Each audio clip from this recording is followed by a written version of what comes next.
always do that.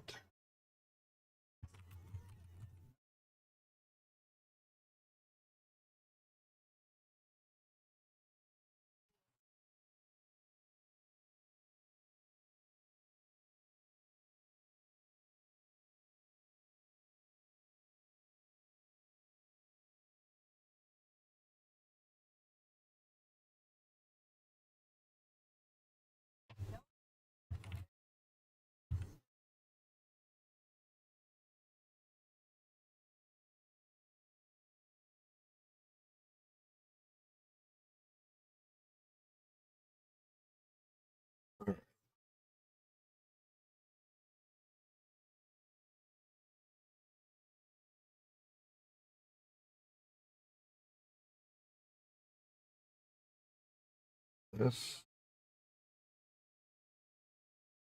you did.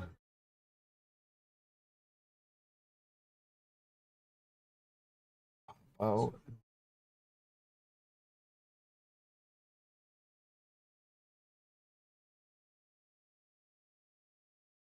Got my kick. Rumble.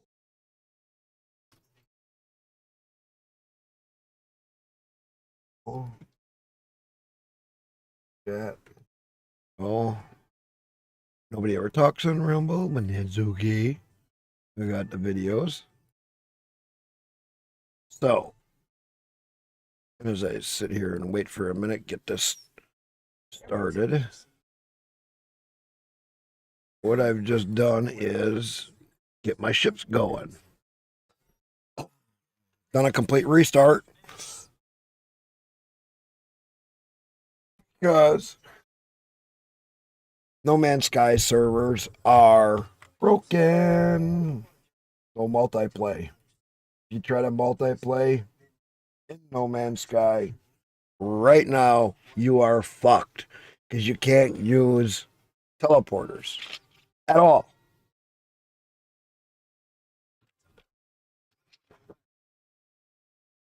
Now, as stupid as some people can, if they're in your multiplayer, and some people can't. So fuck it. Doing a full solo run, which is going to be a little bit different. Started a little bit later than I wanted because I was fucking around. Not going to lie. Tell you. I was fucking around. Just getting this set up. Anyway, let's get switched over. Main screen. There we go. Oh, I just want to collect some more shit up.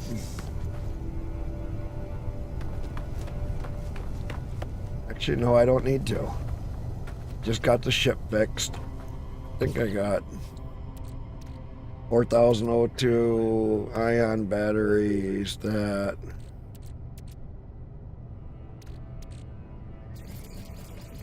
some batteries. Good. Yeah, we're good. Fuck it, we're gonna take off. We're gonna start this thing out. I'm gonna fast track it to my ship.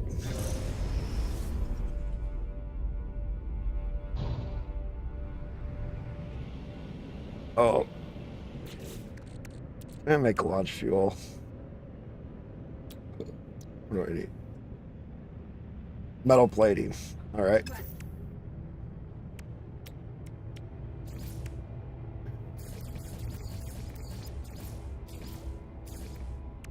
Metal plating.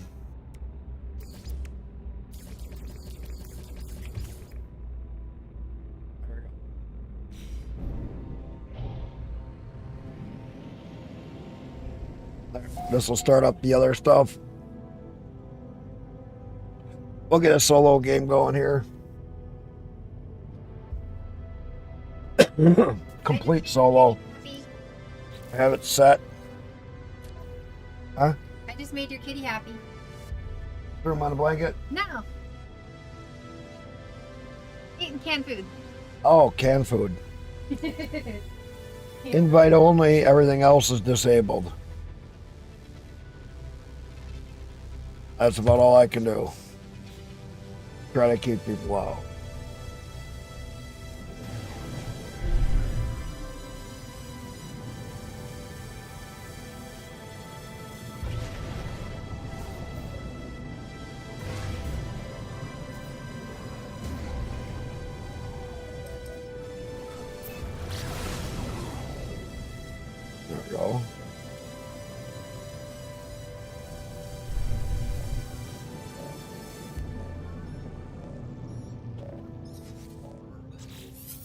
How we start all this? Incoming transmission. We'll get it going.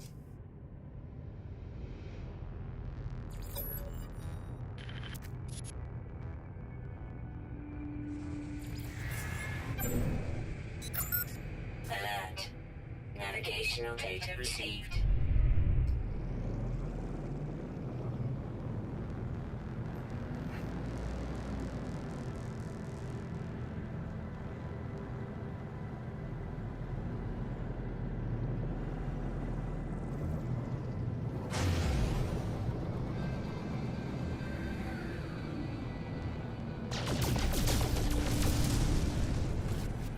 Yeah, there we go.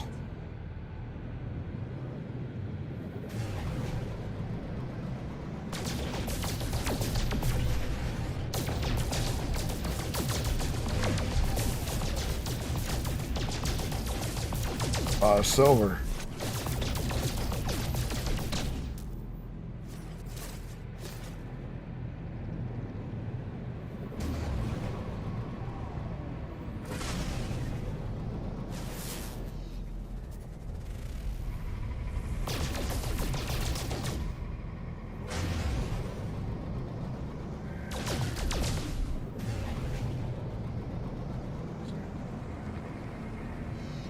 Wall rocks. There we go.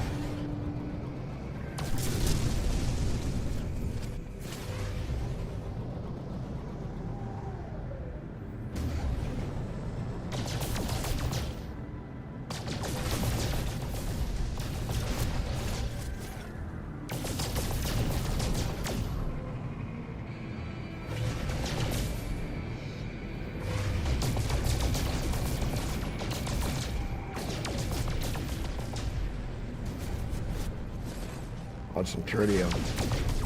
I missed it when I should have just.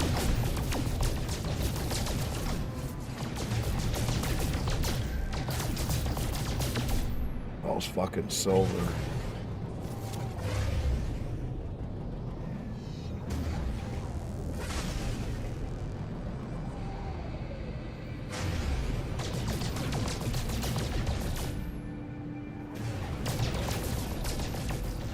There we go. More tritium. Alright, we got a little. I'll get some more later.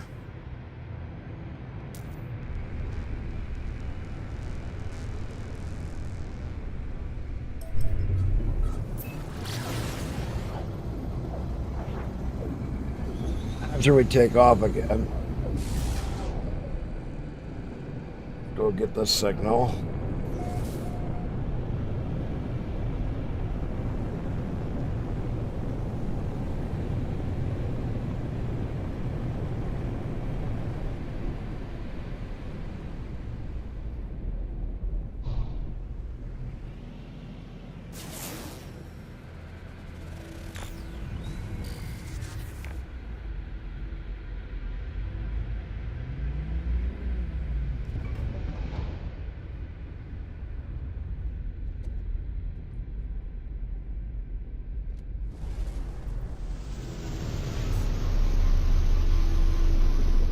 Don't need to land way away.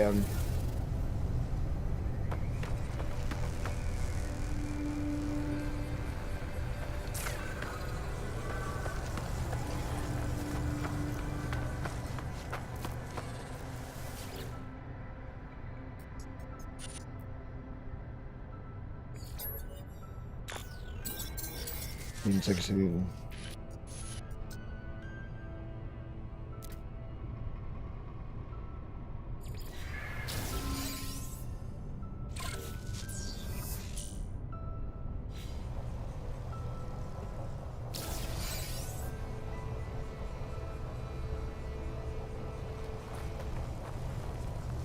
No. What do I need for this?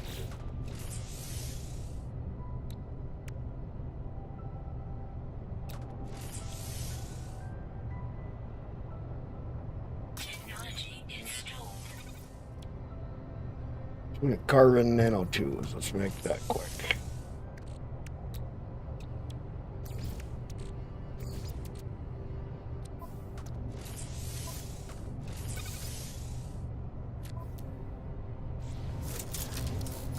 There we go. I think we're still on that big planet with the salt. Still on the same planet that I started out with.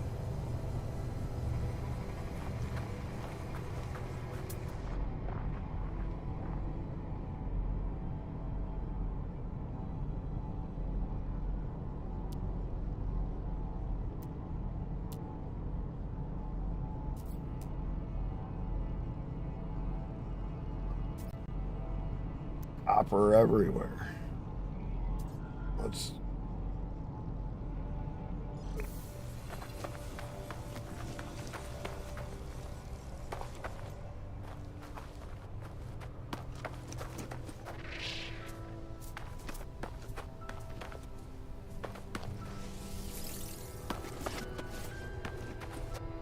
Also keep grabbing oxygen.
Protection falling. Yeah, I know. We'll see how this goes.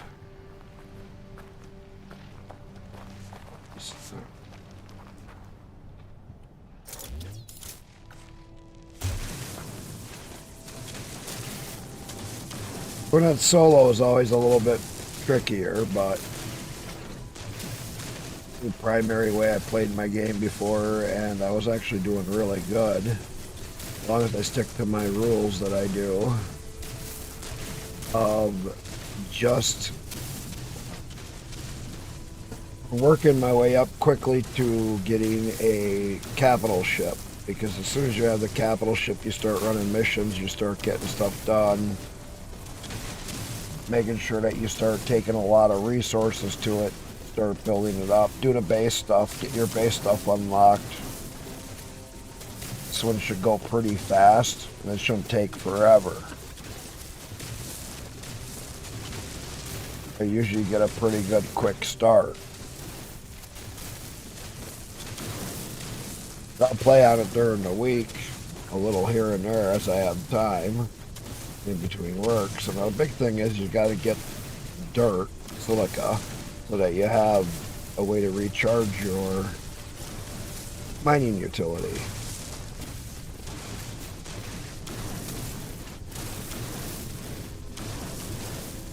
So I always extra mine around on here so I get a bunch of silica.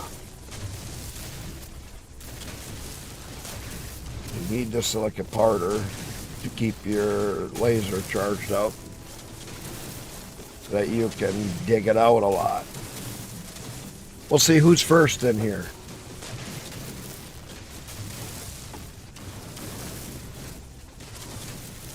Last wall. Yeah, the No Man's Sky servers are broken. By any multiplayer game, you can't use portals in right now. They totally fucked the pooch. See, now it's depleted. Here, use junk silica. There we go. Yep. So like in the one I was doing last night after they borked, I couldn't use portals. I couldn't use the teleporters at all. I could. I couldn't.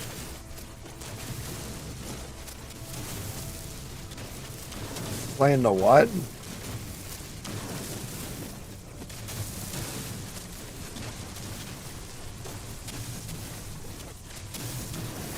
Rust. What's that one? I've heard of it before. Ain't that a first-person shooter?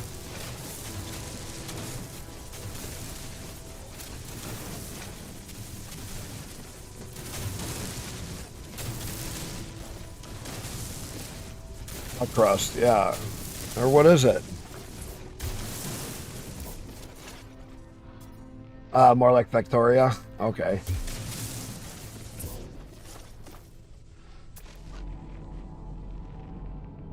Ground protection falling.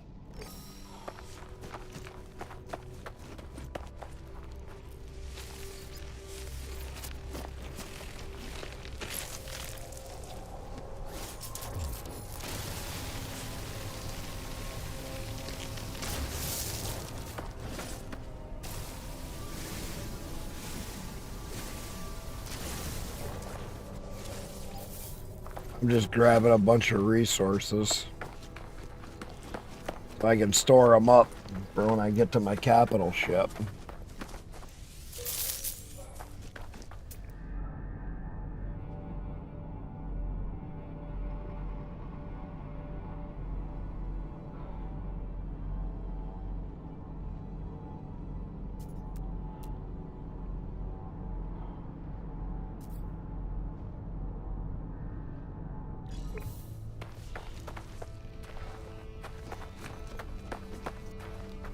Ah, there's the wife jumping in, giving out.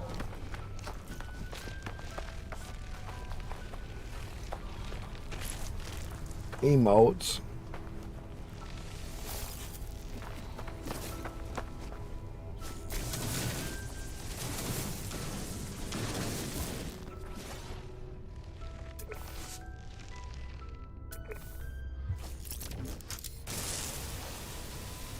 Golden minerals, nice. Let's see what else we find.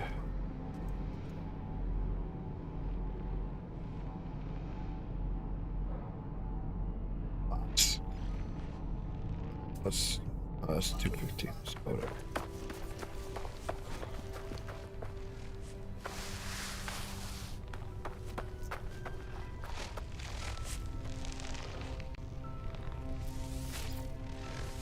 Ground protection falling. You ever play No Man's Sky last?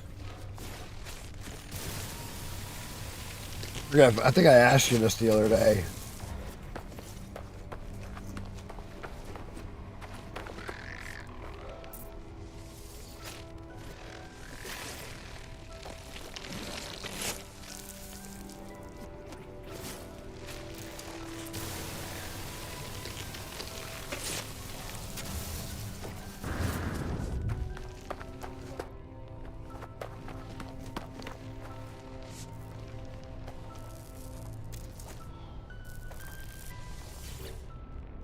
It's been a fun game.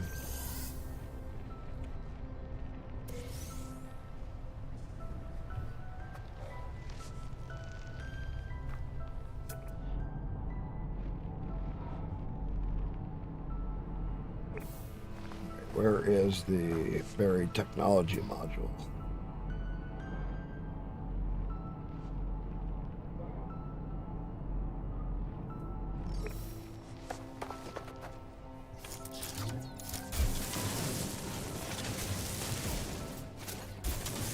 Ground protection falling.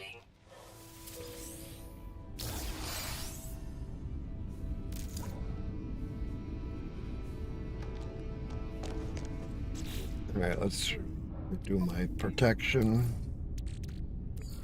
Technology recharge. Technology recharge. Oh.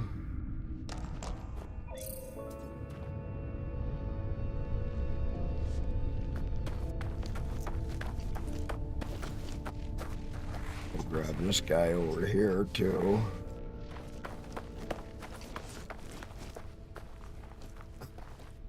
Well, the neat thing is it's a big frickin' world.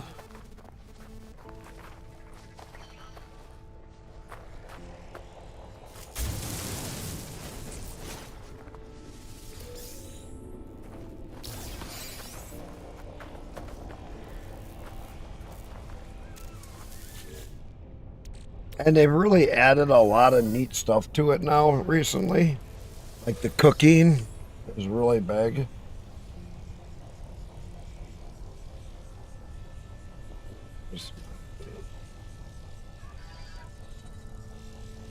Where I was heading to. It's copper.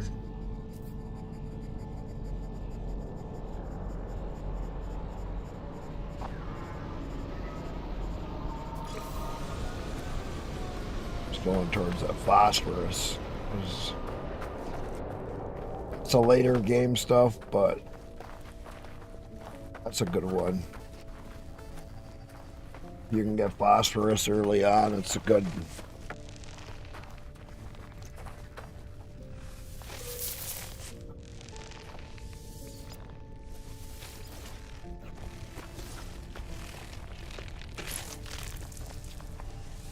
But there's certain things that would have helped if I had the right setup.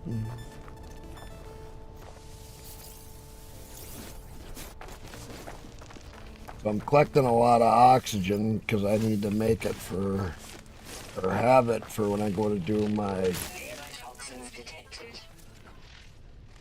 dump drive.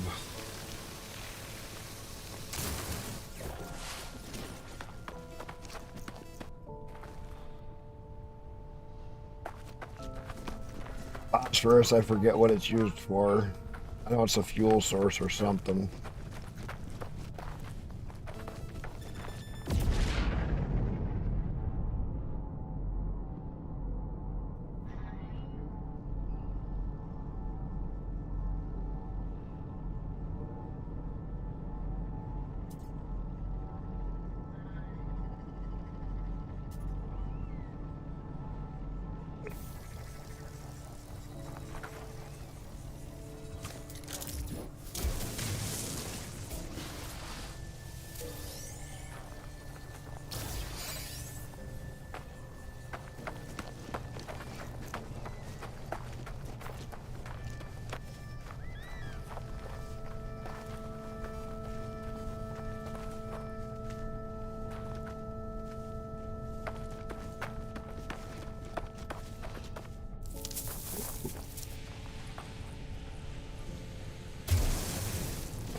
Bunch of this.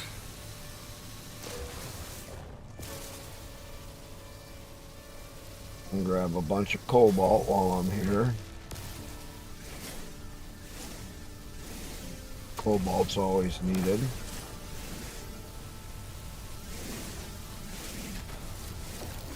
And since we have a cave,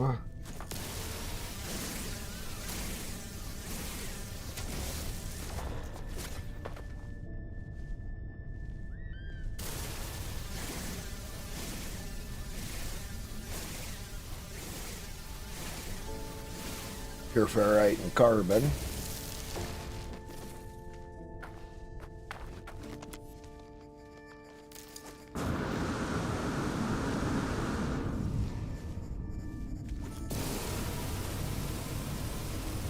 Oxygen. Oxygen. Cobalt.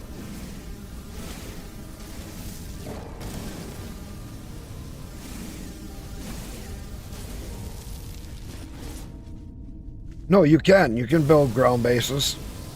You'll also get capital ships that do better. So I gotta build I'll do a ground base here in a little bit. I just gotta get it so I unlock that mission. Once I unlock that mission, then I unlock a lot of scientists and other stuff that I can use.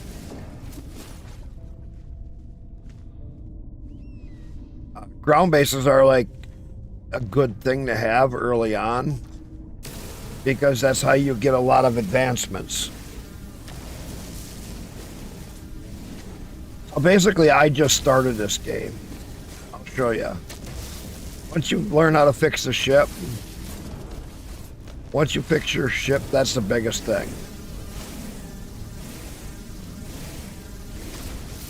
At start. When you first start, yes, it is slow. What was that? Units received. Units received. At first, it is kind of a slow start because what you're trying to do is build up your resources so that you have what you need and get better ships, get better equipment.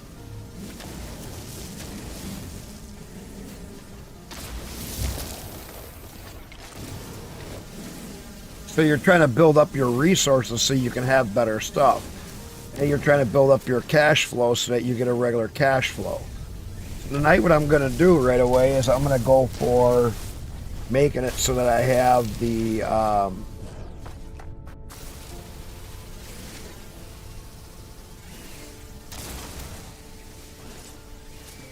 capital ship like I was doing last night. So last night I was going for the capital ship and I just fucking deleted that one because servers screwed it up so I couldn't use stuff. Protection falling.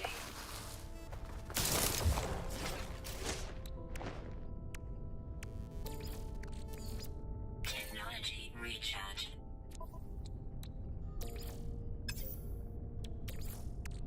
Technology recharge. Technology recharge. Sure.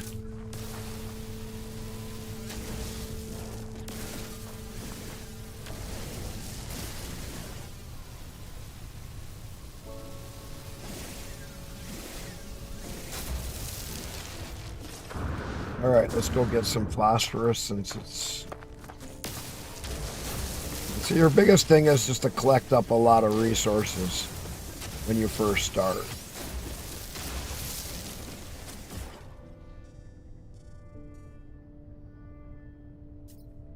Mine, your save has been an off and on experience since day one release. I've never restarted, but never have beaten the story.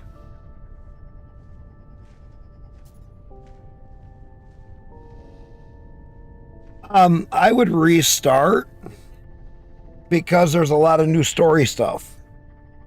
Did you get the game? That's the first question. Because when I first got it, I couldn't get out of it. I couldn't fix the ship. There was a bug where you couldn't fix the ship. That was 9 years ago or whatever. And so it pissed me off and I let the game just sit. So there was a really bad bug where I could not fix the ship no matter what I did. So I quit playing the game altogether because it was retarded. What I could do is I could get the ship, all the parts I needed, fix the ship, and it would not say it was fixed. It was like the biggest game-breaking bug. And 3 times they said they fixed it, and 3 times I tried it, and 3 times they didn't fix it. So I badmouthed the game for 8 years or whatever it's been.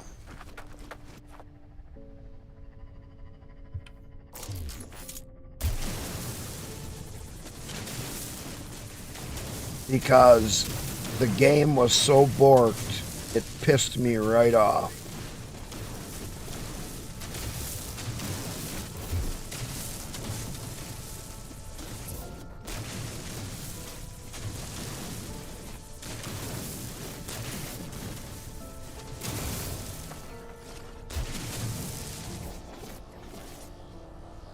Oh, did that piss me right off.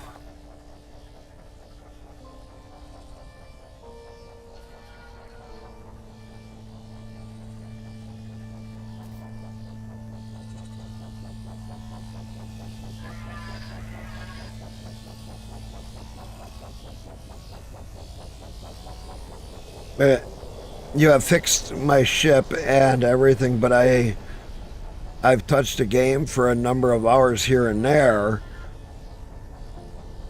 The language codexes are the reason I keep using the save. Probably have 40 hours on the save, just exploring light base building.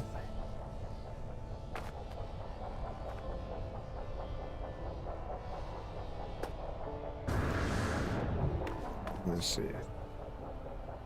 See, I've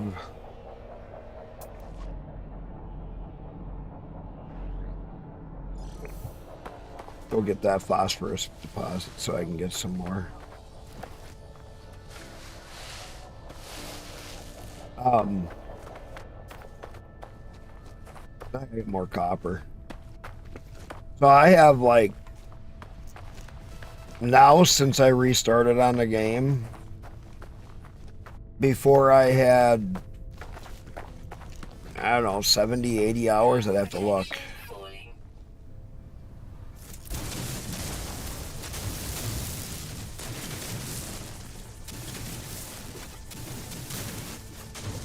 I had a good number of hours in one save, but that one also I had everybody jump in and give me all kinds of shit.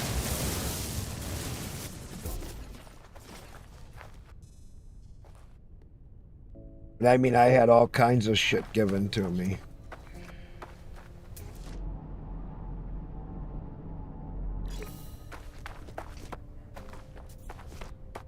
And so I kind of left that one alone because I have another save that I modified everything. When I say I modified everything, boy, did I modify everything. I made that game save where my ships are really toxic and deadly in it. So my trick is to get a capital ship ASAP. Now you're going to probably wonder, why would I want a capital ship?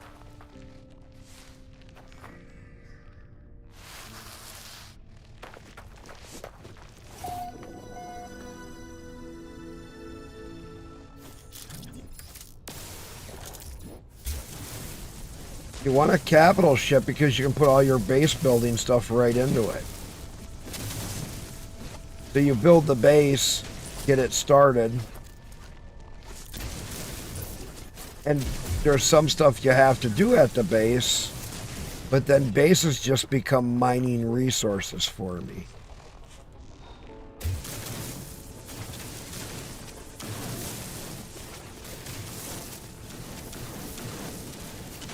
And then my main ship, which is my capital ship, becomes my big balls ship. Meaning it does everything.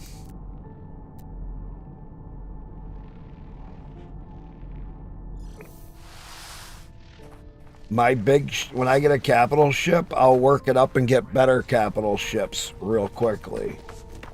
I'll work till I get an S-class dreadnought.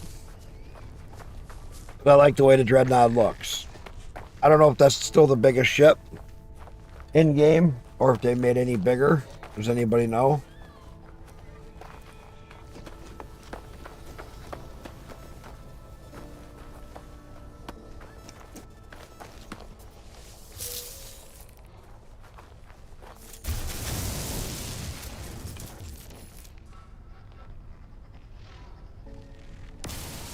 They added a lot more than just a new ship. This patch, with the Worlds update and some of the other stuff, they really changed some things.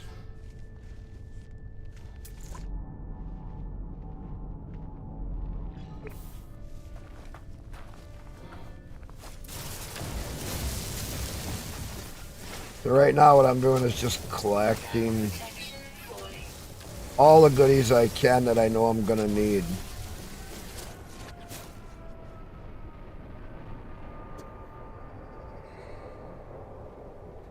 Yeah, I don't know. Do you got the list of the new things? Or is that in Steam that I can look at it?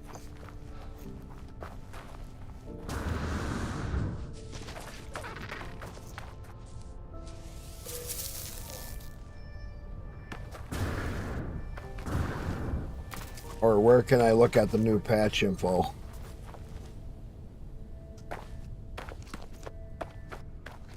I don't really pay too much attention to stuff too much like for that.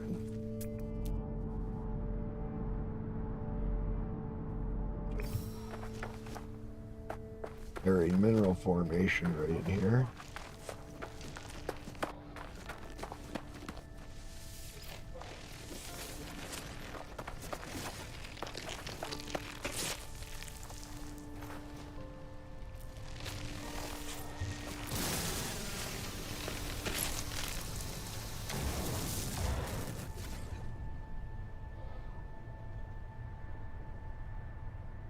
Yeah, it's a big.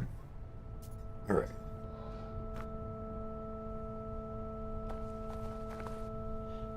Where is it?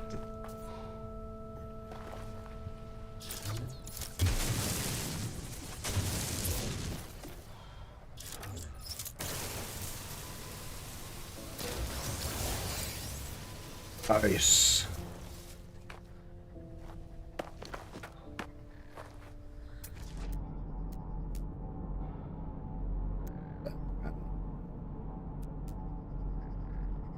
Thermal protection falling.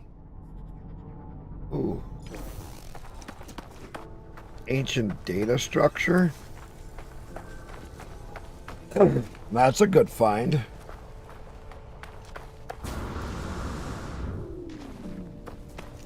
Let's see what this is.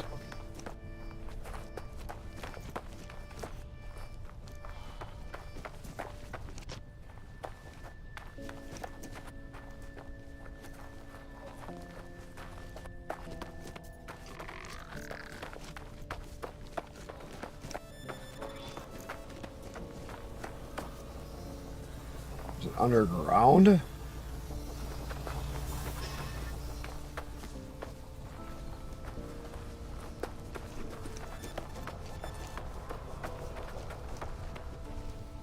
Ancient data structure?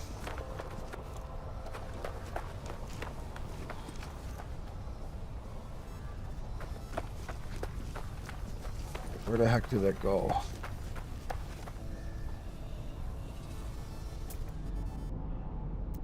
Thermal protection falling.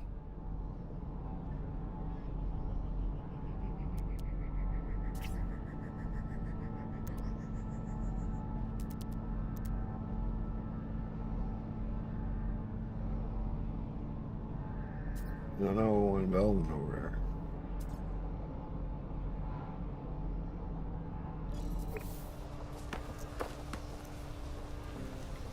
Right?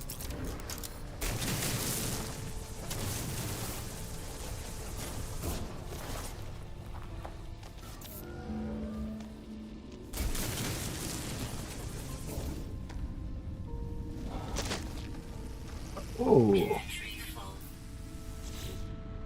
my inventory's full.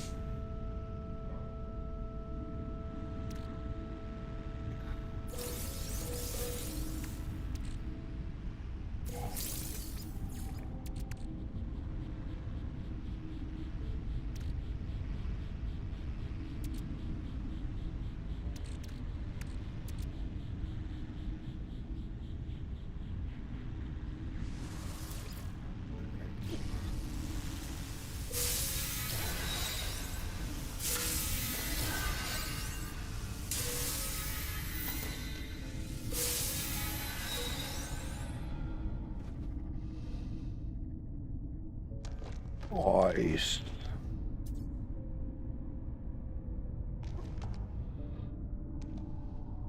Where's the hole in it?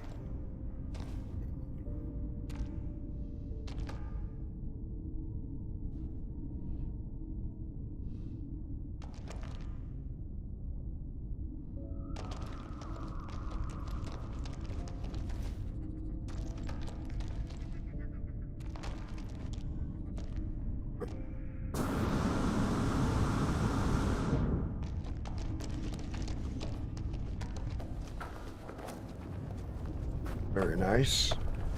Let's see what else we got here.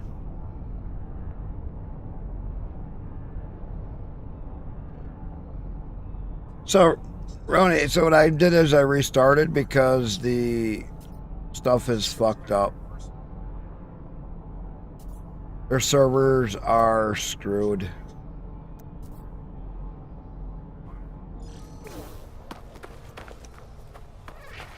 Thermal protection falling. Their servers for multiplaying. So if anybody uploads a base to the servers, like I couldn't use any portals. No portals were on my end at all.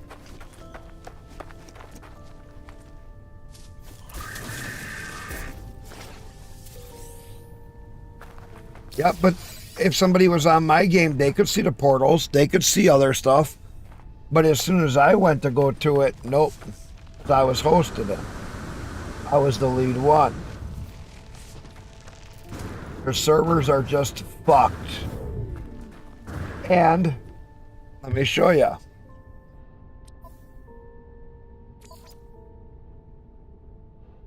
No, it's not going to show it in here. Let me get. Where was it? Copper.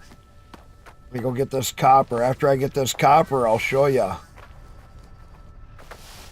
If you go into the menu, you'll never connect. Nobody can connect.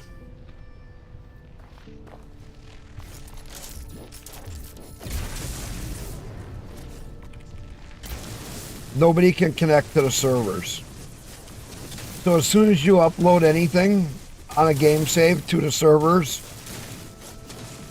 your game is fucked. And I thought it was just because I'm on Linux, but no. Even Windows people, Xbox, PS5, they're all saying the same thing. They're all fucked as soon as you upload anything to a server. But yeah, you look online and it says that their servers are online. They're not. They fucked the servers. Either in the patch or in doing something else. Technology recharge. And I'm not sure which one they fucked up. But it doesn't matter, they fucked them up. Technology recharge. Technology recharge.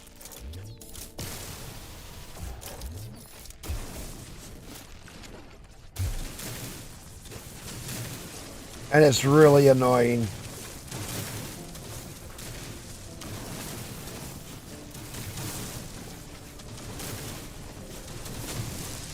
Because their servers are just junk. So I'm starting a complete solo gameplay again. Because otherwise, you can't even play the game.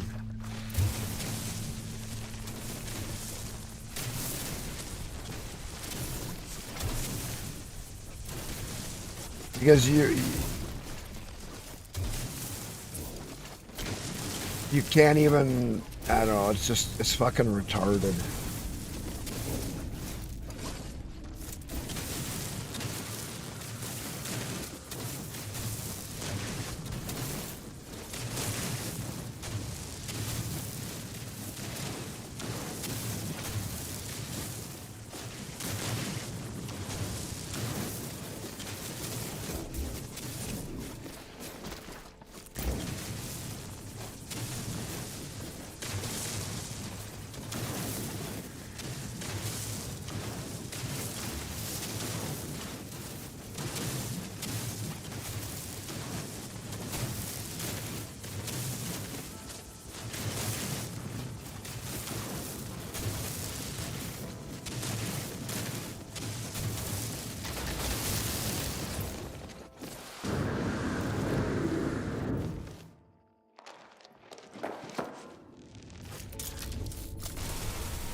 No Man's Sky.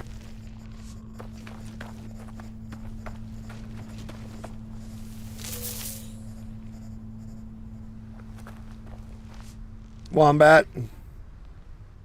No Man's Sky servers are fucked. What do you mean? It turns out it happens on solo play as well? Yeah, if you upload your base on solo, it'll fuck up your game.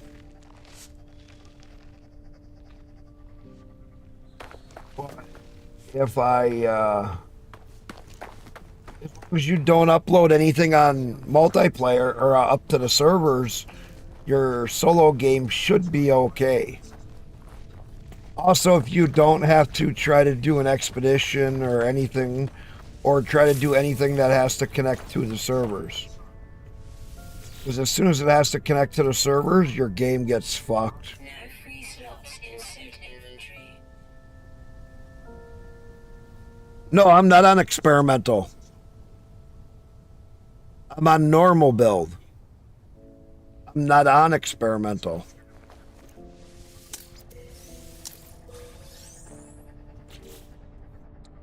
I'm on normal build.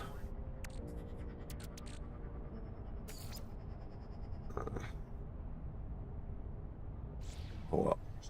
Let's get back to my ship. Where is it?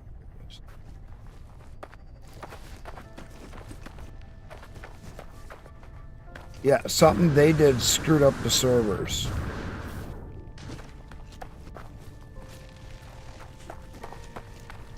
Which is getting really frickin' annoying. If you go on experimental right now, you're fucked. Because if you go on experimental and you try to go back and use one of your saves, all your saves will get converted to experimental and then you can't go back to normal mode. You can't go back to normal mode as soon as you go to experimental.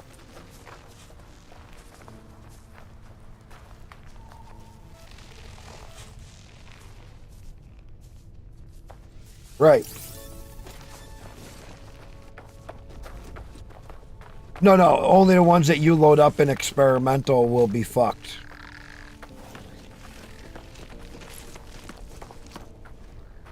Right.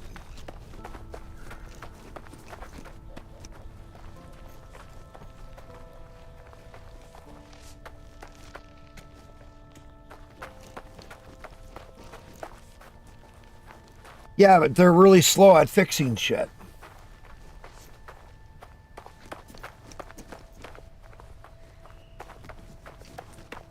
Yeah, I could call my ship, but I'm not worried.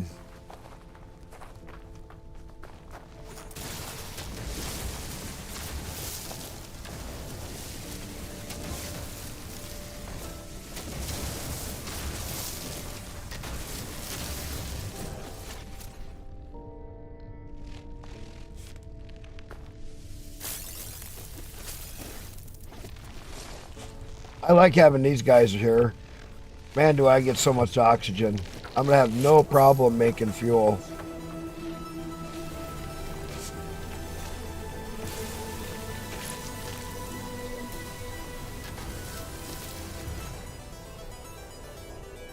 Imagine the meat and potatoes is the... teleporters are super useful. But right now, you gotta be goddamn careful what you do. I feel like turning my Steam offline.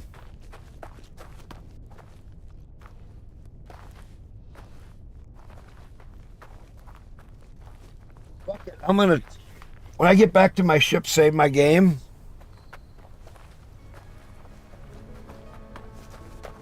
I'm gonna see if I turn my Steam offline. If I can play the game without having any issues. Some games you can play offline without issues. Other games you can't. If I disconnect my Steam, then the game won't have access.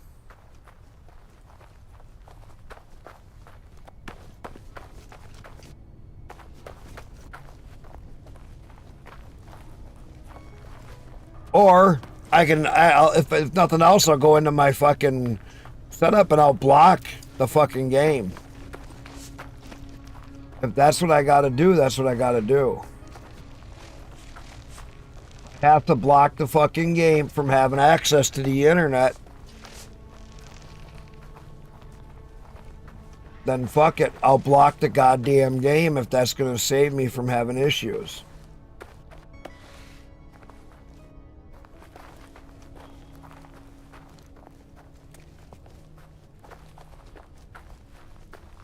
Well, I'll start a new game offline just to test it. Because the game's been online, I should be fine. I haven't done anything yet too far. All right.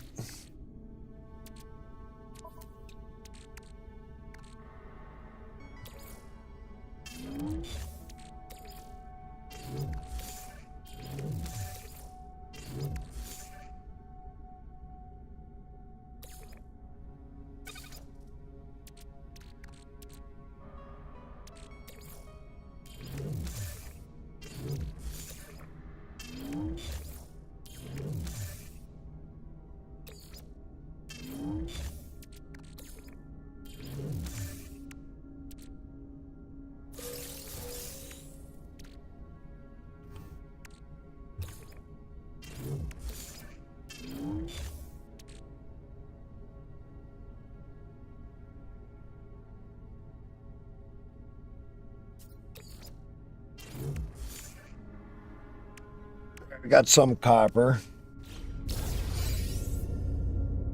Okay, I always like to do this. Let all this shit get done. Okay, that's all good.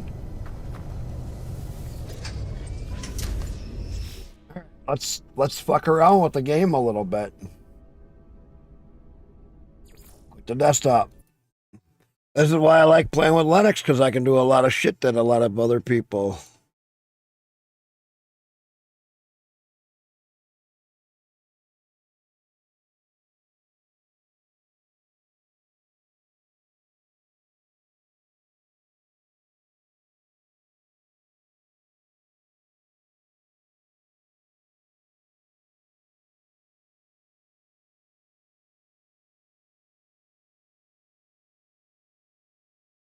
Yeah, I like that.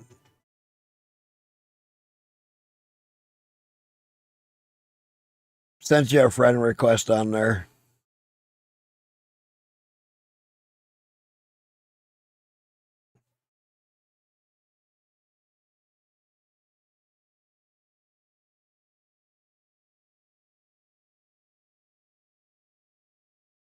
I'm just gonna jump in the game chat, just in case anybody wants to jump in there.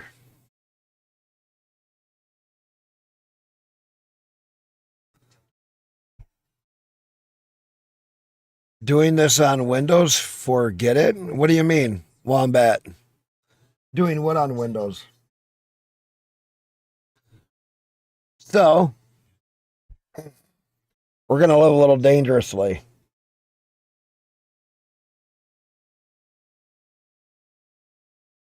I'll let this finish updating. This could be my last update for tonight.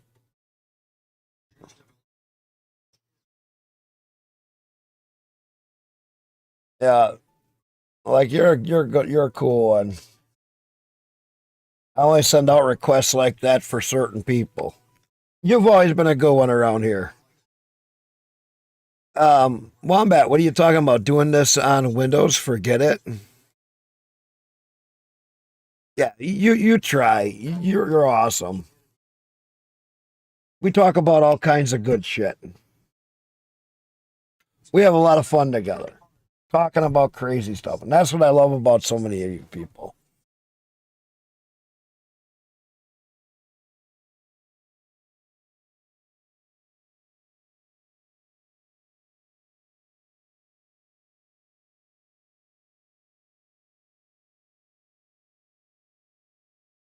All right, let's see what happens.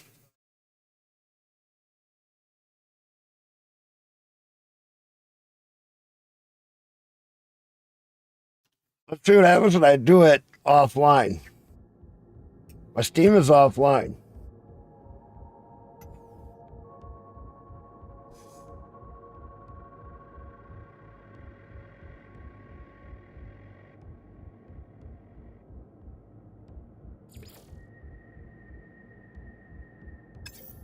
Well, now it's funny. It doesn't show the connecting. Right there it does, though. All right. It's still trying to connect.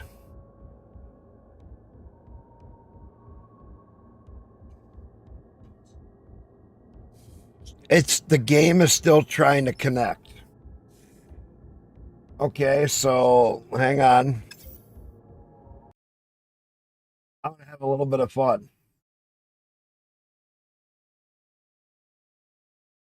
It is time to get violent with this. What port number does No Man's Sky?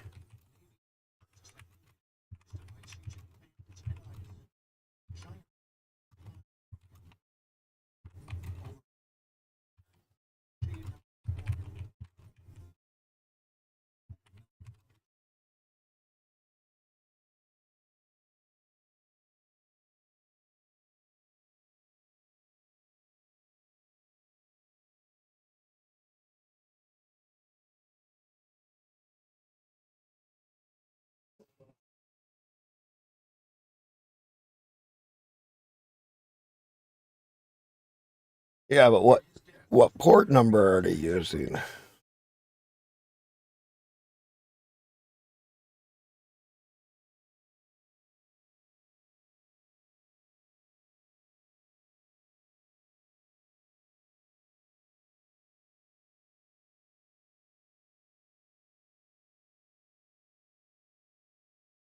So here's Steam.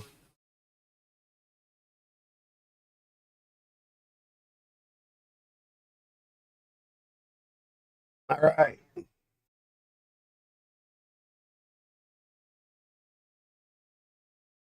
You would say try some in-game options? Well, I got an in-game option for them.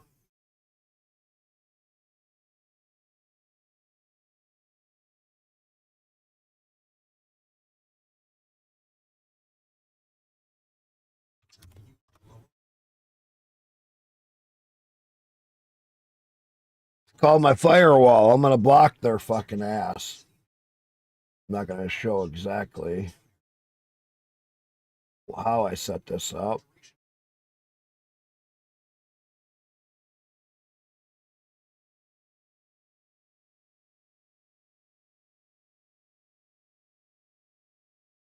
Both subcategories.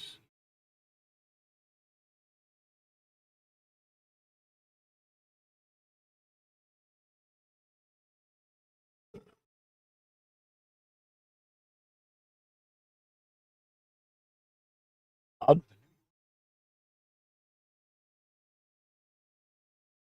offline Steam work, but it's still trying to show connections, so I'm just going to block all their fucking connections for right now. I'll do it the easy way.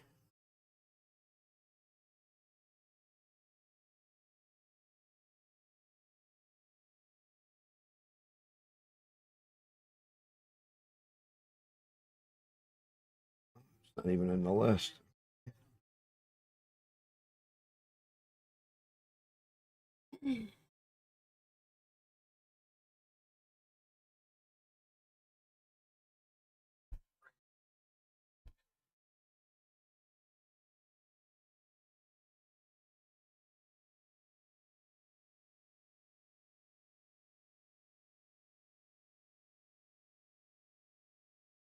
So 270, 15.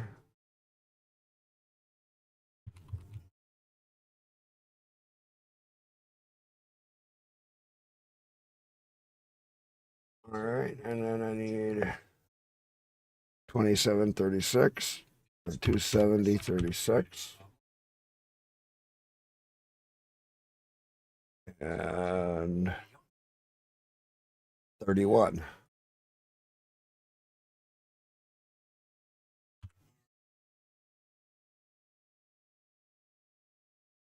There we go.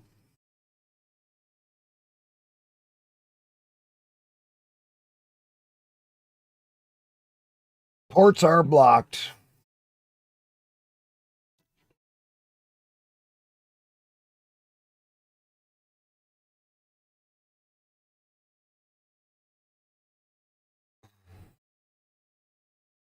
It's Steam offline mode is what I got it in right now. It's loading up right now. All the ports are blocked, both directions. They're fucked. Now they can't fuck with my game and it should stay the same.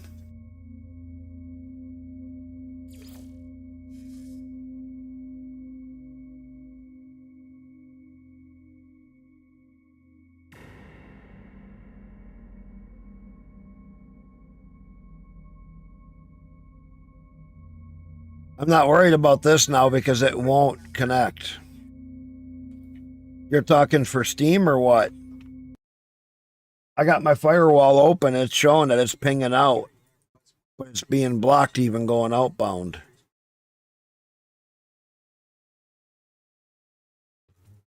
So my Steam says go online. It is offline, right? It even says right down here, offline, go online. No, Steam is in offline mode. Fuck them.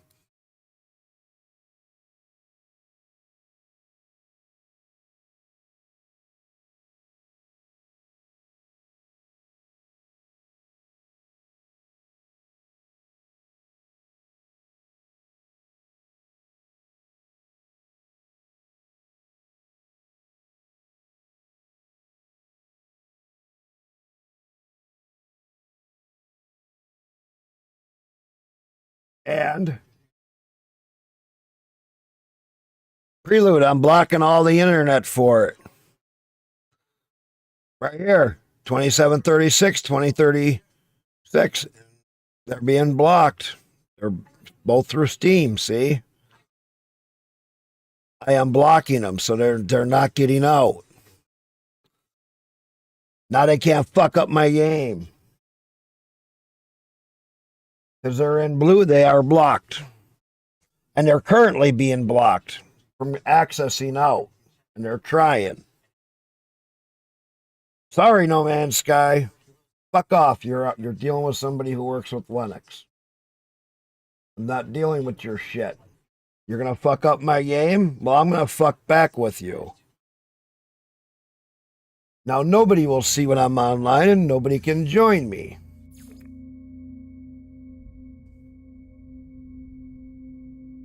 Prelude. I just blocked everything for Steam and for No Man's Sky. They're shit out of luck for being online right now.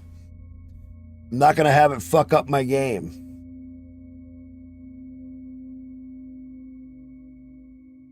Steam can be offline for a couple of weeks. I don't care.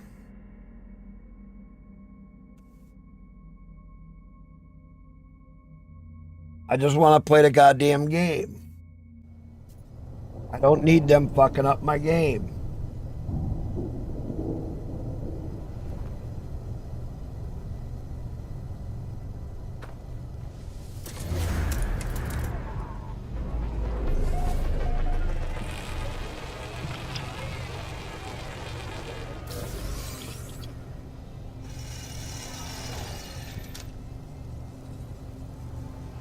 Alright, now I gotta process and make chromatic metal. Get this guy. Did not.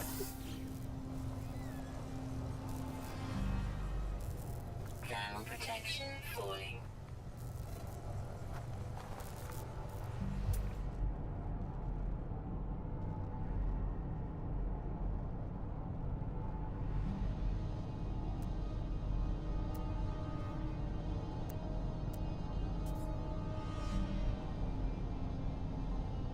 Well, I found an unknown grave over there. It's kind of cool.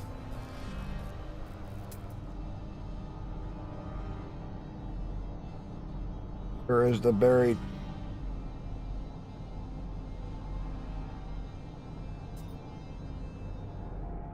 Oh well. All right, let's get my refiner down. Technology recharge.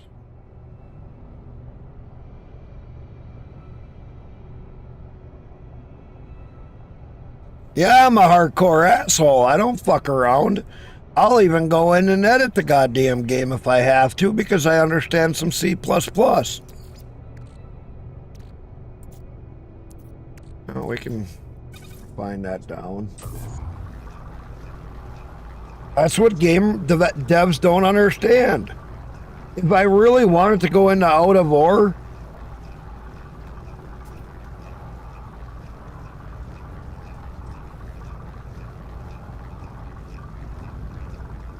yes. But right now, even when you disable on their setup, they're still accessing the fucking server. And that's fucking retarded.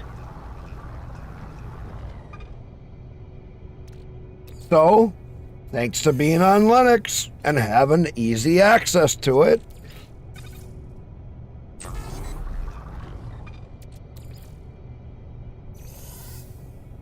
all I do is fuck them.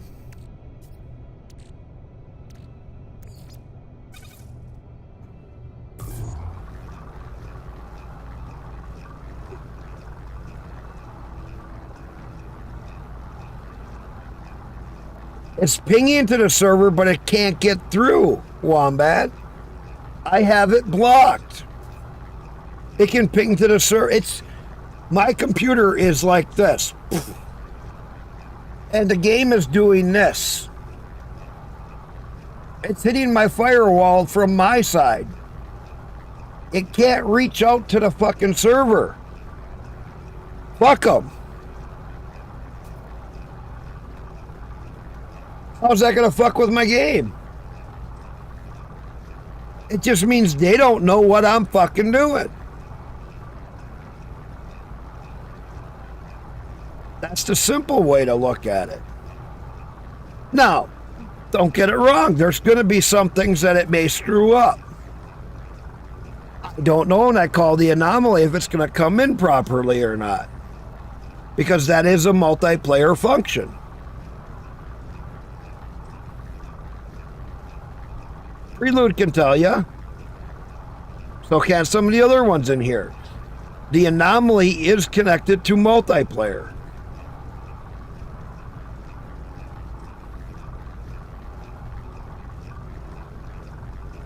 That's what I'm thinking.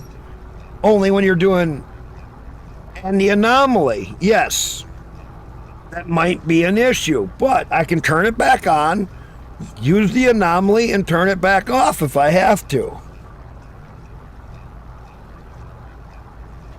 I don't need to use the anomaly 24/7. I only need it for certain times.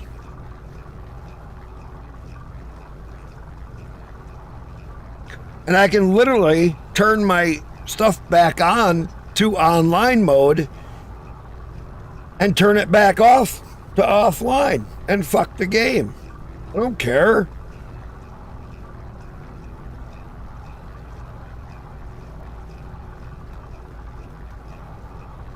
What part of the story, Roni? Which part of the story?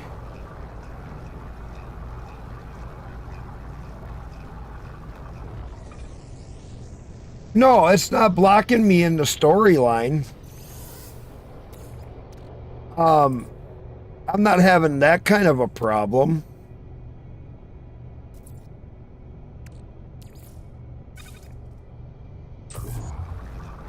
I'm not having... There's nothing blocking me. It's just I can't use teleporters as soon as somebody uploads a base.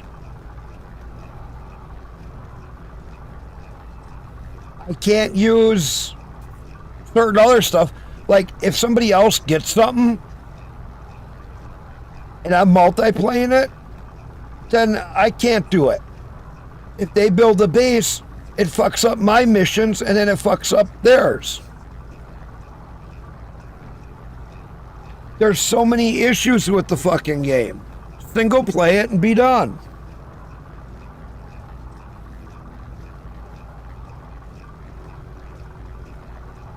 You can play it in single player, but I'm making it so I stay single player. It's pretty straightforward. Technology recharge.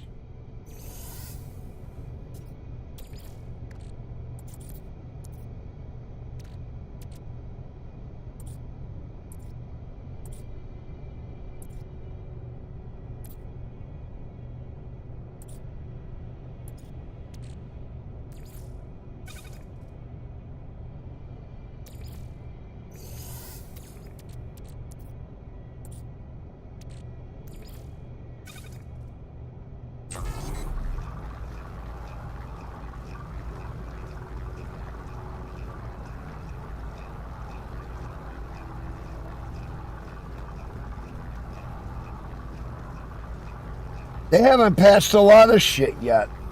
I found a lot of other bugs in the game. Out of War is one that I'm thinking about just ripping into the game and fixing some shit.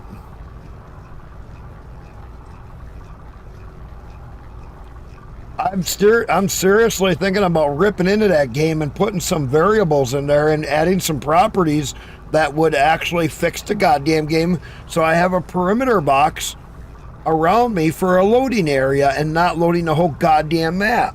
That would fix 95% of your problems.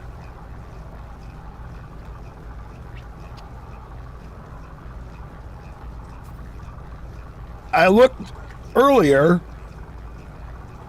It's about 2,200 lines of code. Most of it I can grab for Out of War, and I can add it in as C++.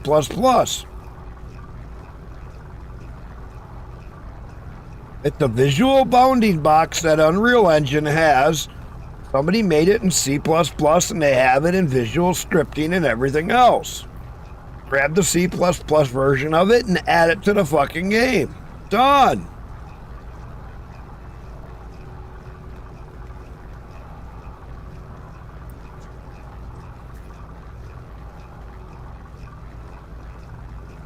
Go into their save area, find out what they're doing with the saves, why there's a 50 limit on there, figure out if they're trying to fucking save too much. Next, go in and the next thing somebody should do is go in and delete all the goddamn trees off, get rid of the whole voxel tree and add a separate tree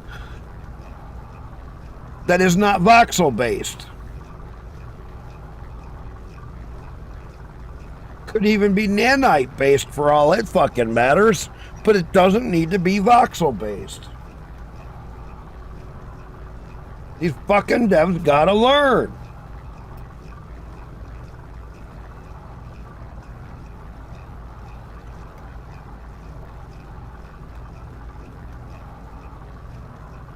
At least in No Man's Sky, you have a visual bounding box. How much loads up around you? Yes, you have what's called the distorted graphics distance variable, which I understand too, which you can see a long distance.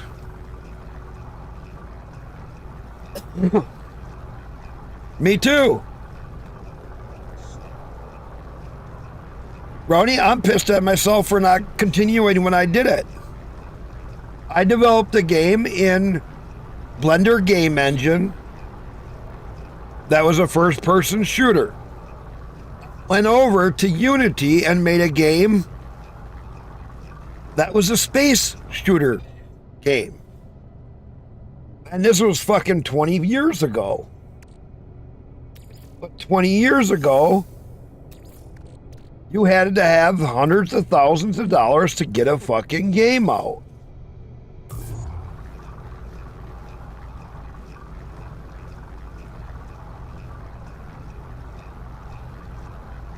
I had a first-person shooter game that was in a town, kind of like a COD almost, in Blender game engine.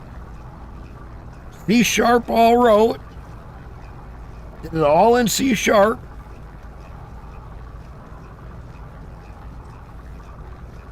I had 3 town sections. I didn't have any vehicles back then you could drive in. Multiple weapons, multiple characters, pre-made characters. I didn't have a whole visual selection thing, but pre-made characters you could select through. I had tons of enemies that would actually come after you. I had a bunch of different shit in there. It was actually a pretty neat game.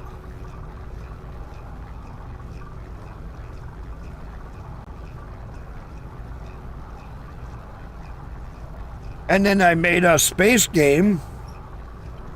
Went into Blender, made my own ships, made a whole bunch of stuff at rocks for asteroids. I rendered it all, did animations with it all, brought it over into Unity, turned around and added the ships. I had a ship that had fold-up wings, fold-up landing gear, animated all in Blender, had everything all set up, had all my textures done in Blender. brought it over to Unity. I made a very simple station in Blender that had landing pads, interactive screen thing for when you were landed, but you couldn't get out of your ship and do anything there because it was still it was fucking 20 years ago. Trying to remember what else I had. You could go out, do mining. Had a refining set up inside the ship that you could refine stuff down and make products, make your ammo, make other things.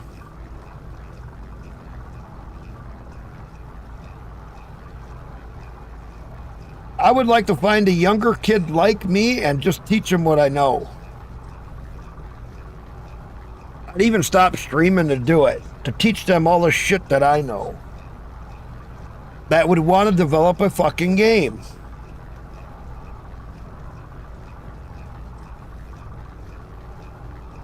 Make it straight up just fucking wild.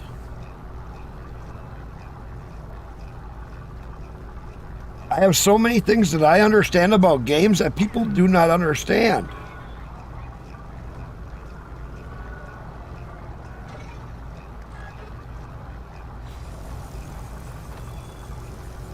Yeah, you little fuckers, I'll start dealing with you pretty soon.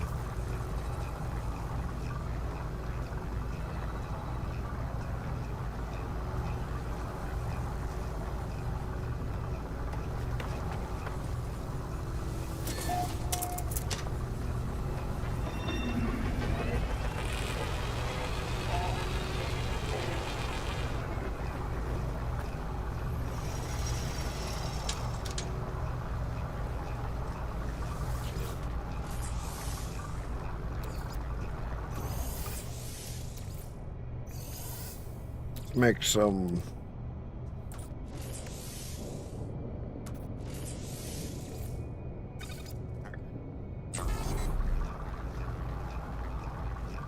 chromatic metal.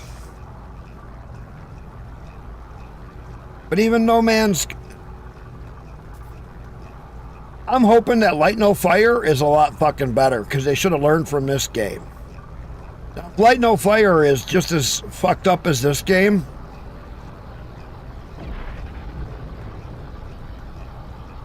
then I'm going to start to call out the devs for being fucking handicapped retarded. I think you guys will understand what I'm coming from when I say a dev is handicapped retarded.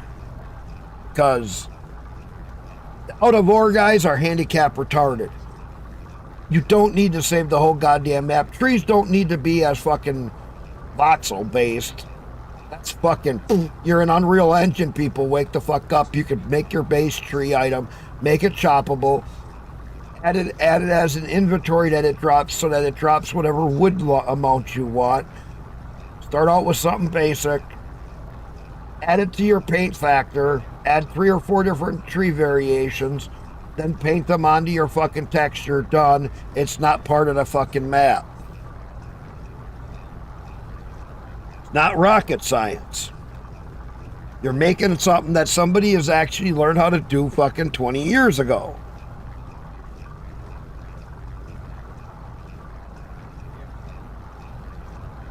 Instead, they code the map with lots of coding for all your ores, for all that shit that they don't need to.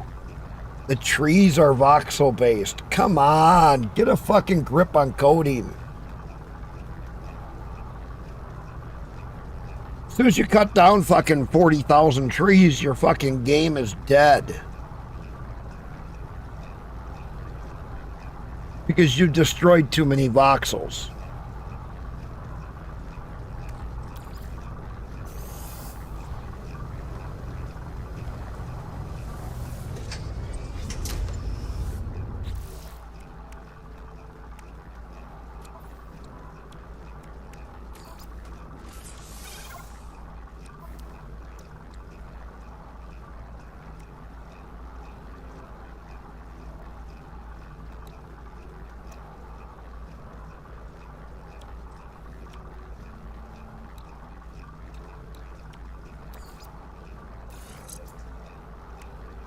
All right.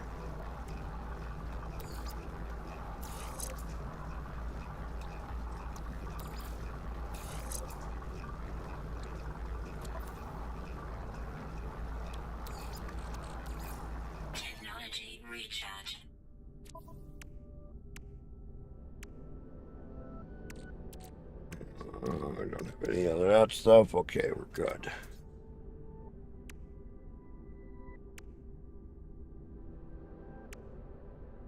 Can't add anything. Tool, we're good there. Exosuit. Oh, Technology installed. there we go. Got that. We ain't got nothing else I can install there.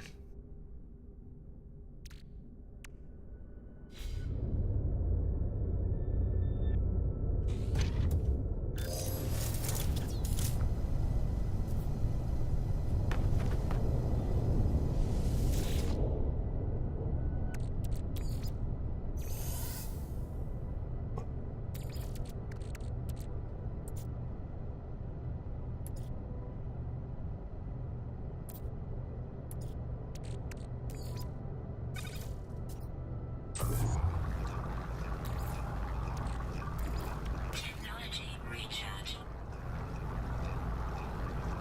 So what else is everybody doing?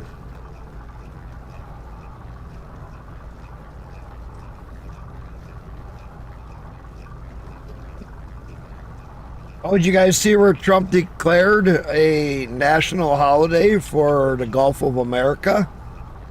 The first time they were flying over it with Air Force One.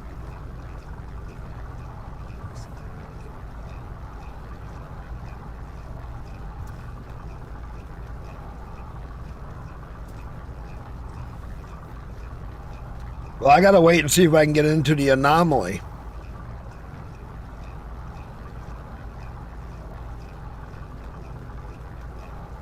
Hey, Ronnie, turn your game into offline mode. Turn Steam into offline mode and see if you can go into the anomaly. Since you're that far. I'm really curious if that works or not.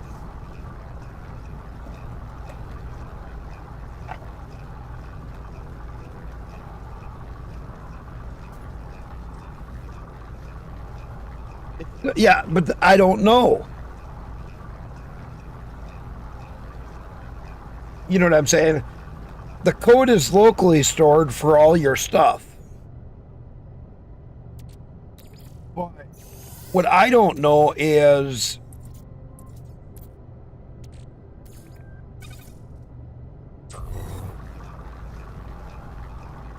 right, it's empty of players, but you can't also do the expedition. Because the expedition is linked to an online part.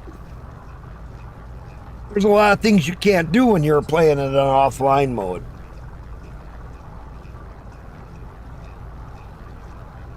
You won't see none of the bases, shared bases. You won't see a lot of stuff.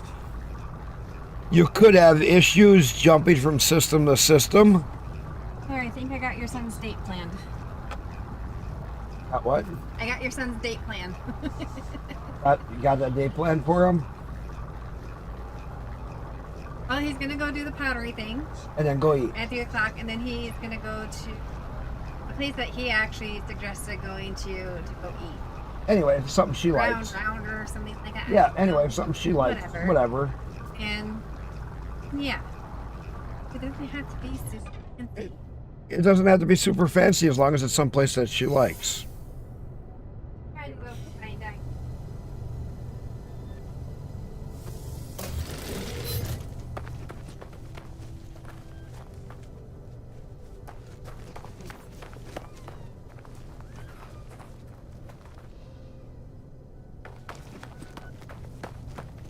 I don't feel like making a base here.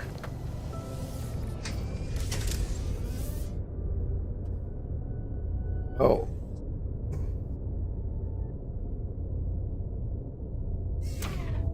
Did I make a base here? It doesn't help that I don't know a lot of places in Oshkosh because we never really went out to Nah. eat that much in Oshkosh. You know what I'm saying? Yeah, we don't know a lot of the places there.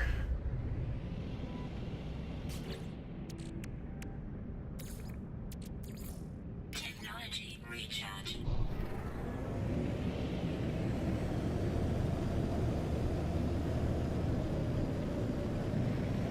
Right.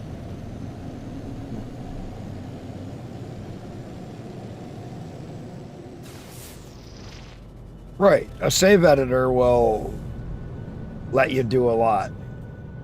I've done that before.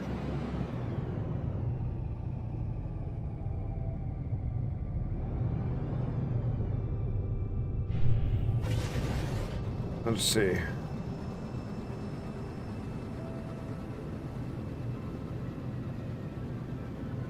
Is there a better planet here?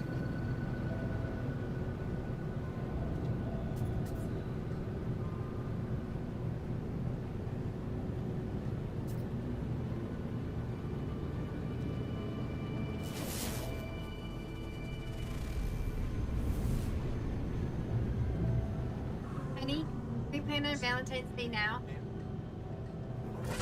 Already done. Yep.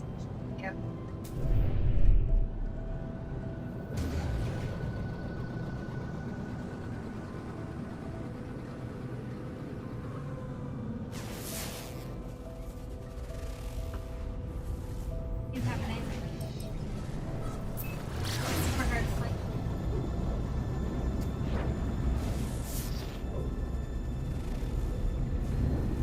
I know it's Ooh. so long. Paradise Planet. Copper, paraffin, and silver.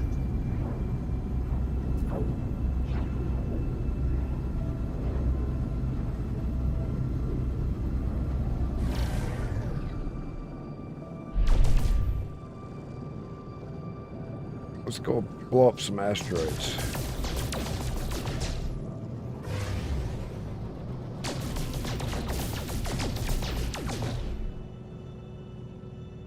It's not blowing it up.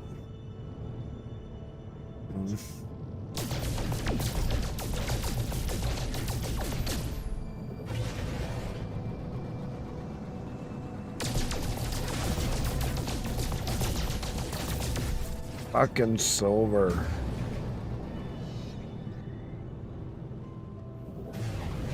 Go get you guys.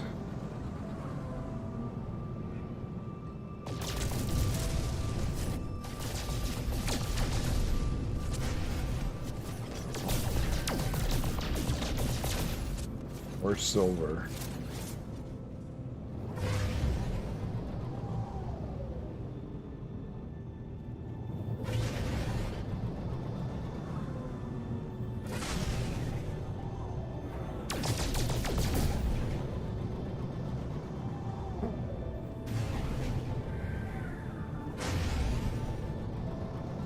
How about that having a paradise planet? Fucking silver. In my starting zone.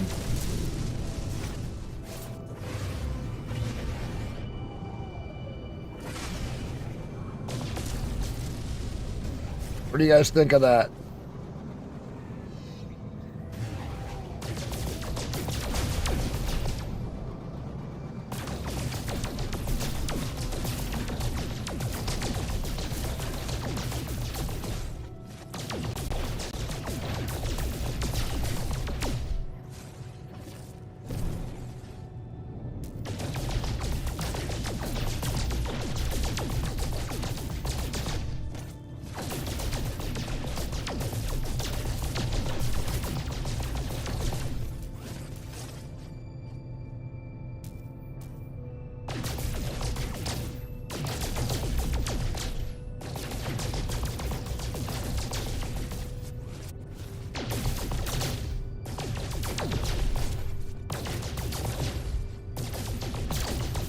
See, my problem when I go into a save editor, I edit too much shit. We all do that. I go in to edit one thing and I wind up editing 50 other things. Buckluck! I didn't get a notification you're streaming, so I take it you're not.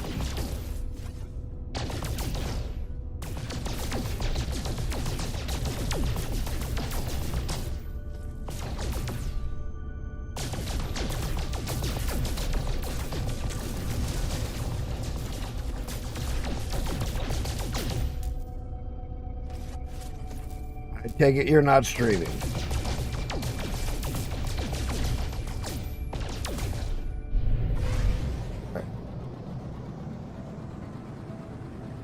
Nope. What I thought.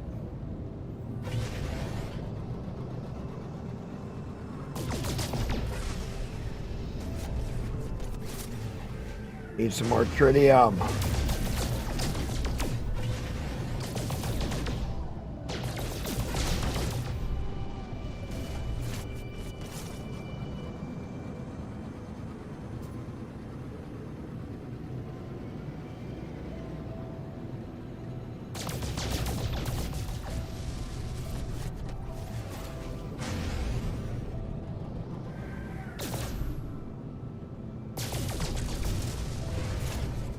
All right. Go down here because this is a labeled as a paradise planet. See how even No Man's Sky has a loading distance.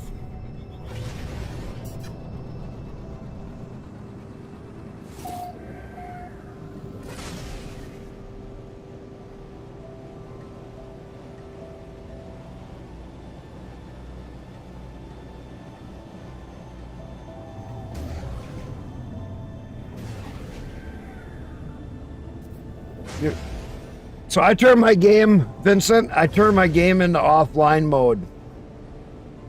I even blocked my game right now. There's a really bad bug.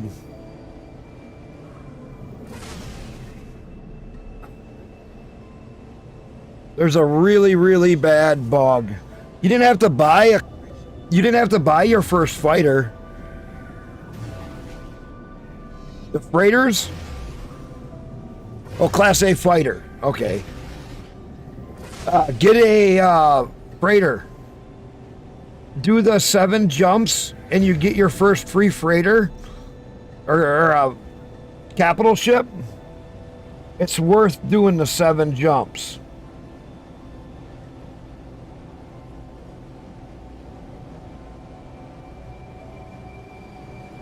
Is there water on here?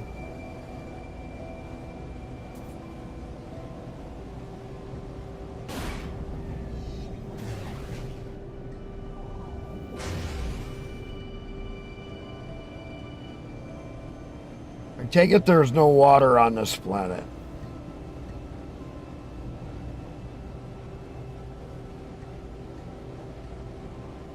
Even though it's considered a paradise. Usually if you head north or south, you find water if it's on the planet. Do 7 jumps, you'll get into a battle, and then you get a free freighter. And if you keep watching me later on, I'll show you how to get the biggest one that I know of, the Dreadnought Sentinel ship, which is really fucking cool to have.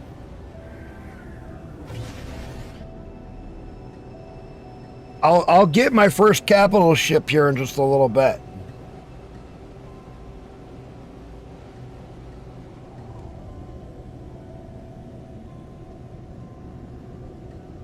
Okay, no water.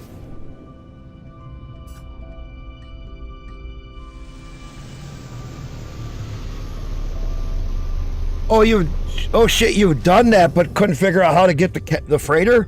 So what you do is you do 7 jumps. Now listen to this, Vincent. You do 7 jumps. After you do 7 jumps, when you come in, there'll be a battle. Kill all of the pirates. Once you kill all the pirates, you get a message sent to you. You hit the X button, which brings up your little menu, and then left mouse click, which takes you into that message. They'll send you a message, and then a freighter will appear. Right, you'll see a freighter symbol. Fly to that freighter, land on it, go to the symbol, because that's where the docking is. Land on it. Get out of your ship, go up the set of stairs, go to the teleporter, go upstairs. When you're in by the bridge, go to the captain. When you get to the captain, he will ask you, he'll talk to you for a minute, and then you have two options. One, you can decline by or getting the free freighter, and they'll pay you, and you can wait until you get a better one. I recommend just get the fucking freighter and start using it. Because you can, and then once you have the freighter and they give it to you, your first one is free. Getting other ones is easy. Just takes a little bit of work and a little bit of building up a better ship. Once you have your first freighter, you then can add all kinds of rooms onto it through the green door.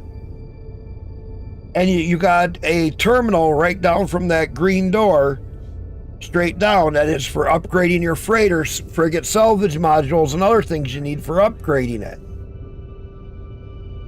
Now you can put everything that you build in your base on your freighter.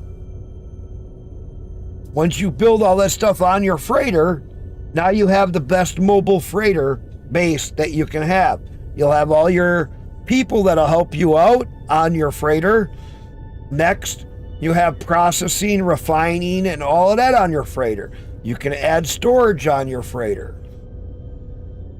And the list goes on and on of what you can all do with your freighter. And the freighter is very valuable. Now, what are your bases used for? Now you can build farming bases for your oxygen, for your resources, for all your goodies that you want to have. There's also an extractor you can put onto your freighter that, depending on what color gas you're in, you can extract different kinds of good resources. It is a lovely way to make a lot of money.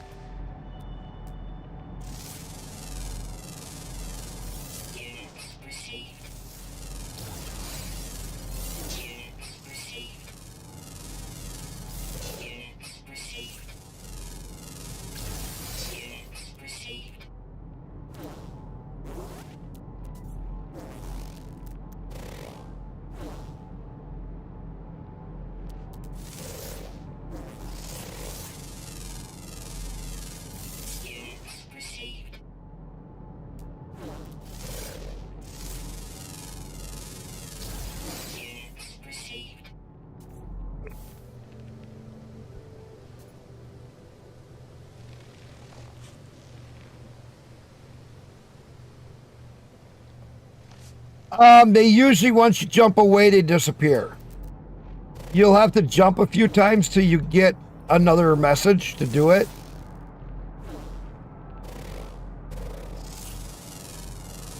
But you land at the ship. You'll see the ship symbol. You fly towards it from whatever top or bottom. You'll see some blue lights. There's like 3 of them. Once you get close to those blue lights, you'll get an auto docking sequence. Once you get that auto docking sequence, then you're golden. Now, when you get when you get out of your ship, you can hit F and look at the ship. It'll tell you what class it is and everything. I don't worry about that too much. I'm more about just want my first capital ship.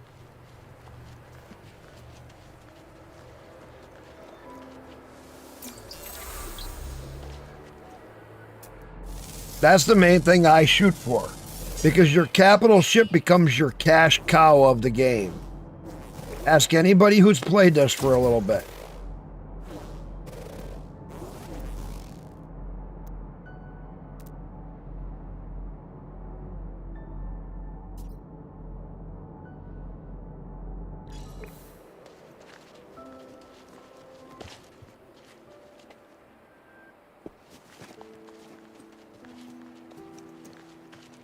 A floating crystal?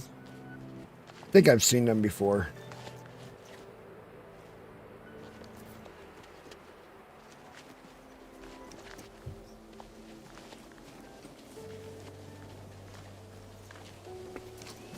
Oh, yeah.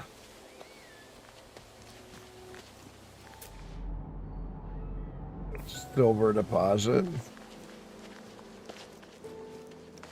There was a building or something over here. Units received. Units received.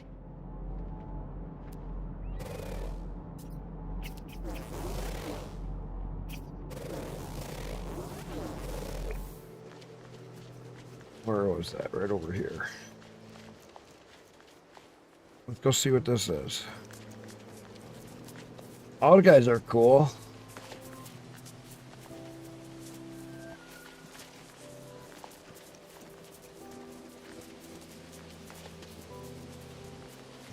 Those guys are pretty neat looking. Little dragon-like things. Look at that. That's cool.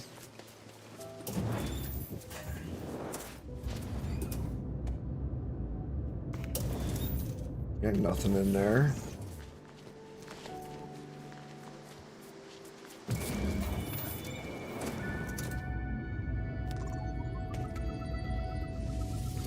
Units received.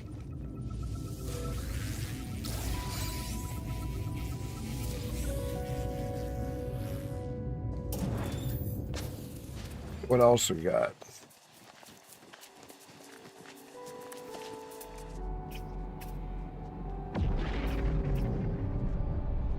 Copper. That's good.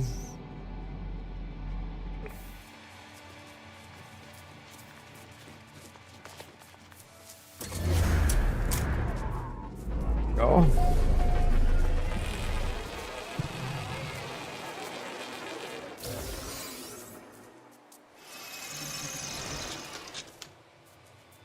All right. Well, let's see if there's any place.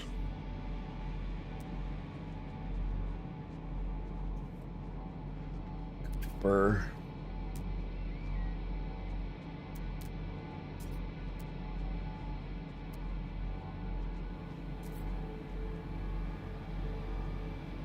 pulpy roots.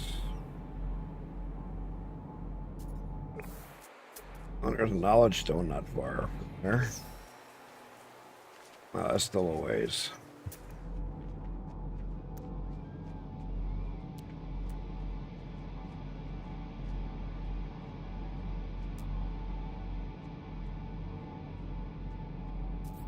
Okay, there's nothing special here, but there is a lot. So we'll just head back towards my ship and go make a base. Nice thing is it's quiet.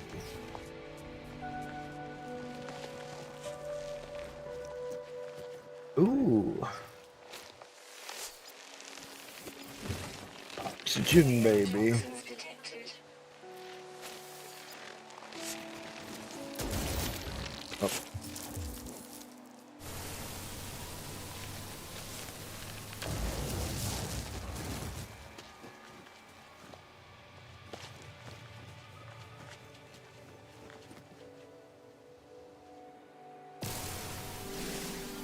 Actually, I can get a lot of goodies from here.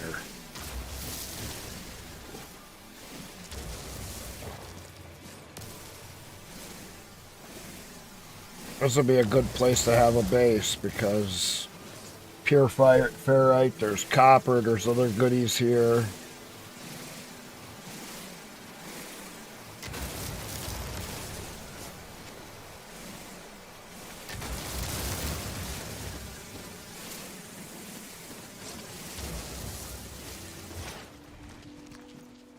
So it really don't matter where I build my base. It's just a peaceful planet to have a base. I wish there was water here, but I don't see any. That's okay.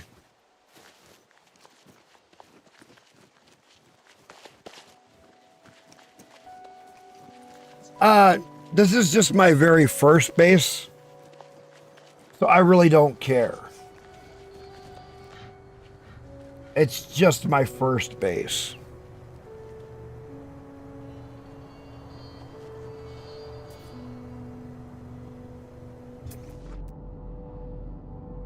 Star. Yeah, I seen that. This is why I said this would be a good place to start a base. There's a lot of goodies here. Look, hazardous flora for oxygen, star. You know, we got floating crystals, silver, hepatite wheat.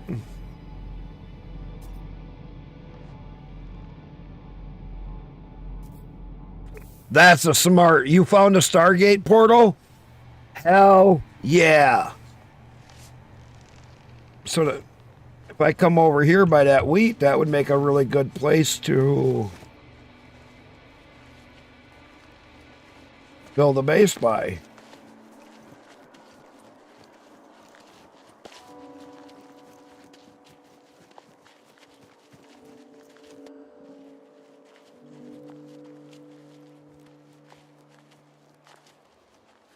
Look right here.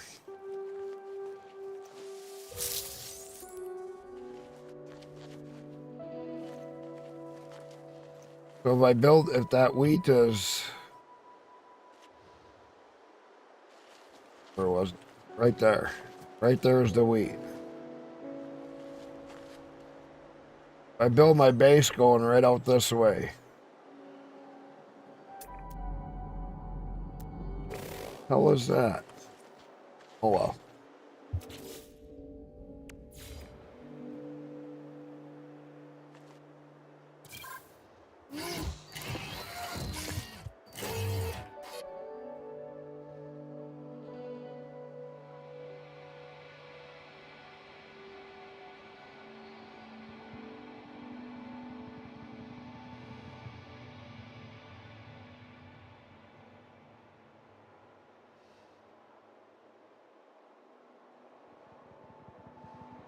Why do you fucking bots come around on Kick? You guys see that fucking bot? Yeah, but on Kick we don't have those options.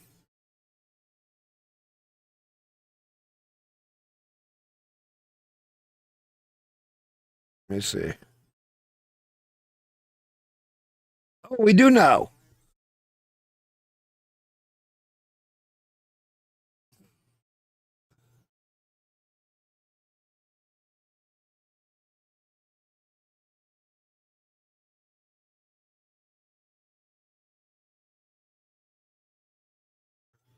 It won't let me ban them.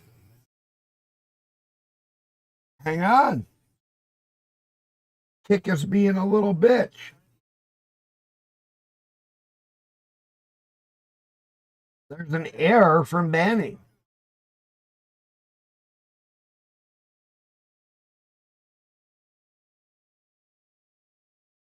Okay, let me. That's. Hang on, I'll get them banned in a second. It's got me trying to fucking relog in because I haven't done it in days, and it's like you're fucking being handicapped. I'm gonna get my freaking.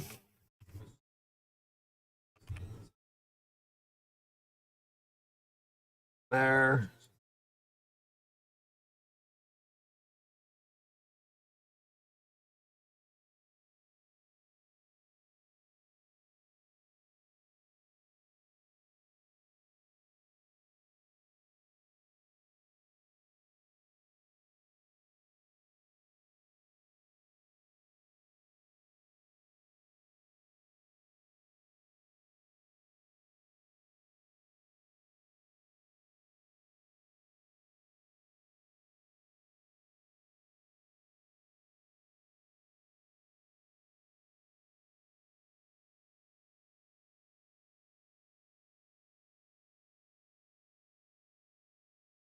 It won't even let me ban them.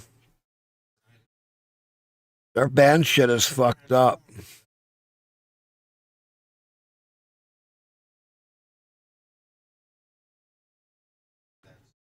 Kick is still a twat. A version of twat.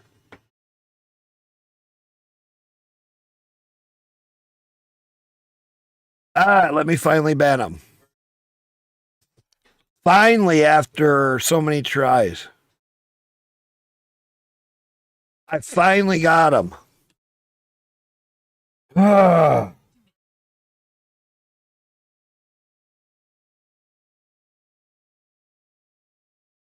That's fucking retarded. It took me like 7 tries. Holy shit.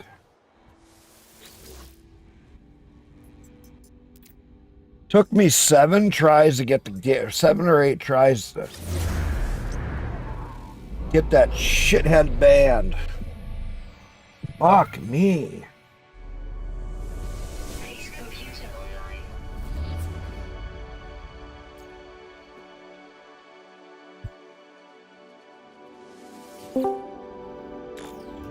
Hey, what is it? Yeah, it's prelude. Oh, hey, what's going on? Not much. Oh, Not hang on. much. Your volume's really loud today. Hang on, give me a second. Oh, it is? Hold on. I'll turn it No, down. you're fine. I already got it. I got it. You're good.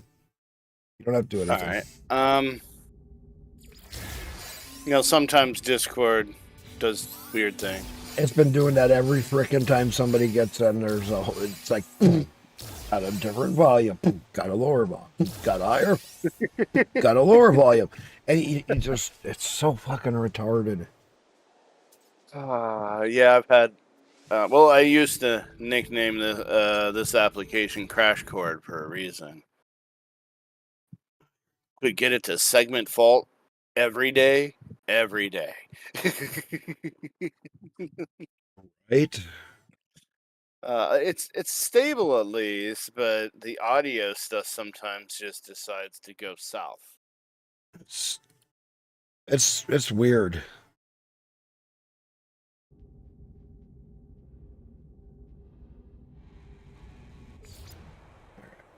Yeah, how's No Man's Sky going for you? Besides, I now have everything blocked for No Man's Sky to access. I've never had to do that, and I'm just puzzled. Because Like, I couldn't, when I was in the game yesterday with everybody, I couldn't use a fucking portal at all. Oh, you do have to jump to the next system, I think, to unlock that. I was in 7 systems. I already had my goddamn capital ship, and it still wouldn't let me use a portal. Or maybe it's tied to base building now? I already had a base stuff set up. Yeah, did you build a portal? We had a portal. Ooh, that's... Did It you wouldn't- it would examine not- several portals like at the space station? It would not light up for me until all of a sudden it did light up after I did something. I don't remember what I did. But then it finally lit up the portal where you could see the blue swirl in it, right? Right. It would show me only my capital ship and the station that I was in. It wouldn't show me the base. It wouldn't show me other things. So you had to manually go back to the base, maybe, to access I did it? that. And then the base wouldn't let me jump up to the station. Oh, is this during the whole server going offline thing? Yep. I'm wondering if that's stored on theirs. Thought that was client side, though. I don't know, but in another game that I have, I was playing on, it was completely offline, and I had no problem.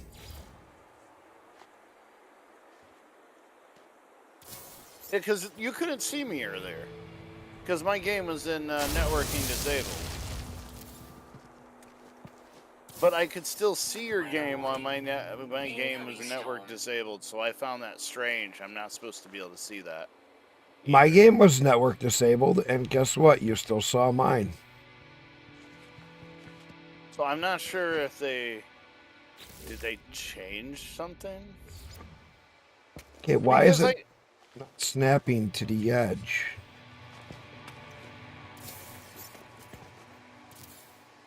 I want to make a bigger base. Computer online. What? Not snapping. I don't know why it's not snapping.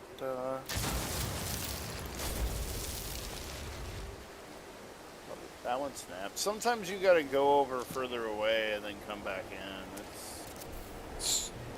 Weird.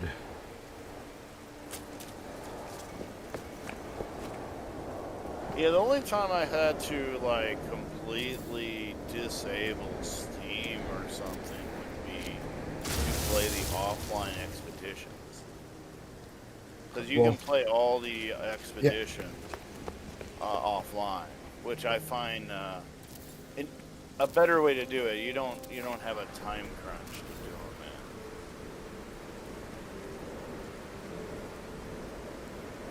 you love your Snickers and Hennessy? What a treat. Scat. How's it going?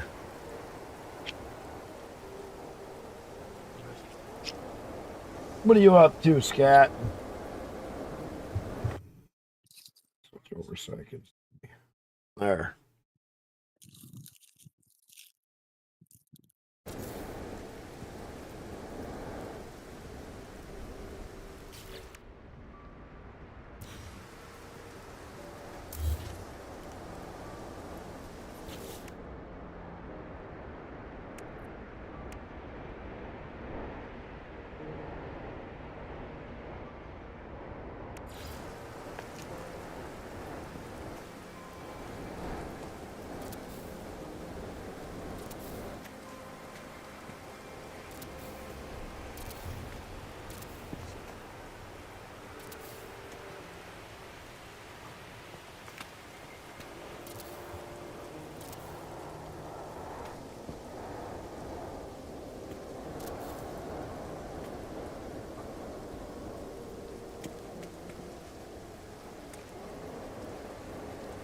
Weather update.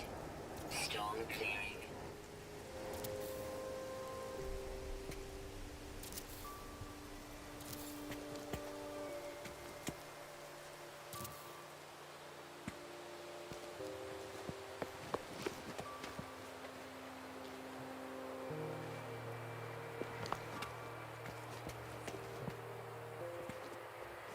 Why did that one go there?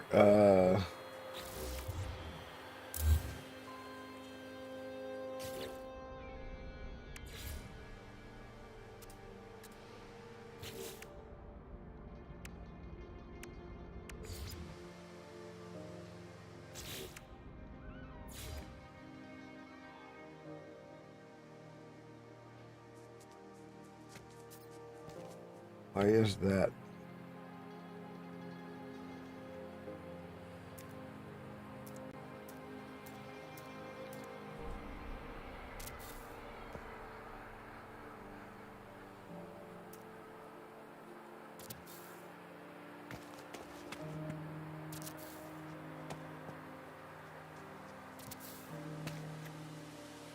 Oh.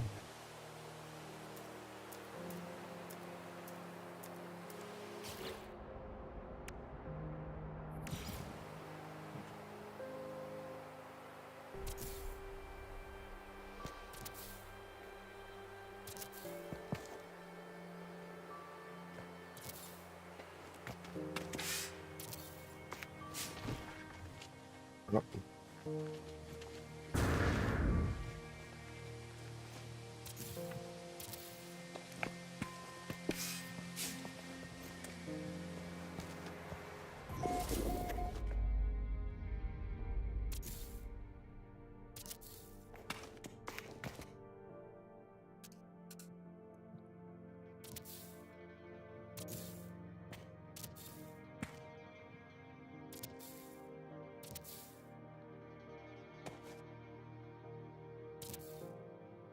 Ah.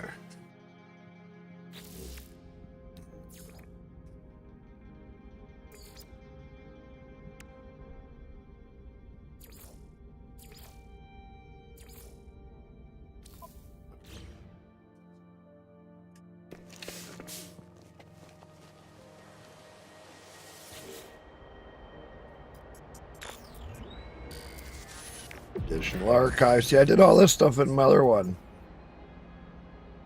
Track the plans. There we go.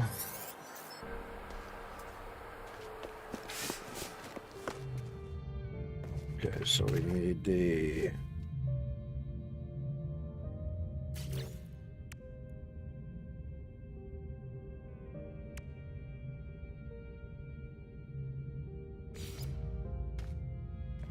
Put a portable refiner down here in the base, so I have one.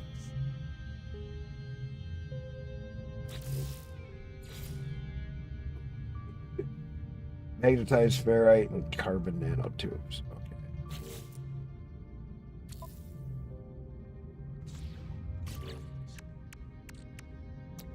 Nanotubes. 10 of them, so I got them. Magnetized ferrite. Technology recharge.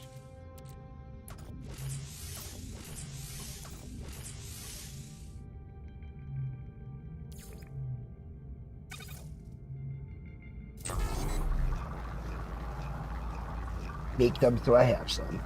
I don't even know how much I needed. But I'll make some so I have some.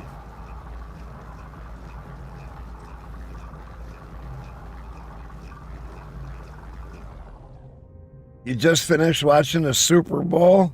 You won $300 from what?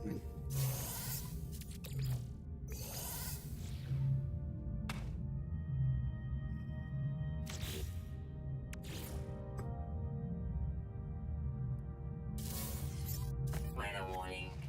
Incoming storm.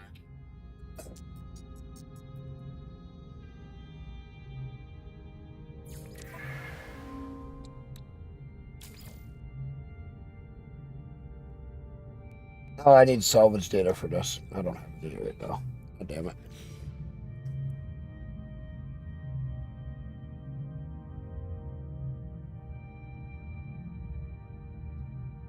Your uncle, a Chief fan, so he bet me $300 they would win. They didn't. That's funny.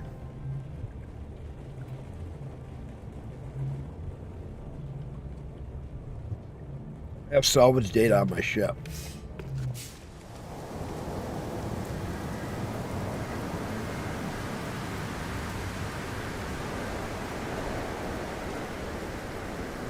Let's get my ship.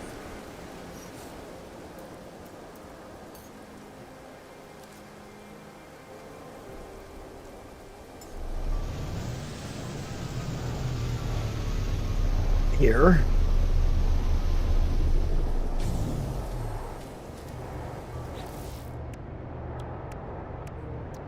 Still got plenty of fuel. Not need that yet. Okay. Well, that's navigational data. Salvage data. I knew I had some.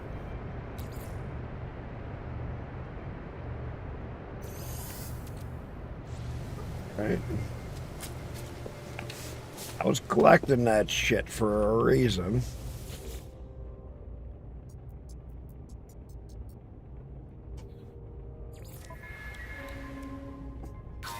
Teleporter.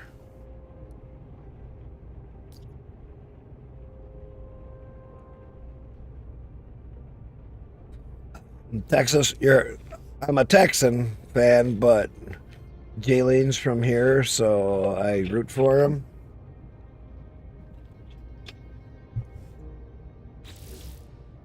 Item received. Item received. I only want the signal booster, battery, Item received. solar panel, Item save beacon. No, I don't have enough for that. So we already got solar panels. weather update. Storm clearing. We'll have all the goodies. We can put the solar panels up on the base. This thing will always have power. We'll be rocking along.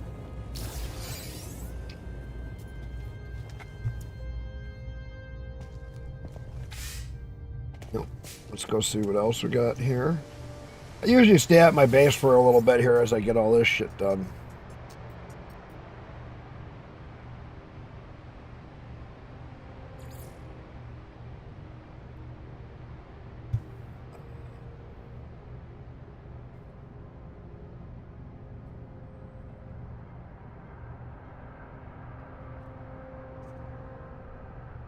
Paradise Base.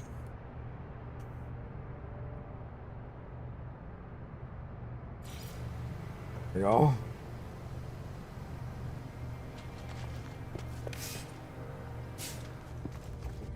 Now I need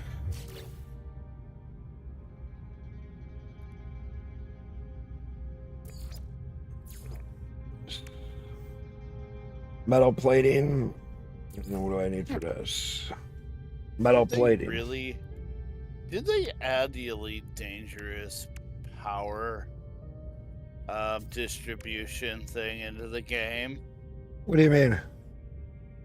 I just pushed up on my D-pad and it changes power diverted to weapons, engines, or shields, or balanced. Pushed up on what? On my D-pad for my ship. Really? Yeah.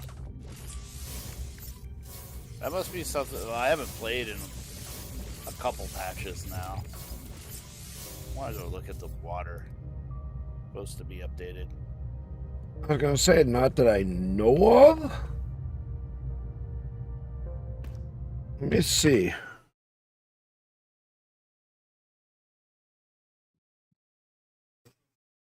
I got my Steam offline, so I can't tell.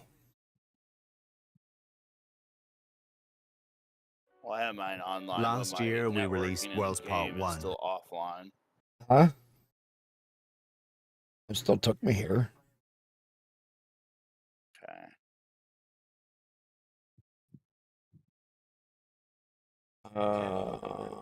Major update. Here we go.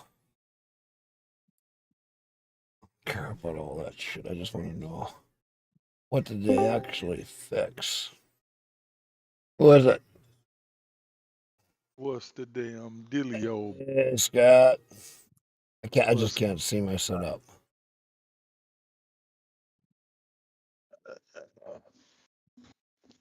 Man, I never played that game before. You never played it? Really? Yeah, you know, I started playing. I was playing Starfield, Star- and The only thing I like about Starfield is the looks of the planets and stuff. They did really good with that. That you can capture ships, and the shipbuilding isn't too bad. It's really basic, but it's not bad. Their missions and stuff really fucking suck in it, for the most part. they did a pretty good job with adding stuff to build your bases and stuff. But here's the crazy part: I played that game for about 4 months straight, and Holy crap! I never build an outpost. How could you play that game for 4 months straight? Well, I mean, I was playing golf and all my other games. Oh, too, yeah, but I was gonna played say, it you- yeah. Jesus Christ, how could you play that? There ain't enough fucking content in that whole game. I know somebody who did make it that way, but they did every single side mission and every single thing.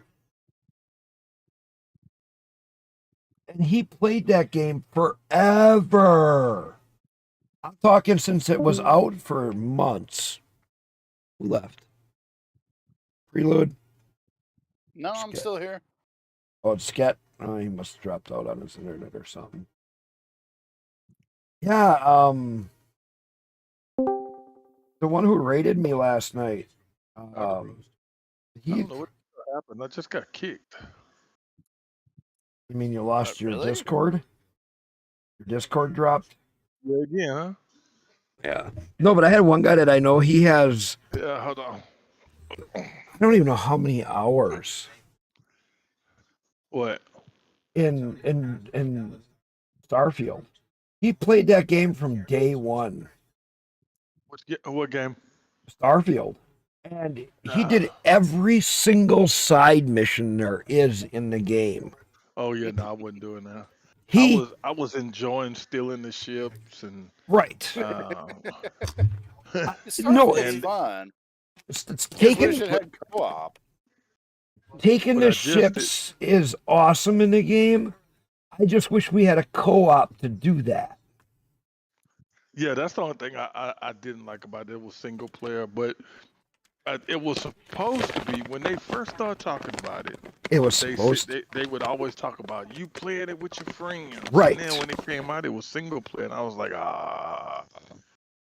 Yeah, it was more than that. Remember how they said survivable aspects built into the game? There Yeah, is they no take all that survivable out. aspects. No, they nerfed that at the Yeah, last minute. Yeah, they did it the last minute. Like you can go in now and decrease a bunch of stuff, and then you have to really survive. Like if you're out there, you got to hurry up and get inside Well, before that's your not shield wears out. survivable. Before You as soon as you stop, you make a jump and you stop in your full fuel every time. You don't have to. You don't run out of fuel. You don't have to make bases to get fuel when you go further away from the areas. It's stupid. They were going to have all of that. They don't even let you make stations unless you do a mod.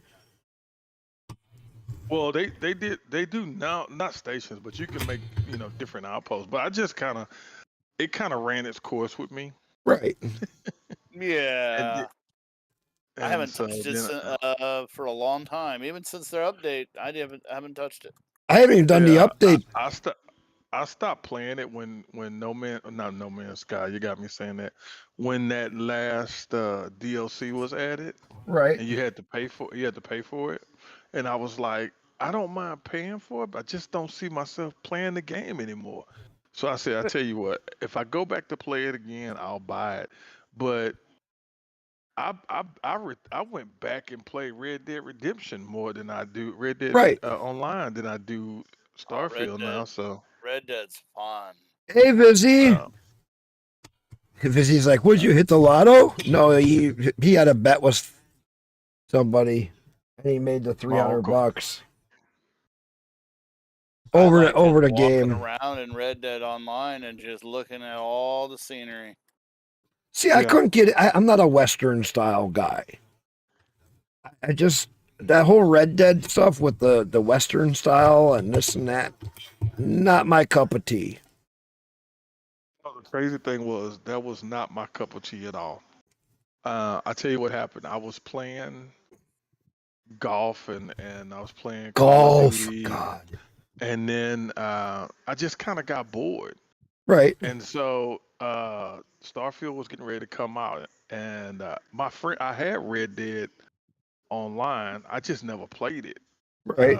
And so I was just looking for something to play until Starfield came out. And about 3 days in of Red Dead, I was hooked, and I played the hell out of it. What Yeah, it's what got what some part do you nice think got you looking. hooked? It got nice looking surroundings. The ability to do whatever I wanted to do, like I wasn't forced, like you weren't forced to do anything. You do what the fuck you want. So if you want to hunt, you hunt. If you want to go and start jacking people for wagons, you can do that. If you wanted to, Did you see where you can uh, kill the kid thing, where to use a kid as a shield against the one group? So if you there was no, this because one thing if you killed.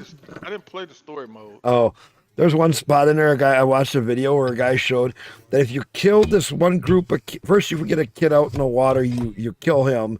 Then you get another kid in this alert thing, you kill that one, and then you get a group of kids. If you kill them all, then all of a sudden you get this one kid. You can carry his body, and he becomes a shield for you against this one gang, and they only hit his body, not you. It's really freaking Well, wild. I think what would make it fun for you, um, if you got into one of the private servers Yeah, and played with some of the guys that actually run the game like a virtual reality type, like if they play it like those guys play Like Grand a Theft role Auto. playing. role Yeah, play? or No. I'm not an yeah, RP guy. Fuck yeah. that. I'm not either. I'm not either. But what I No. did is I went into one of the servers. I went to Twitch. I was watching them on Twitch, and what happened?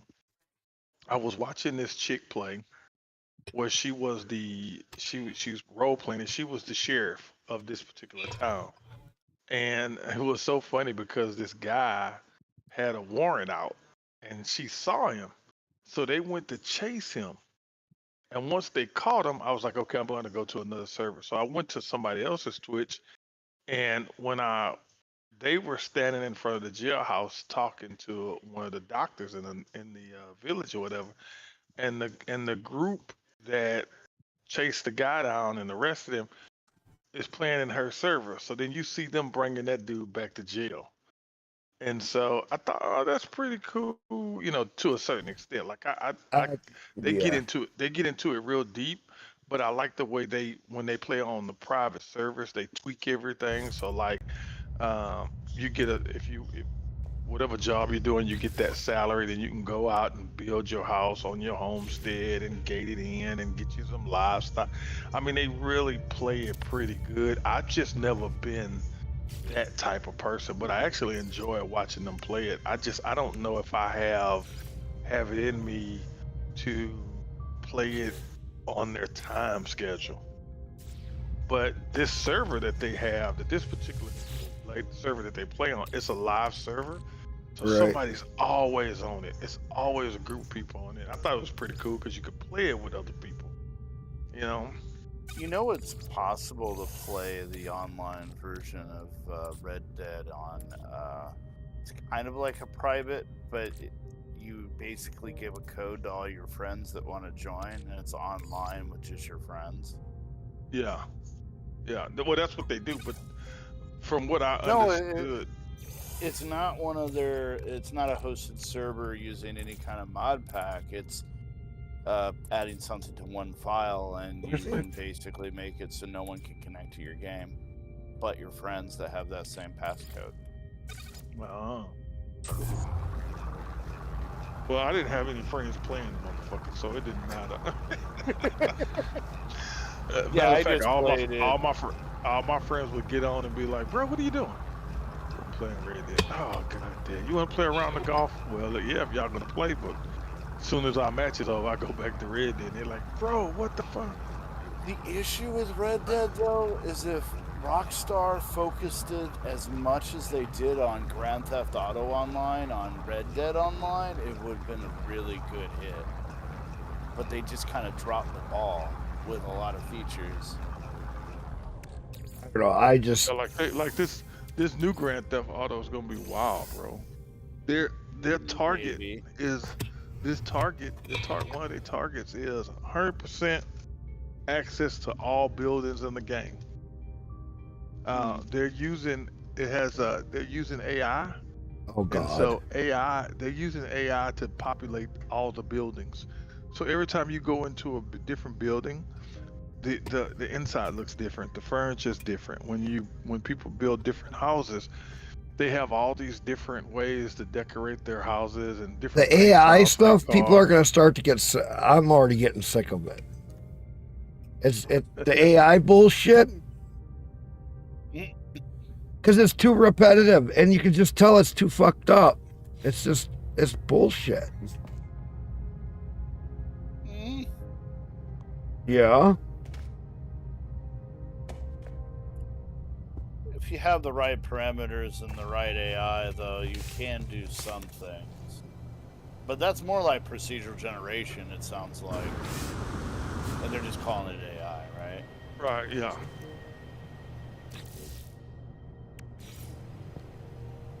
That was lovely. Saw a ship just fly right through my freighter. That was awesome.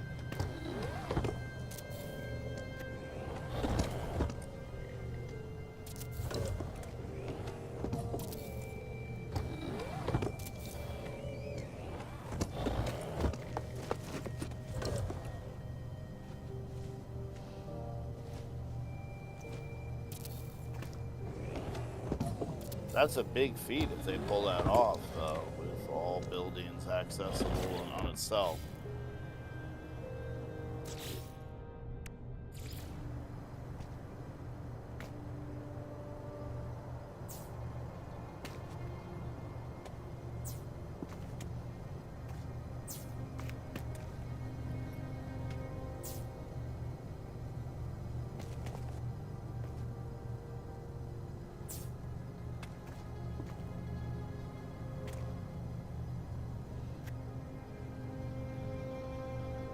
I gotta go upstairs and fuck with my damn rig. I don't know what I did, Tech, but I'm gonna say my nephew did it.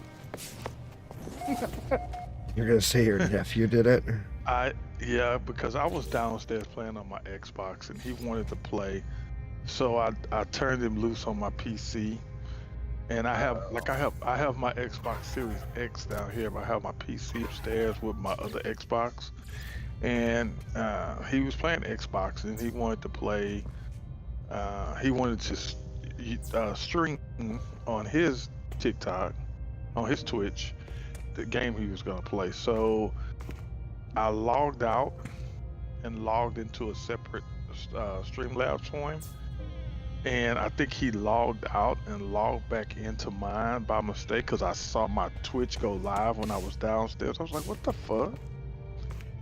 He knocked off, Ooh. yeah, he knocked off my settings. So now where I had all my audio separated is no longer separated. So now I got to go damn fool with it.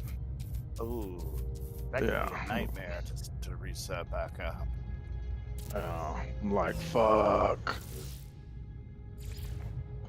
Because I just fixed it to where I could play my Apple Music while I streamed, and my stream could hear my music, but it wasn't recorded to my stream, so I didn't have to worry about any of my stream getting muted or catching copyright shit. But because he's knocked it all off, now everything plays and you can hear it, so I can't play my Apple Music. So I'm like, fuck, I gotta deal with that, and I haven't been up there to fool with it, but I need to. There, so I got. Computer online. Here we go. This is what I did. All this stuff. I got I get a base where I got power. Get it, so I got some batteries to run everything. And it's in the other one. It would not let me use the teleporters. It was so freaking stupid.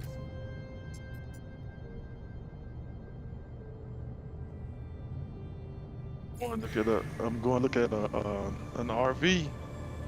We have the RV show here on the 12th, so me and my wife are gonna go down there and look at the RVs. Won't activate that yet. Play. Investigate the space station.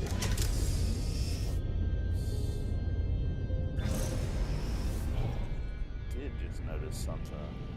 I told her about. Oh, go ahead. Go ahead, man. I'm listening. I'll cut you off. Go ahead. On my save, it reverted my fleet carrier. To what? A Type C. What'd you do to get it up? Oh no, it was an S class. I don't know what happened. Or maybe I lost that save. It's all possible. Yeah, what S class did you have? Dreadnought? Like one of the Star Wars looking freighters. I don't know if it was a Dreadnought. I don't even think those were in the game when I stopped playing. I'm not entirely sure. I haven't played for a while, but it looks a lot better. I did play a little bit with the last World's update, but I always got distracted by all the other games in my library. The last one gave us the fishing and all that. That was pretty cool. Yeah, I kind of want to play around with the fishing in Water World. That's the feature we always wanted in Elite Dangerous, right? Well, fishing and building a station or a base and stuff in Elite. And they never gave it to us. They didn't give us anything in Elite Dangerous but smashing our hopes and dreams. Mostly. And making sure that you buy arcs. Well, okay, the fleet carriers, I wanted it so that you could actually have a store, in a sense. And they said, oh, yeah, you're gonna, no. You had to buy set modules. It was so stupid. I just used my friend's fleet carrier and never got my own. Because it was a waste of money. It was a huge waste of money. My friend's just sitting there going through millions a year, just letting his fleet carrier sit.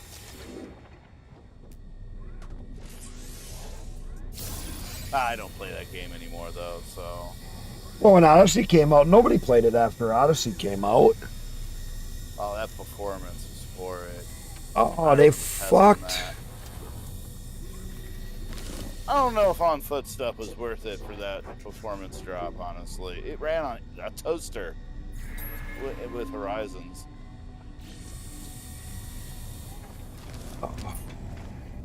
I liked Horizons when they did that.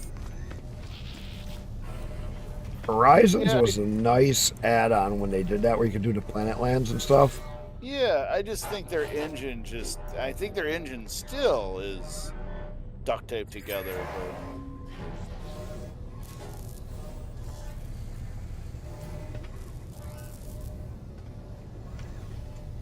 I don't know, their whole... We were finding some interesting bugs, and they didn't like us reporting it. Oh, were you around in Elite when they had that black hole bug? Did you ever see that one? Black hole bug. I've seen a lot of bugs, though. I love the one when your friend jumped their fleet carrier and you just got left behind drifting in space in your spacesuit. Oh, I didn't have that one, but I had one that if you went to, I forget which black hole it was. We had one of the black holes, somebody figured out that if you went to it, you could jump through it. And we don't know where it wound up putting you. But it was not in that galaxy. It was not in that galaxy. I know there was some places like really far away from the galaxy that you could get to, and some they removed. But... And that was what we thought it was one of them, because once you were there, we couldn't figure out how you got back. Yeah, there was a graveyard. Actually, I think the graveyard system might still be there, where if you jump to it, you can't get out of it unless only a fleet carrier can get there. This was before fleet carriers, so I don't know. Yeah, that's what I'm saying, is before fleet carriers. But with fleet carriers, you might be able to get there because they have a 500 light year jump. You played after Odyssey came out, you played it for 1 hour. That's about how long I played it for. About 35, 40, 50 minutes, somewhere, maybe an hour. And I'm just like, this is dog shit. I don't know, I built a whole new computer just to play Odyssey. And what was sad is it doesn't matter what your graphics setting is on. You were lucky to get 60 on foot. That's how bad it was. I had a lot of issues with Odyssey. I just couldn't do it. It was so janky. Well, the thing is, I was helping a person that was streaming it, and we were pointing out bugs, and the devs actually jumped in, or I'm not sure if it's actually the devs or community managers jumped into the guy's stream and started harassing him, and they accidentally forgot to change their username, and he tracked them. All I know is, but it was just a horrible time, and it's not the first time they've crossed the line. They crossed the line just recently by adding in paid ships that you had to buy spend arcs to get. Right. And that was something they promised they'd never do, is make the game like pay to access anything like that, besides like buying an expansion. So all I know is, once they went to that paid ships, I was sitting there laughing. yeah, they're looking at Star Citizen and be like, what can we make off of people here? Well, and that's that whole motto of the way Star Citizen does it. I mean, you realize they have more devs than some AAA studios, and they still can't even get a single player out in 4 years of working on it. There still is no single player for Stars. Okay, Bethesda had only 291 devs at the time they did Starfield. Okay, and that's a lot of devs.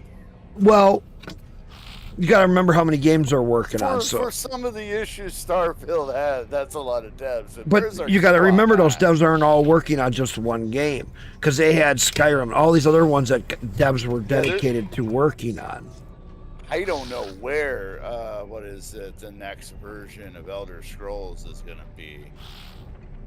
They've kind of kept quiet about that. Like, they were scrapping the whole thing and porting it to Unreal 5 is the last thing I heard. Yeah. Well, and you hear there's going to be a Starfield 2?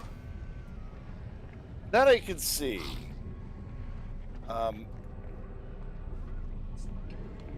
What Starfield really needed was Survivability. they needed Empyrean Reforged Eden, though. A Reforged Eden for Poor Starfield. Yes. Starfield. Yes. Yeah, with they co-op. needed, You have to have co-op in there, or playing with a group of friends. and more than that, they needed more of the crafting, building. You know, your buildings needed to be better. Your ship building needed to be more. They needed it so that you could actually do more with the ships when you built them. Because they were just so lacking in it. I mean, there's still a lot of game engines out there, and they're each have pluses and minuses, I guess. Sometimes it's better to build your own engine for a game that you want to make, because Well, and that's like Fly One. Well, Jack, you know other games use the same engine. Yeah? And ST has its own from scratch. It's not from scratch. They took one and modified it.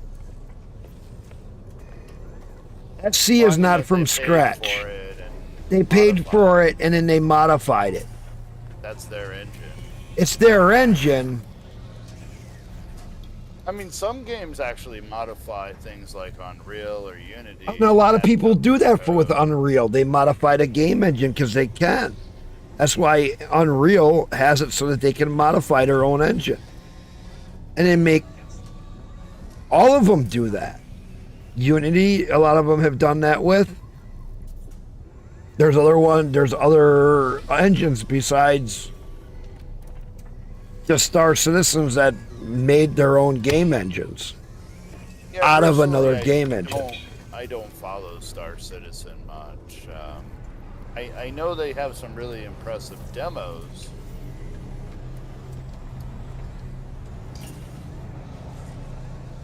But they don't have a completed game Right. yet. Right. That's like writing a program in C++ and then calling it your own language. Roni gets it. That's right, Roni. It is. They still started with a base game engine, the Lumberyard or whatever it was. Wasn't it a Lumberyard? I don't follow Star Citizen Anyway. much.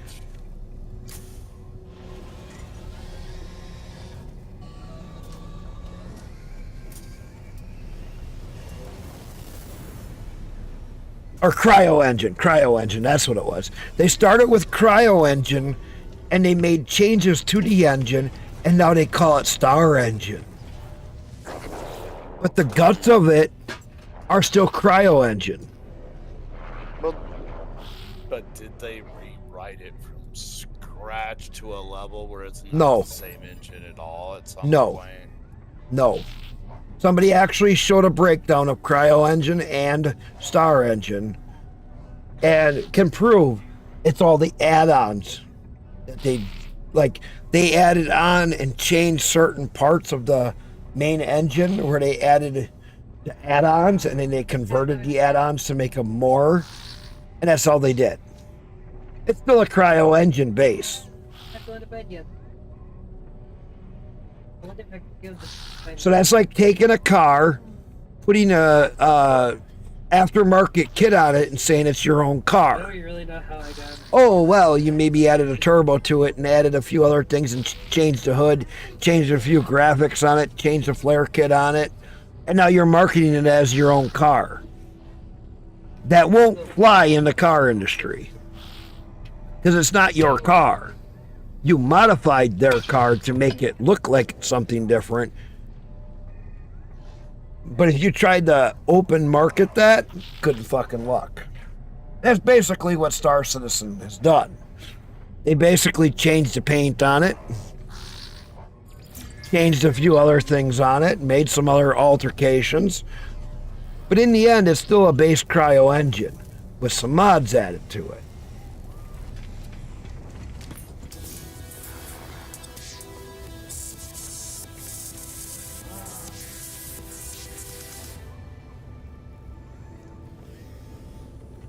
base, it's still the same. That's why they have so many problems.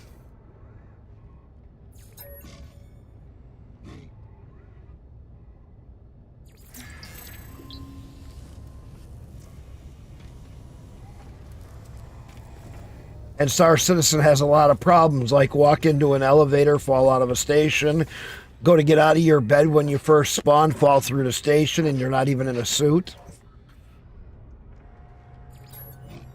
I can name a lot of problems Star Citizen has. I haven't even played it in a while. I watched some information that they got someone that's supposed to pull things together, so they actually hit a release window. They have to. You want to know why? Because the EU passed some things against them, and they had to refund thousands or hundreds of thousands of dollars to EU customers. Oh, there's people that sink so much money in that game it'll make your head spin. Because they said in court to try to beat the rap that they're not a game. And when they said that, then they said, okay, so then you're claiming that you're selling product for in a game right here on your website. And it's a playable setup, but you're claiming it's not a game. So then you are fraudulently committing fraud under these sections of their law. And then they admitted, no, it is a game. It is its own game. We're a tech company working on making our own game engine. Oh, then now you admitted it is a game. Now you're contradicting, and it was just a big fucking mess. And they got into all kinds of trouble in the EU. And it's funny on how much trouble they got in with the EU. Now, do I think the EU is all right on all what they did? No, their laws are fucked up. I'm not going to say that they're not. Yeah, they got a lot. There's a lot of shady laws. Overlap with, let's just say, personal privacy and security. Right. Right. There's a lot of issues with the EU laws. I'm not saying it's right, but I kind of get it, because how can you charge? Like, they had a ship package that was out before that was $48,000.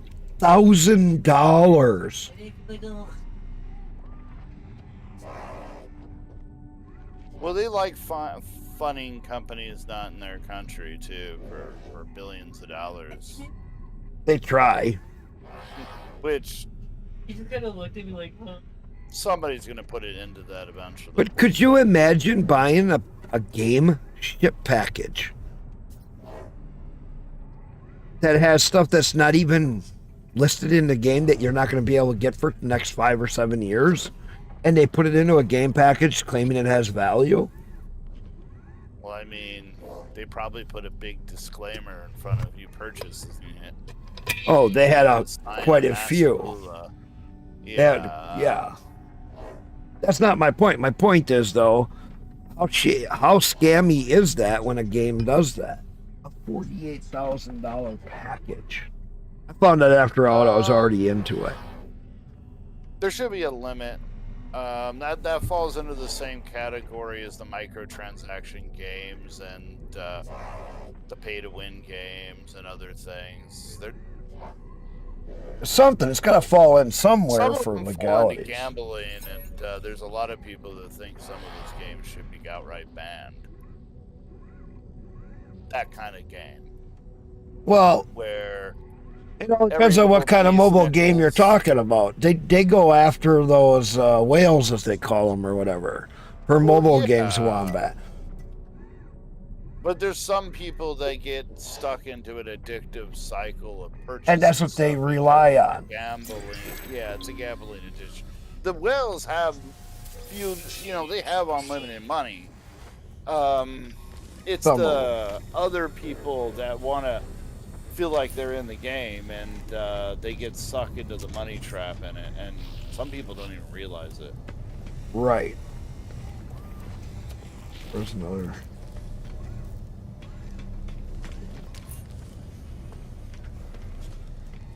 No, but the whales, well, they're not all kids. The ones, so what they try to do is get it so they get the ones that spend hundreds of, one whale, as they call it, will spend $50,000 when they get into a game within 6 months. And that's why they call them whales. So you got people probably in Star Citizen that own everything that they've ever sold. There are. And that's probably, I don't want to. I would consider them a whale of the game because some of them people have spent over $100,000 in the game. Well, I thought stuff even went above that. Oh, there is stuff that goes above that. But because you got your monthly subscription and you got all these other things that they can get into buying. And when you get done, I've heard some people have over $300,000 stuck in a Star Citizen. So that's Star Citizen is working off the whales of the game. Same as mobile games. They keep their prices aligned for their rich player base, and they don't necessarily care about anybody else that buys into their game. Right. They don't care about the little guys. If you're not spending $50,000, you're worthless to them. They even have a separate VIP area for them in the game. In Star Citizen. No, they do. Yeah. I'm wondering if in their agreements they don't even allow kids to buy into their game because of the amount of money that's transacted. Like No, they don't care who buys in.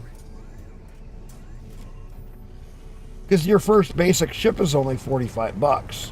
You can get a basic ship and never spend any more than that $45 to get into Star Citizen. Yeah, and you can grind internally to the game. You unlock and get more. Is that correct? Or no, you have to purchase things? As long as the credit card works, they don't care. No, what I mean is you can take a base ship and farm inside the game and buy other ships. Right.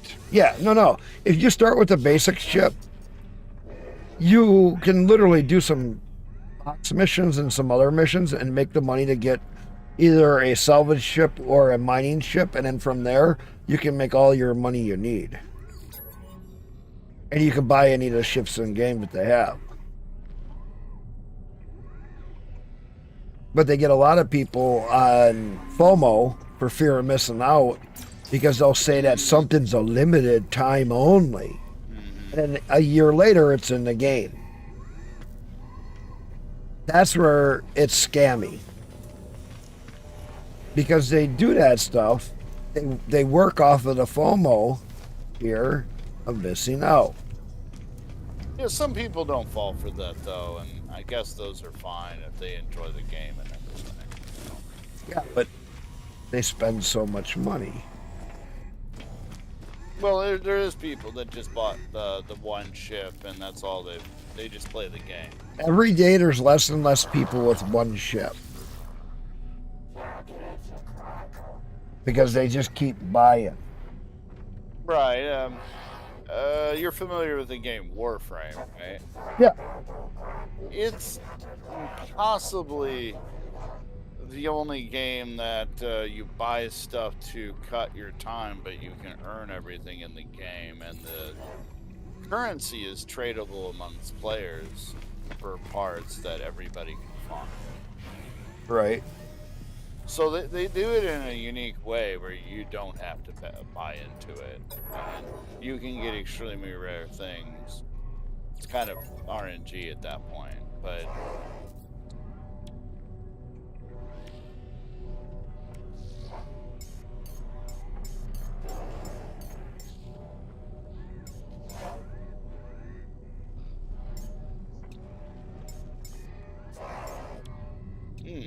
Cyberpunk 2077.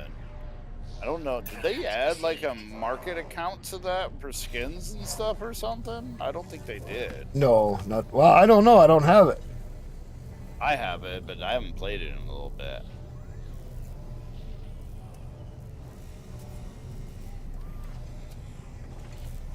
Look at how much Cyberpunk made. Are they? Do they have it where they have a skin sales or whatever he was talking?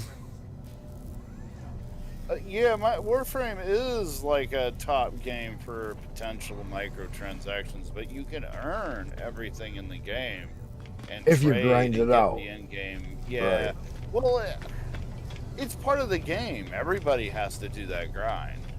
Right. You're always doing that grind, doing the missions and stuff. Warframe's, I guess, in a different class because they balance it out well. You ruin the game when you buy stuff in that game.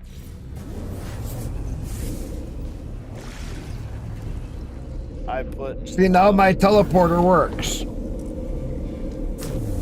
Yeah, I put in a lot of time into Warframe. Must disclose that.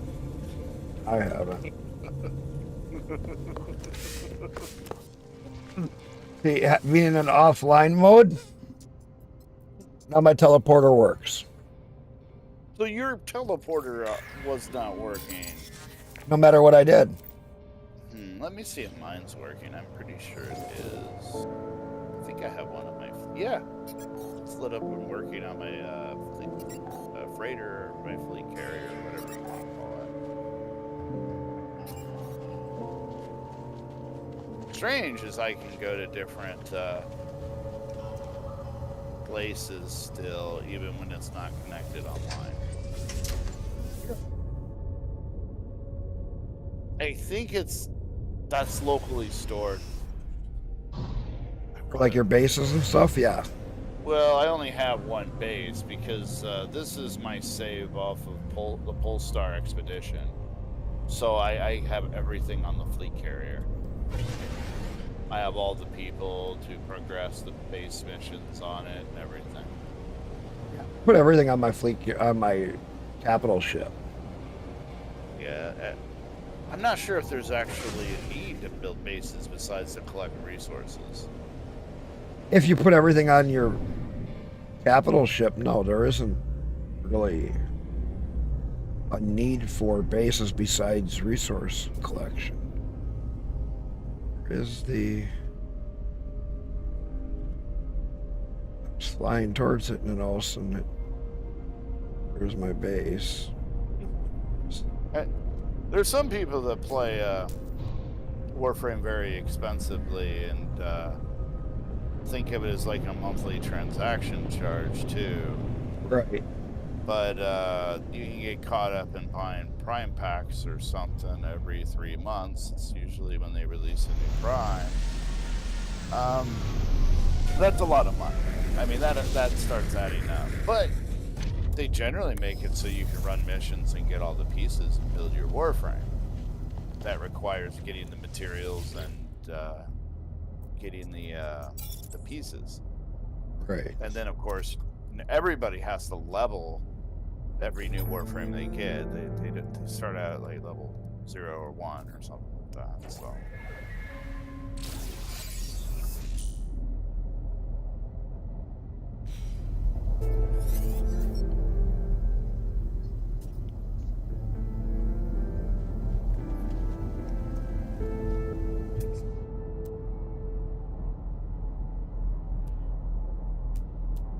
Weirdly, though, everybody was hyped up about an update in Warframe, and I just stopped playing it right before the update hit, and I haven't really get back to it.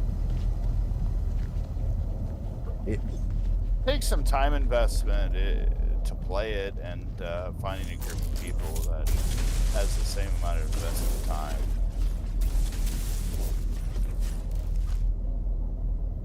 But that's true with a lot of games, right? Yeah. Like, even Elite Dangerous takes a time investment. Actually, that's a grind.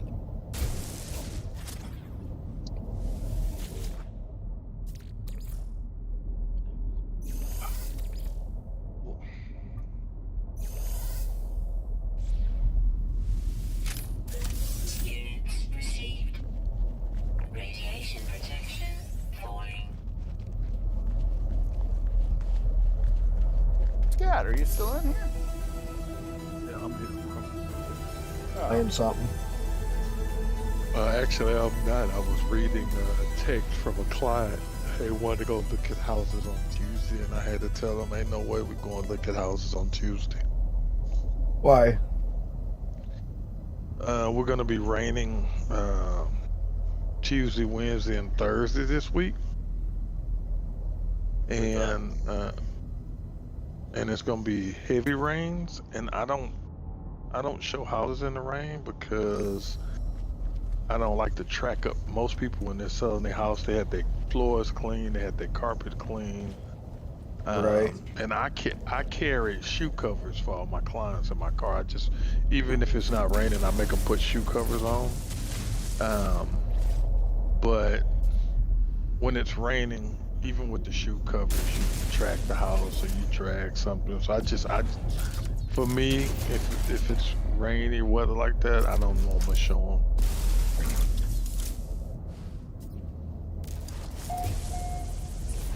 And I've lost some clients of that. I've had people tell me, man, I want to go see them today. I'm like, bro, I'm not. Well, if you can't show me today, I'm at tomorrow. I'm going to have somebody. I'm going to have somebody. Well, I mean, if that's what you want to do, bro, I can't stop you from going somewhere else. But I'm not doing it because if you go in that house and you mess up that floor, you track that carpet, I gotta pay for that. Right. And I don't mean they don't necessarily tell me I have to pay for it, but I feel obligated my to clients because tracked up. Yeah. Right. Yeah. So if it's sprinkling or it's just that's different. But we're supposed to have rain on Tuesday. It's supposed to be heavy on Wednesday, and it's supposed to stall Wednesday and Thursday. So those are gonna be heavy rain days. I'm not doing it, bro. Nah. I don't hurt for money that bad, and I've got plenty of clients. So I'm like, if you wanted to go somewhere else, man, by all means. I had to terminate my contract with a client the other day, man. Her and her husband just pissed me the fuck off. And I told her, I said, and the crazy thing is, everything was cool. Like I originally was talking to her, and everything was cool, and we, I sent her a bunch of stuff. And the first time we went out to see houses, her husband couldn't make it, so we went and looked at a couple, and she saw 3 that she liked. She wasn't sure, but she wanted him to see them. And I'm like, this is one of the reasons why I hate to take one of the spouses and not take the other, because when he or she sees one, we got to go back out there because the spouse won't see it. But it's fine. To me, it's part of the job. Right. And so we go out there. The first I meet them, I'm at the house. I beat them to the first house, and so I'm waiting on them. And then when he got there, I don't know what was he was expecting, but he gave me a weird look, right? So I let him in, and the next house was about 5 miles away, and they were in their own car. So I could tell when we got to the second house, they had been arguing. I'm like, oh shit, what the fuck, man? Oh, you don't want to be involved in that. Right. And if they've been arguing, we could look at houses. They're not gonna agree because they're mad at each other. So we go to the second house, and I don't know, bro. He just gave me some crazy ass looks, right? So I was like, okay. So we get to the third house, and I pull up, and I go in, I unarm the alarm, and all that. They sit in the car going back and forth for like 15 minutes, and so they came in.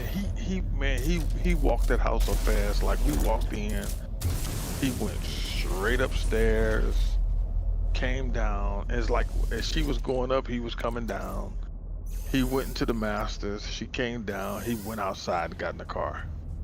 So I said, hey, I talked to her. I said, hey, everything okay? And she goes, yeah.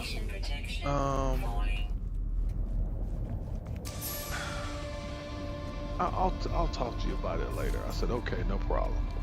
So the next day, she called me and she goes, hey, I'm gonna tell you something, but don't take it the wrong way. I'm like, sure, what, you know.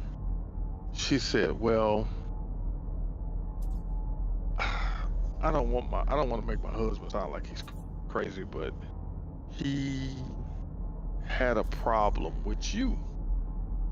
I said, with Racist. me?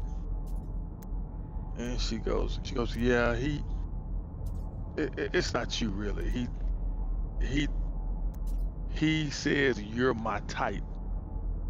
Oh, I'm like, what the fuck does that mean? I know oh. exactly where this is going, and Right, you need to have a right. second person with you sometimes when you don't have both So spouses together.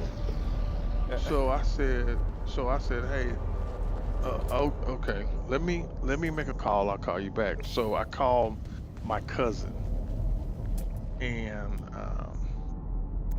I told her, I said, hey, listen, I talked to my cousin. She's only working with one client right now, so she can help you. So I'm going to send her your information. She's going to call you today, and she's going to line you up some houses, and y'all can go see them. And she said, are you sure? I don't want to take any money out your pocket. I said, no, I'm still going to make my money. She's going to take the lead on it, and I'm going to get a percentage of it and keep it moving. But I wanted to say some things and I just didn't. I was like, just. So they found a house 2 days ago, and we did the contract and stuff. And my cousin was like, hey, I may not be able to make their clothes. I said, well, if you don't make their clothes, they won't have an agent at the clothes because I'm not going. I said, plus the close is about 27 days out. You'll figure it out. I'm like, dude, that's fucking crazy. And I guess I would understand it if that was your girlfriend. Where's your fucking wife? So and like I told my cousin, it's not me he has a problem with. It's his wife. It's his I wife. don't care what a dude. Yeah, I don't give a damn what a dude look like if my wife is meeting him for business because shit, I know my wife. Right. So apparently, so to me, you didn't fucked up before and got caught. And Something now he don't happened. trust Yeah. you. Yeah. Right. Could be some insecurity issues or something too, man. Well, Those yeah. people can But that's what he's talking about is something happened. psycho. Yeah. And I'm like, My wife, I don't Like, worry. first- If she's got to go meet somebody for business, she meets somebody for business. I'm not worried about her. yeah, bro. Listen. First of all, he's pretty much the breadwinner. She's a pretty much stay-at-home mom. Right. I'm like, bro. I'm married to a doctor. I'm not going to hook up with the McDonald's chick. Right. My wife and I have been together 20 plus years. If she wanted to leave, she would have left a long time ago. Yeah, listen. That's what I said. Me and my wife been together 20. We've been married for 22. We've been together for 26. And I've given her more than enough reasons to leave if she was going to leave. Me too. Technology recharge. I'm in the same boat, dude. If she really wanted to leave, she could have many a times. It's not like we've been in bad times, good times. We've had it where I've had good money, I've had no money. We've had our times where shit's just gone downhill and we've both been broke. Shit, you know what I mean? Yeah. Where shit's not worked out. Yeah, I'm like, but when she said it, I already knew what that was going on.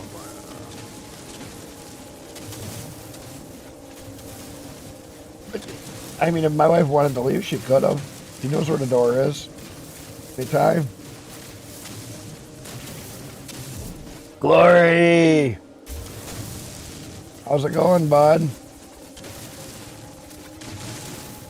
I don't keep her hostage. The wife does what she wants when she wants.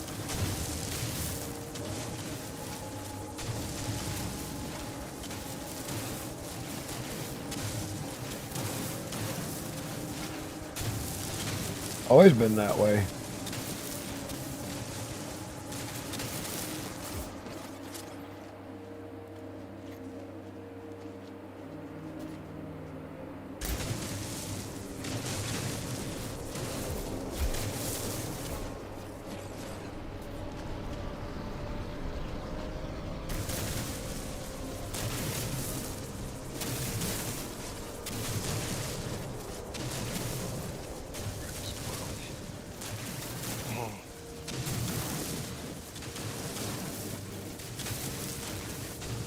I'll tell you what was funny. I had a You can't client, sleep? What's wrong, Glory? I had a client that I used to date in high school, and her and her husband contacted me. She contacted me about buying a house, and so the first thing I asked her was, "Did you tell your husband we used to date?" And she Right. goes, "No, I didn't think it was important." I said, "No, I think you should tell him." You gotta tell that one, especially. I said, you gotta tell him. So she told him, and when I met him the first day, he said, "So you used to date my wife, huh?" I said, "Well, first of all, to put it in perspective for you, we met in the summer of between my ninth and 10th grade year in high school."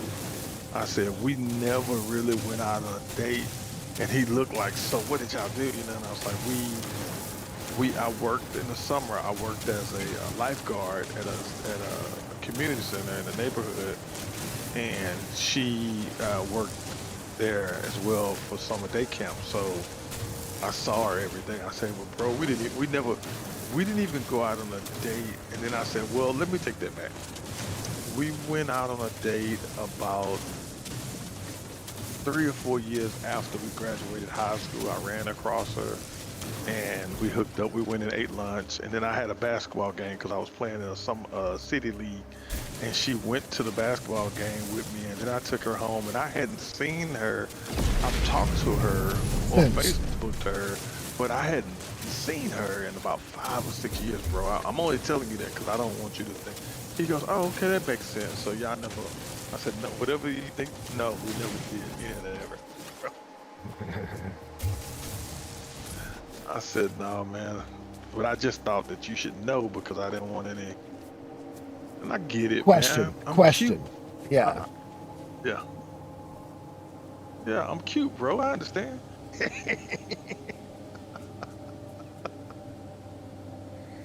Sleep is important. Sometimes getting it is an Yeah, unreachable but quest that, yeah, it's painful. Yeah. Sleep is weird. Speaking of sleep, I should be trying to get myself to sleep because it's been like 3 days again. Yeah, I get that way too. My wife gets so mad at me. and for the first time in a long time, I was in bed at 11 o'clock, and I woke up this morning at like 7. I'm like, I hadn't been up this early in forever. I said, I don't usually get up until about 2. Nitro tablet. Oh. Nitro tablet, really?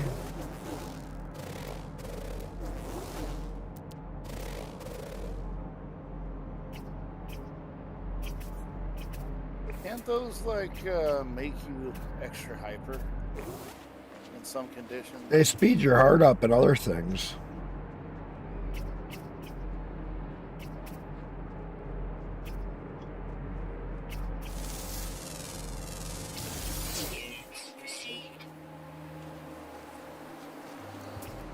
Cuddled.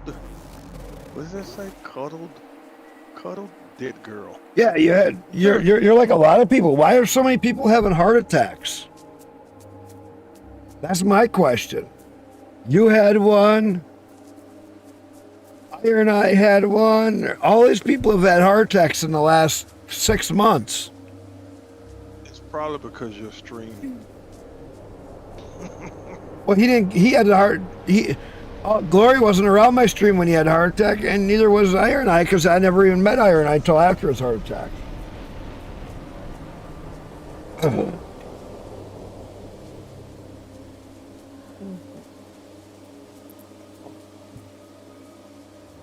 And it's crazy. It's not even 12 o'clock yet, bro. And I just realized I've been up since 7, so that's why I feel like restless. I think I went to bed at like 2 or 3, and then I woke up at like 5 to 6. You were up early this morning when I was playing. Yeah. I don't remember what time you came in. Nah, I run into those problems sometimes, bro. Like I go to sleep and I'm only gonna get about 2 or 3 hours, and I'm back up, and no matter how I try to go back to sleep, it don't work. And sometimes that day you get 4 hours. It's like an achievement because it was 4 whole hours. Mm-hmm. Oh yeah, I've had days where if I get 2 hours sleep, I feel like a whole new person, and I'm right back up. I'm like, why the fuck can't I sleep? I had 2 hours sleep. And like this morning, she got up. This afternoon, she got up. I was gonna get up, and I slept for another hour. I fell right back asleep, and I was like another hour and a half. My wife says I remind her of a toddler. I could lay down for an hour and a half, and she says it's like a power nap. You get up, you be just zooming. I'm like, yeah, cause shit, 2 hours is Sometimes all you great need. for me. Yeah. It happens to me too. And you know the other problem, when I was coming up, man, I always worked 2 or 3 jobs, so I was used to going home, taking a quick nap, then time to get up and go to my other job. You know. Like you're living off of adrenaline at that point. Oh God, the old days of when I used to do all that shit. Yeah. I used to work one job that was like sometimes working 2 jobs because I was pulling, 120, 130 hours in a week. You're pulling fucking hours. When I was driving truck and I was hauling vegetables, I was barely getting sometimes 3 hours sleep in a fucking 4 days. All I was doing was driving. I was going all the way down to Indiana and Ohio and coming back to Wisconsin with vegetables, turning around, going right back. Getting 1 load a day going back and forth. It was a 12-hour drive one way, and I'm doing a load a day. I remember when I used to do repos, and I'd get in the truck on Wednesday at 6, 7 o'clock in the afternoon and get back and drop the truck off Monday morning. I've been running for 3-4 days with an hour sleep here in the truck there, an hour sleep in the truck there, running, all the way out to Galveston, which is like an hour from here. But if I have 4 or 5 cars out there, then I would repo them. But if I repoed one and drove all the way back to Houston an hour, I'd have to drive all the way back there an hour. So I found a guy out there that would let me rent. He had a pretty big yard, and he would charge me $25 to bring a car and park it behind his house. So I would run all my work out in Galveston and pick up 5 or 6 cars, park them behind his house, and then in the morning, when we have what we call auction runners, and those auction runners would take the cars that we pick up that night and take them to the auction in the morning. So I would in the morning they would send 4 or 5, maybe 6 of them down to Galveston with the key maker, and he would make keys to the cars so they could drive them back to Houston. Because I'm like, I can get 1 or 2 cars, but I'm gonna leave 4 or 5 in Galveston because I can't get them back. And so my owner was like, find somebody, and I happened to run across another tow truck driver, and he was like, man, I got a house with a back area. You could $25 a car, especially if you go come get them the next day, park them back there. But it wasn't unusual, man, for me to have 6, 7 cars parked at his house because and I would take one back to Houston on my way back after I ran all that work. But it's just no way. And my window of opportunity for snatching a car is anything around 11:30, 12 o'clock during the week till about 4:30, because people gonna start waking up at 5 o'clock, Right. 5:30. So 2:30, my 3 window o'clock to- is a good time, but then you still got a lot of people getting out of the bar, getting home. So you got to be careful. well, on the weekends it was a little trickier, because on the weekends they out and they Right. come home at 2, 3, and they in one car, and they're in the wife's car and the husband's car sitting there. I remember snatching a car, and as soon as I was pulling out the driveway, they pulled up and blocked me in. And I was like, bro, listen, the car is already up on my rig, so it's going. You're not going there. We're gonna set my shit down. I'm like, listen, I already have the car in the air and it's already secured to my truck, so you can go ahead and call the cop if you want.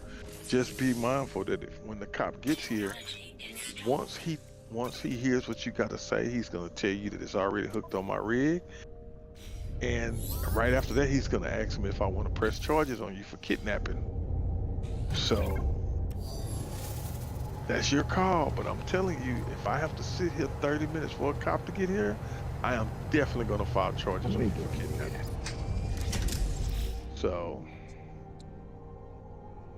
but man, we had a guy go pick up a BMW. It was a company vehicle.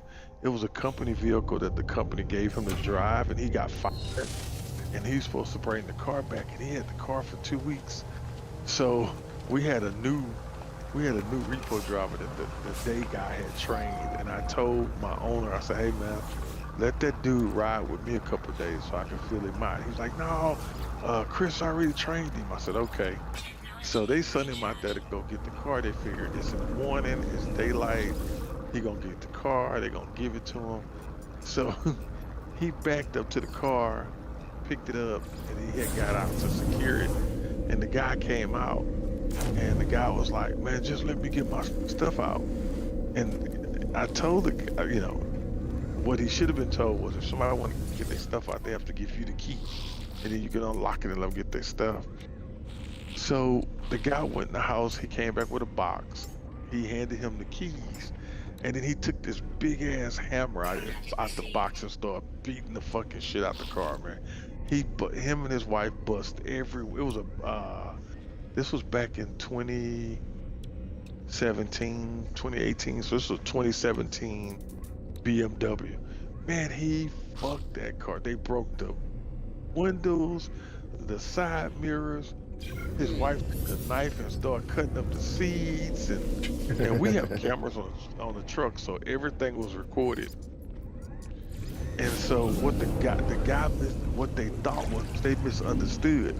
See, if you own a car and I come to repo it and you do that to the car, there's nothing I can do to you, because technically it's your car. But you're still they're still gonna pay for the car either way, and they're gonna pay for all the damages and everything. It's on them. Right, but it's all civil. It's not criminal. Mm-hmm. But this particular vehicle was a company vehicle, so when they did all that damage, Oh, that's a different story. Now that comes criminal, because it's not their. They don't own it. It's the company is the one that has it. It's the property rights to it, not him. Right. And so he's damaging company property. So him and his wife picked up a felony. Yeah, And because they did over so much damage. Oof. Yeah, man, they do. And then they denied doing it. And when the police came, the guy told him, well, they can deny doing it, but there's 3 cameras in the back of the truck that faces the back of the truck. I got the whole thing on video. It was so crazy, bro. So crazy. It's wild.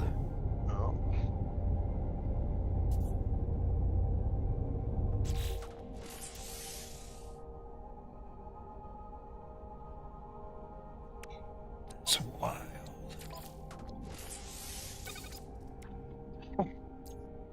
Yeah, man. Dude, I got crazy stories when I was doing repo. I went to repo this lady Hummer, and the truth of the matter is, I wasn't gonna be able to tow the Hummer. It was too big for my truck. This particular night, I got stuck doing the north side tows, and the north side tow has a smaller truck.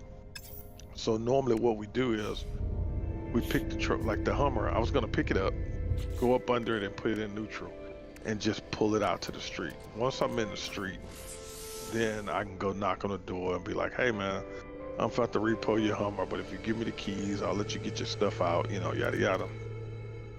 So I go to the Hummer. I got my my tools to break in it, and just because it's happened to me before, I always check the door, because sometimes I'll spend all that time trying to pop the lock, and then I'll look down and see that the damn door is unlocked, and I look like an ass. So I pull up to this Hummer, and when I open the door opens. I'm like, oh shit. And so I'm able to get up under the truck, pick it up with my truck, secure the wheels, and then I start blowing the horn, because I'm trying not to have to just drag this truck. I'm just gonna give them an opportunity. So I'm just blowing the horn. Nobody ever comes out. So, and this particular night, I have my wife with me. So I said, let me go see if I can put this thing in neutral or whatever. So when I get back in the truck, I'm kind of looking around, and on the back seat, the lady's purse is on the back seat, and there's $100 bills sticking out of the purse. Trap. So then I look on the floor, and the keys to the truck is on the floor. So I have my wife drive it. We drive it back to the lot. I got my camera. I count out the money, right, in front of the camera. I put it in our Ziploc bag with our signed total, and put the Seal secure it, tab and yeah, on it. secure it, right. And then I put her purse and everything in the safe. So, and then of course, because the purse was sitting out there, I took pictures of the truck and everything on the inside before I even drove off. So when we got back to the, we got into the lot or whatever.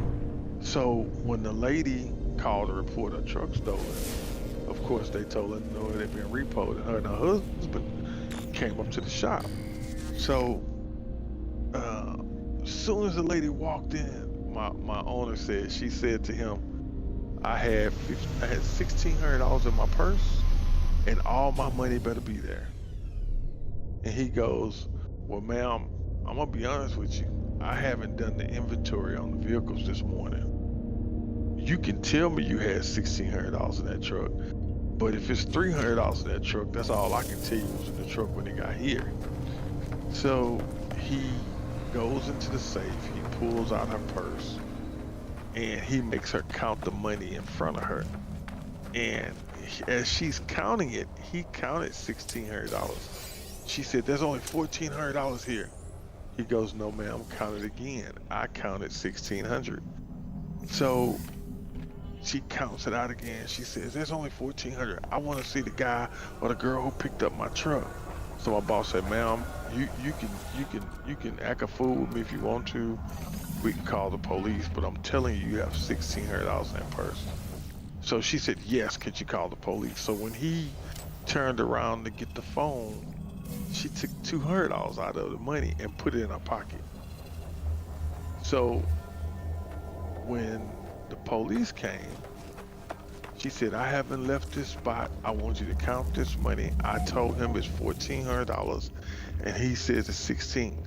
So when the cop counts the money out, it's $1,400. So then Ray says, hold on a second. And as soon as he starts playing the video that she didn't know the camera was recording, she said, never mind, tell him he can have it. And he goes, no, ma'am, we're going to watch this tape, because I know I counted 1,600 both times you counted it. So as they're going through the tape, they see her put the money in her pocket. So the cop says to my boss, so do you want to press charges on her for your driver? He goes, no, let me call my driver. So he calls me, He goes, "Hey D, where you at?" I said, "I'm on my way to the lot." He said, "How far are you?" I said, "I'm about a minute from the gate." He said, "Okay, because the police is here." I'm like, "What's going on?" He said, "Just come in." So I get there, and then Ray tells me the lady said I stole her $200. She called the police, and but I showed him the video. It was 1,600. So the cop wants to know if you want to press charges. I said, "Oh no, I don't want to press charges. This is a civil matter." I said, "I'll just take her to small claim courts for defamation of character, and I'll get an easy 10 grand." And see what Rony, what's funny is the shit he's talking about. I know it's true because I used to I was a wrecker driver for a while. When we'd pick up abandoned cars and shit, people would say there was a $2,000 in the fucking in the glove box. There was this, there was that in the glove. You know, there was a brand new TV in the trunk or in the back seat. Yeah. And this is why we had cameras, camcorders, all this shit. We were required to take hundreds of pictures. And people are fucking retarded. Yeah, man. I had a guy with a pickup truck when I was doing a flat tire on the interstate. You got the white line on the road. I was easily 3 or 4 feet off the road. I was on the 3-foot section of the blacktop past the concrete, and the concrete was 6 inches past where the white line is, and I was on the blacktop section because I had to have the jack on the blacktop so that I could jack up the vehicle, but the vehicle was far enough off the road that I could just lift it up enough that I could get the tire off. I'm way over there. There was a cop behind me letting people know because it was really busy. Fucking guy with a pickup truck with the long mirrors, just as I stood up, just fucking missed me. That time, caught my jacket and almost ripped it off me. Now, I'm at least 2.5 feet from the edge of the road, and that's another 6 inches from the white line. I had a time where a mirror caught me in my back. I swear somebody just hit me with a fucking baseball bat because a car doing 75, 80 miles an hour and that fucking mirror hits you. Holy shit. Yeah. That's why I don't drive. That's why I don't drive wrecker anymore. It just wasn't worth it. Yeah. So I had a crooked boss. We weren't for hire. We were just straight repos.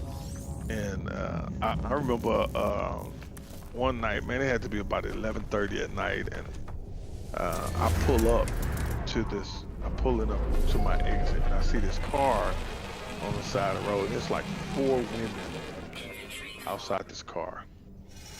And so I pull over. I'm like, "Hey, are you guys okay?"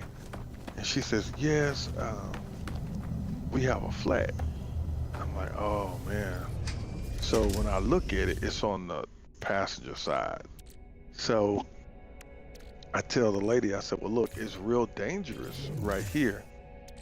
I can hook up to your car, but you guys have to get out, and I can pull it just right off the exit right here into that parking lot right there. And if you guys just walk over there, more than likely, by the time you get over there, I'll at least have the damn tire off, and I'll put the tire on for you." And she goes, "No, I'll be honest. I don't want. What if you steal my car?" I said, "Ma'am, I have a company truck with my text dot numbers on the back and the name of the company. You can take a picture of me in the truck if you like. I'm not going to change the tire at this exit. There's no safe place to do that." And she goes, "Well, no, can I just pay you?" I said, "Man, I'm not for hire. Like, the minute I hook your car up to my truck, my insurance doesn't cover that. I'm only at my risk. I'm gonna pull it over to the parking lot over there and change the tire." So she was like, "No, because I don't want my car stuck." I said, "I tell you what, you can get in the passenger side of my truck, and one of y'all can ride with me as I take the truck over there, and the rest of y'all can walk over. And so she goes, no, I just want you to change it right here. I said, well, ma'am, I'm not doing that. So she said, well, you have to help her because we have this, we have a service in Houston where if a car breaks down, the tow truck is supposed to pick you up and drive you to the next gas station. And then they sign this slip and the city pays the driver for that tow, which is 50 or 75 bucks.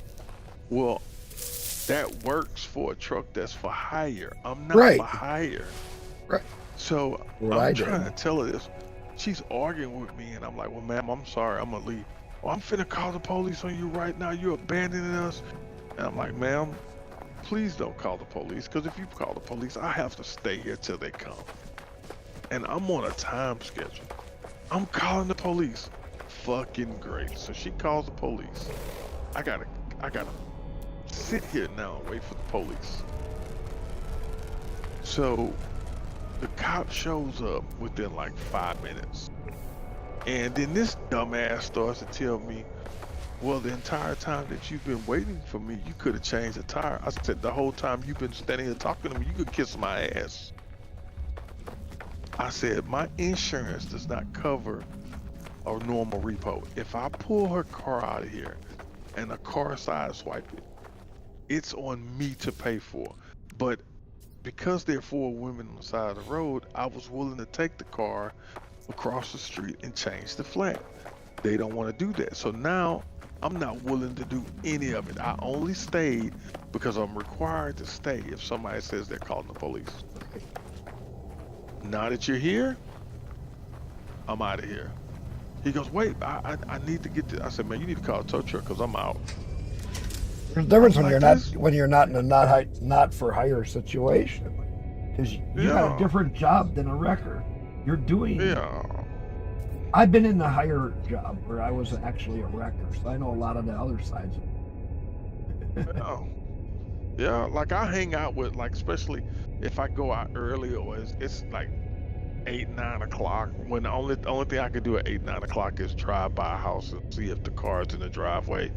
But when you do that and somebody see you, they're just gonna put the car in the driveway, in the garage, so you're gonna miss it. Right. So a lot of times what I do is I just go hang out with a bunch of the tow truck drivers at the gas station or at the grocery store in the parking lot, and just killing time at that point, eating lunch, whatever. So I get, we all talking. Well, this one time, this tow truck company had 5 trucks that was up for repo. Well, that's fun when you got a repo the wrecker trucks. So yeah, so our problems with this repo was, number one, the dude who owns the trucks are not driving the trucks. Right. So it's 5 trucks, and at least 3 of them are on the road, 2 of them at the house. Now, the real big catch is, whichever ones you repo, you're not going to get the rest because they're going to call him. All and say, the hey, rest man, of them. the repo driver's here to take this truck. And see, what he had done is he hadn't paid his truck notes in 3 months. He bought new trucks, and that weekend they was going to start taking the trucks and swapping the gear off of that truck and putting it on the new truck, and then turning those trucks in. But the finance company found out about it, and they wanted us to get as many of the trucks as we could before he had opportunity to do that. So one of the tow trucks I know hangs out at this spot, and one of the regular tow truck drivers used to work for us. So I told him, I said, hey man, don't say nothing to this dude, but I need to snatch his truck. But when I snatch his truck, I'm gonna have to have somebody. You're gonna have to tow my repo truck back to my lot. I can't. Because he might do something to it. So we finally linked up to where we found where one of the trucks was parked. We found where the other drivers was, and so Ray called in a couple of drivers that used to work for him, and we're gonna try to take these trucks. And it's easy to take the trucks if they get called for service, because if a police call for wreckers, the wreckers pull up, they don't cut those wreckers off, they get off, they take their token over to the cop puts the token in a hat, shakes the hat up, and then whatever token he pulls out, that's who gets the tow. Right. But it's gonna be quick. So it just so happens that this one wreck, 3 of the trucks were there. So me and the other guy was able to get one each, and then the guy Charles, who's a regular tow truck, he just went on, jumped in the truck and took it because he know Ray would pay him for the repo. So we got those 3. So now we know we're not gonna get the other 2. Well, have you ever heard of? There's a company called NVTrack, right? And basically, what NVTrack does is we have NVTrack cameras on my truck. They're Right. license plate readers. They're license plate readers. Right. So what we do is, like, we go to a parking lot, we just drive the parking lot. And this is a nationwide database. So if we hit a plate and it sends off an alert, that vehicle is up for repossession somewhere. Right. But you have to get out and check the VIN, because sometimes the plate reader will read it's the right numbers, but it's the wrong state. So we have 2 trucks that have these cameras on, and then we have 5 cars, and the cars have their cameras hidden into the fenders, because the malls and stuff like that, when they see the cars driving through the parking lot, they'll run them off because they know what they're doing. Right. So it just so happens on our way taking the trucks back, one of our NVTrack cars hit his tow truck at a Denny's. Oh. So I went back and repoed his truck with one of his trucks and left his driver at Denny's. So we wound up getting 4 of the 5 trucks that night. Wow. It was crazy.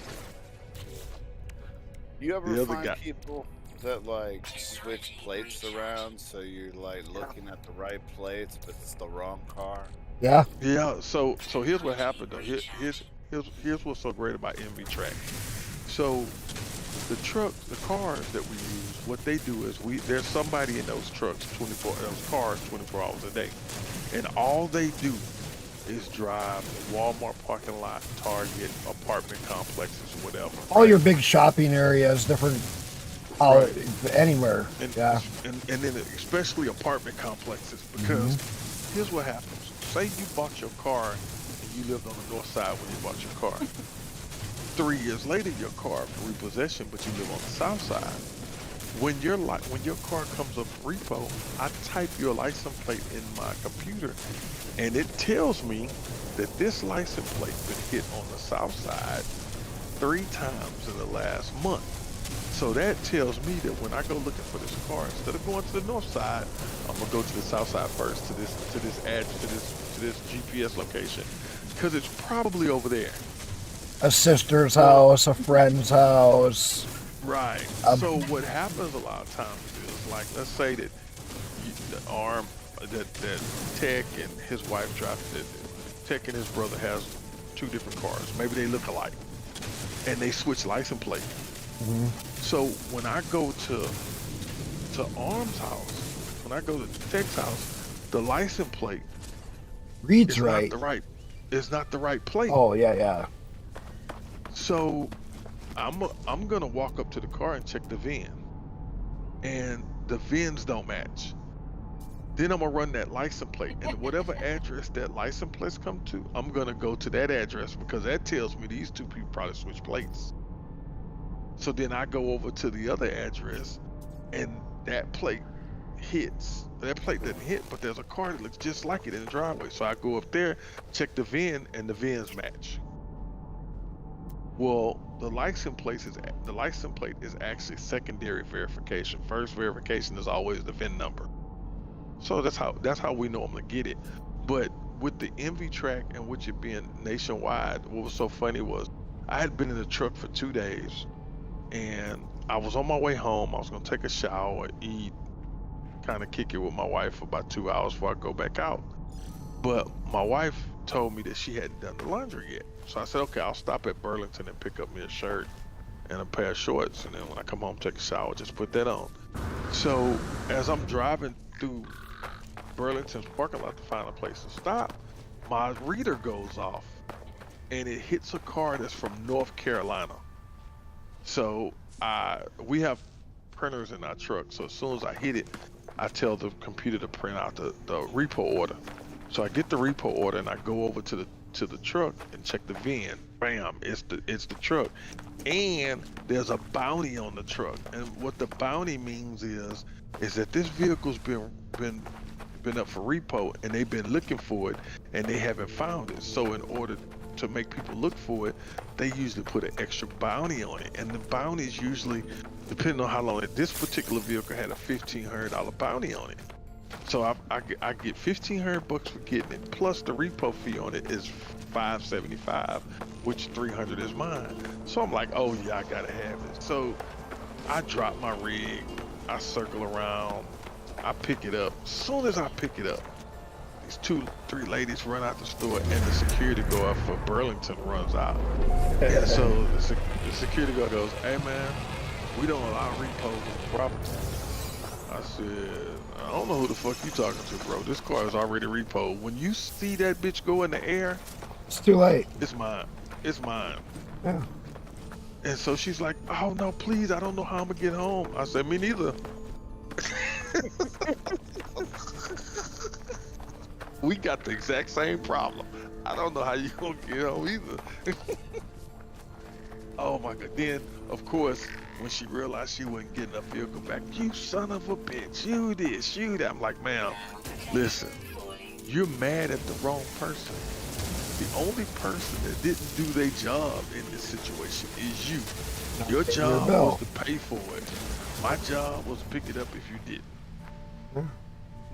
And it's in the air. So I don't know, and you know, it's different. Like if I go to your house, like here in Texas, if I come to your house and the law says that once my front tires hit the street, it's my vehicle. You're in possession of it, yeah. If you stop me, if you run up to my truck before my car hits the street, then there's a 50-50 chance you can get it back, right? And that 50-50 chance depends on if you call the police. Because if you make a disturbance and it gets loud and neighbors are coming out, then it's disturbing the peace. And I, as the repo driver, have the duty to Resolve it. I have to drop the vehicle. So one night I go to pick up this car, and I know it's risky. It's like 9 o'clock at night. It's early, but I wasn't even gonna get it. I was just driving by, and it was sitting at the front of the driveway. And when I saw the distance, I realized as soon as I back up to it and pick it up, I'm probably half a rotation of my tire. I'm gonna be in the street. Screw it, I'm gonna get it. I'm not gonna pass it up. So I back up to it. As soon as I pick it up, man, the dude runs out the house, and right behind him is a lady with a bat. So I go, hey. So I stop and I say, yeah, what's going on, man? Just that's my truck. I say, I understand, but it's up for repossession. I gotta take it. You're not taking my shit. And he's getting real loud. So now the neighbors are out. I'm like, I don't give a shit. I'm gonna leave. You being an ass. Your girl standing here with a bat. She gonna get y'all killed. Cause you only gonna get to swing that Jumping and bat haul one ass. time. Yeah. Yeah, I'm like, you only gonna get to swing that bat one time, and when you swing it and miss, I'm gonna knock your broad out, bro. I'm sorry, she got a bat. I say, man, listen, just calm down. Let's talk about it. So while I'm doing this, I don't know there's somebody else in the house, and they've called the police. Now, the difference is we have police and we have constables. Police handles criminal. Our constables handle civil. Domestic. Yeah. So when the cop comes out, depending on what kind of attitude they give me, determines how I'm gonna handle it. So the guy comes out, And how good your I'm gonna relation go is with that cop. No, I've dealt a lot with cops as a wrecker and other things. No, it also depends on who the cop is and how good you know him. Yeah, so the cop shows up. He goes, "What's going on, man?" I said, "Listen, I picked up his vehicle. My front tires are on the street, man. But listen, all these neighbors are out. If you can get him to calm down, I'll leave it, bro. It's not worth the trouble. I'll leave it." Plus, you came right away. Had he taken like 30 minutes to get there, and I would have wasted my time. Then I would. But I was like, if you calm him down, I'll leave it. So he goes over and talks to the guy. He comes back up. Yeah, man, he's calm. He's okay. After I told him you'd leave it. So I'm letting the truck down. I gotta take my straps off. And I go back to take the straps off. I'm letting the truck, and as soon as I let the truck down, this motherfucker start talking shit again. So by this time, of course, another set of cops then showed up, because that's what they do when they come out on a call. Backup shows up, and I look over at the guy and I go, "Hey man, don't worry about it. I'll be back about 3-4 times tonight. I'll get it. Don't worry about it. Have a good night." So the cop comes over to me and goes, "Why would you tell him that you're gonna come back? Now he's gonna be looking for you." I said, "Bro, I'm not coming back tonight. But every time a car drives down this street, he ain't gonna be able to sleep tonight. Every car drives by, he gonna Tomorrow be when he's all something beat, then you're gonna come and get it. Yeah. The old trick, paranoia will keep somebody awake for days. And you wait it out until you know that all of a sudden, man, they're passed the fuck out. Now you go do what you gotta do. Well, I was gonna, it was gonna be a day guy that came and got it, but I said, but tonight, every time a car drives down this street, he gonna jump up because he gonna think it's me.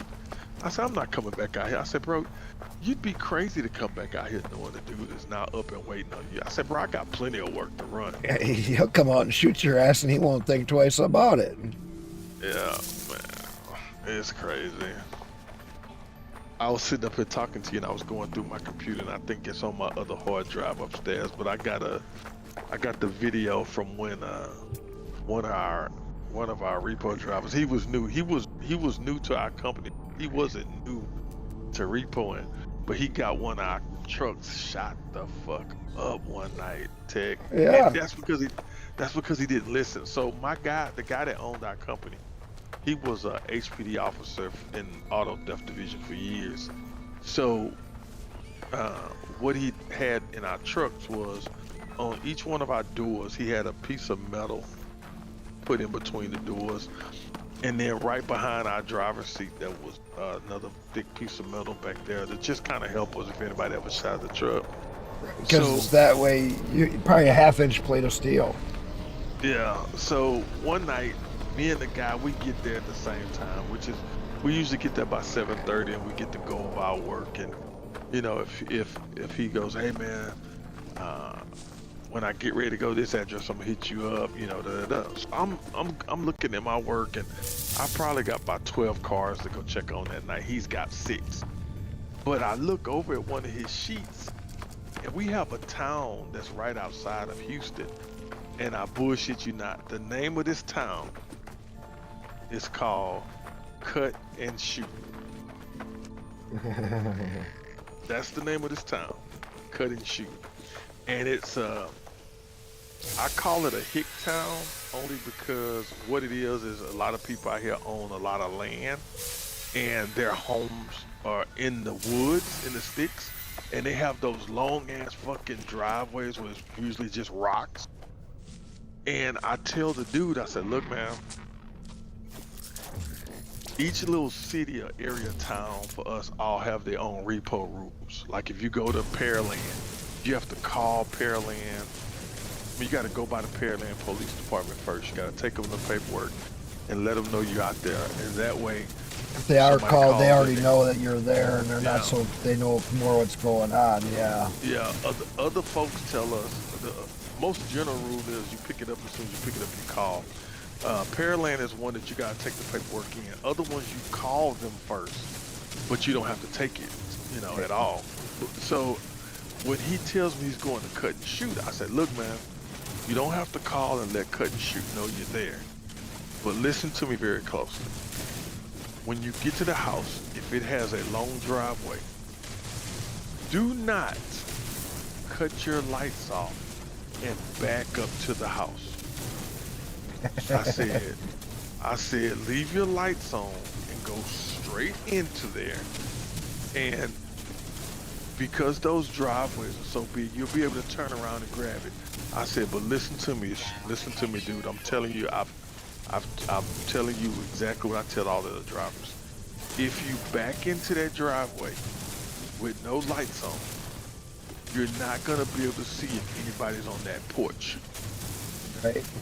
If he's on that porch and you got your lights off, he's gonna shoot at you, and nothing they're gonna be able to do about it because he's gonna say, I couldn't see what type of vehicle, it just looked like they were still in my vehicle, and he's gonna get away with it. So he said, yeah, man, I ain't gonna do that. Now remember, the trucks all have cameras on it. This son of a bitch gets to the house, Tech, and does exactly what I told him not to do. He backed the truck up to it. The guy is sitting on the porch. Him and his brother is sitting on the porch. As soon as he backs up and that truck bumps, the dude comes off the porch. Blah, blah. He shoots the back window out first. Then he gets 2 bullets in the back of the truck. It hits the metal pieces. You can see the holes. Well, this dude, he gets scared and he hits the gas. Now you know what happened when he gas. The truck started swerving and turned sideways. Bam, bam. The dude got 2 shots in our driver's side door. He's turning the truck, trying to get it back straight. Hits the driveway, turns out, gets down to the gas station, calls the police. Well, after he calls the police, he called me. He goes, man, my truck's all shot up. I said, what happened? He said, man, I did what you said. I went straight in. I didn't see anybody. I turned around. They shot at me. I was like, no shit. I was like, that's fucked up. So I immediately, as soon as I get into the office the next morning, I said, Ray, did you pull the video from the truck? He goes, nah, man, I hadn't had a chance. I got the folks out here looking and trying to tell me how much it's gonna cost to fix. So I run out to grab the SD card out the recorder. When I see it, I tell Ray, come in here and look at this. Look at this, Ray. Look what he did. Ray said, what the fuck? Ray called him and fired him right there. I was like, dude, I told you, bro. Because the rule that cut and shoot is, if you go out there and you call the police, they're not coming. They tell us all the time, it's too dark out there in those sticks. It's not, yeah. We're not coming. We're not coming.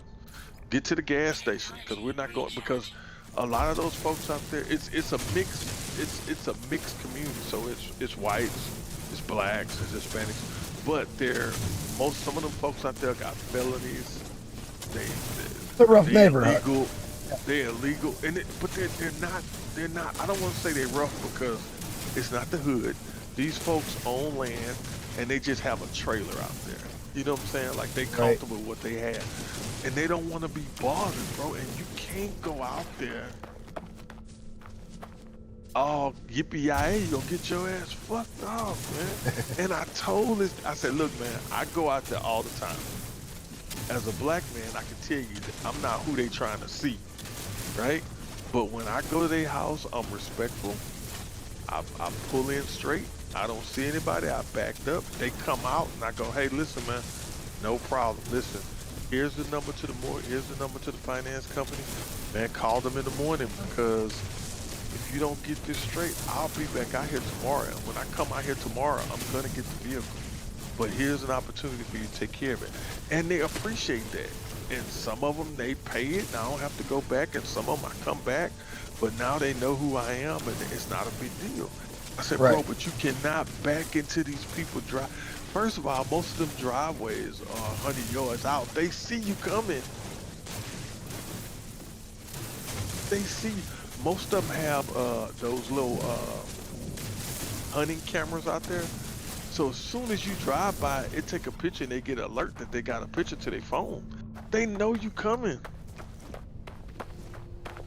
So if you try to sneak out there, they know that if your light's off, they can say, I didn't know who it was, like they were still in my car and I shot. And then there's nothing you're gonna be able to do about it. You own their property, your lights were off, you look like a thief, they treated you like a thief, so. Right. I'm like, shit, I come out there, man, I damn near have my overheads on sometimes. Cause I know they'll shoot. I know they'll shoot. Everyone says, can you And talk to him before any shots go off? man, now I'll tell you, I went to Conroe. And Conroe is like them, except for it's just people out there with money, you know, and they have they have 2-3 acre land.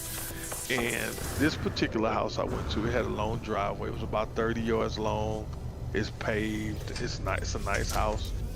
And the truck is sitting there pulled forward, so I know I could. It's backed in, so I'm gonna pull up to it, put my rig under it, and I'm gonna slide up under it, knock the linkage off the transmission, and put it in neutral, and pull it right out. And it's about right at 3:30, almost 4 o'clock in the morning. I gotta get this truck right now, because this is the country. These folks get up at 4:30. You know what I'm saying? So I back up to the truck. I get up, I pull up under it, I pick it up, and as soon as I get under it, Tech, I start hearing all these Right. people sound like they come out the house. I can hear all their footsteps. I'm like, fuck. All right, shit. This is big asteroids. Holy shit. I was like, let me roll out from under the truck and talk to these people. I roll up from up under the truck, and there's like 20 deer just looking at me. So I know that if I jump up and spook these deer, I'm probably gonna get fucked off. So I roll back up under the truck and crawl to the front of the truck where the rig is, and then I'm able to get out and get in the truck and then take the truck with them. I heard all them goddamn feet. I just knew the people that came out the house with shotguns and waiting on me to get my ass over that truck. I was like, fuck, I'm gonna die right here. Everybody and their mama that came out this house. I was like, shit. Record driving it's always dangerous. I don't care if you're just a hired driver like I was. Yeah. There's some crazy shit that happens out there when you're driving like that. Oh yeah. And I have a rule. And my rule is the first 2 minutes when somebody comes out their house hot, whatever they say, I ignore it. It don't mean anything, because you're not mad. They're mad about the situation. Yeah. And I've been called the N-word, and I'm like, hey man, listen. You can say whatever you're gonna say. At the end of the day, you're the only one that didn't do what they're supposed to do. So yeah, I used to get it. I used to have to go to this. I had a guy one time that he was up this area because we're in a resort area, and he wanted me to tow his car all the way back to Chicago. I'm like, okay, what part of Chicago? My boss is like, oh, here's the address. I'm like, fuck you, you're nuts. It's gonna be 2 o'clock in the morning when I get down there, dude. I'm gonna be the only white thing down there. I'm not that fucking stupid. Because I've been in there as a truck driver, and I'll tell you what, it's not a place to fucking be. now we have a part, like I used to get these orders for some of these apartment complexes that's in my old neighborhood where I grew up, and I used to tell my owner all the time, I was like, look man, I'm gonna go out there. Right back. I said I'm gonna go out there, but man, the damn this apartment complex is as busy at 2 o'clock in the morning as it is at 2 o'clock in the afternoon. It's a drug damn complex. The drug dealers out there, they're out there, bro. Like if you go out there at 2 o'clock in the morning, it looks like it's 2 o'clock in the afternoon. People are everywhere. So I'm just telling you that if the vehicle's over there, we may get it, we may not get it. I'm just letting you know, because they're gonna be out there. And probably I've recovered about 75% of the stuff I went out there to get, but that's because most of the guys know me from the old neighborhood. So it was wild, bro.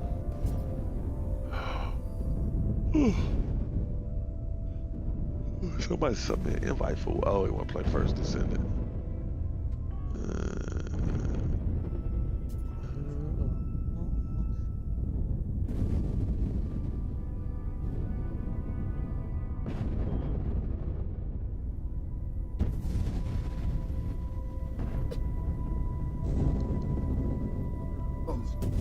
that neighborhood was.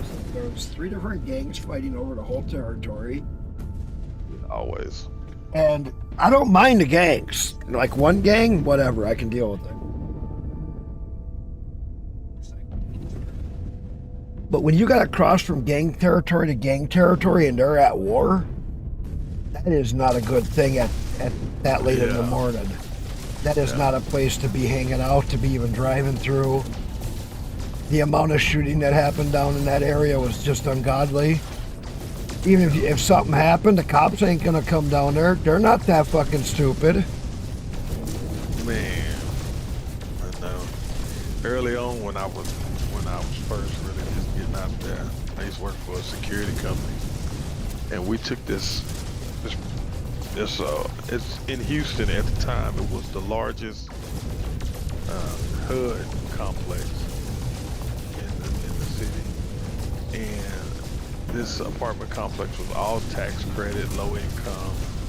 There was 940 units out there. You ran it like a small city because there was at least 1,500 people that lived on that property with another 1,000 that wasn't documented on that property. You know, boyfriends, drug cousins, all that shit. And the first day we took the property over, the sheriff showed up and he gave us this box of paper and he said, listen, I just want to explain to you how this is going to work so all your officers understand what's going on. So we listened to him talk to our supervisor. He goes, on the left side of this box, paperwork. Whoever you put in cuffs, their information go on this sheet right here. On the right side of this box, an officer sheet. That's whoever the officers are that put them in handcuffs that's doing a report. When my deputies show up, they should be here longer than 2-3 minutes. They're gonna get the person that you have. They're gonna put their handcuffs on them, take your handcuffs off, take the 2 pieces of paper. They're gonna drive off, and when they get down the street, they'll get to a spot and they'll look at the paperwork and then call you if they have any questions. He said, I don't know why you guys are out here.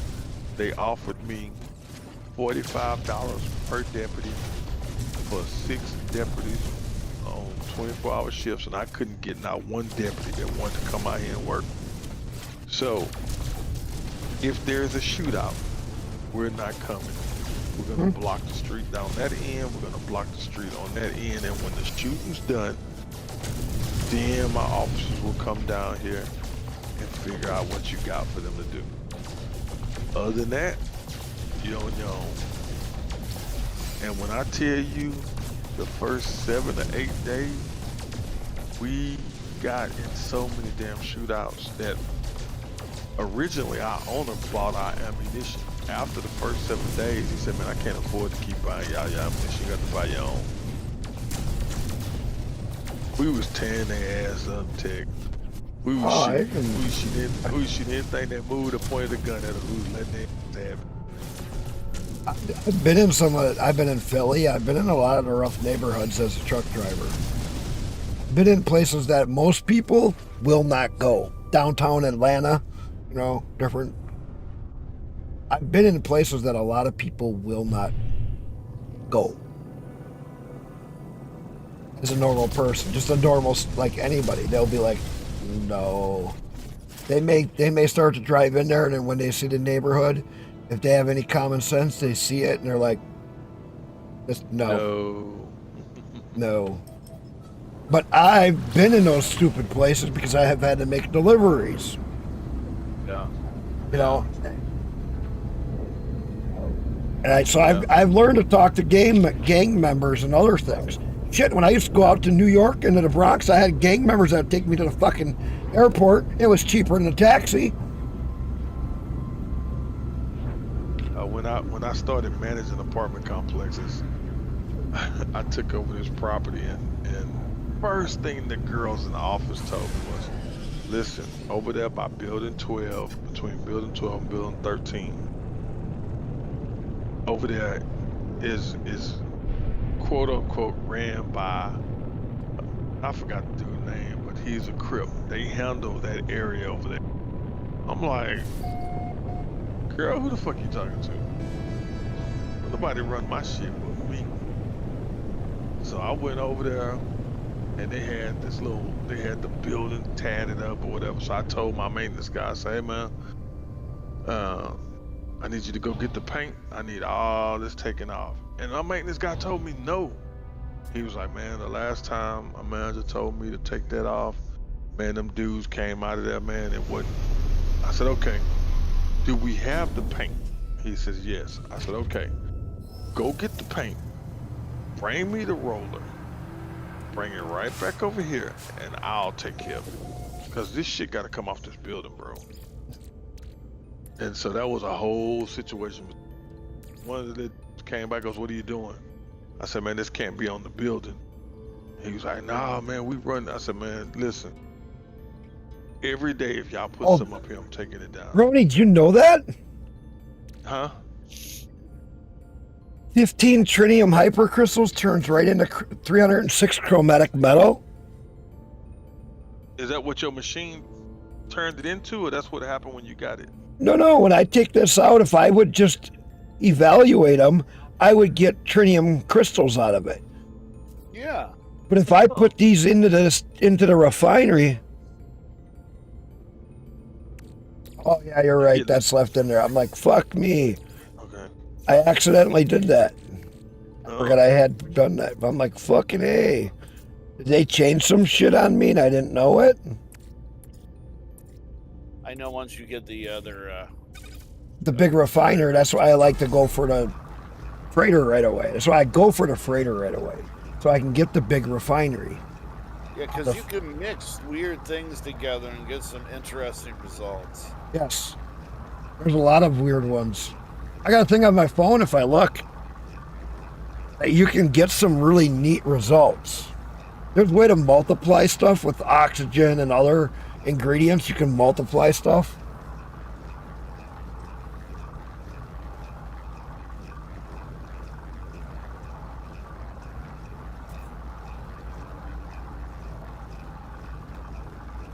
Right. But if you take, is it oxygen and sodium, or chlorine? No, chlorine and oxygen, and you can double your chlorine. Something like that. I got a whole list. I can look at it.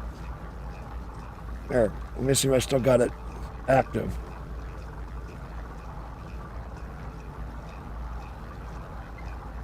Which folder do I got it in? That one.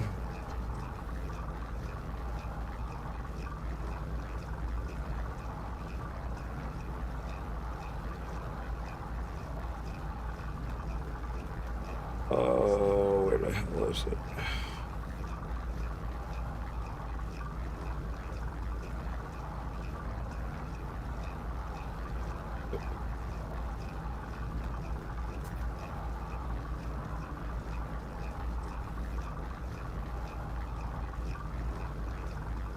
Fuck did I put it?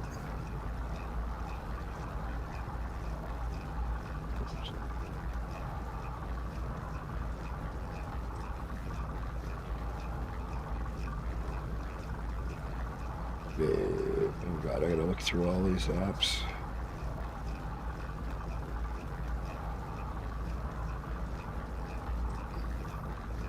Alright, I think I'm gonna head out for the night. I'm gonna try to get some sleep.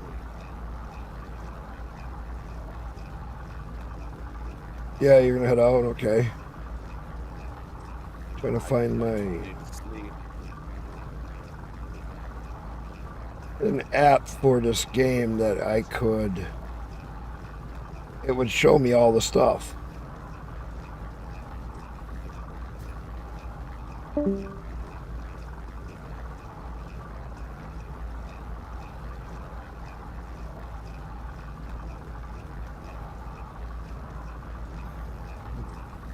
So.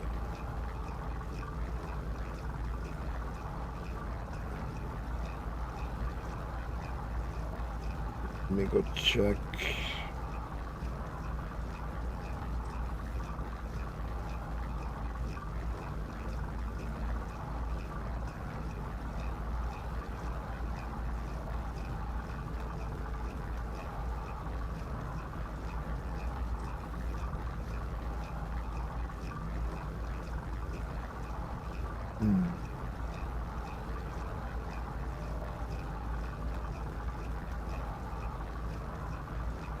Is it still on my phone?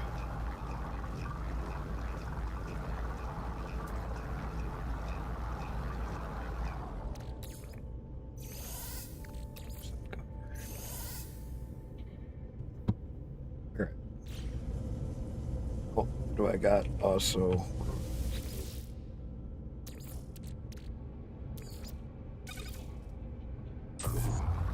Get that made down into that.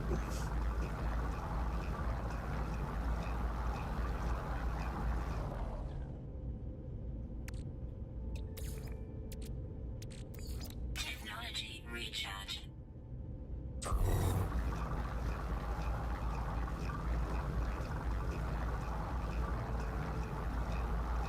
What is it called again?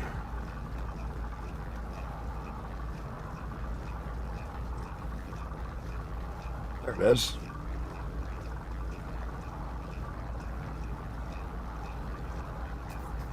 No Man's Sky Assistant. Prelude, yeah, you have a good night. No Man's Sky Assistant for your phone. Man, you can look up anything on this fucking thing. Like, portal libraries, anything. Random portals. Wallet? Huh? I'm sorry, I'm talking to my wife. Let me Oh. put you on mute. Hold on. Oh, you're fine.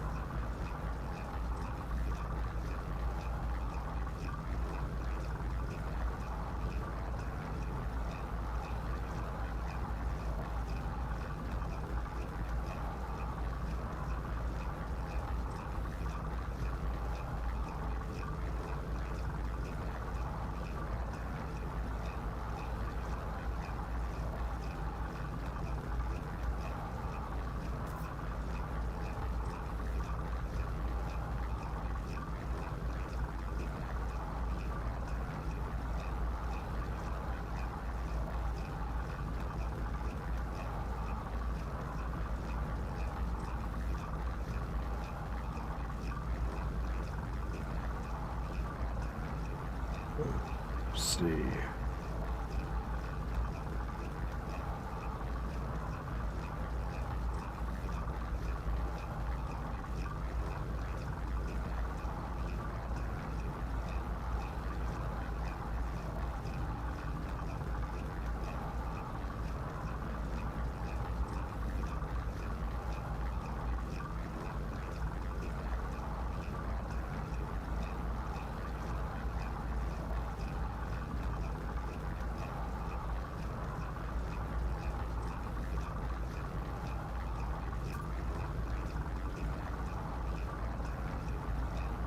Hey, you can look at any item in here. It's so fucking cool.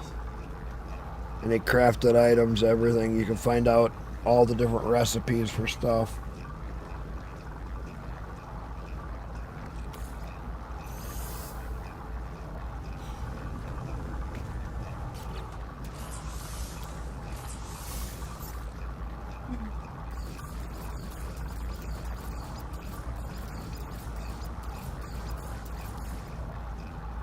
Okay.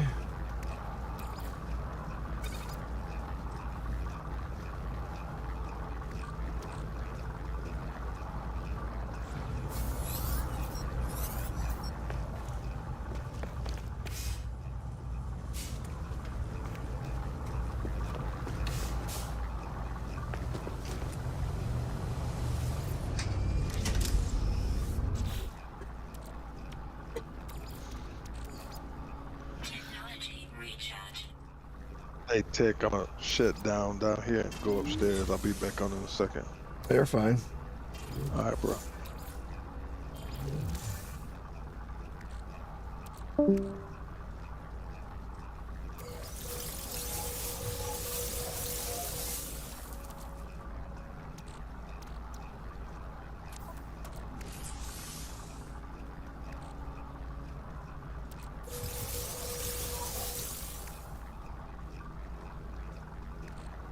That's all good. That's all good.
I need to start it.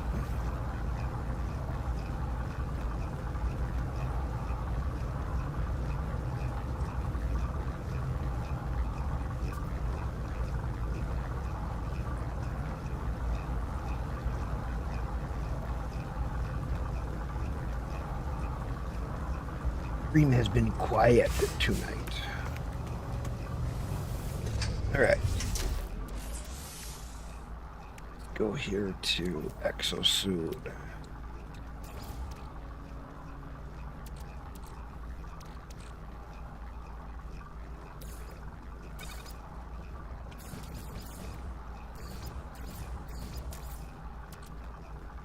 All right, got that.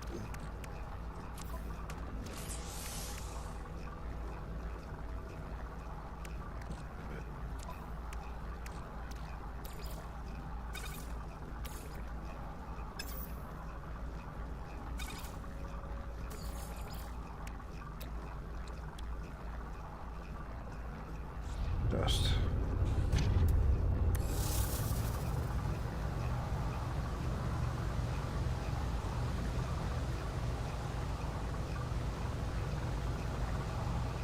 You've been into rebuilding your freighter. What are you doing to your freighter?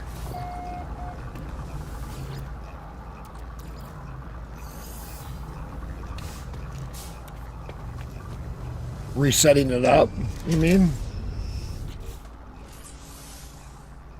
Yeah, your base, redoing it. I get that. No, you're fine.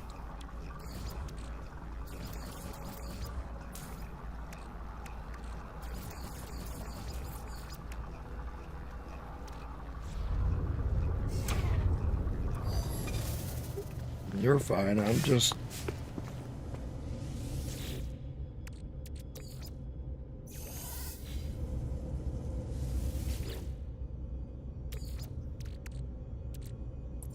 I'm just screwing around myself.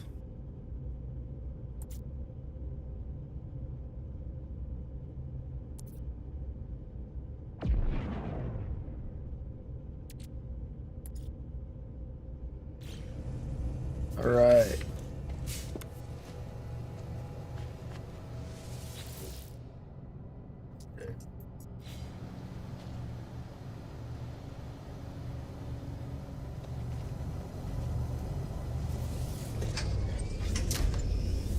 Fuel my hyperdrive. Technology recharge. Let's go get a freighter.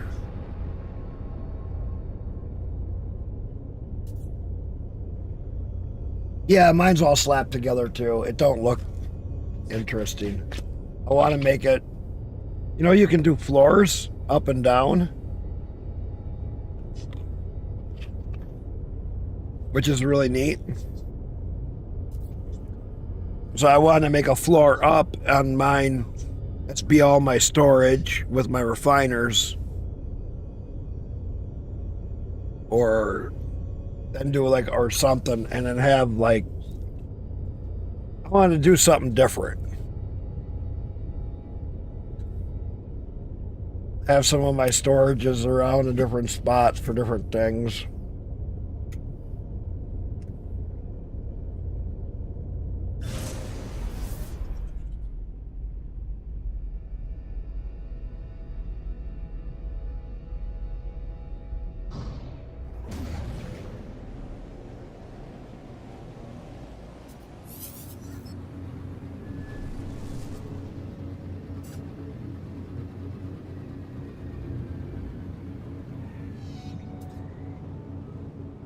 Work to another system. All right. Oh, I'm not going to the center.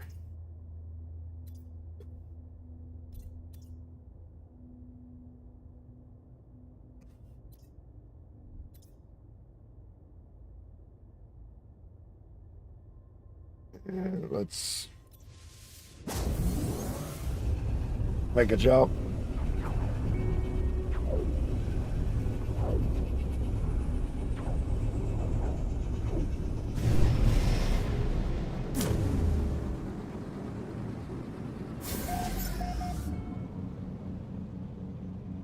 Conflict gentle.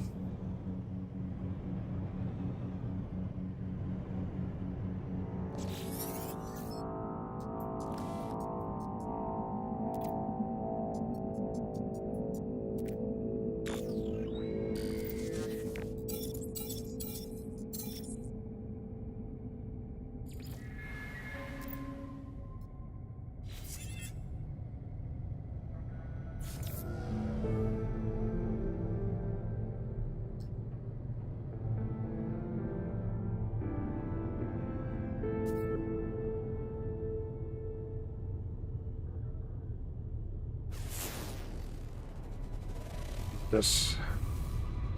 Ooh, that's a purple paradise planet. That's kind of cool. Now, if this has water on it, I'll build a fucking base here because that'll mean fishing.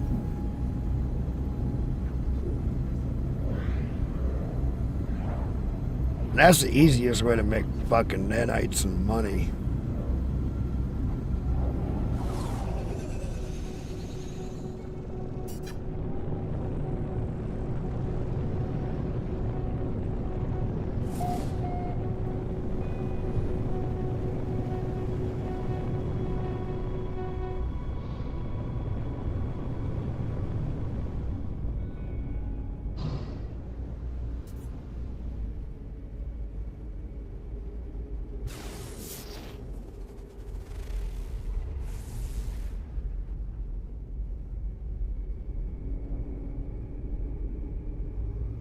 There's that way over there. Usually a lot closer than that.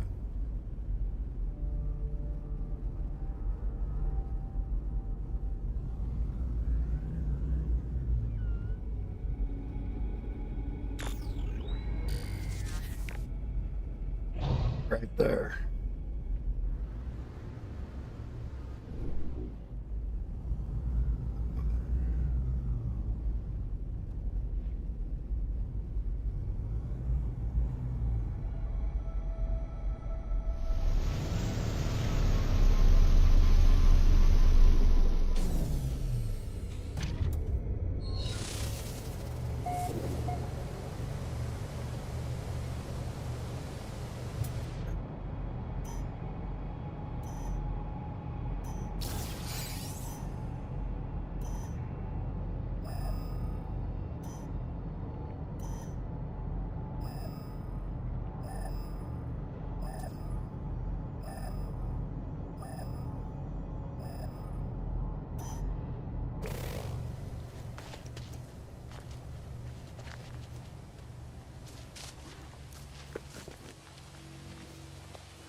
That's a pink planet.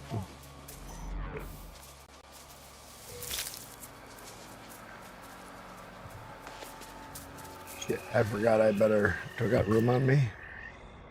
Yeah, I got a little room on me.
We got them all.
and start scanning.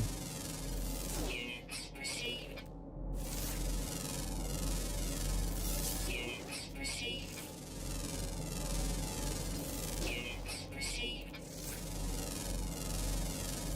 Units received. Are you playing yours, Roni, in offline mode too?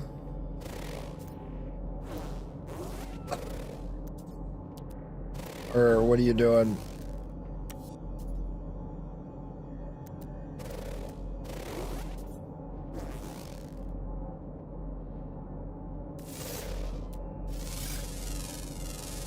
No?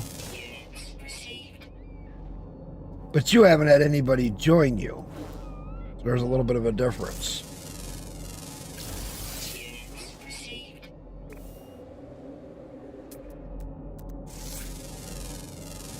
You haven't had anybody join your game. And don't upload your bases to the server. Because if you upload your bases, then you won't be able to jump to them. That's the bug.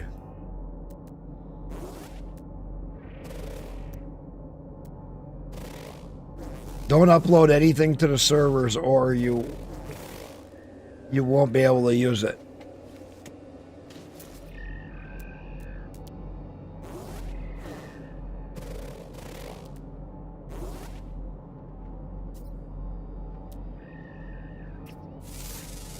Yeah, I won't upload anything to the... Received.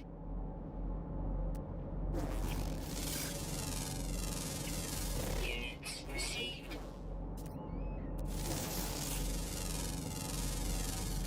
Units received. Units received.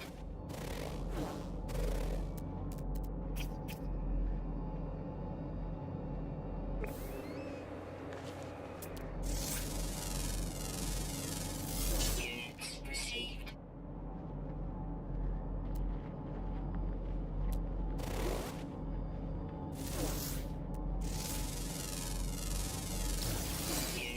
received. Units received. Units received.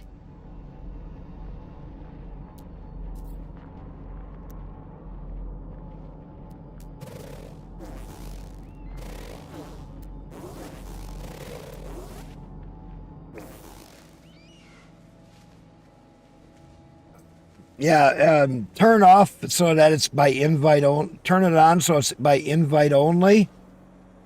So that somebody doesn't randomly join you. That way they can only be if you invite them.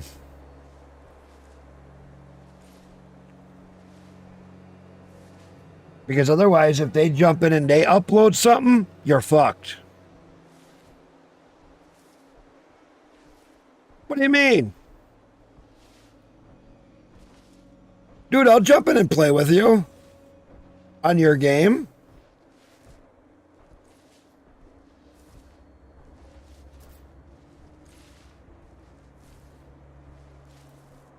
I was the first person in months. I'll jump in your game save. I'll bring whatever save you want me to bring over there, too.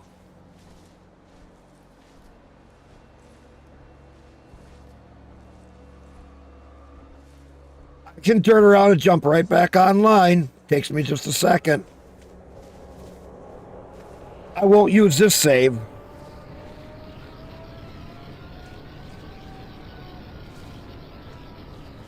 I can bring over my other save.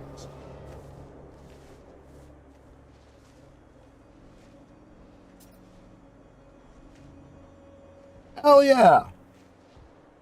Let me go back to my ship. Where's my ship?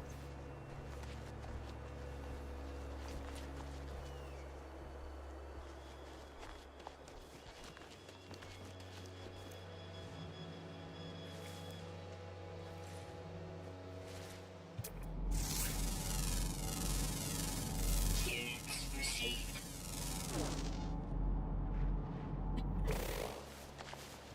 Okay, I'll grab. You want some sodium?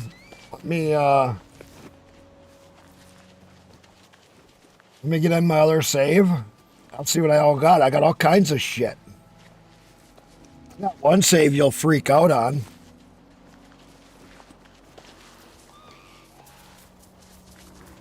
I can come with all my big boy toys.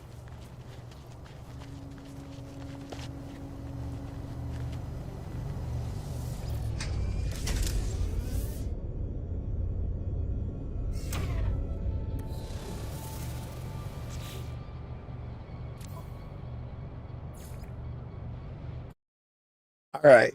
Let me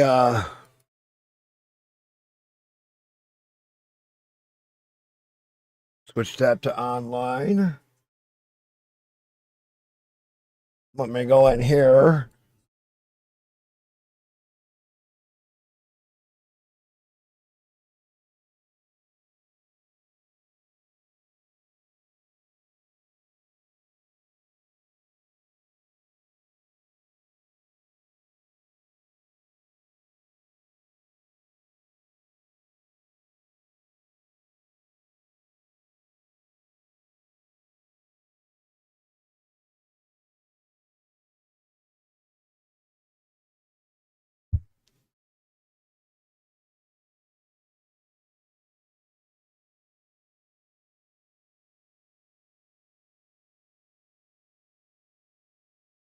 How can I do this?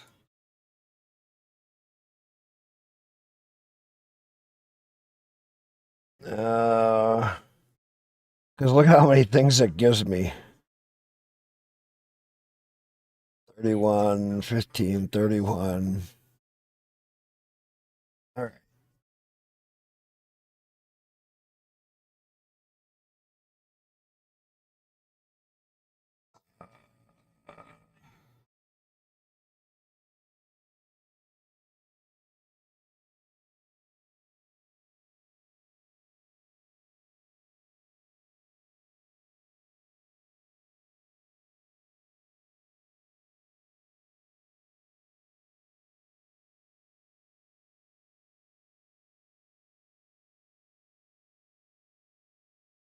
That'll work.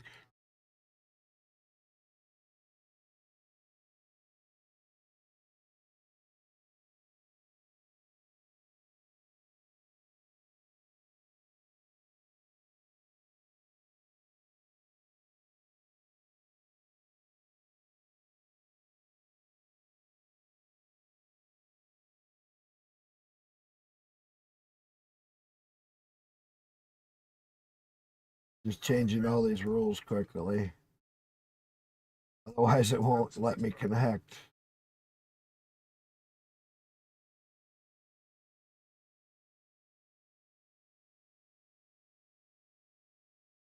All right.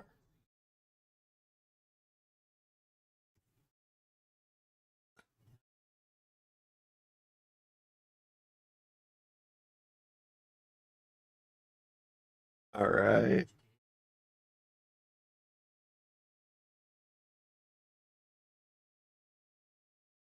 Get the game restarted because it's back online now.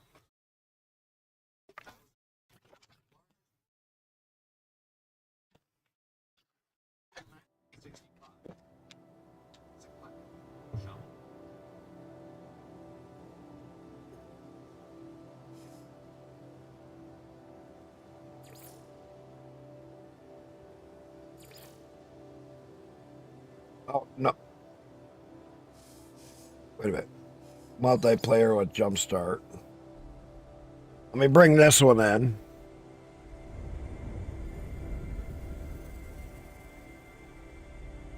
Oh, it's not mad at me. It's not mad at me.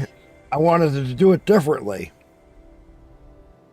The game ain't mad at me. It just didn't know what was it's like I lost my internet.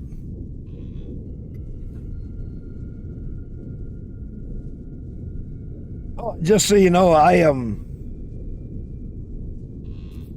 Wait a minute. Oh shit! Did it bring me in by you?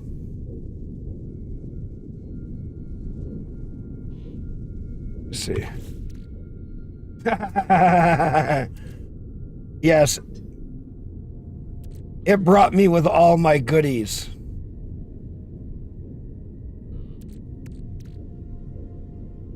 Oh, no, no, no, look. You said sodium? I got a stack of 99999 right here.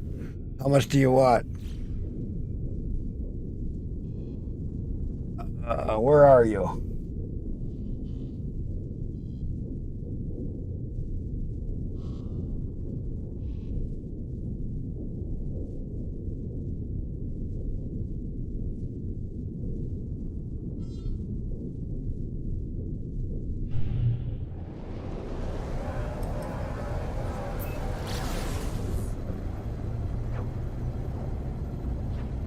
I gotta redo this freighter on this thing by a lot.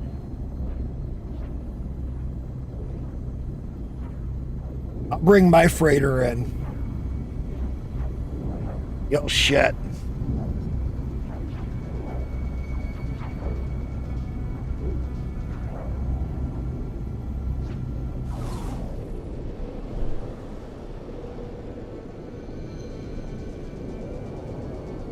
We got a same capital ship I do. Or oh,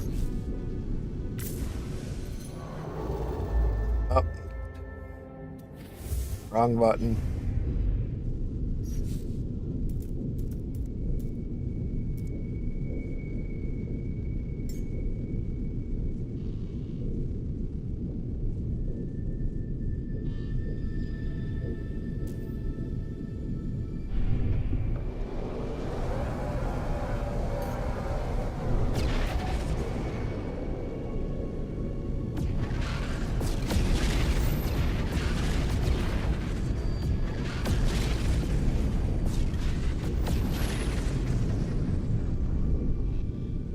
Where'd you go?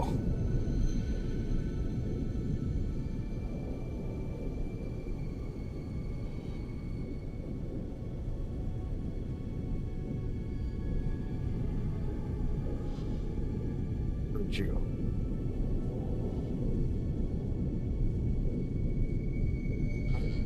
There you are. Oh, that's mine.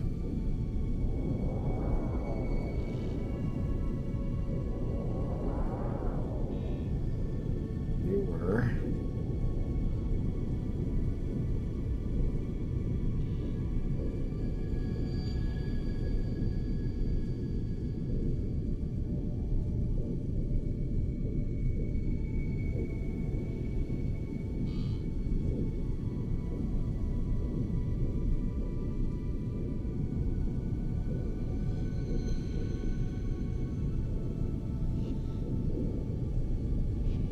You're on your freighter? Yeah, lost you. My ship is...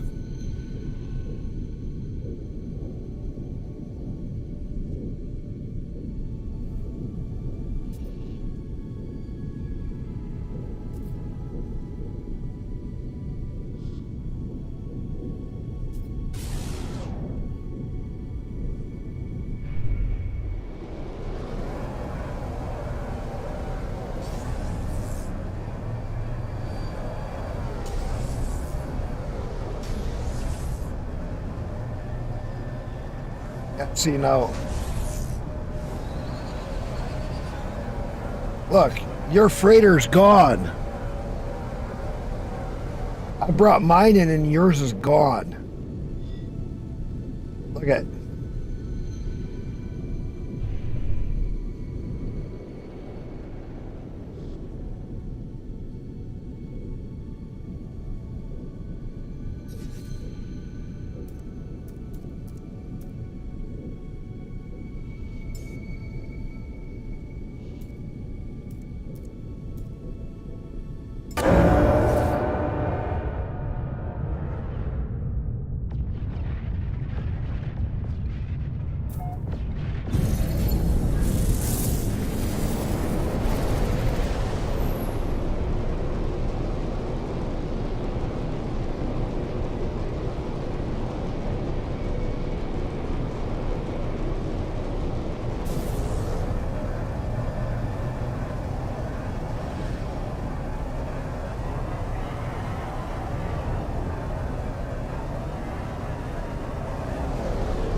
Shit, I was on your freighter.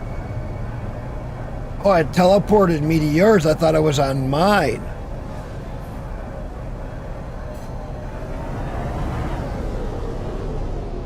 I thought it jumped me to mine. Hang on.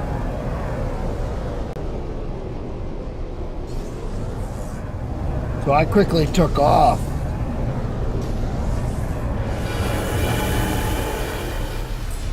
This is my fuck around and find out ship.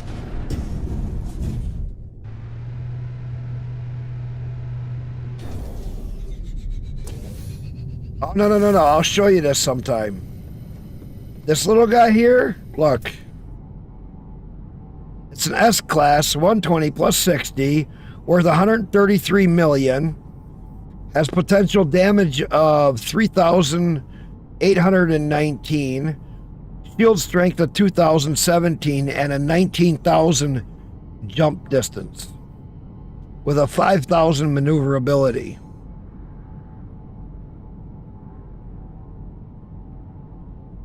That's why I say, oh, in deep shit. That's the name of the ship. You're in deep shit if I show up with this ship. This is the ship I want for PvP. That's all I'm gonna say.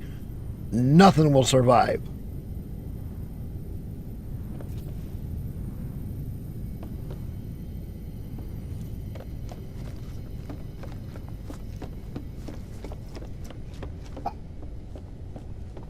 My capital ship is wild.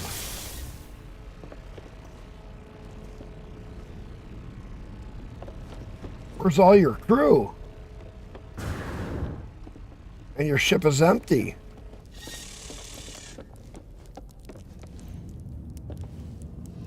Nice, you got your cell, you got your teleporter there. Yeah, you...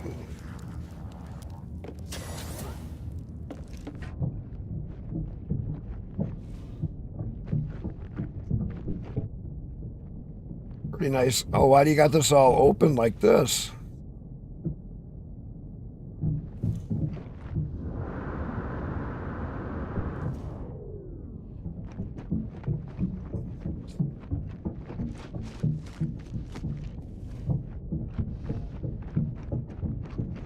Yeah, I know you can do so many different layers.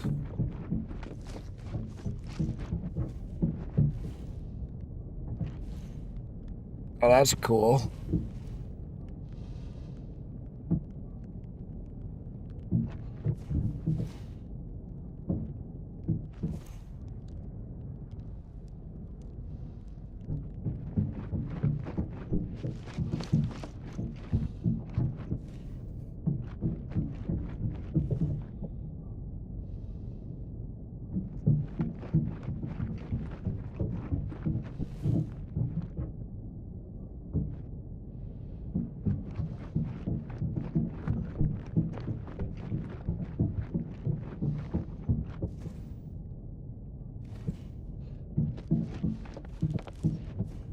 Pretty cool.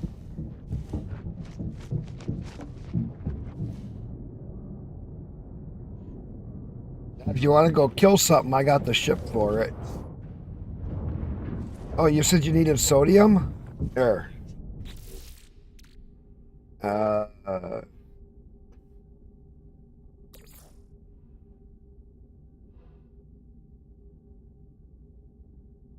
right.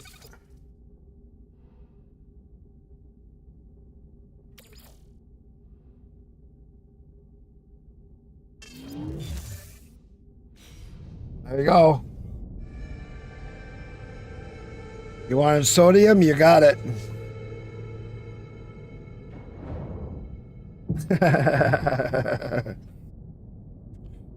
You need anything else? Because I got all kinds of goodies.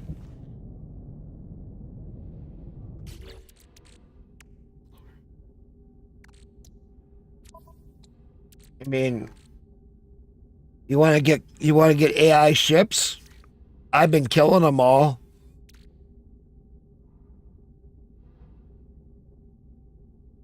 I got Shit, I got all kinds of shit. Do you need ship upgrades? They're all on my main ship. I'd have to go. I'll jump out to a different system. I mean, I got all kinds of shit.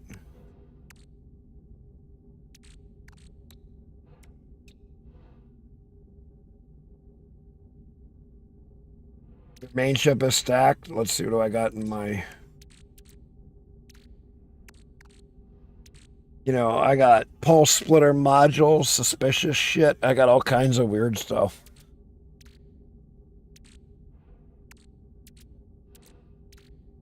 And I got a bunch of shit I gotta sell. I mean, I got. Look. Stacks and stacks and stacks.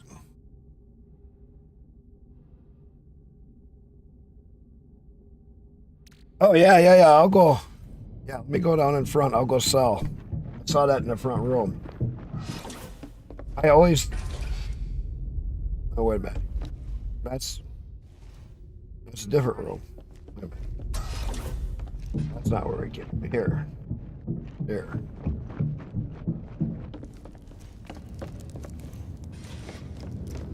Watch. All right. Let's go to sell. What do we all got?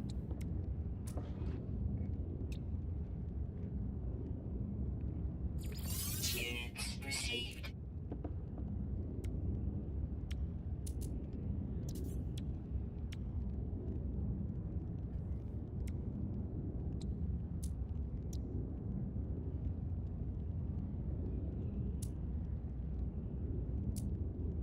So much fucking shit.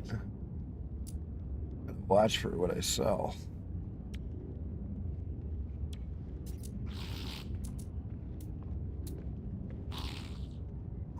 Bring Corvax. Oh, maybe I gotta be in here. Here's where I got.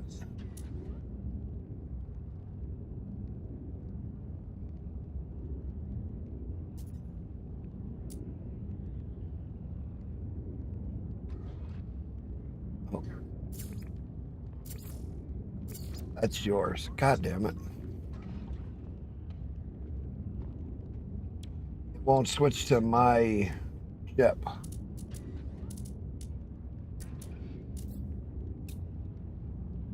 Okay, wait a minute.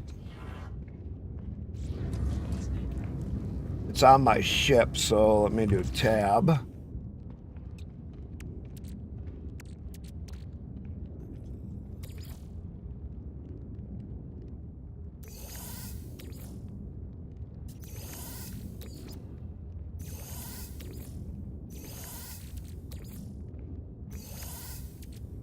Oops. I put something on your freighter.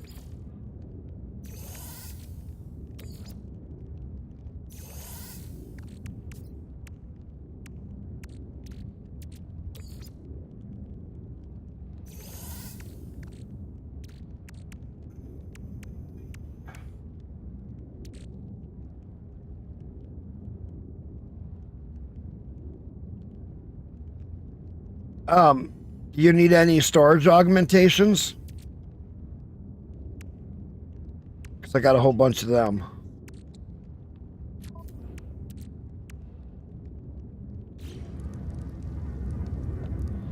So much stuff. Let me switch.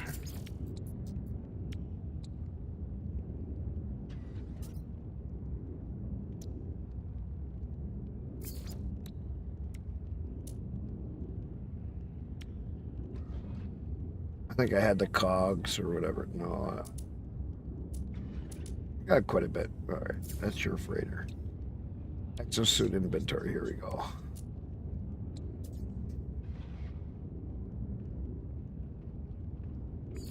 Units received. What else do we got? Units received. Units received. Units received.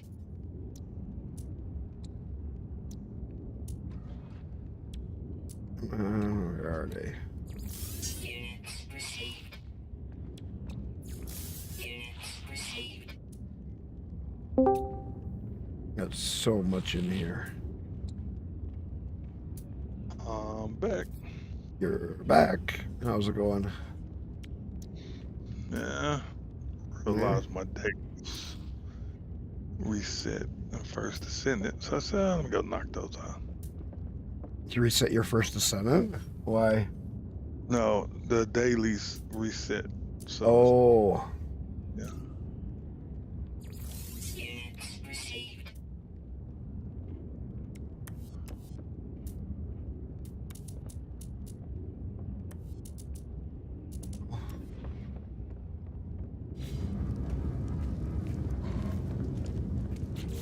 And I'm only sitting with 4 million nanite, or no, 4 million units and about 4 million nanites.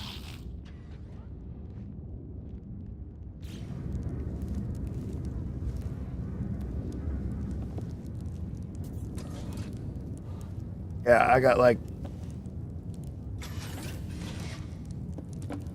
a crap ton of stuff. I think I sold.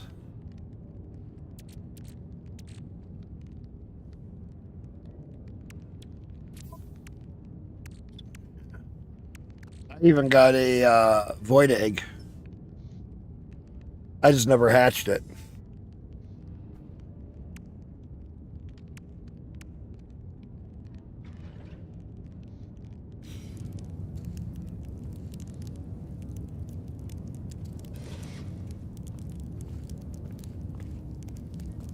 I got all.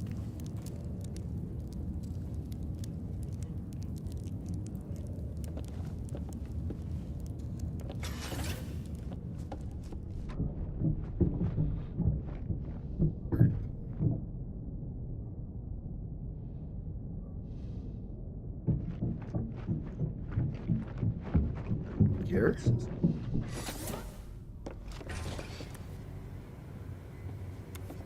Oh, you're cooking. Nutrient processor. That's what you were talking about. Ah. Nice.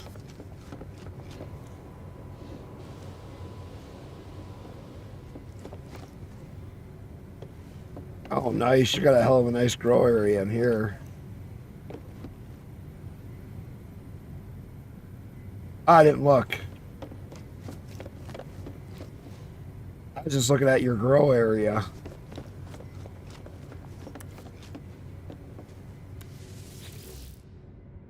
Yeah.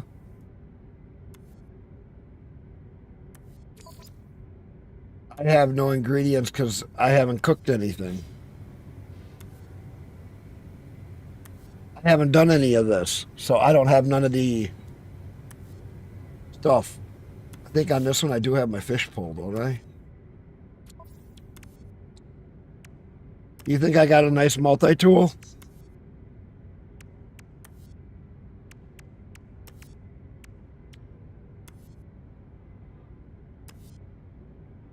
A watery filament? I had the fish pole on this one. Maybe I don't. I'd have to get the anomaly and get it. This is beyond God tool. This is beyond God tool. Look at its damage. 48,000. It's just a little boy. I sort of modified it.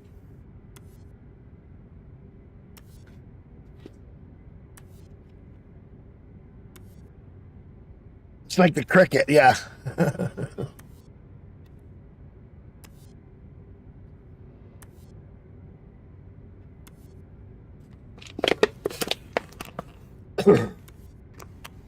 Like I got Quicksilver. I got all the toys in this one.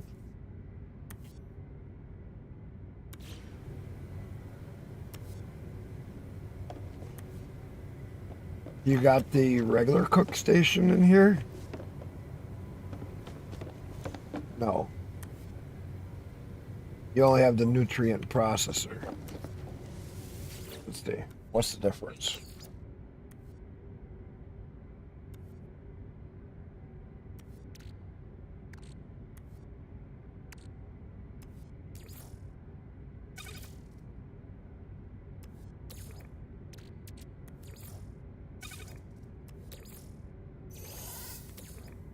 Maybe you can't put.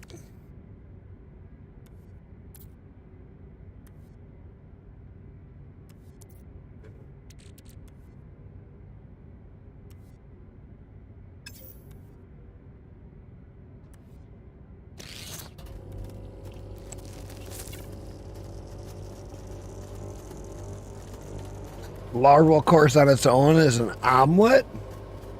Really?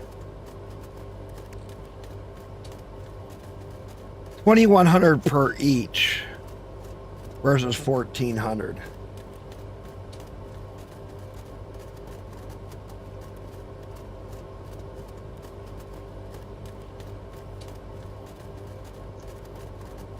That's pretty cool.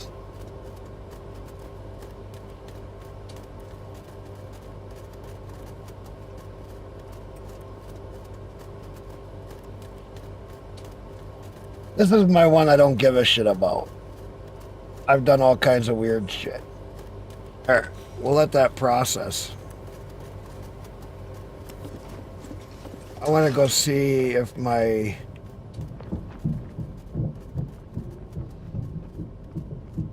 if your teleporter will let me see all my places. Because I have been all over in this game. Oh, look at that. You want storm crystals?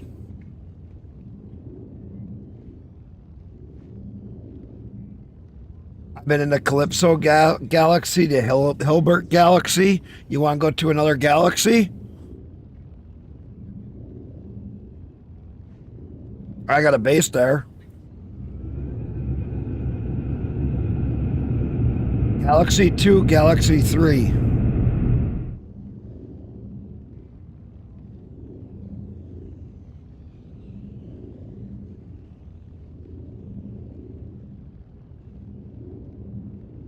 I think those are ones that are on the list. They're not mine.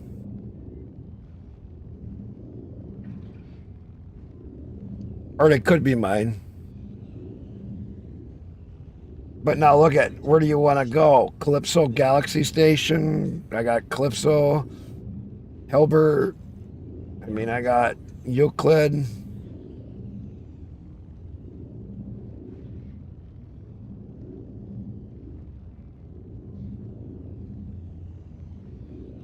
Okay, how can we do that?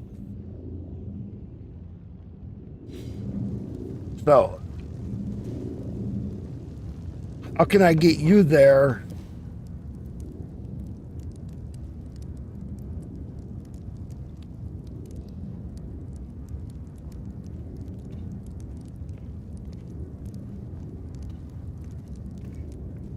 So if you get on the anomaly and I call it on the other side, you'll be there? Is that what you're saying?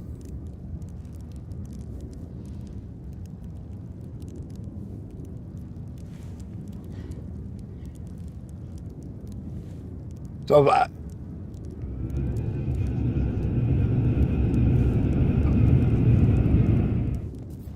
here, I'll take you.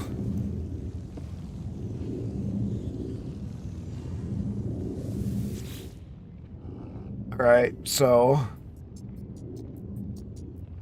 let's go to my bases. I'll take you to. You want to go to Hilbert or Calypso?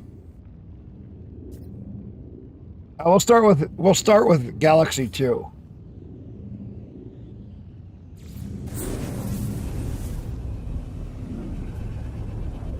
This is the second galaxy. It's on a paradise planet too.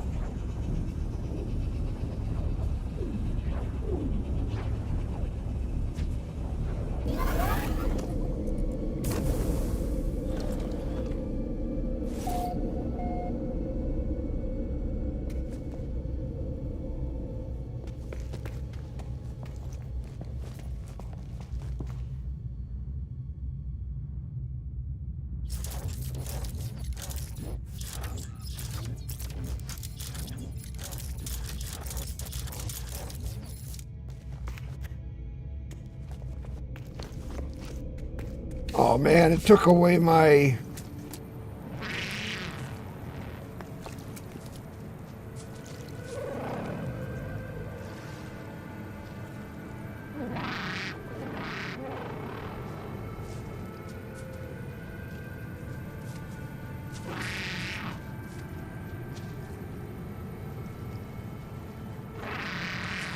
Look at that.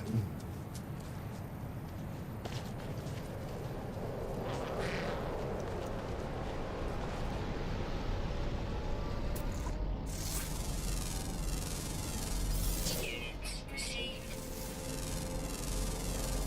Unit received.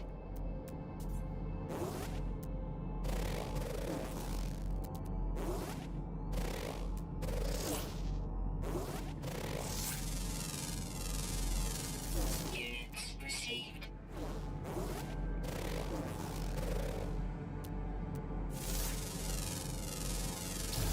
Unit received.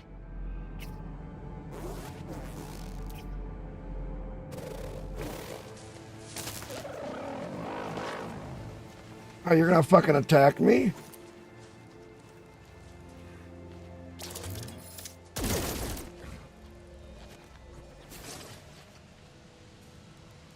Fucker.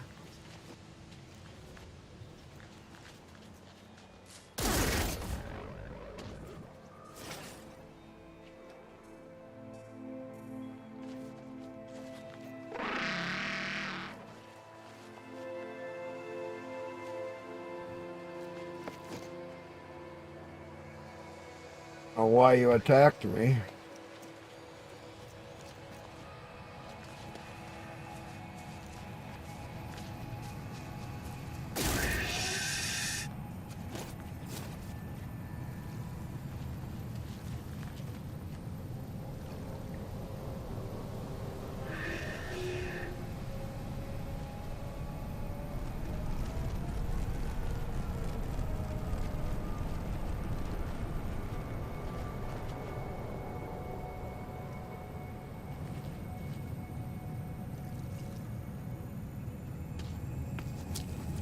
Now I need the fishing pole.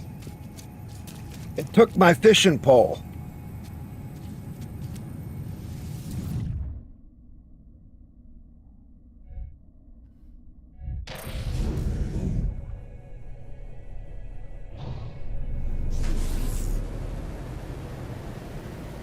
The damn game took my fishing pole.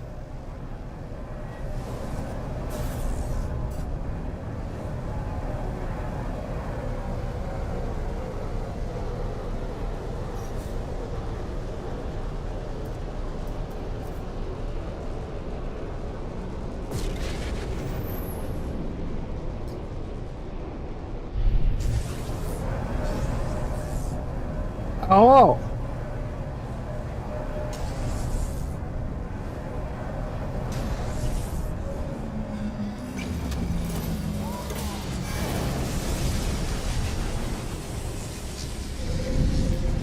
I'm gonna go find out.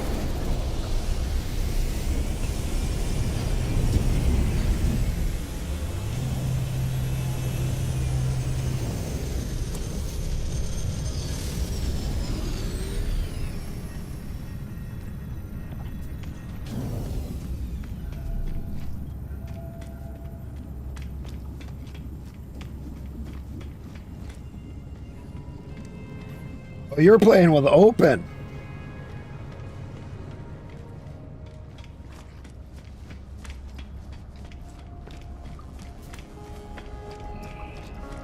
I had to first go see if it's unlocked.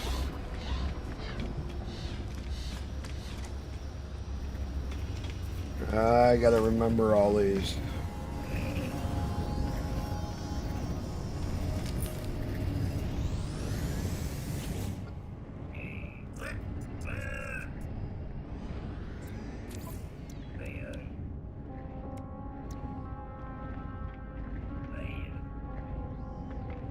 Oh, maybe I just gotta make it. Okay.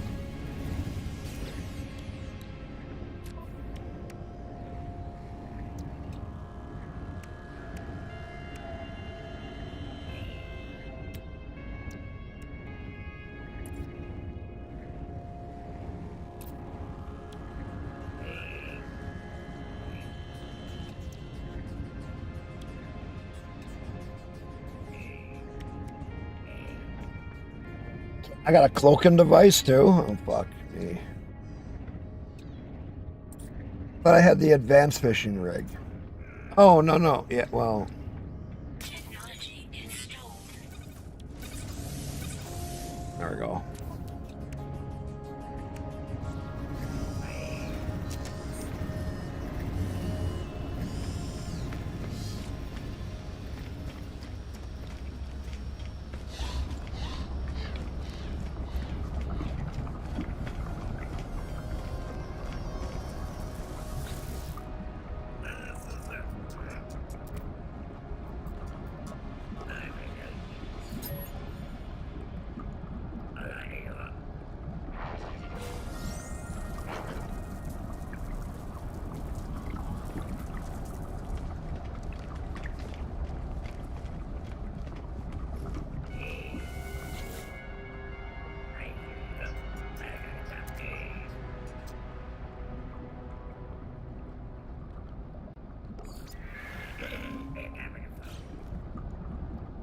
Yeah.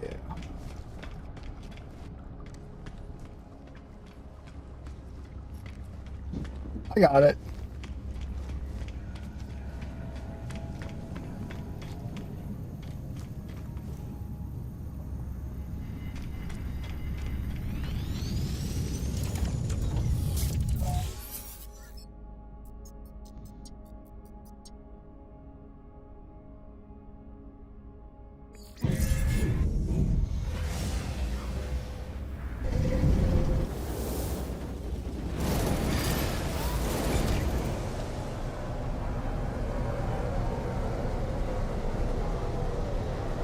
So, wait a minute. Did that come back to you?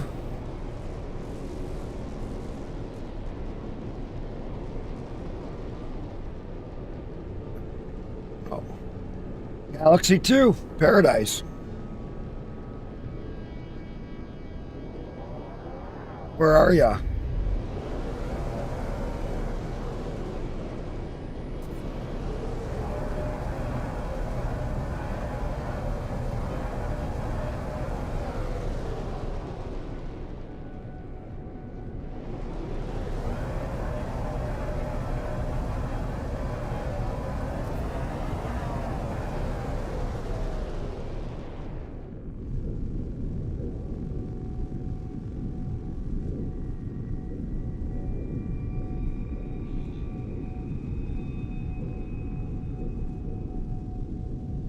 See, this is my fun guy.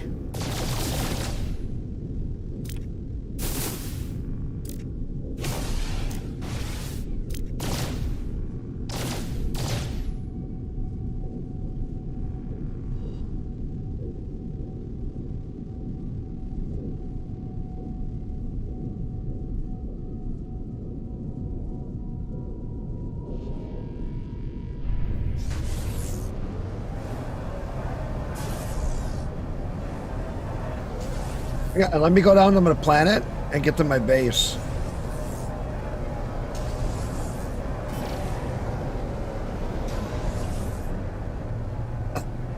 I'll go to my base, so I'm there. So, like, I host it, you mean?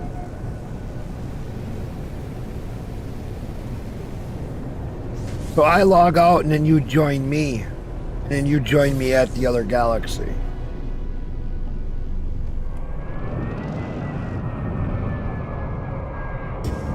Here, let me land.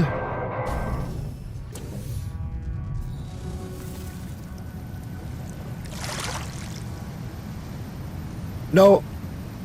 And join me here, yeah. You would have to join me. So let me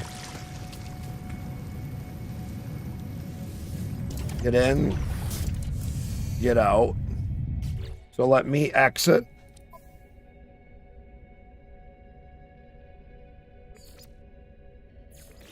There. I left.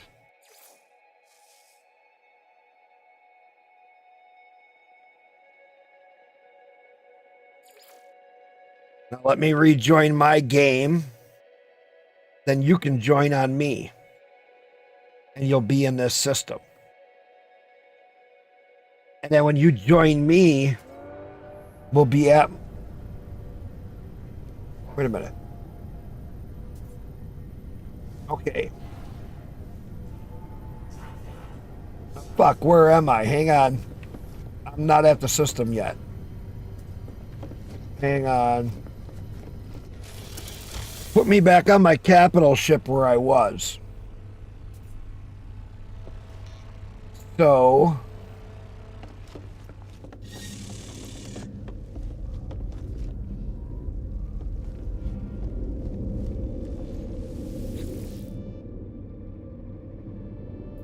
My bases.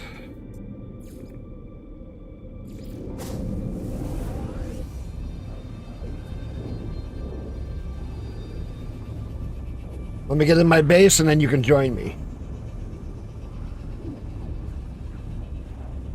I have a base in those too.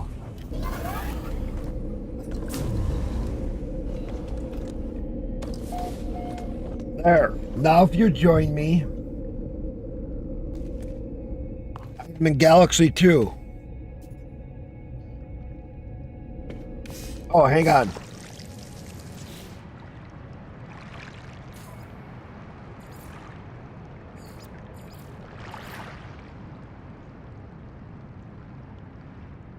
There we go.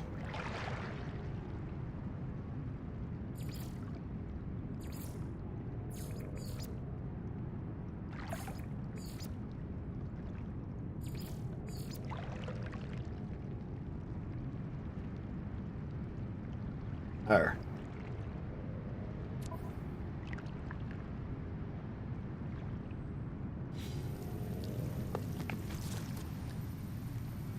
Yeah. Well, because you haven't been here before.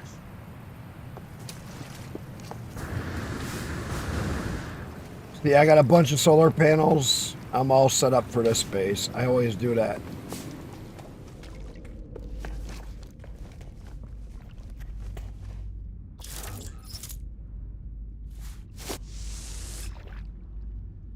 I got a hole in the for fishing.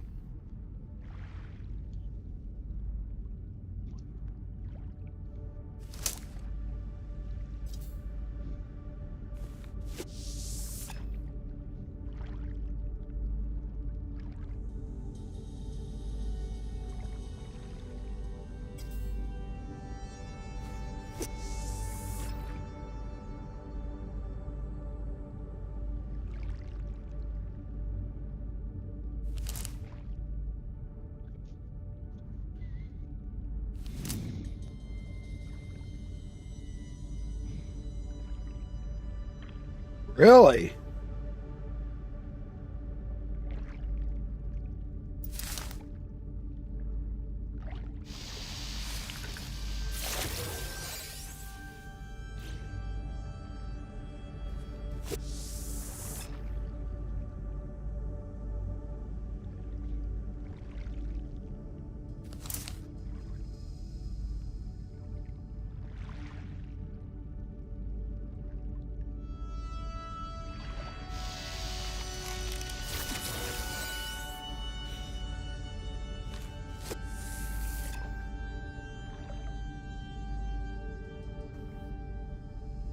I might have to reload too if it don't show up.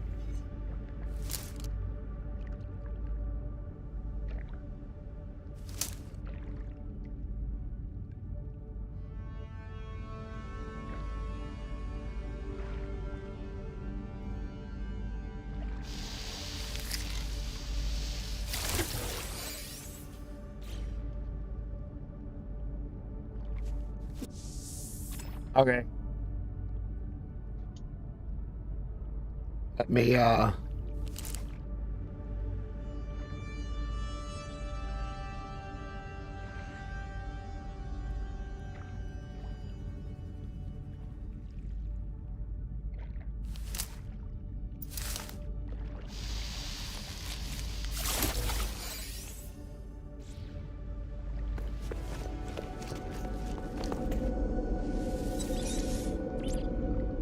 save point.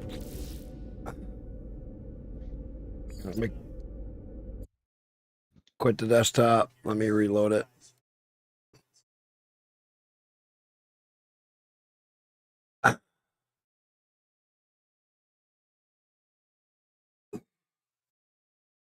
With the server issue, there might be problems. But what's cool is if I get you in the Galaxy 2 and then I move to the Galaxy 3, I'll get you in the Galaxy 3.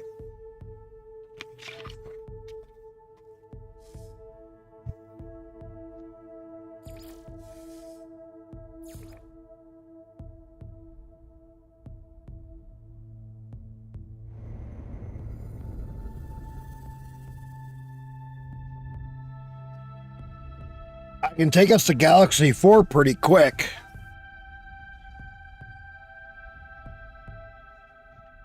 I can get you to Galaxy 4 really quick. I have a fast way of doing it. My oh shit ship. It's super fast at jumping.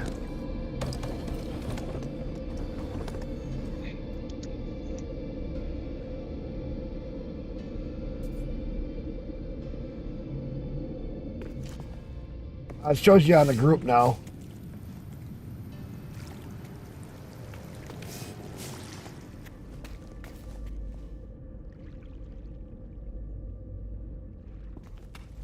Well, build a base here.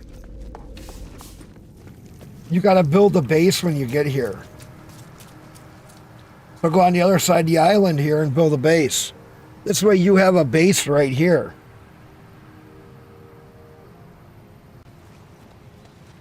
So go a little ways away and build your own base.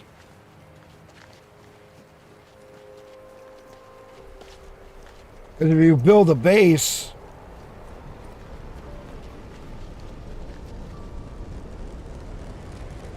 then you'll have it.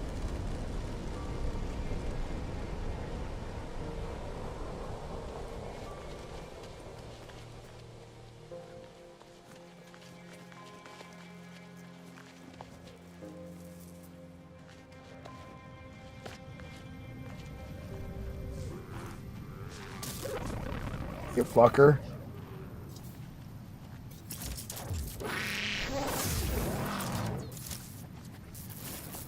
Shithead.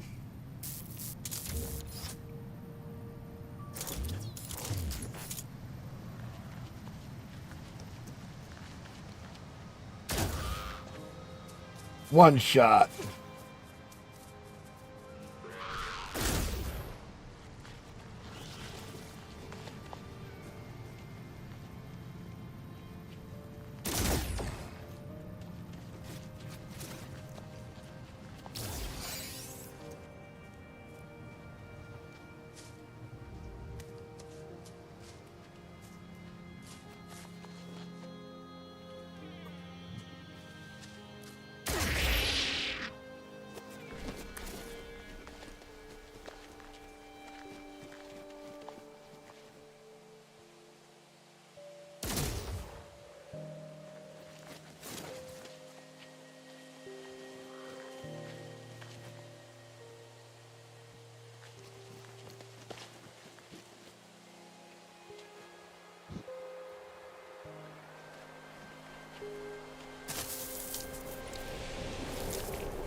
Do you need anything for building a base?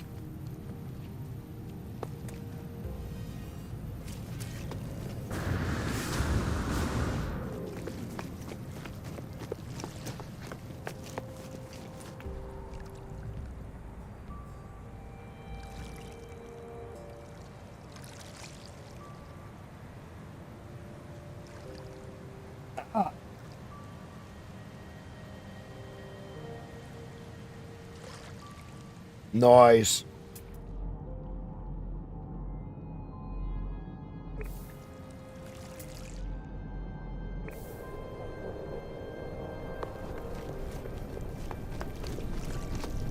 I'll make it to the 4th galaxy while I'm in this one.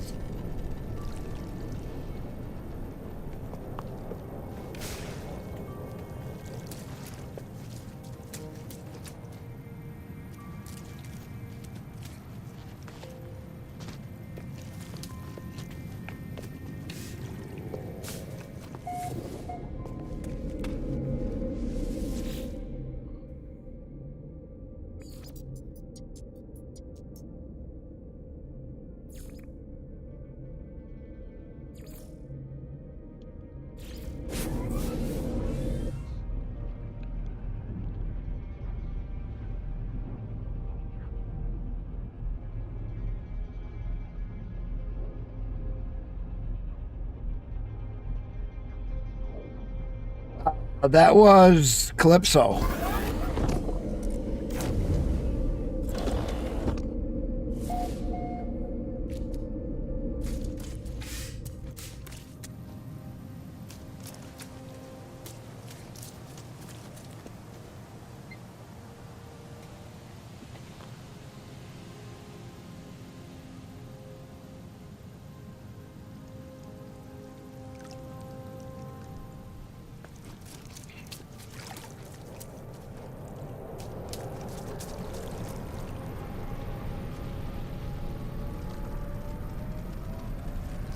I'm in the 3rd galaxy now.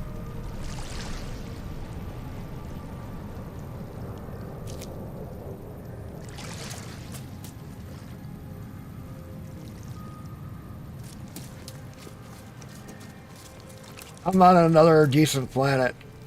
I'm on a water with water.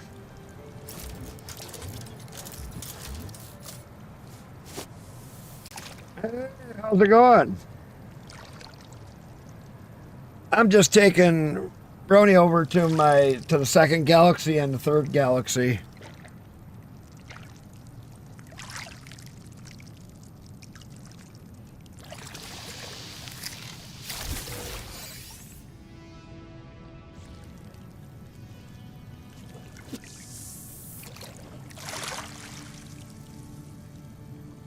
Just bouncing people around different galaxies if they want.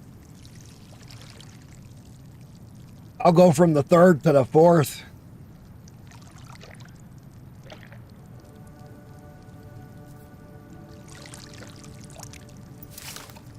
There's 255 galaxies too.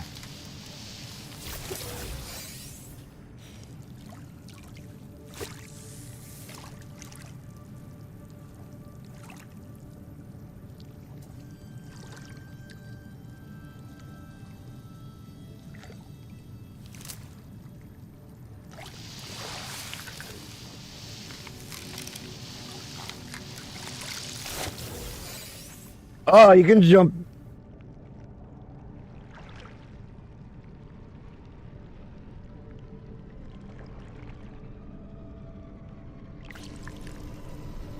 It took you back to the last one?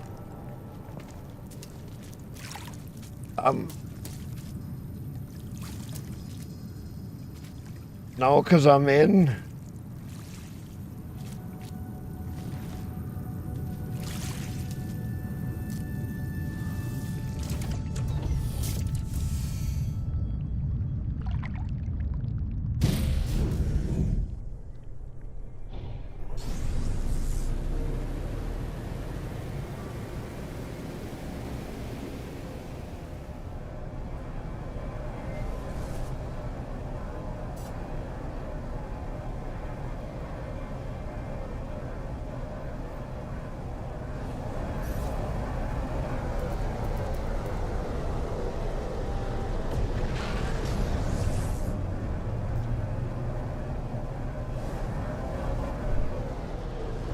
I brought out the anomaly.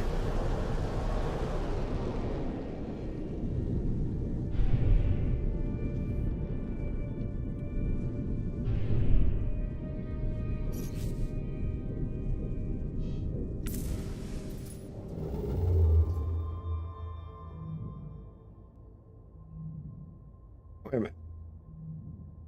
Why does it say Calypso?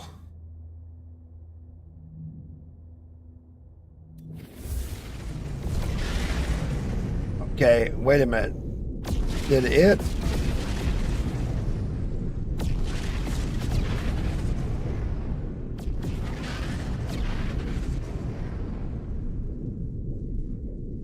Did it screw up? I think the game is screwed up.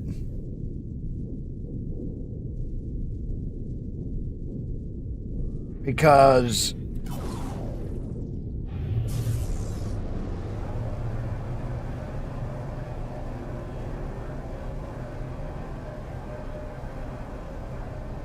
yeah, hang on a second, let me look.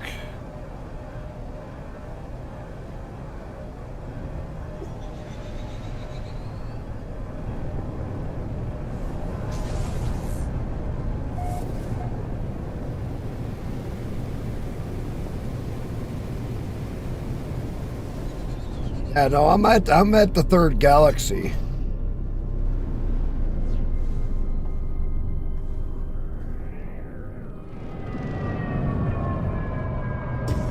First, because I'll double check here. I'll let you know.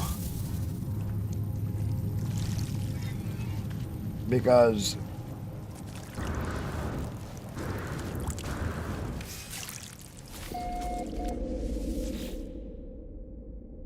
let's go to my bases.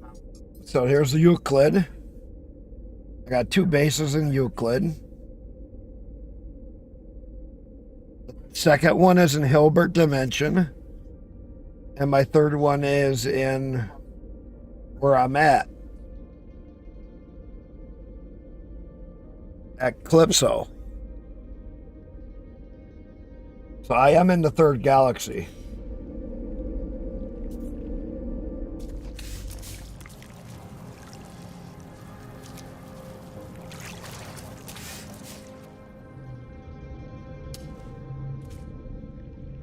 Let me add a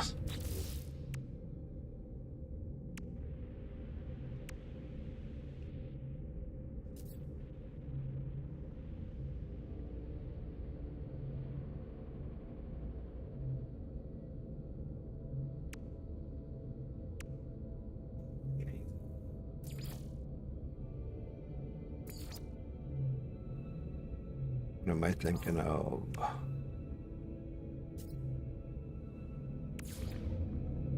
Save beacon. There we go. There.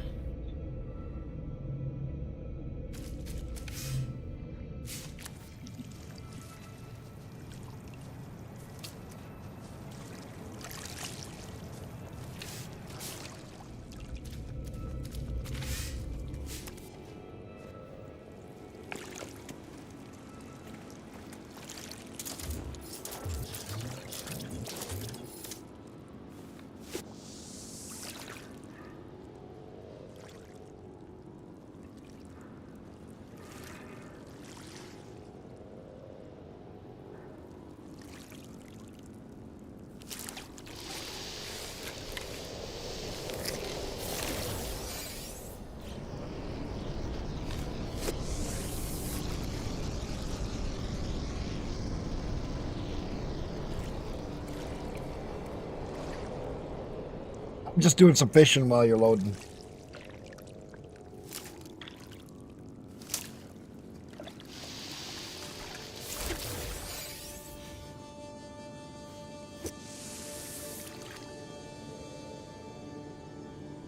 Okay, you join the group. Weather warning. Incoming storm.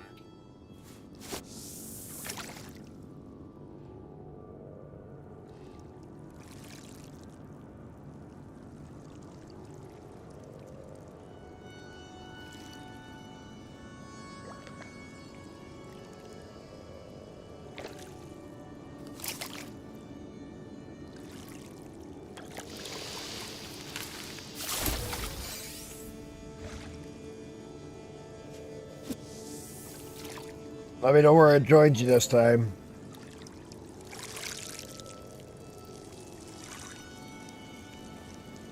Because you should be in Calypso.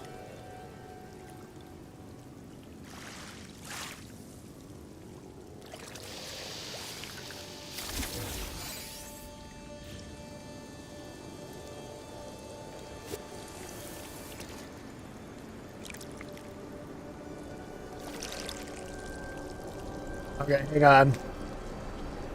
Log back out.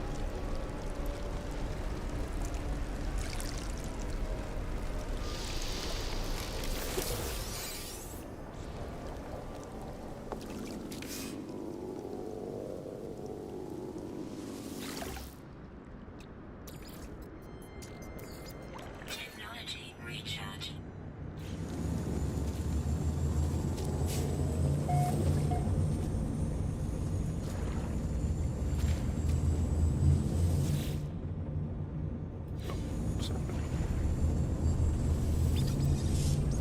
Restore point. I'm going to log out.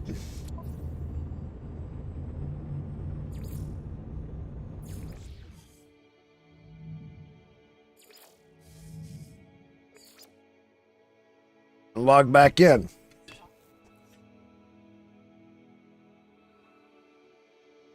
Let me see if that resets it for you so when you log in, you're in Galaxy 3.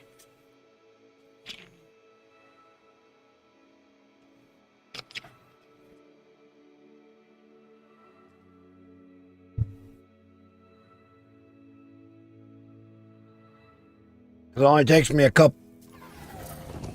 Matt Boy! Thank you for the follow. How's it going? I'm bouncing people to other galaxies that I have unlocked already. Alright. We're in the right place.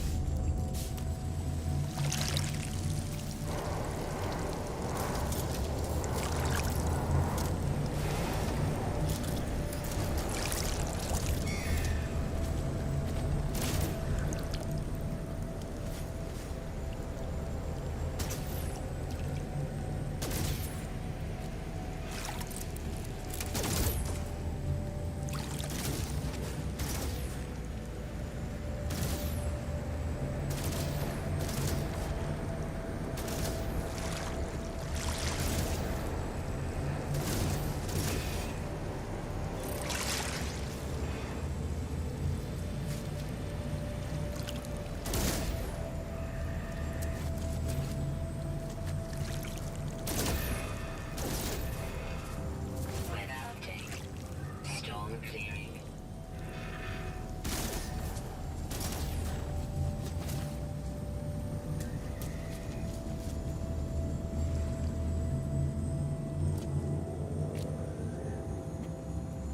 You made it. Nice.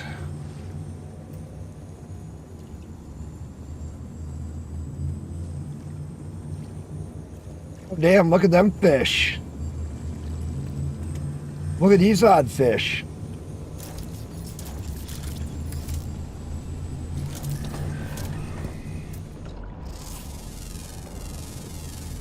Units received. Units received.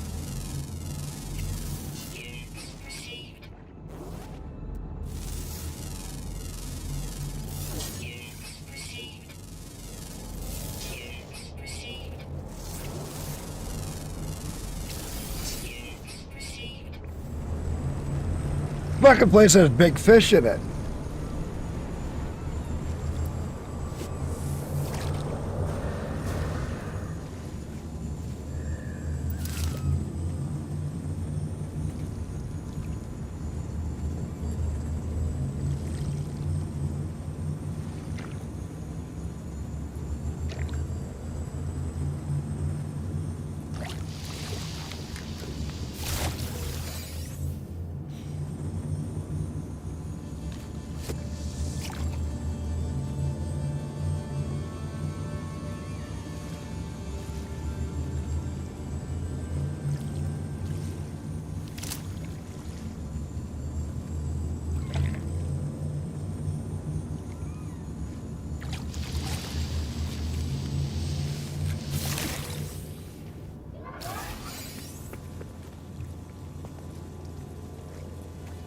Go make a base here too. This is.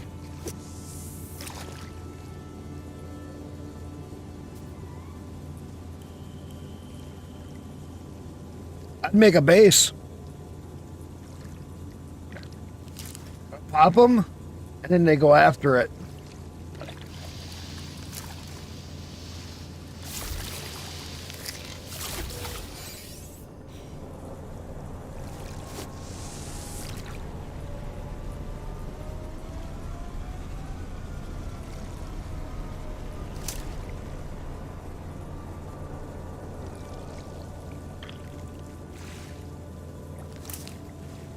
Pretty cool that.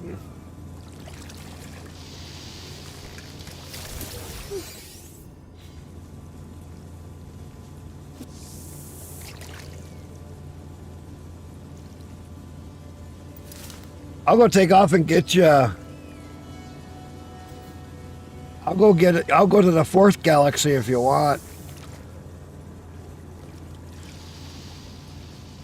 Hello. I'll play together. This is the one that I have people join.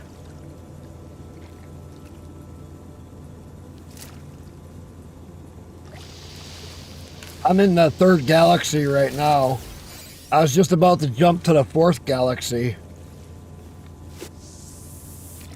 I was just letting Roni get in here. I got him to the 2nd galaxy and to the 3rd galaxy. That's where I'm in right now. I was gonna jump in my oh shit ship and jump over to the 4th galaxy.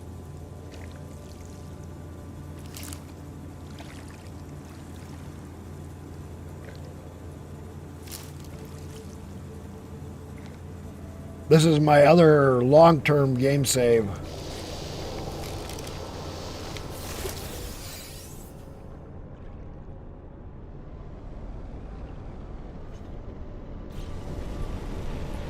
I haven't played the game in quite a while.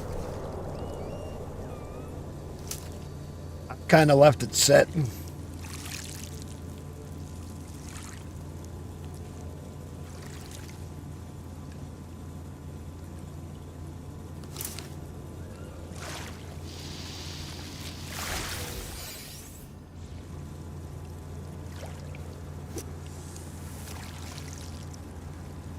I got an oh shit ship that I modified. Quite a ship too.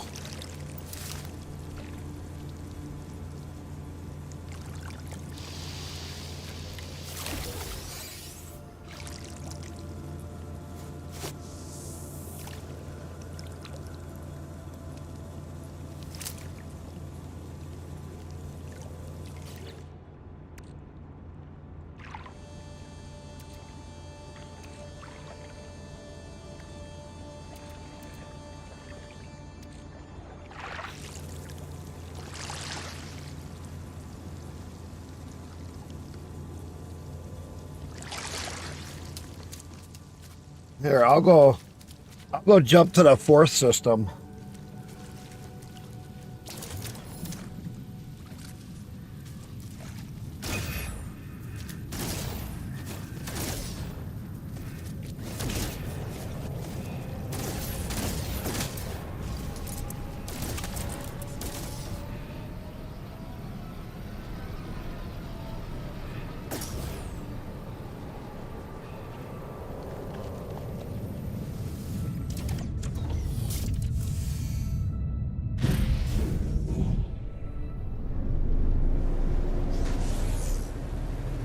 This is what this ship is good for.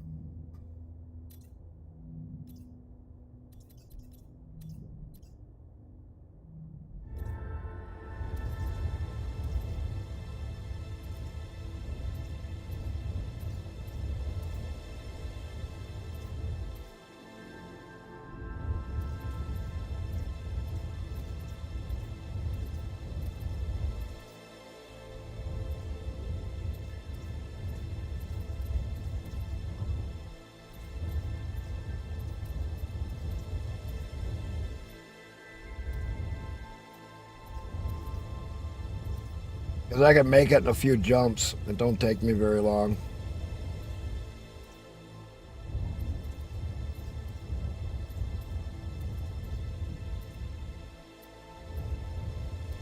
Takes me longer doing this than it does to jump.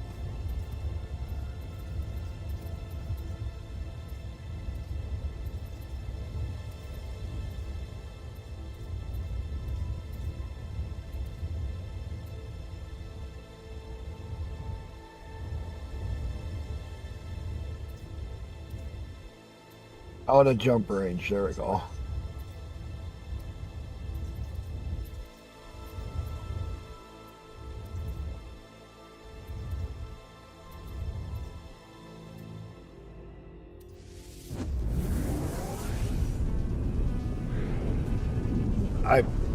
This ship is wild.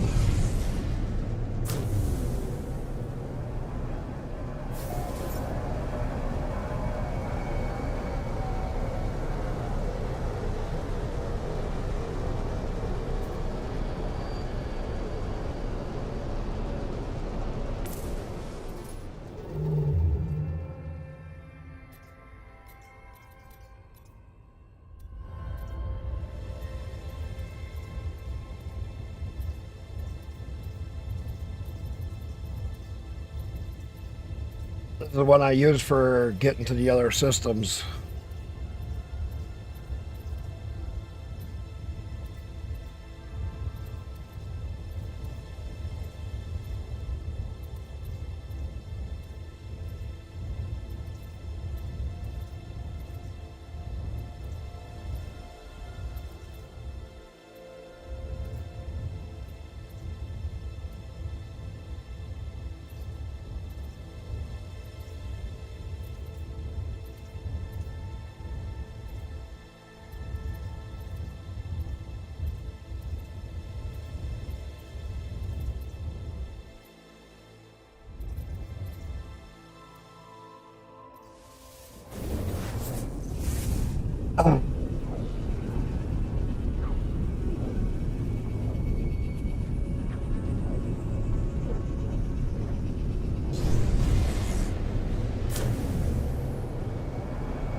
Hostile ships approaching.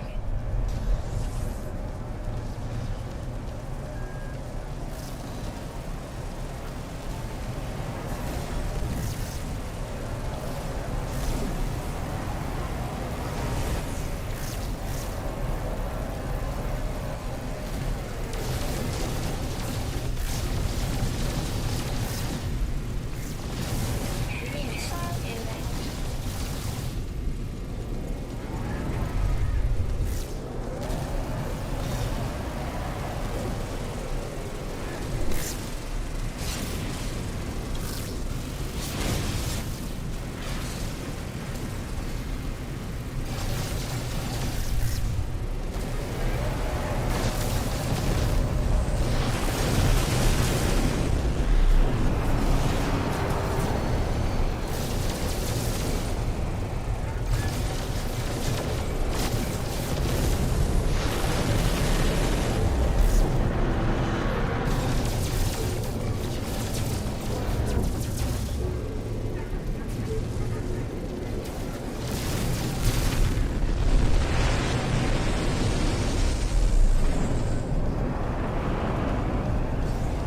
Hostile ships defeated.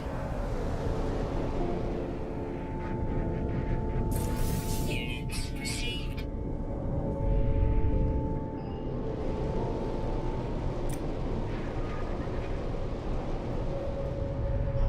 Bam!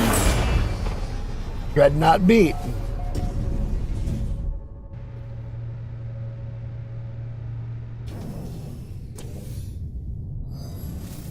Let's see what it is. It's a B. Not a bad ship. It's a B. Let's go stake their loot.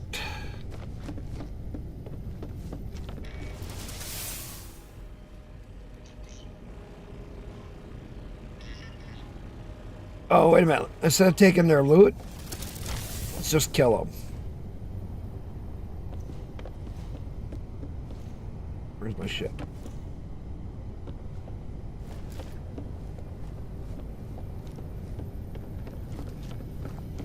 Or destroy for a large bounty.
Alright, where's the other...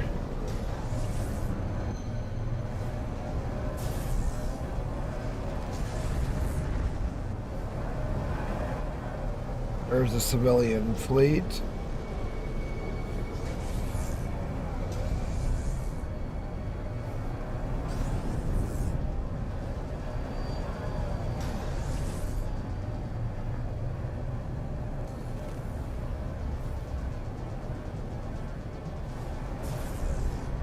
They all must be gone.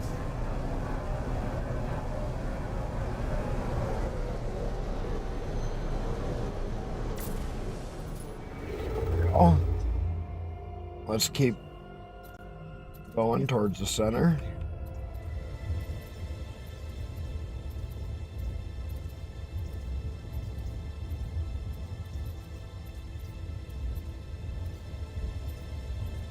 With this jump range, it usually don't take me too long to get to the center. Hour or two.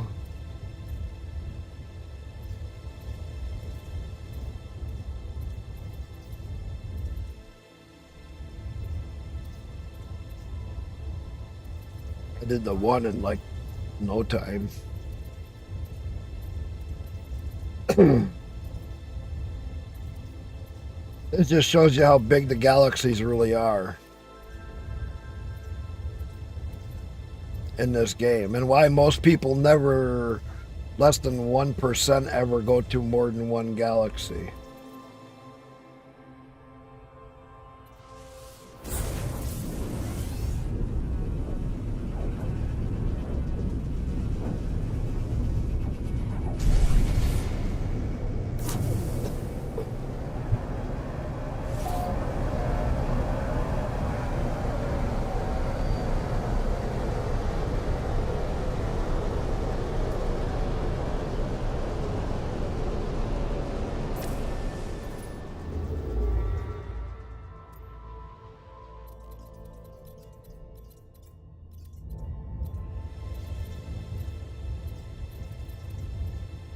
Because if you do it in a normal ship, it takes forever to make this trip. I did it in like 9 hours that one day, going across one galaxy. That was with a good jump distance that I worked my ship up to.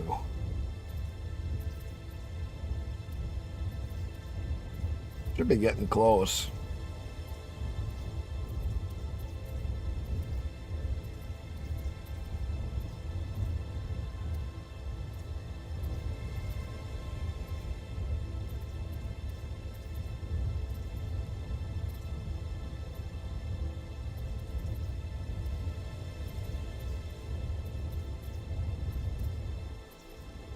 Where are we at?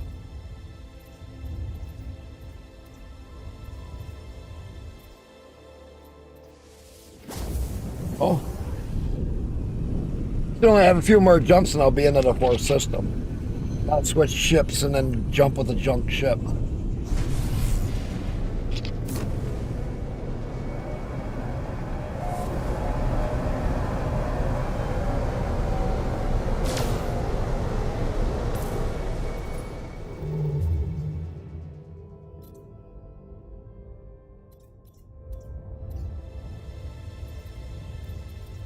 And because when you use a normal ship, your routing so goofy all the time.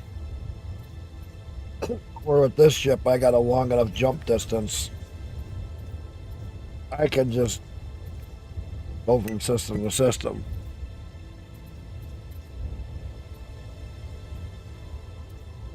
Galactic Core, I didn't even look up. 600k away. Yeah. It goes pretty quick though. I just started jumping towards the center. I just got into this one where I built that base. Yeah, build your base. Well, there's differences between each galaxy though.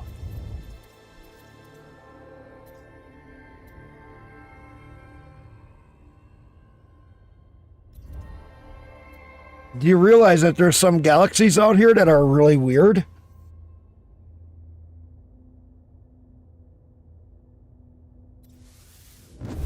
There's one you can get into a full hostile galaxy, or you can find a galaxy that's called a paradise galaxy.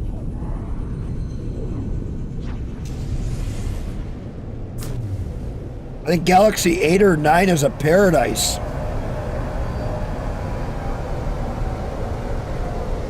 Where you get all more paradise planets.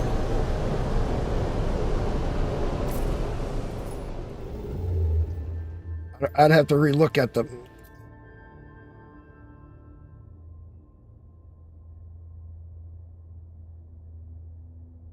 Separating the sounds in your stream. Oh, you started streaming?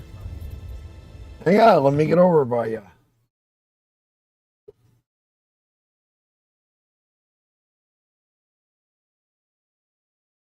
Let me refresh.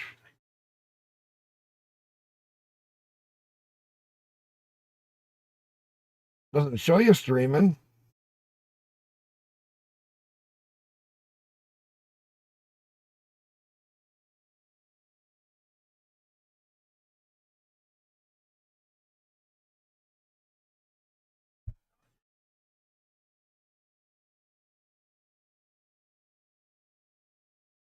Yeah, it doesn't show you streaming.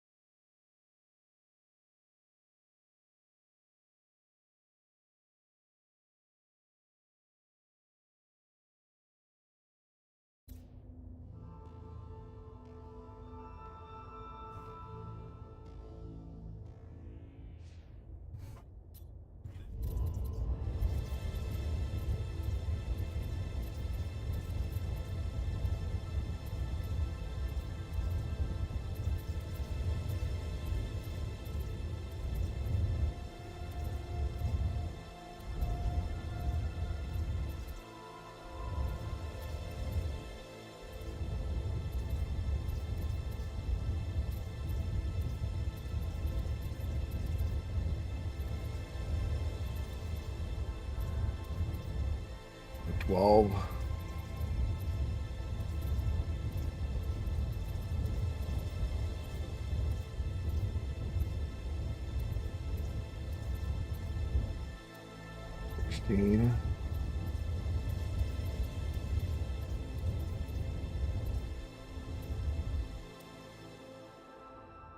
19.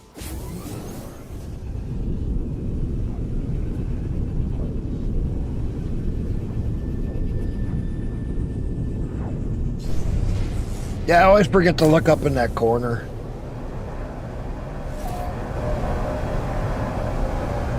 Like I said, it takes a couple hours to get there usually. If you jump really fast.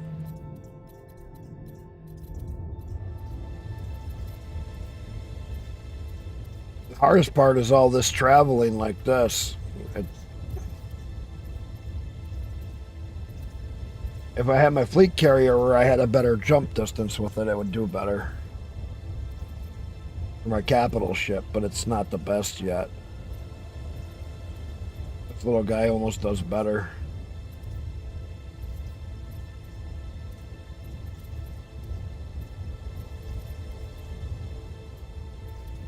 But you can see how far I'm going and why so many people never get across the galaxy or leave the galaxy to another one because it is such a long distance.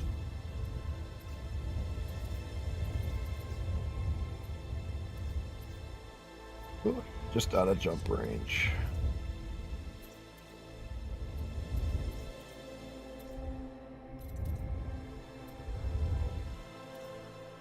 Oh.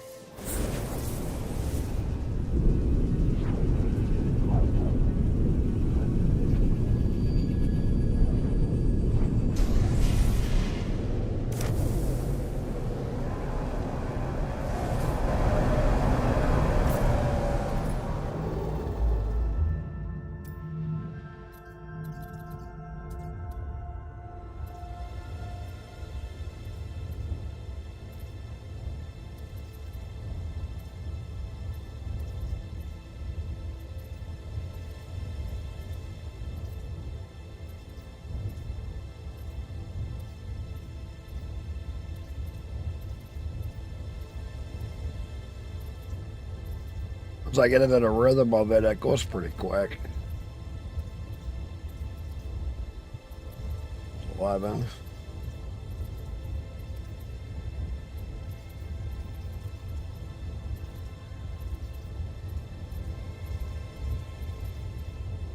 $16. 17.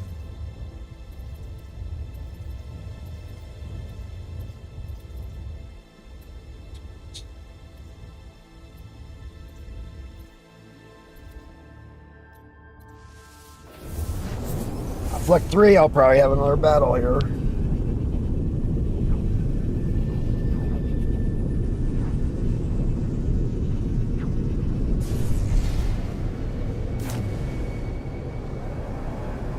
Hostile ships approaching.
go.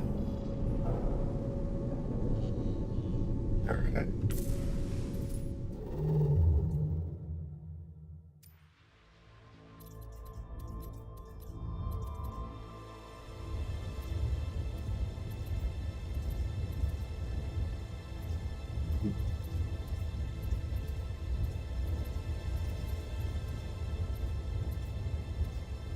Yeah, I don't even show that you're streaming, Scott.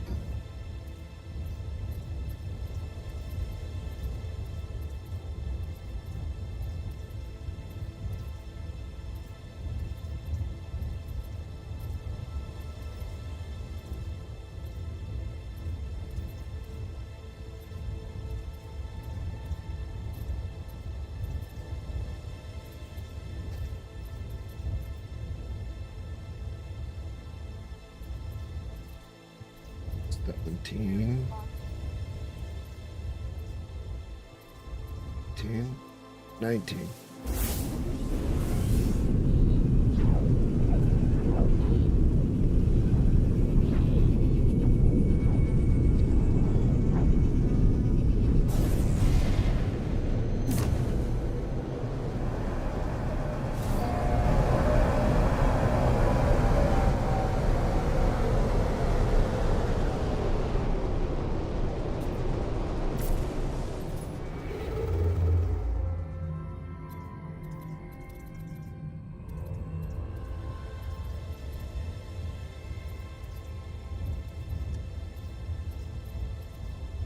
Now, once you start to get down there,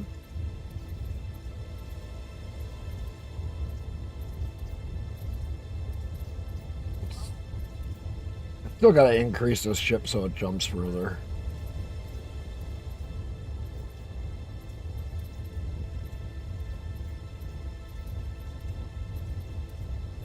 Doesn't do bad though.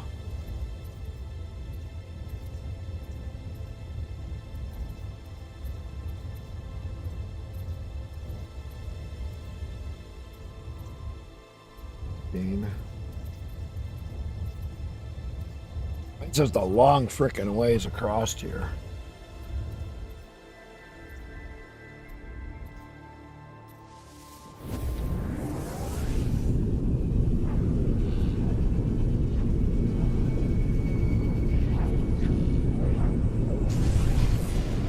So now, Roni, once you have the stations in these,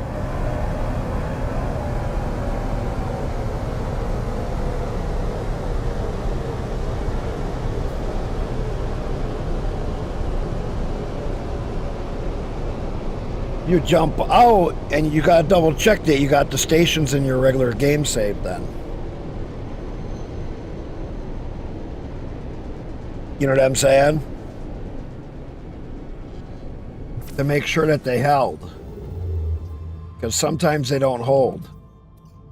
Sometimes they stay in my save and not go into yours. So you gotta watch that. It does go into yours.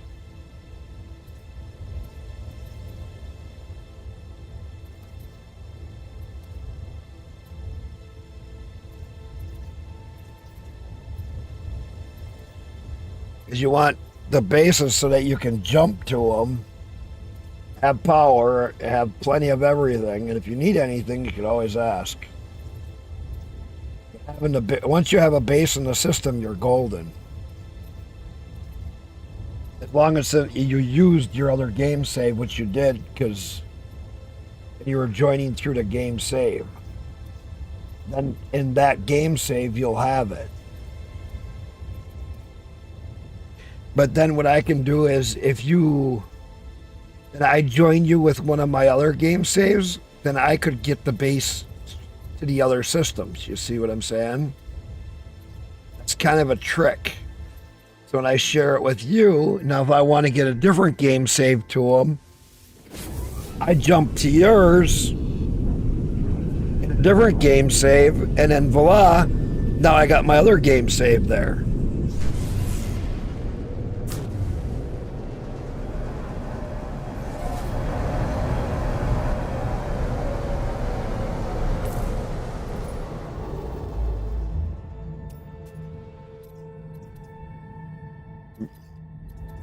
Because this is my edited game save.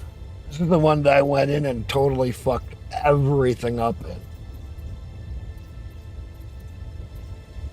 I even have full-fledged 50-50-50 workerships. Because I've totally edited all the ships, all different kinds of stuff. Totally screwed with everything. The only thing I didn't screw with is resources. Because I already had too many resources from playing too much on this save. Didn't need to. All those resources, I just ground the piss out of them by doing all these kinds of kill everything missions.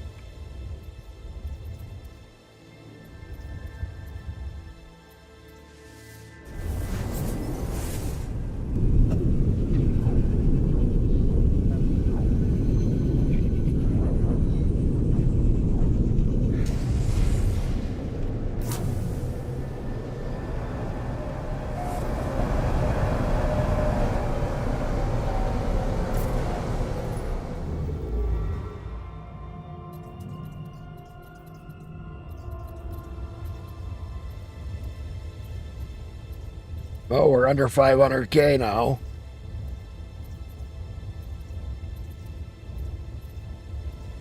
So that takes a couple hours to do this, going across the system like this, even with a cheater ship.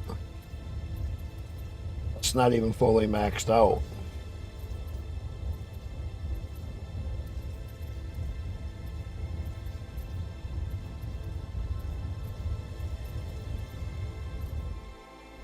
So, Ronnie, what do you think of some of those other games that I found, like For the Stars and some of these other games?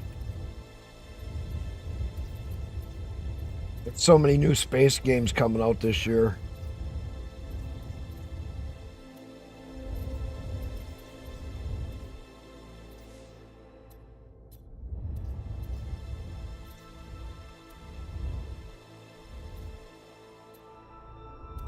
And some of them are kind of approaching like Star Citizen style.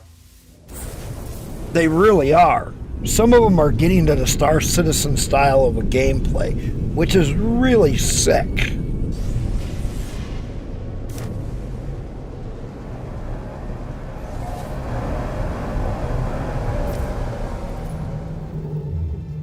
I mean, some of them are getting beyond Star Citizen. Maybe not in the multiplayer side of it, but in the graphics, the overall, some of them are advancing beyond what Star Citizen is, because they're going to have 4 to 5 times more gameplay in them, even when they start out, compared to Star Citizen. And if they do that and it looks as good as what they're showing, could actually say call Star Citizen Scam Citizen 100%. Because if they make that kind of a game in 4 to 5 years and Scam Citizen can't even get out with a good stable game, then yeah.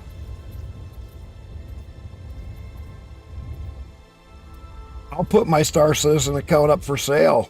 Welcome. Especially if we can get some games that are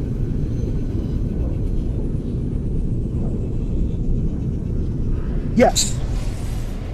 Space Prospector one? Yes, I agree. It's lower on my list too.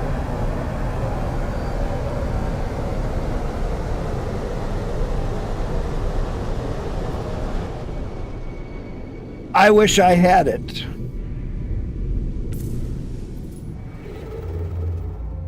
Because I've really regretted ever getting it now. Because it's just been stupid. You know what I mean?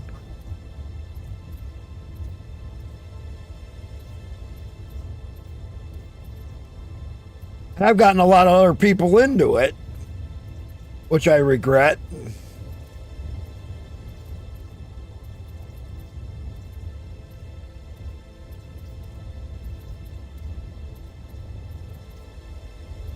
It's just, I just wish they would ever get their head out of their ass for the amount of devs that they have and actually make something. And I wouldn't feel so bad about it. That was actually with some content.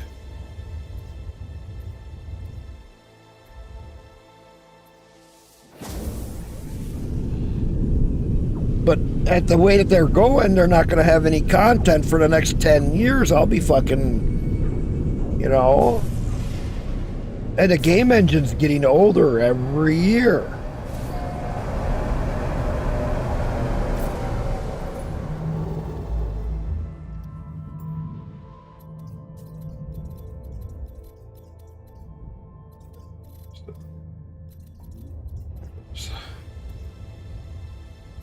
And I think at some point here, these newer space games, they will surpass Star Citizen on graphics, playability, overall gameplay, and overall looks, if they keep going like they are. Because Star Citizen's looks are starting to show its age, in my opinion. It really is.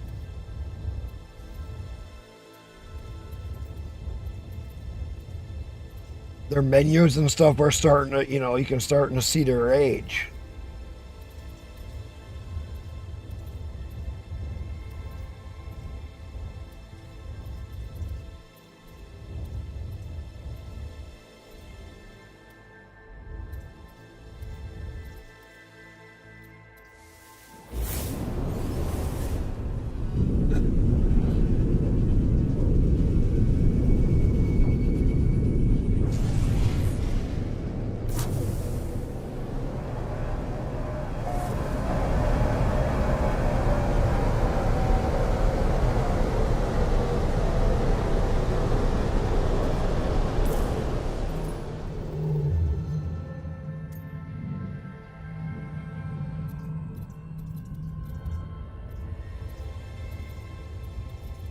Ain't got far to go now. We were over 700 or 600K out when I started. Cutting it down pretty quick. Not even been an hour yet. About 2 o'clock when I started.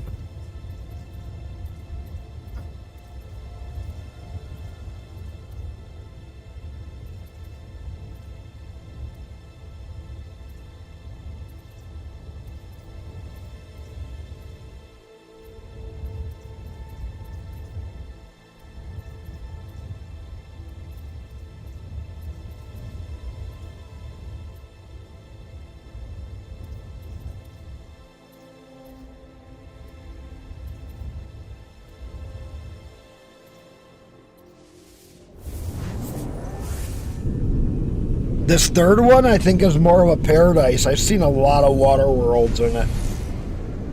I mean, a lot of water worlds.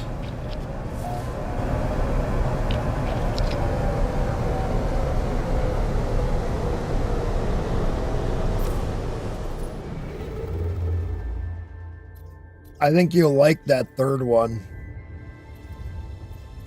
Calypso, there's so many water worlds, there's dissonant planets there all over the place. I keep jumping into them. So there's a lot of good planets in the third world. Kind of liking that one. Or the third galaxy. But I notice there's more brighter colors of gas clouds and stuff as you cross through here. Some of them have a different color to them.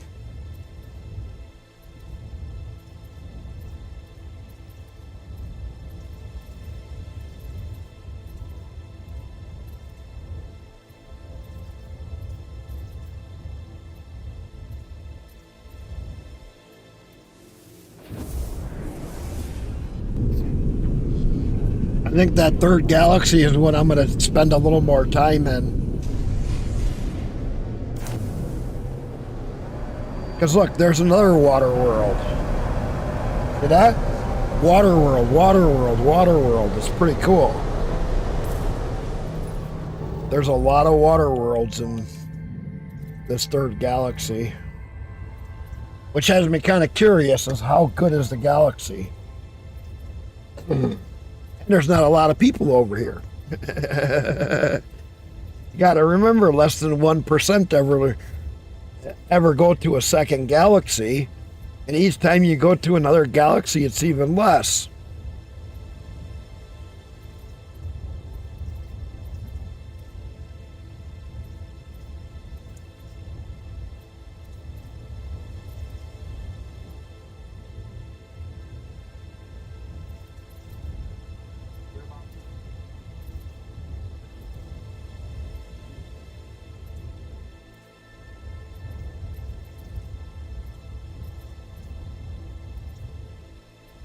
$18.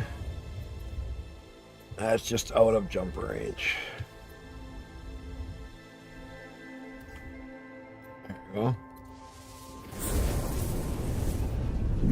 I already gotta go pee again. I'm drinking too much soda.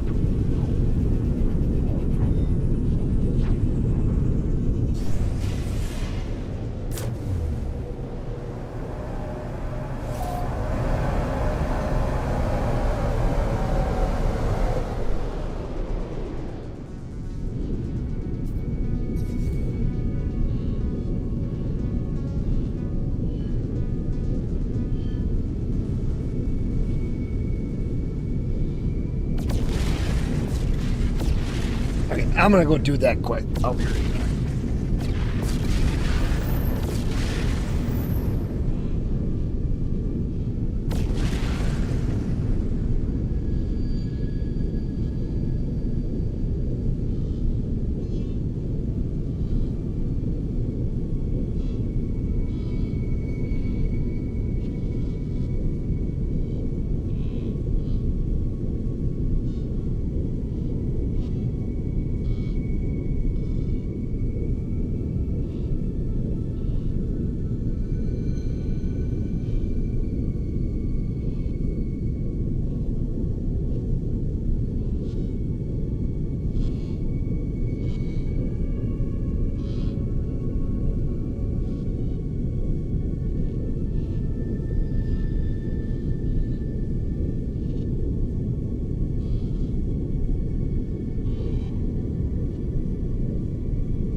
I don't know.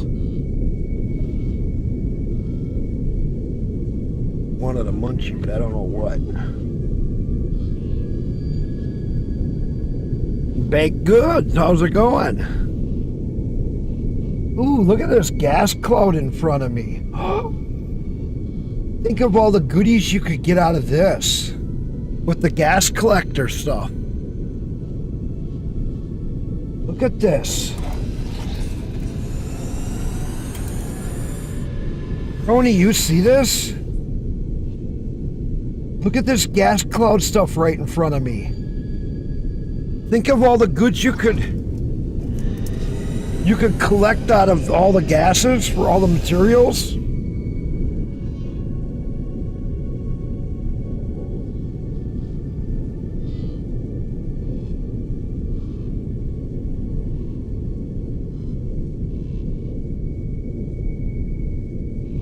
Underwater has a ton of stuff.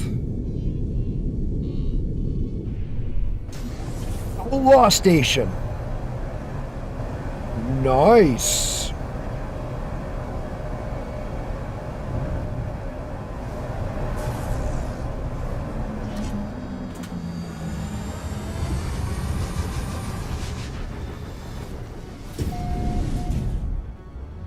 I got another outlaw station.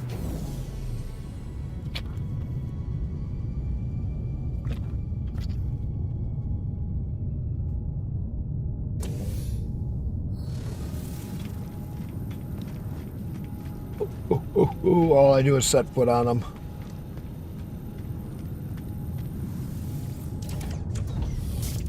So they added a lot of beautification, as you would say.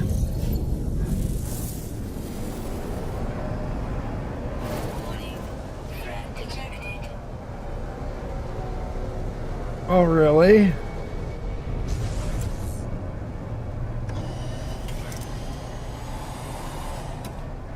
You're not a threat to me.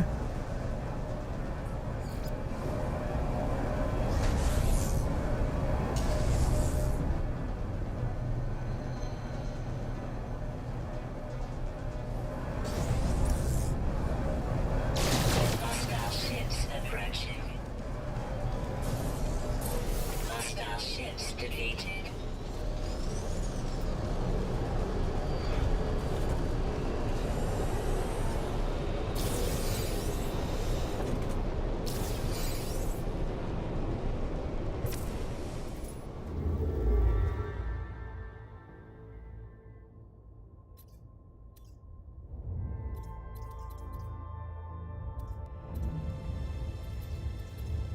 Well, we're 300k away. This should get us just about under, right around 300 or a little bit under this jump. Should maybe just get under. Yeah, we'll get under 300.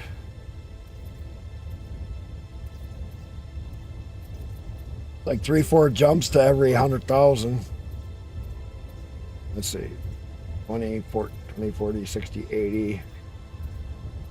So it's like 5 jumps is 100k, roughly.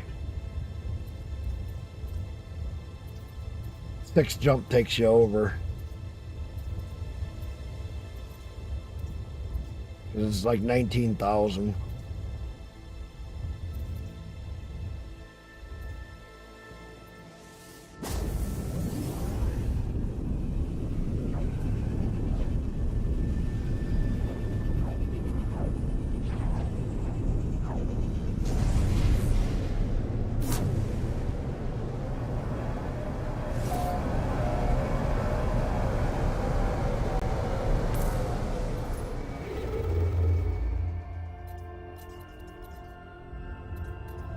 Third system though looks really good for one to play in.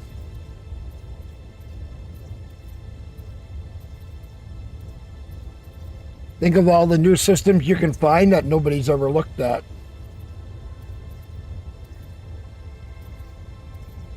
That nobody's ever even touched. You could get your name all over the place and name a lot of stuff.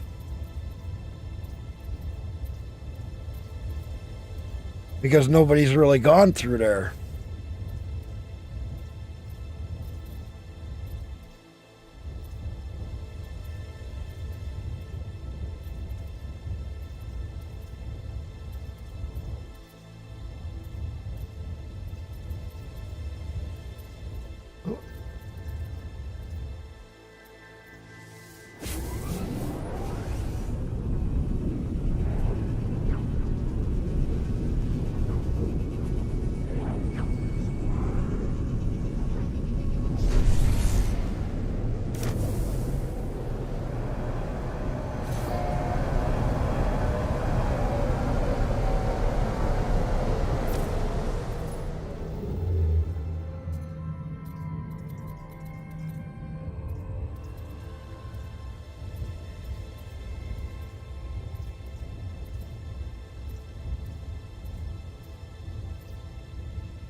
Now we're coming down pretty quick.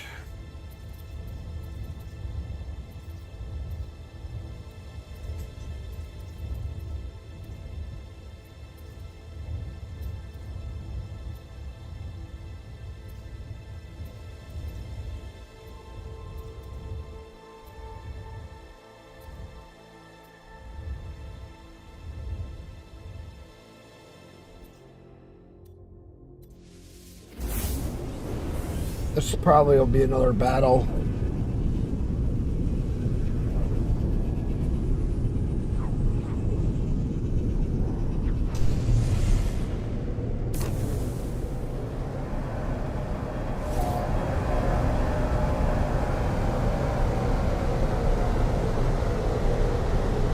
Nope, that's not.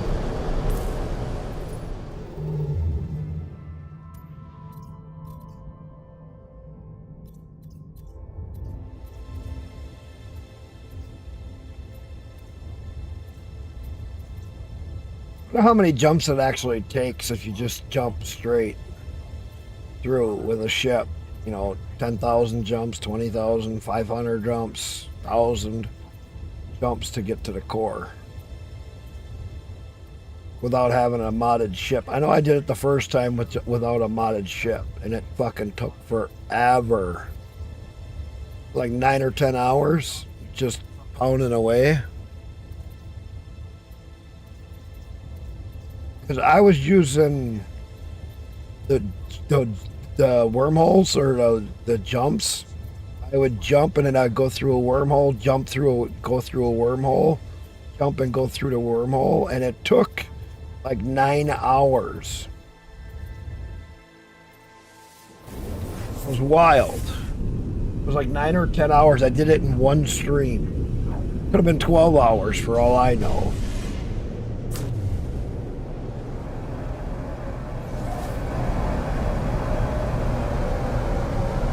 But it was like I was jumping forever. Just to get to the center. And I didn't have a clicker or count how many jumps I did. But I was using the wormholes there, the black holes or whatever, to jump.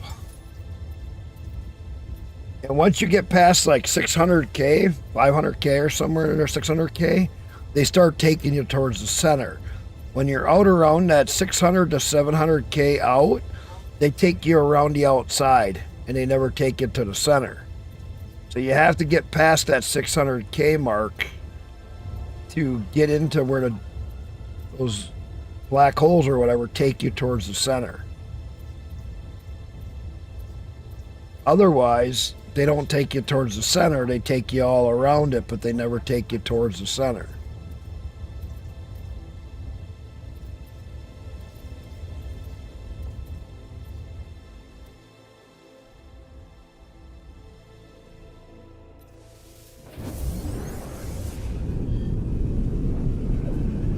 Because my first little bit of jumping around, I was way out there, 700K away or whatever, and it was bouncing me back and forth, but it never got me closer.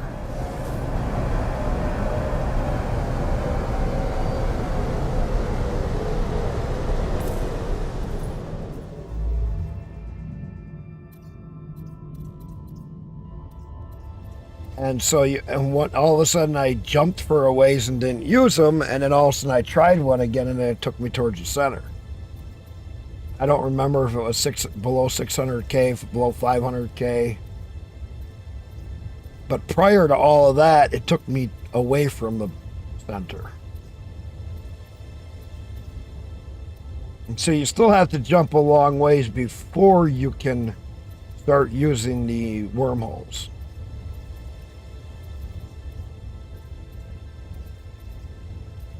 And there's a risk that it'll damage your ship.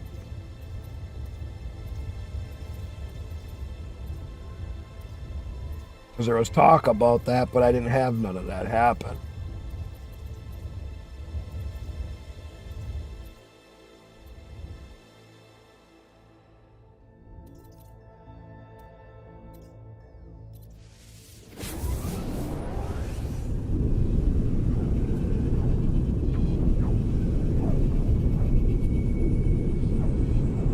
See, I originally got this ship.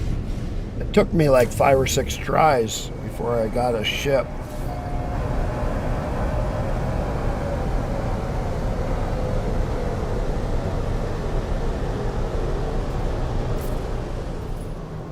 Before I got the S classes, it took me a while. I did a lot of dreadnoughts before I got an S class ship.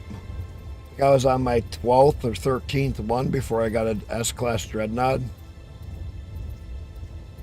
I did get the ships originally, like a B class for dreadnought, pretty quickly, like within 4 or 5, and I was really surprised. And I never got an A, but I went right to an S.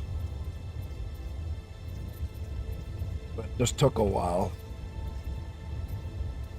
And doing the rinse and repeat where they keep doing the same one, no, I kept jumping to different ones. I found it, you got a faster dreadnought by jumping to different high fighting areas, but not the same one.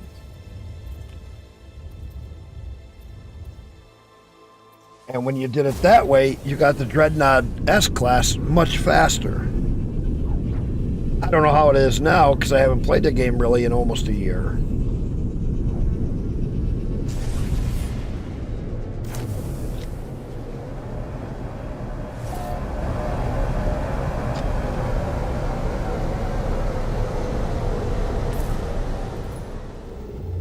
Look at that, we're 180 away.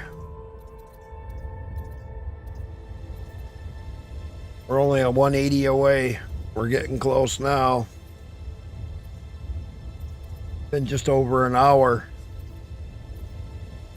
Like I said, 2 hours I should have the center with this ship.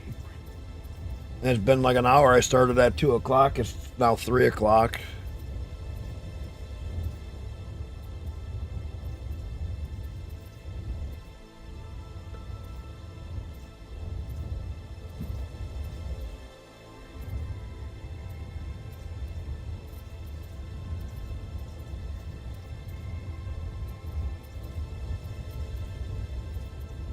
It's pretty neat on how fast this thing will go like this.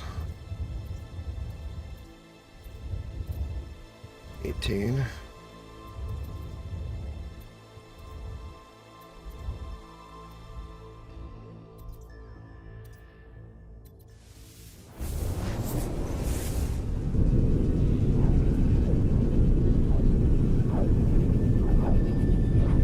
Welcome to the 1%ers, Ronnie.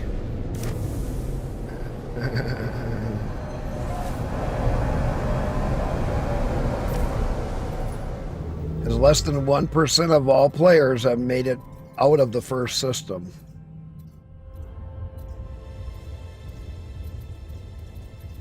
Out of all the millions that have played this game, think about that. Most of them stay right in the Euclid system. They never leave it. But there's a whole different adventure when you get further away.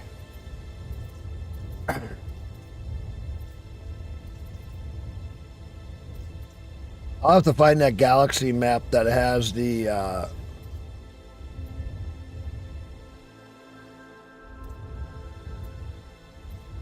where's the stam? Where's that one? How many is that away?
See, I got an S-Class salvage fleet trade unit. Nice.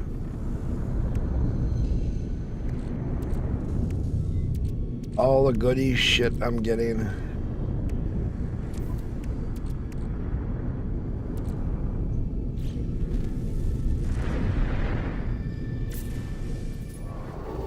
I do make that look a little easy, don't I?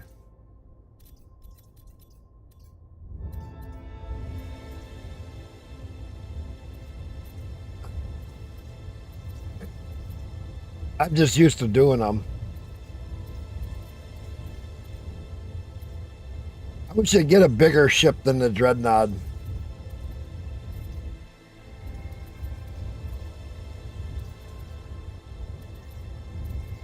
Yeah, it's only been like it'll be like an hour and a half to get to the center. Yeah, we're an hour and 12 minutes. And we're at 127,000.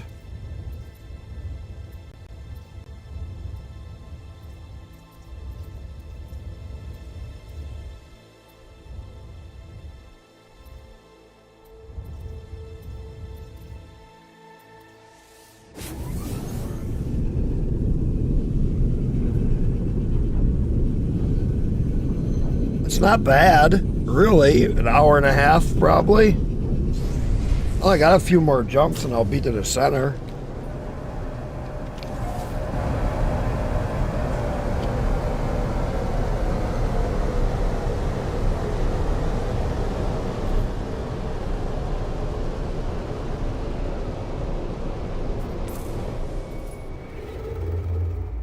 I think I haven't even put fuel in my ship.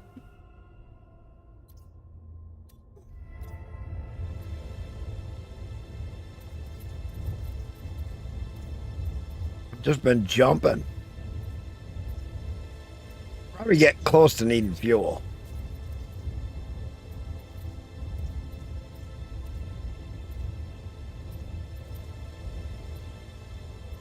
Then I gotta pull out my junk ship to make the jump through the center because it destroys all your shit.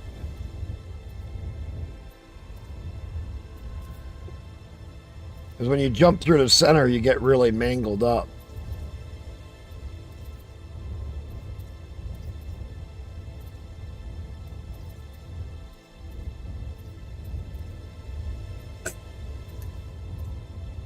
So I got a ship just for jumping through the center.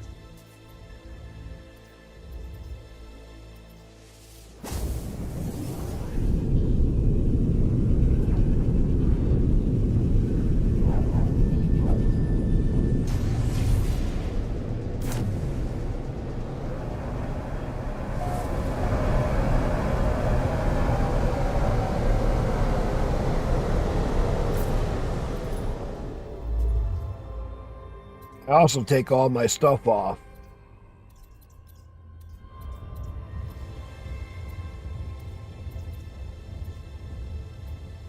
Strip everything off so that I don't have all that shit on me so that when I jump through the center, I don't lose it.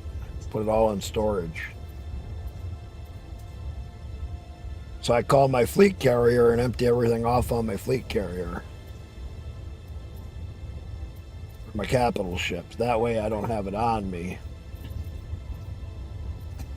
I dump it all off in my other ship, leave all kinds of goodies there. Leave a lot of shit in my ship.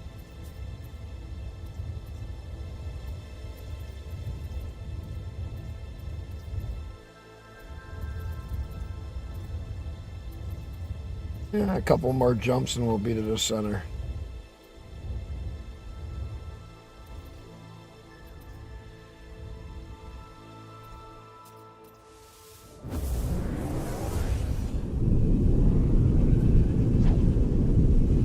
I remember which ship I used last time to do that.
did you jump it all the way yourself? Did you have somebody take and help you out like this? Or did you jump all on your own to get to that faraway system?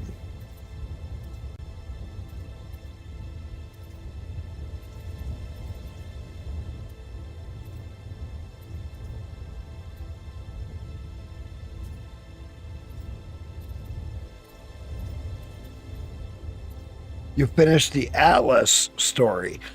I heard there's no end to the Atlas story.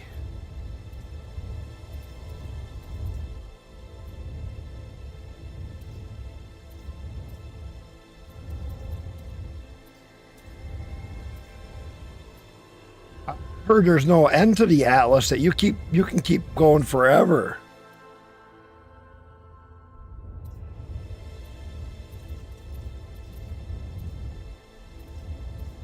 I thought there is no end to the Atlas story, from what everybody's told me, because I've gone to every single Atlas for a long time there, and I never can get to the end of it. Somebody said that they made it an infinite loop.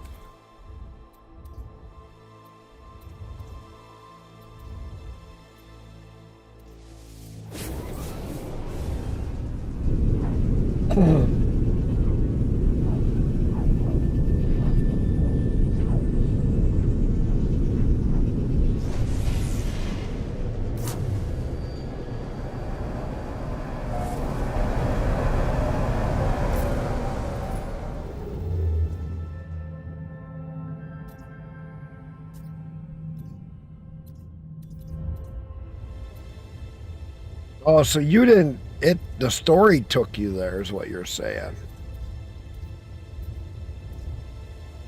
But you didn't do this, man. You didn't manually jump all the way there.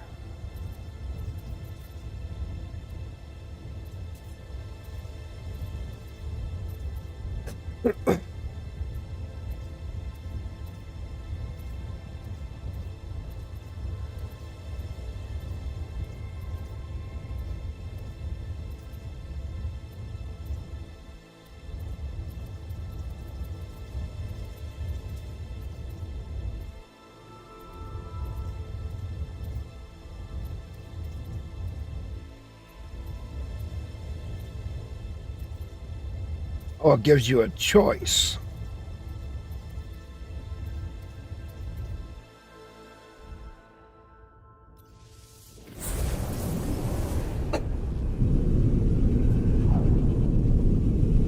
What did it, do you remember when it listed off for your choices?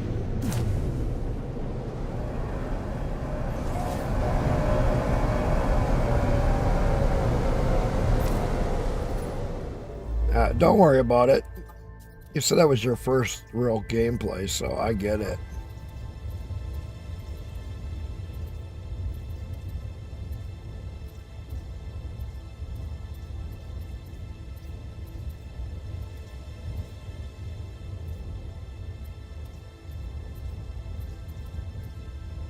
I'm getting close.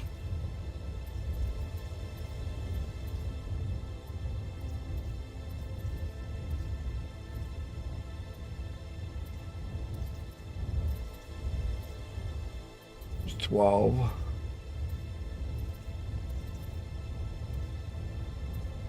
I have to make one more jump. 15.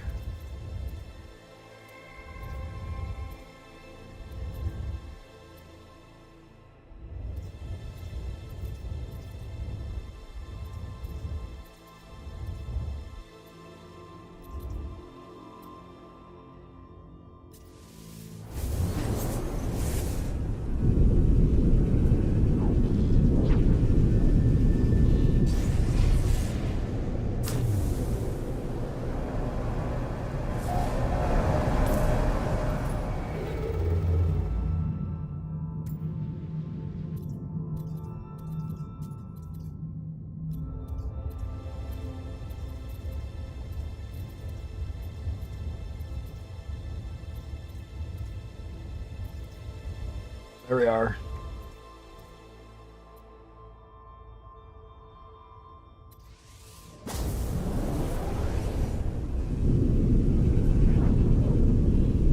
Yeah, it was years ago. Yeah, I figured.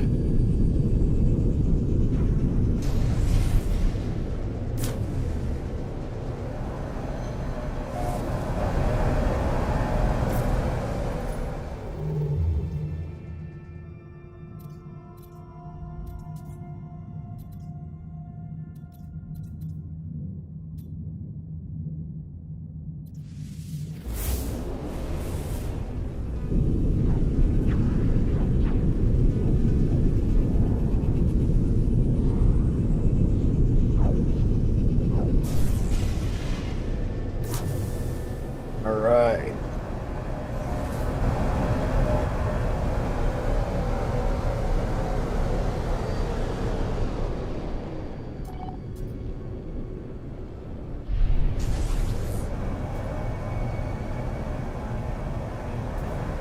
New mission?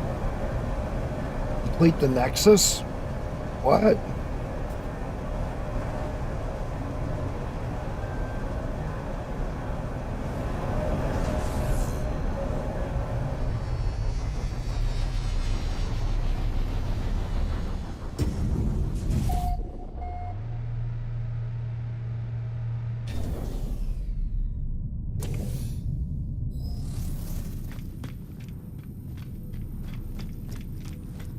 All right, let's go sell a bunch of shit.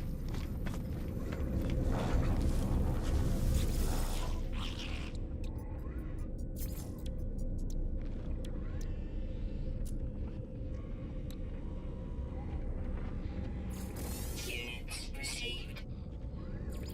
Units received. Raw ingredient? Oh, I'll keep that. Units received.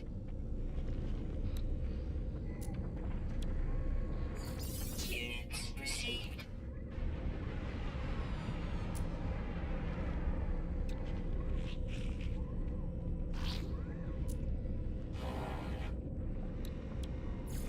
Units received.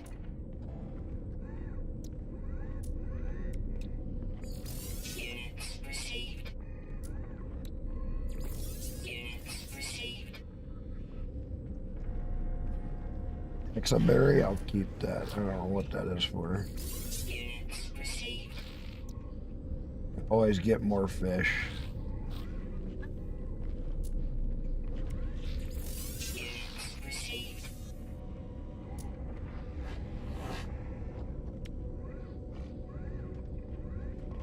Units received.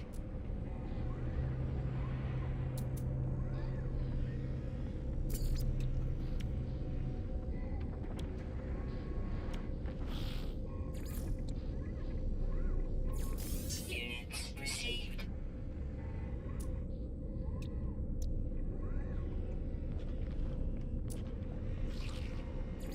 Units received. Units received.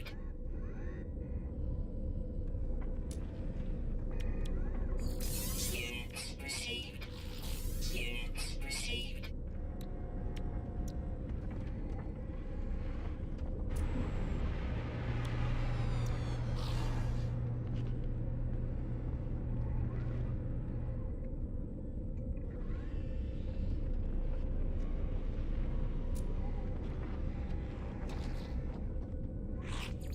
Units received.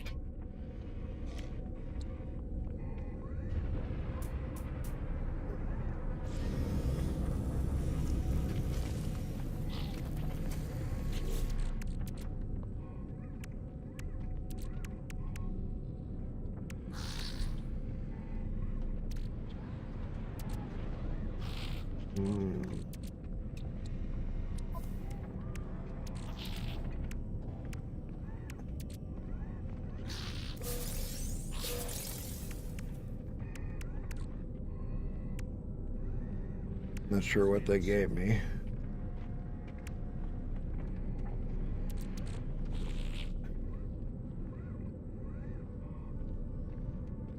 A defiant chit? System authority substitute, a token entitling the bearer to support the system authority in dealing with pirate attacks. What? Have you seen that before? A Defiance chit. Really?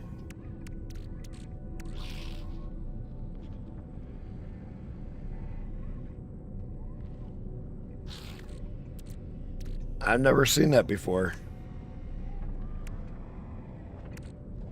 Salvage fleet unit and a salvage trade unit.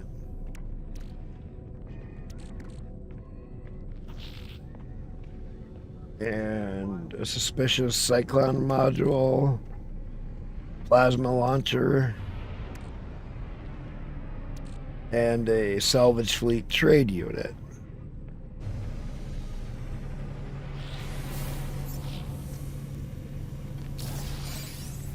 All right, let's put. Or no. Yeah.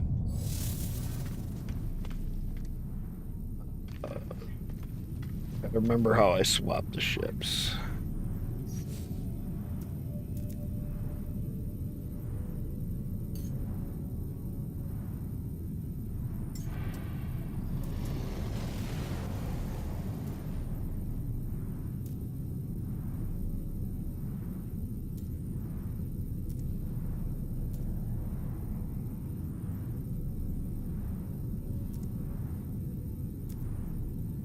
Think.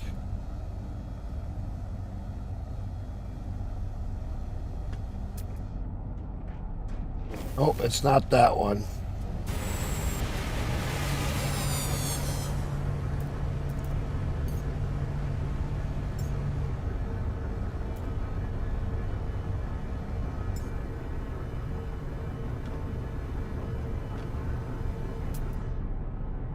That's an S2. Shit.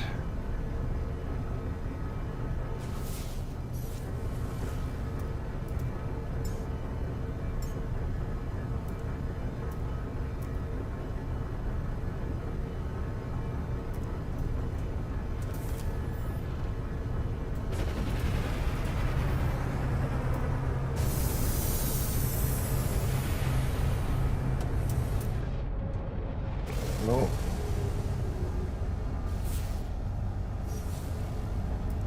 Ship I fucking used.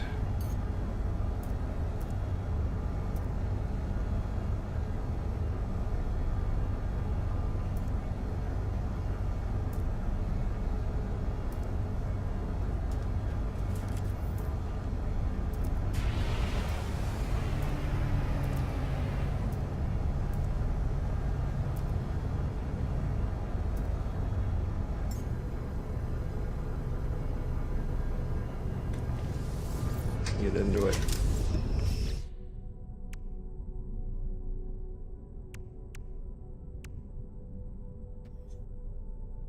This one has a jump drive in it. It's got no real technology in it, so this is probably what I was using.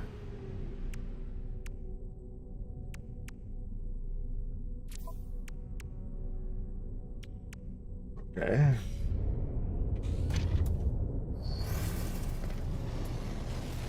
All right, let me do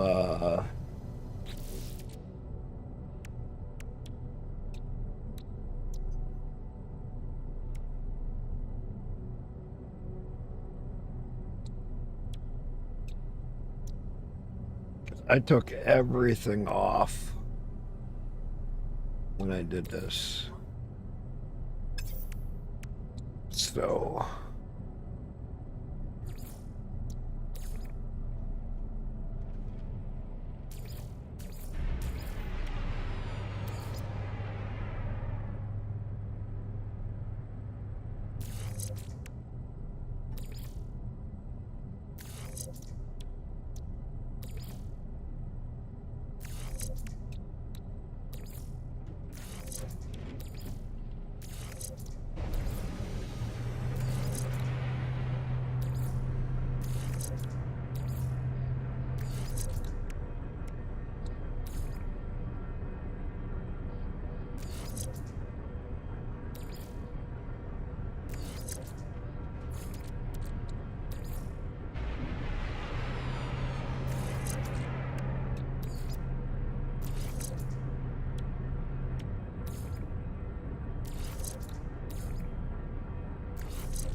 Right.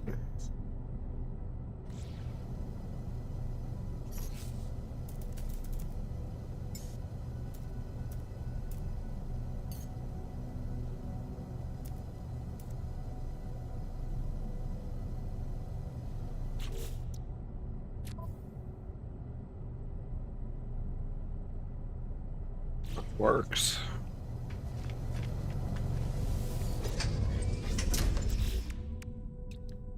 Hyperdrive. Couple cells. That's all full. Only got a little bit in this ship. Let's go to the next system.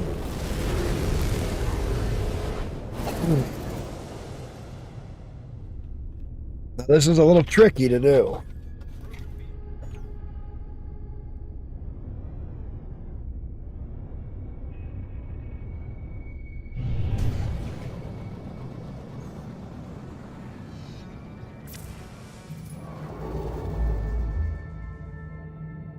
Now, I gotta remember how I do this. It was...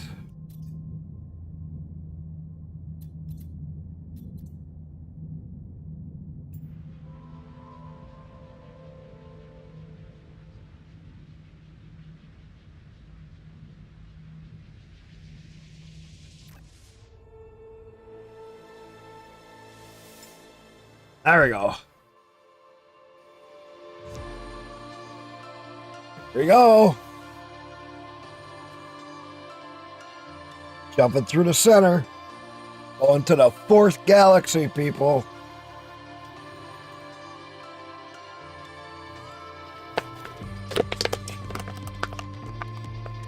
I'm gonna go grab me a soda while it plays all this. Be right back.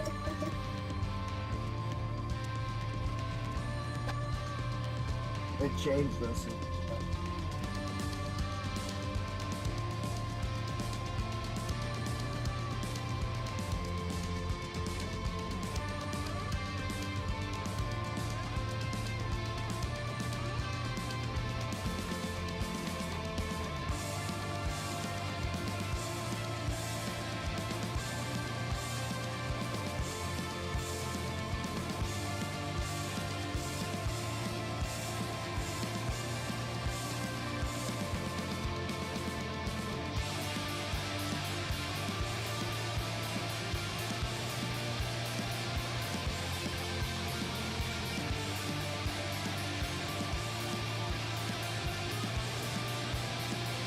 Yep, here we go.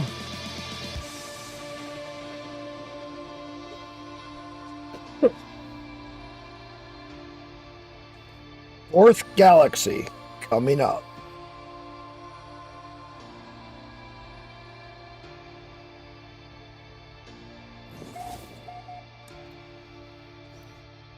Hesperian dimension.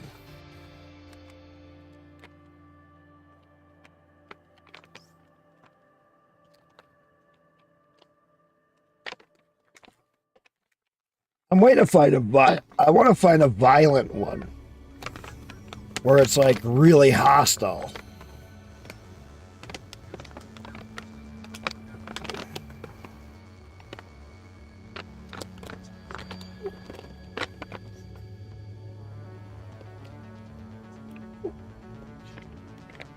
Why does this one look like it's taking me towards the center? Commencing assistant suit initialization. Uh-oh.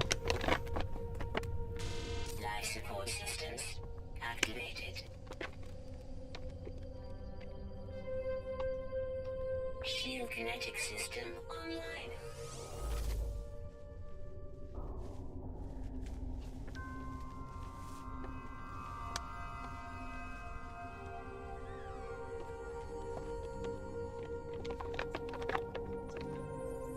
Aerial propulsion jetpack online.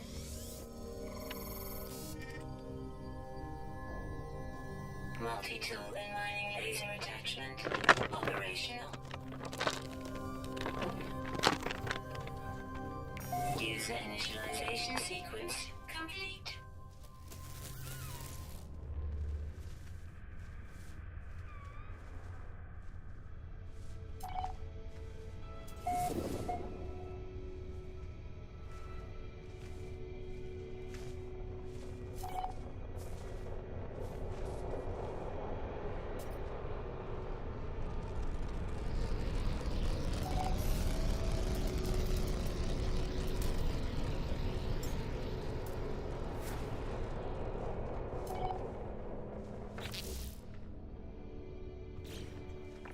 Radiation protection falling.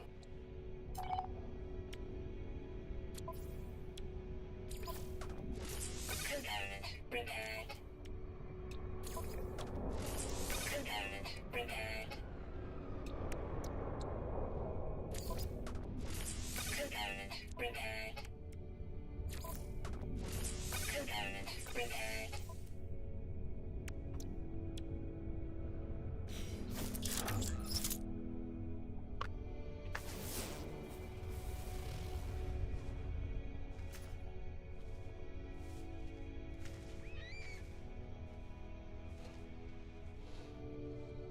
Okay, where is my ship?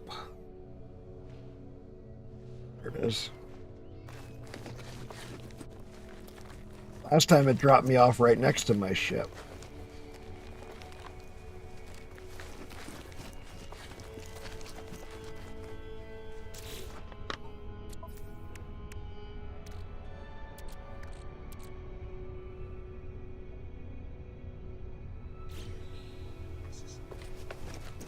I'll have this. I'll switch ships. Just don't worry.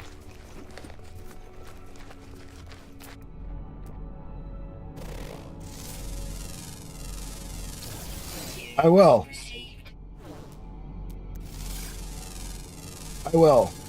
I just go fix that one up though first. Units received. Units received. Units received. Let me do this. I keep forgetting.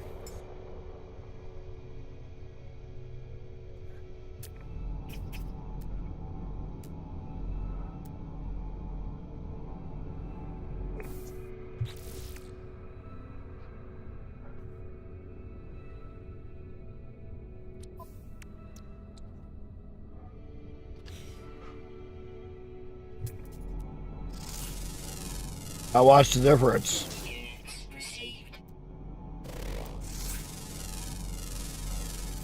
Units received. Units received. Units received. Units received.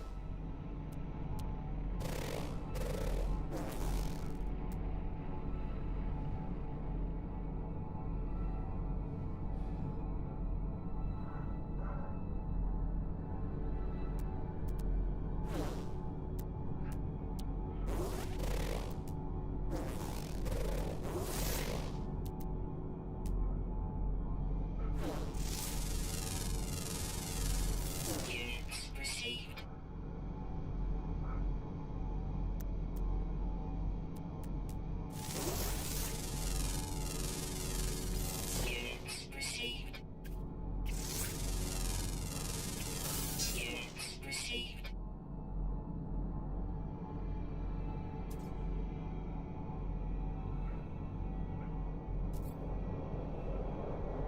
All right.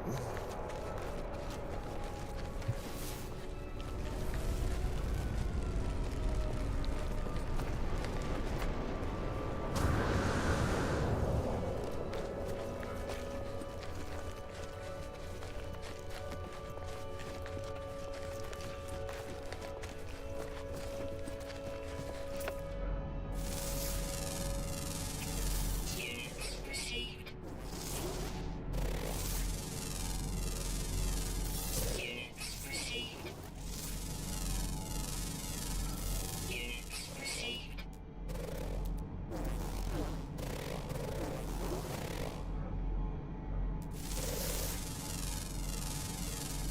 Units received.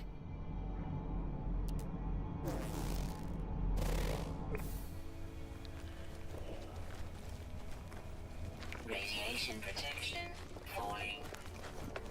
Yeah.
Go.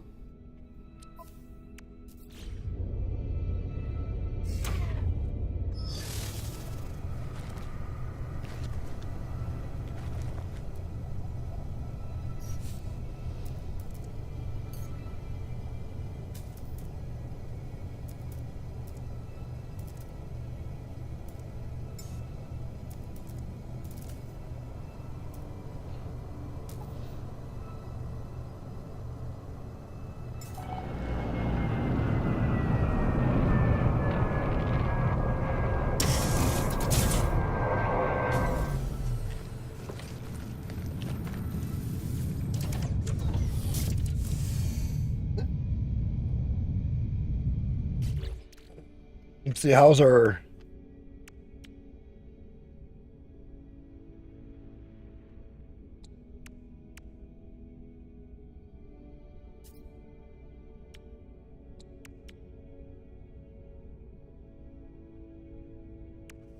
Anti-gravity is still full. Shield's still full. It's all good. Crimson Core. Yeah, here we go. Technology recharge. 8% left in it.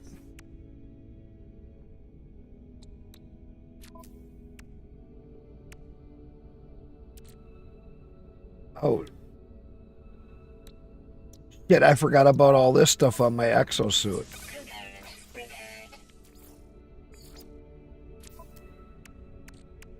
I forgot about all this on my exosuit. I'll have to buy some stuff.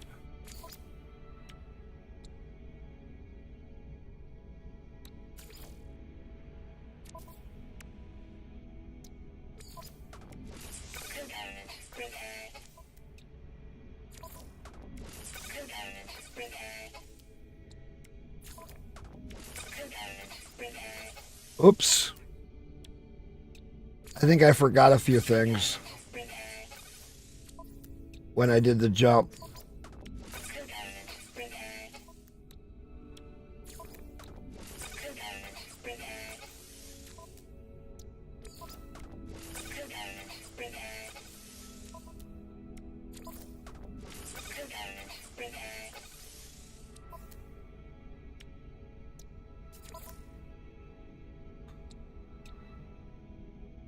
I had quantum computers.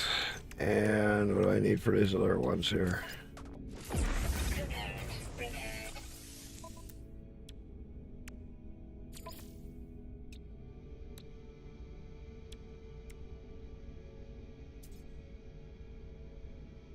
Oh, living pearls. All right.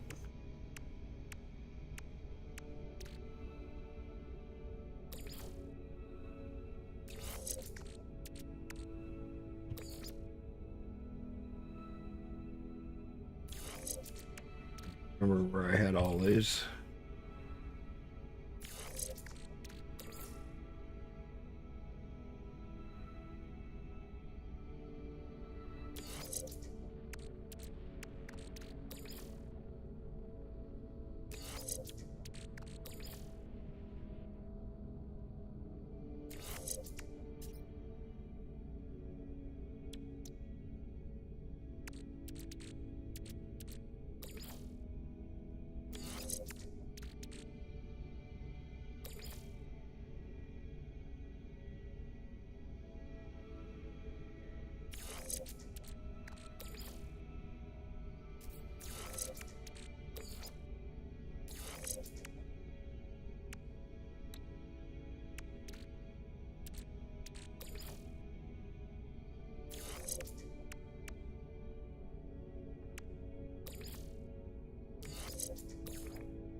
Technology recharge.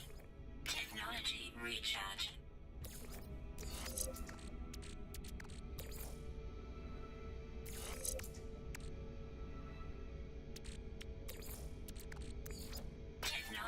recharge.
Technology recharge.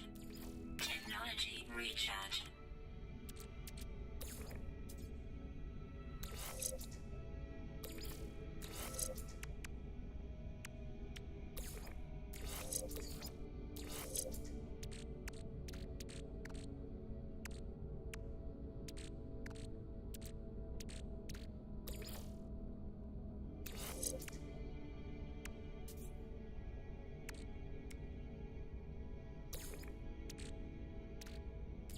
Technology recharge. Oh.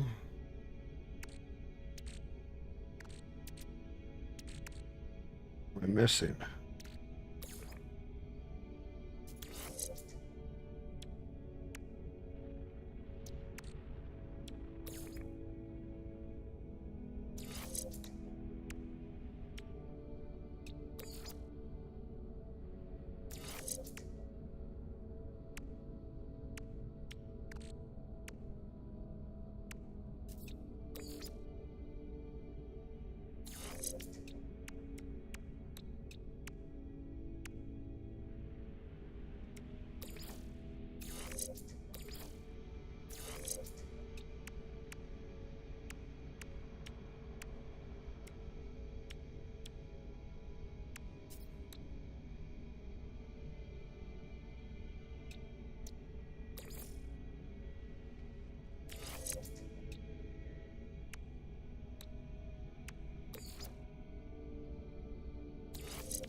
Am I missing any more?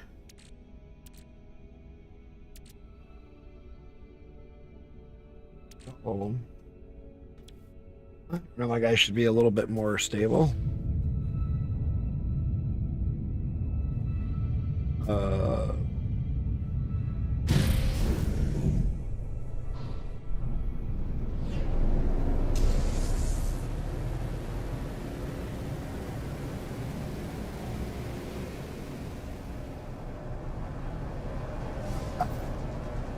That's the end of your shit. Okay.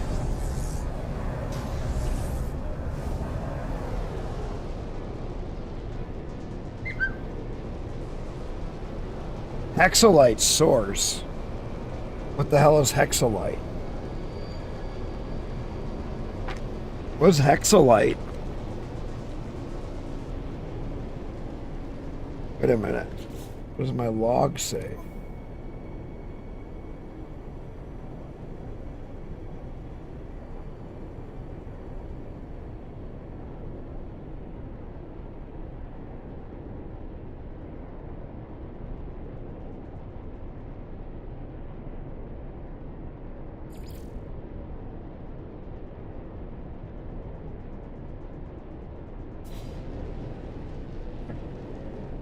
Not worried. Let's go first to the station.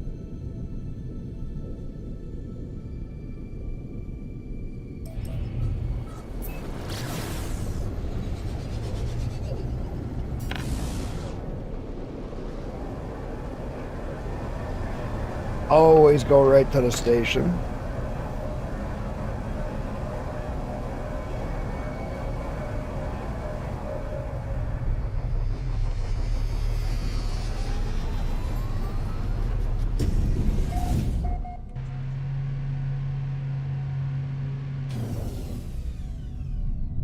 I'll get a station built in here, or a base built here somewhere.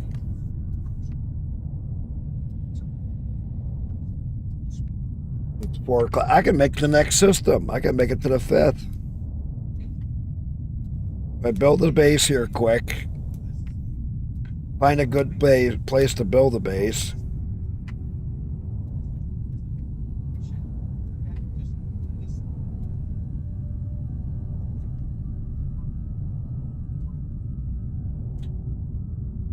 So what kind of a normal schedule? Like, what do you call normal for your time zone? Daytime, nighttime? Closer to midnight bedtime. Yeah, I understand that.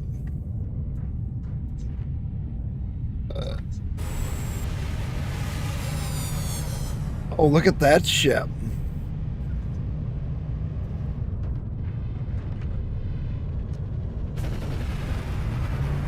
I wouldn't mind it. It's almost 4 a.m. here. I wouldn't mind going to bed at midnight. Because then it would be dark out when I went to bed.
Oh, yeah, no. No, that was awesome. I need the computers. Oh, you don't have no computers? No, you don't.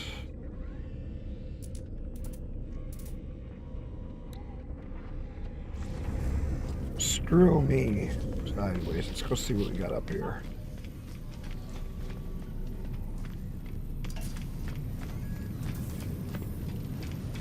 See what you got.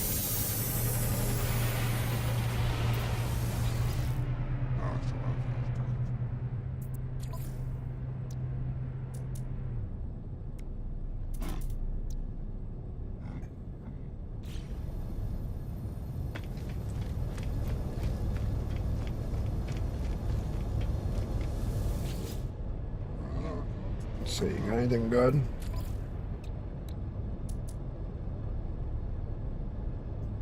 The same damn shit. Oh.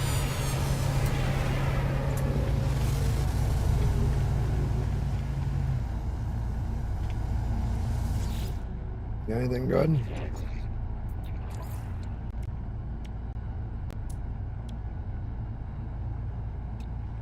All right.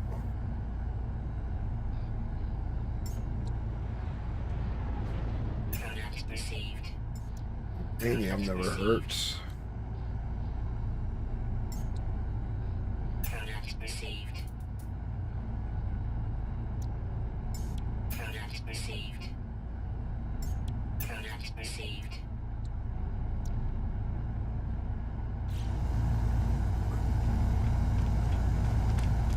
All right.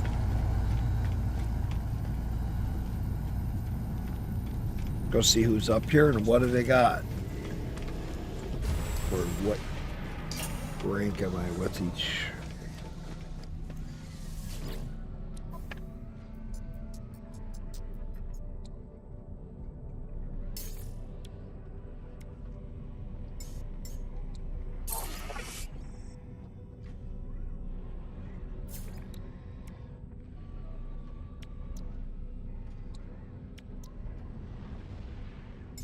Product received. Product received. Product received.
Right.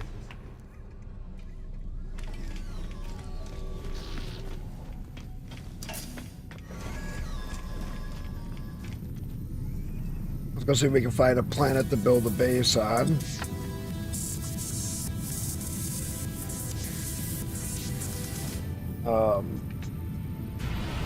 Try to find something with water.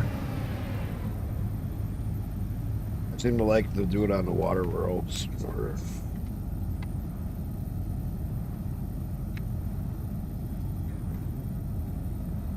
maybe we'll jump in a little ways and see. So this is the fourth. Yeah, this is the fourth system.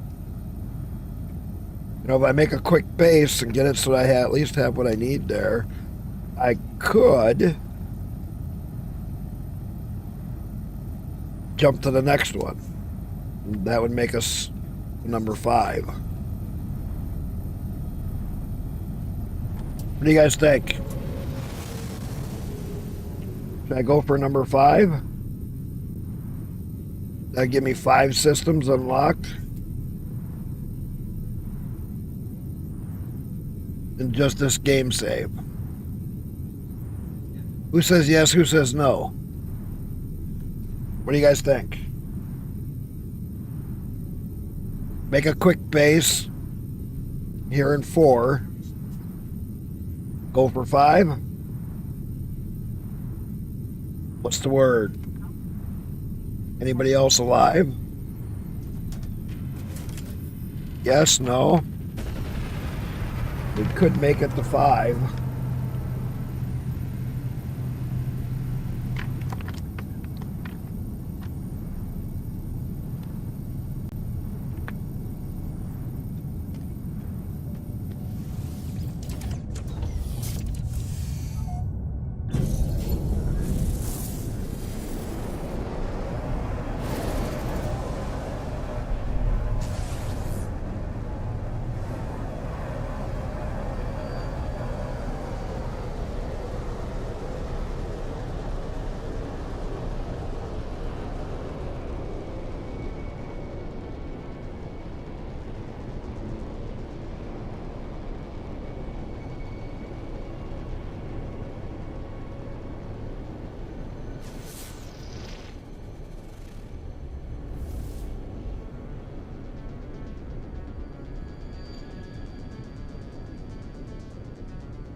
Tropical.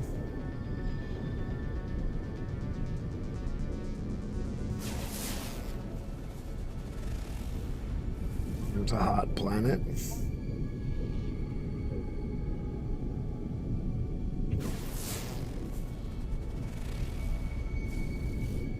Grassy moon. All right. Alright, let's see what else we got here.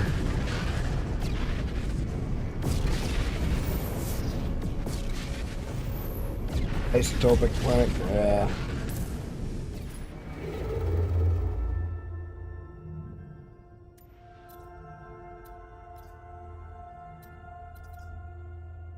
That's towards the center. Let's just see.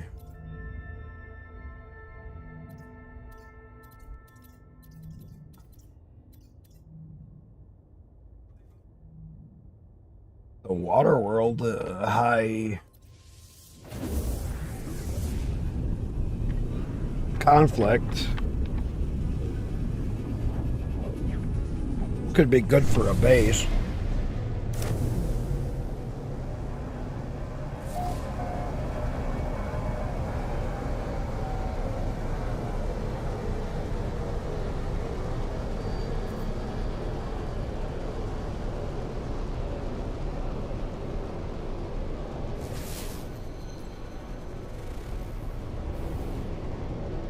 Vile blood. Ooh.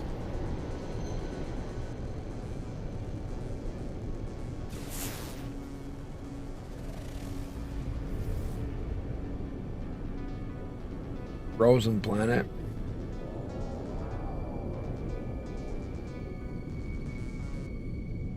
Ooh, that's water.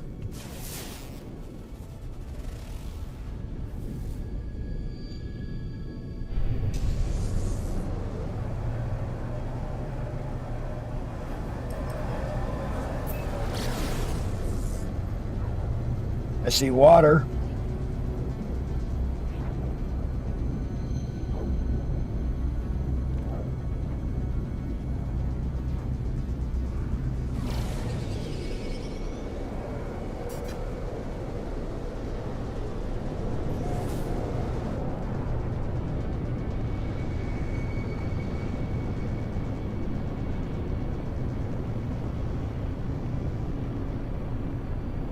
There's a volcano.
here and see what this looks like.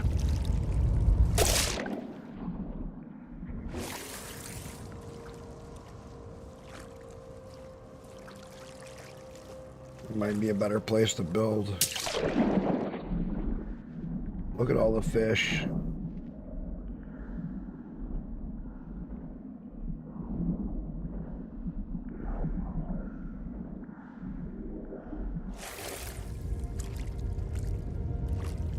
Big fish there. Looking for a deeper spot of water. This, you can land your ship here.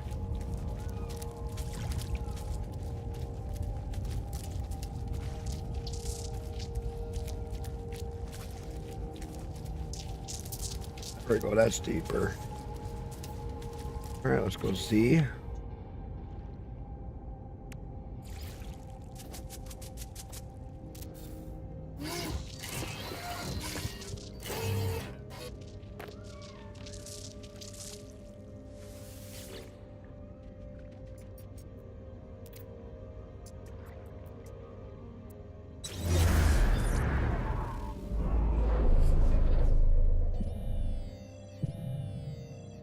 Go.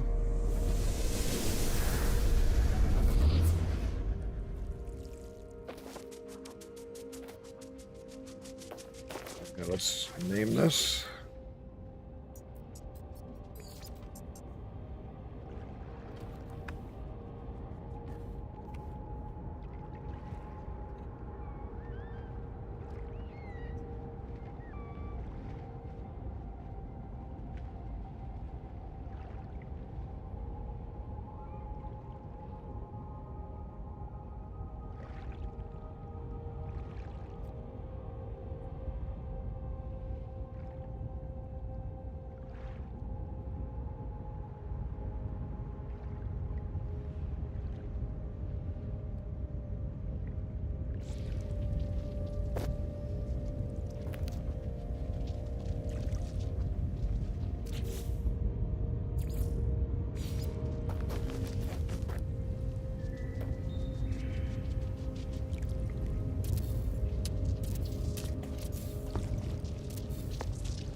Do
Alright.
Let's go back. We'll go.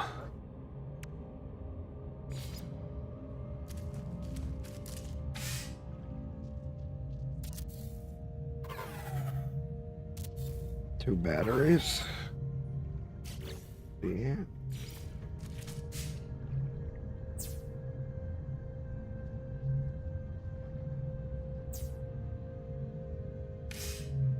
There. We'll put a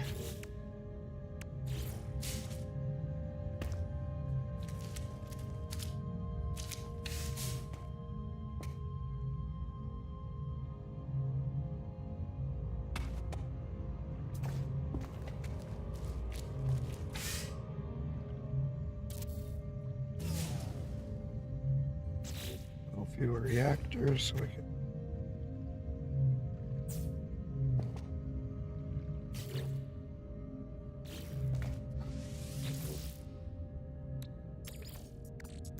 Technology recharge. We'll put a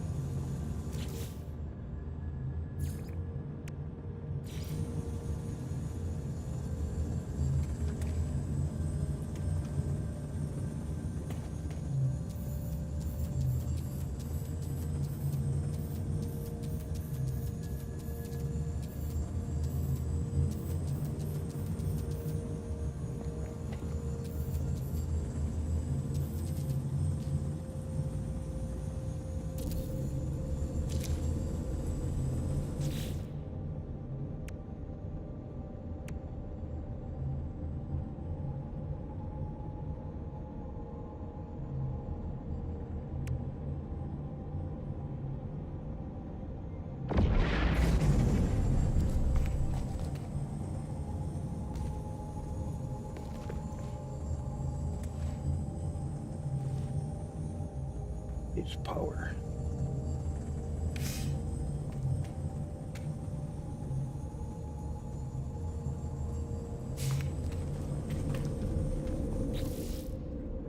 yet.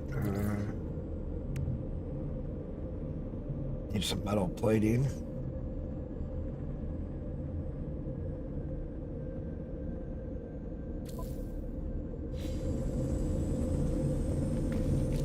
Let's get this guy hooked up.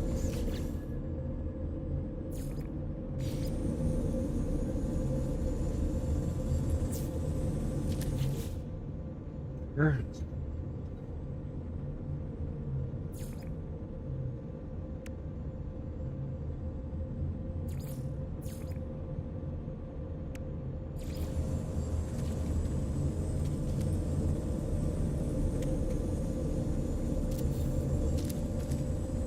A refiner, in case we need it.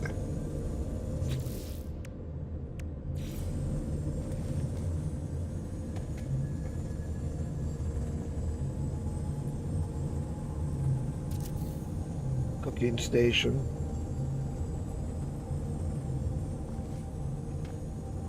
Two cooking stations.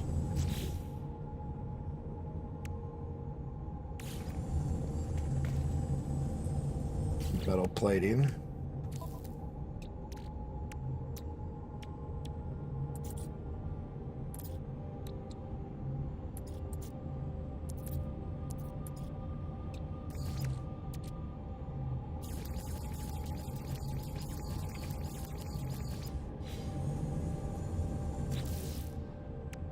A beacon on.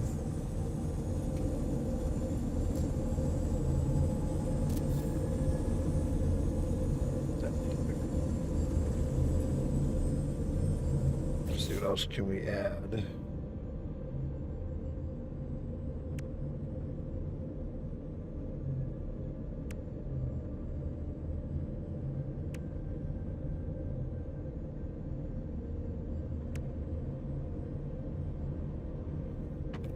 All right.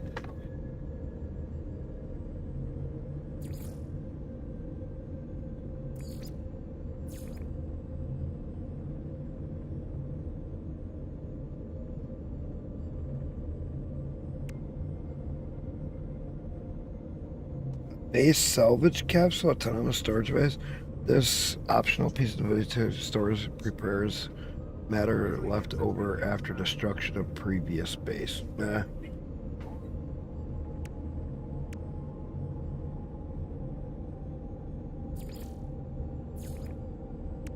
So we got a few goodies here.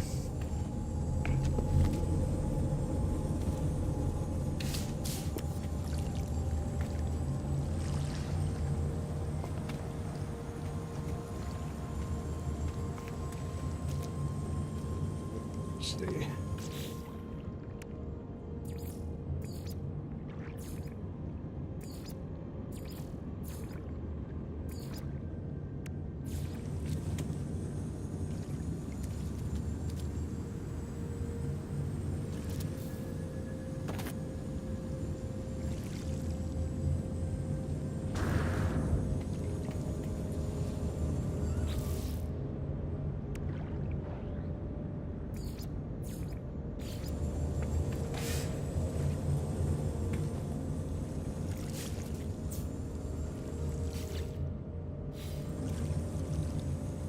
All right, then we'll add the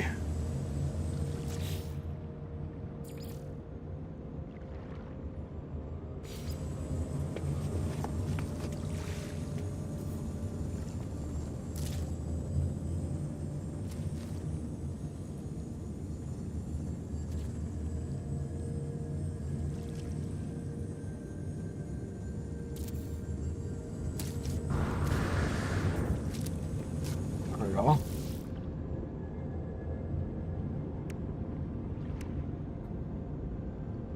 Thermal protection falling.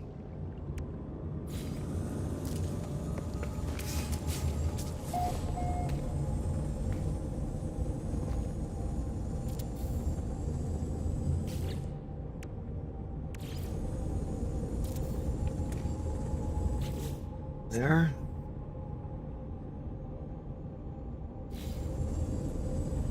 Go out this door for the landing pad.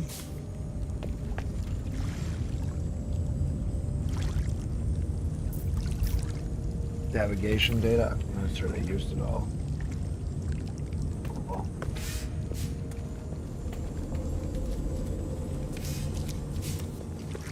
we have this area over here.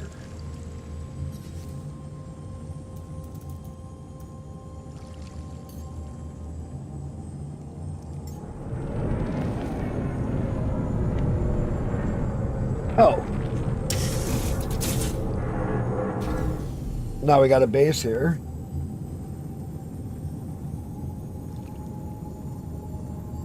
And I went from a lot of viewers to no viewers. Holy crap.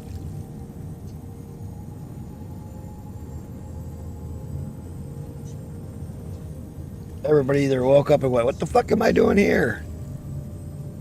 Everybody went to bed. Now protection falling. I don't know which it is.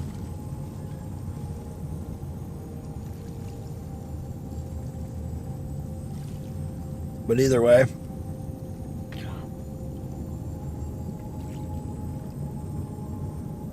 I don't. This is the 4th system. Let's go make it to the 5th system. What do you guys think? Now that Roni left, I could go back into my other game save and work on that.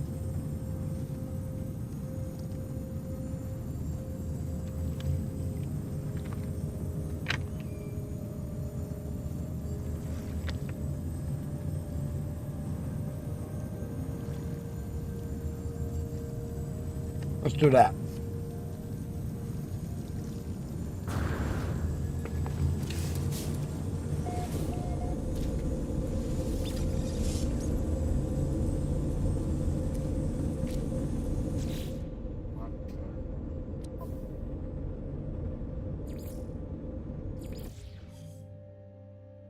Okay, let's go back to options, network.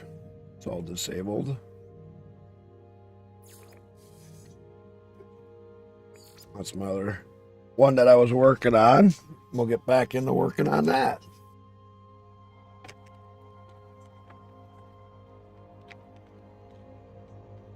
I gotta turn off all my other stuff so nobody jumps in here. This is when I'm back in Euclid.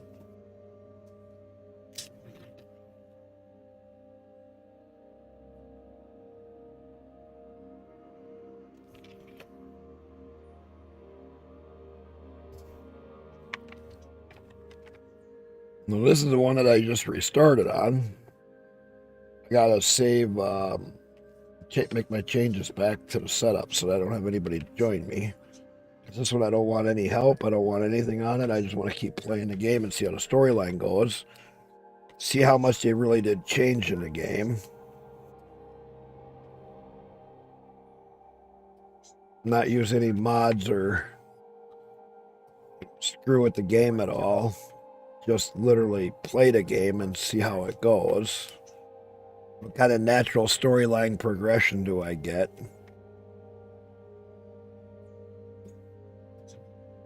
I was at the point where I was building a base. I got jump drive. I was doing pretty good in here.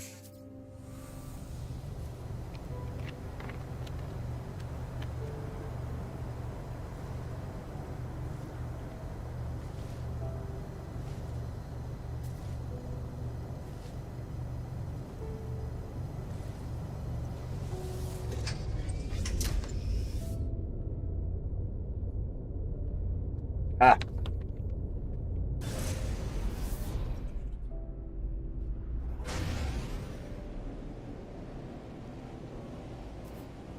Make my way into space.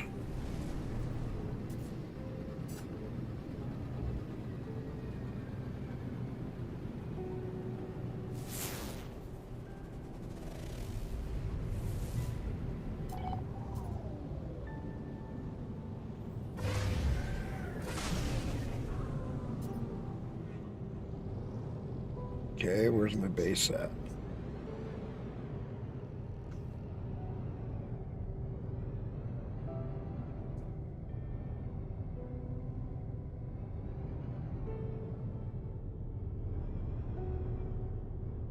remember.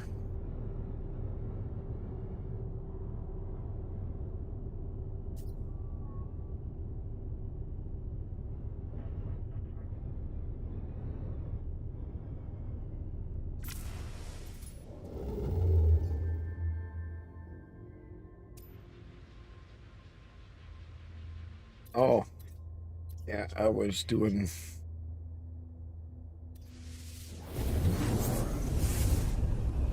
jumping around to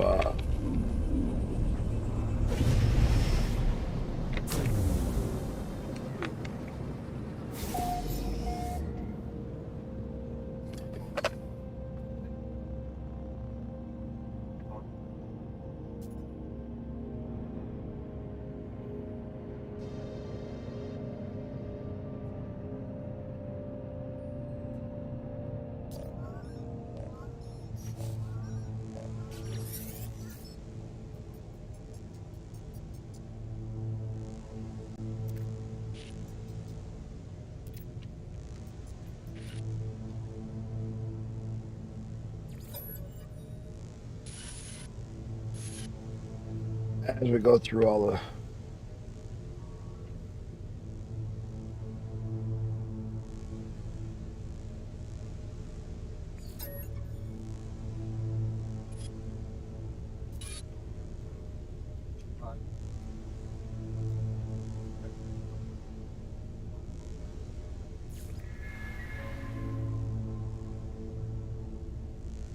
yeah, this is the part.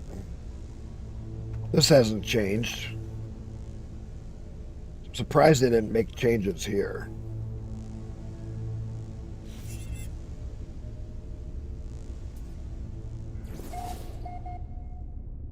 Coordinates received.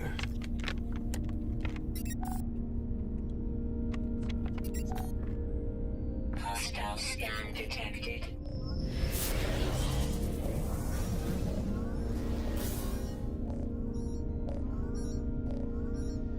Warning. Threat detected. Hostile ships approaching.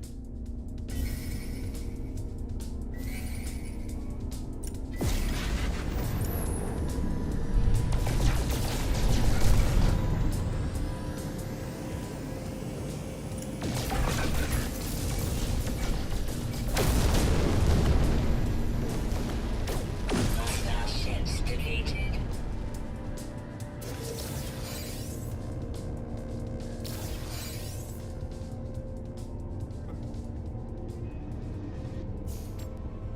There's the base. Let's go to the base before we go to the. Let's get to the base. Go to the base computer because we gotta keep that moving so we get that going. Then I'll go and work on the other mission. It's gonna lead me to the anomaly.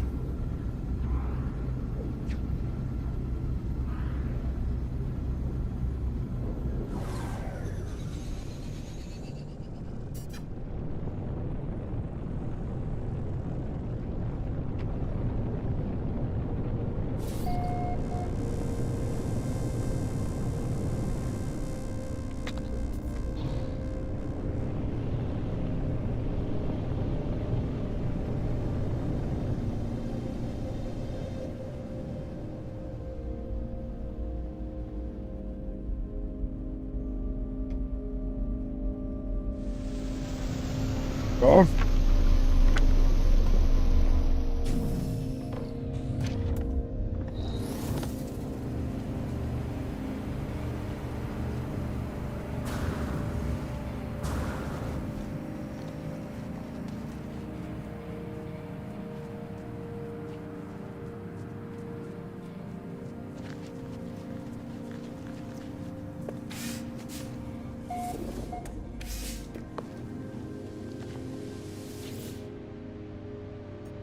Ah.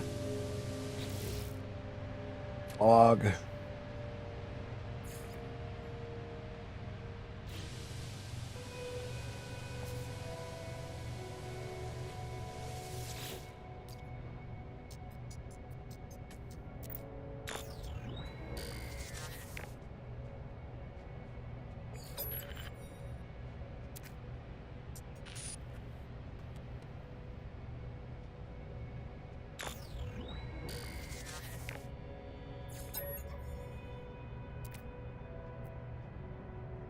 right, what are you gonna give me?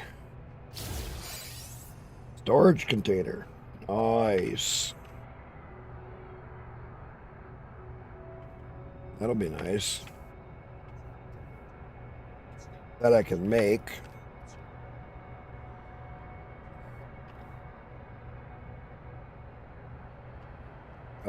I will want to get...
There. Now we got a storage container.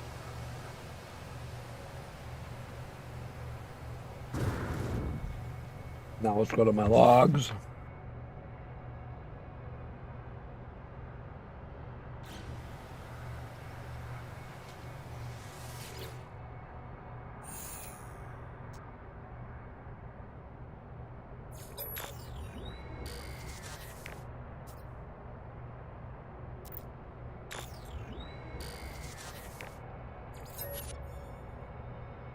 All right, searching archives.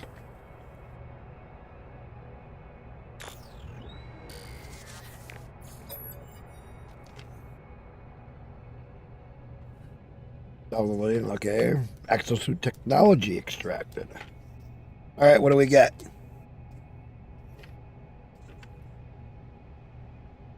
What do you think? Personal synthesized from scraps.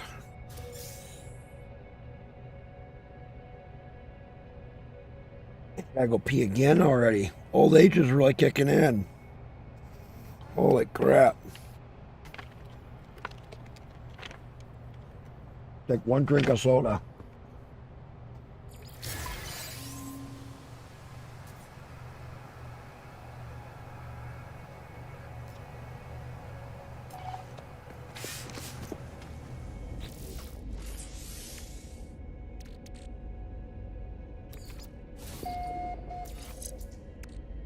Nice.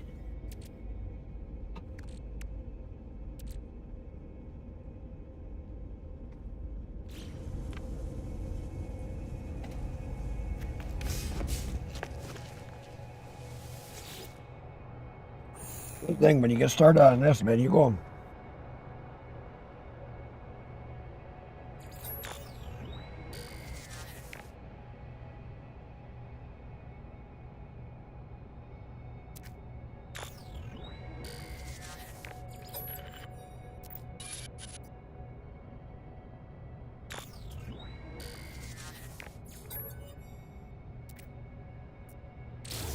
Teleport receiver. Nice.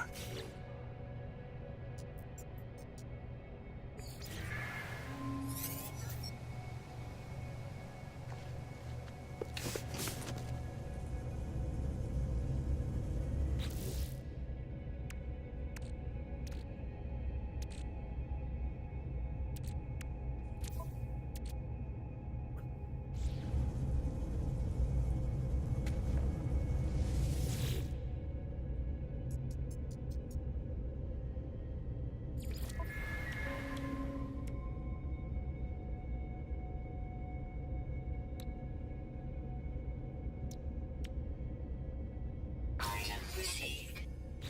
There you go.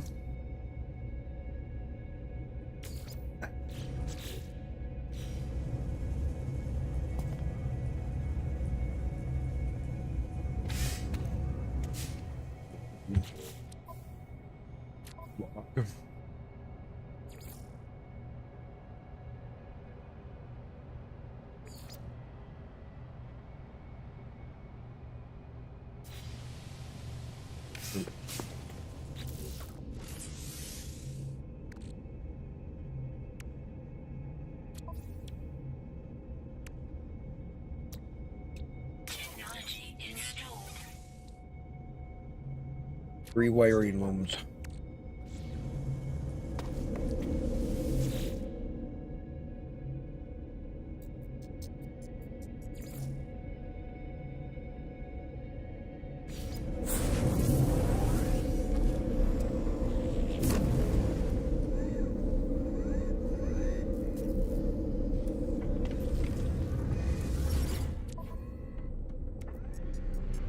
Ooh. Um.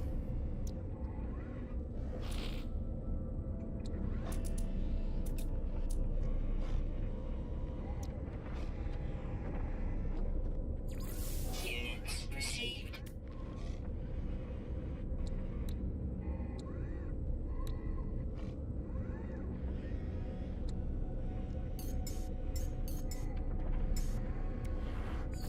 Units received.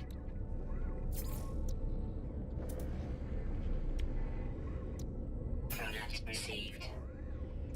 I need.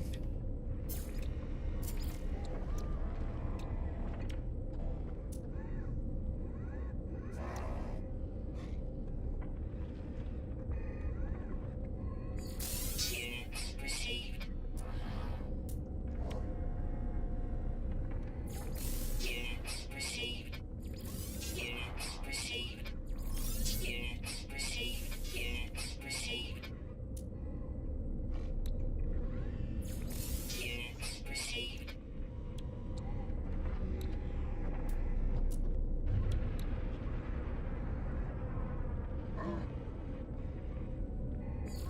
Units received.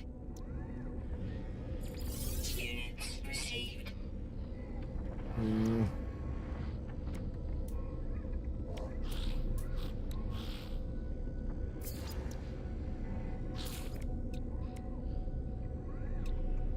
Product received.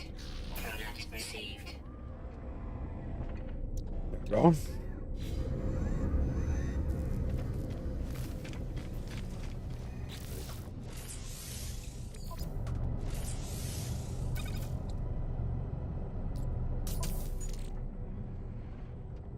There.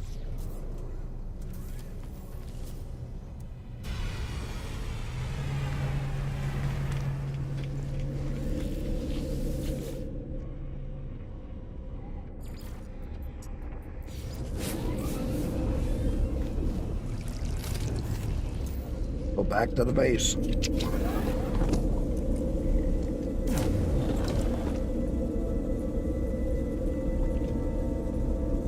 At least in here I got a pretty good sized base. Room to grow. I gotta get the 7 jumps in.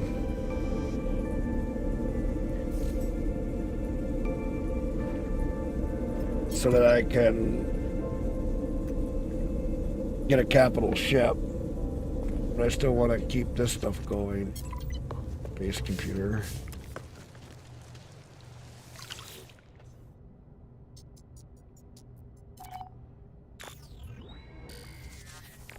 The archives.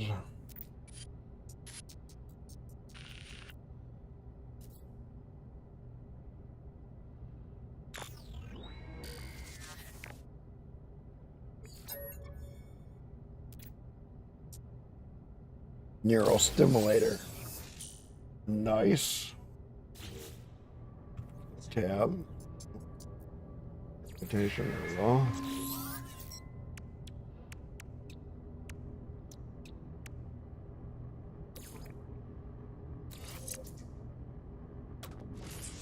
Technology installed. Oh. Good. Anything else? There's a personal shield there. Okay, we're good.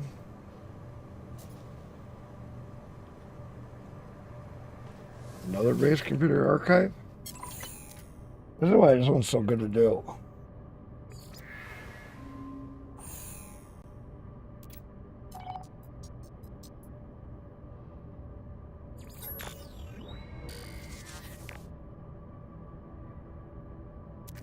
Because you get so much stuff unlocked. The drones, patrol nursing, and and so much from the earth.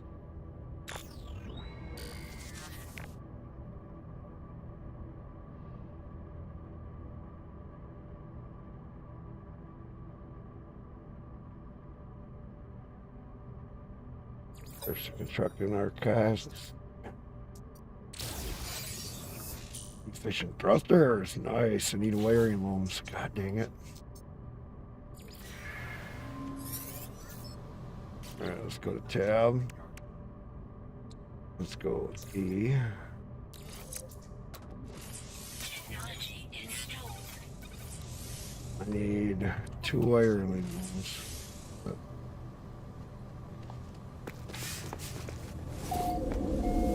Jump up.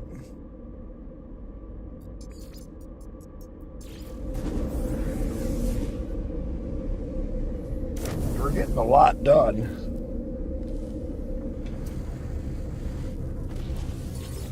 Especially on this save. Product received.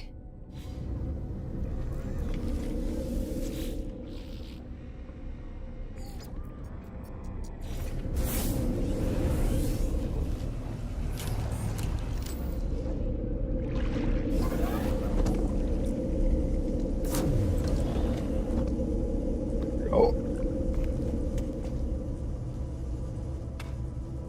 You know what I don't have here is a save beacon. I don't, or do I have it?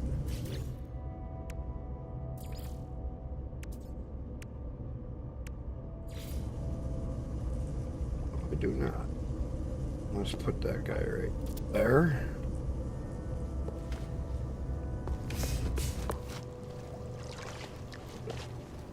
Tab.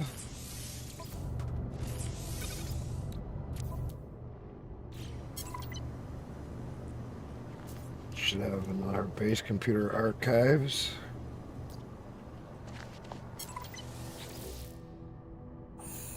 Keep going like this, we're getting through some of that pretty quick.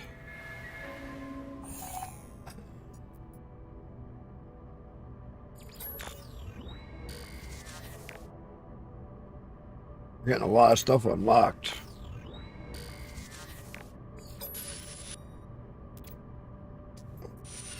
We're moving right along through this pretty quick.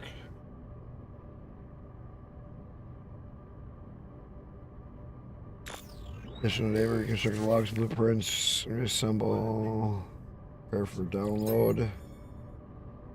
Base technology, downloading plans, shield lettuce. Nice. Good.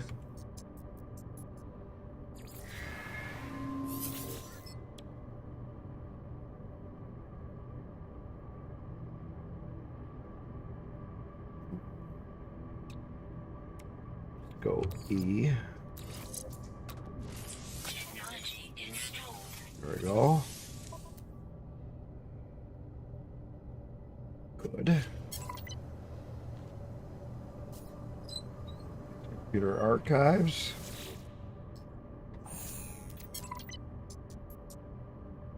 This key found.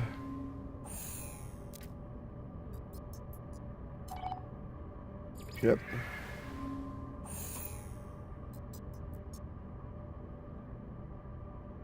Updation.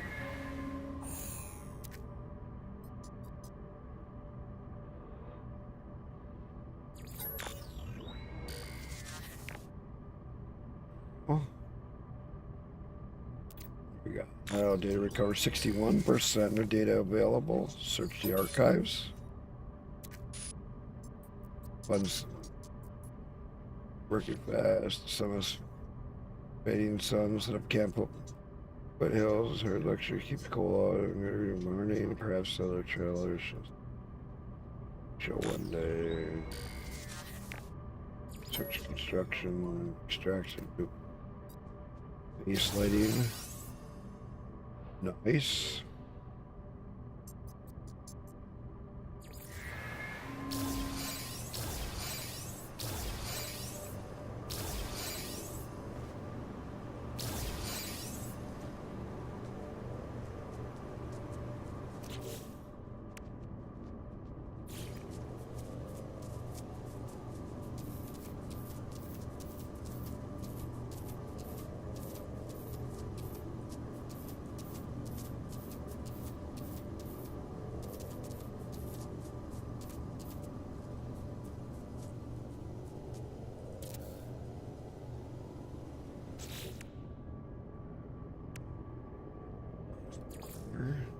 Cable.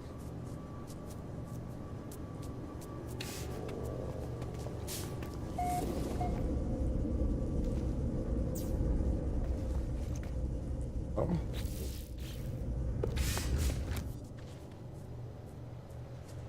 Green lights, so you know that that's the entrance. Construct a white light. Do a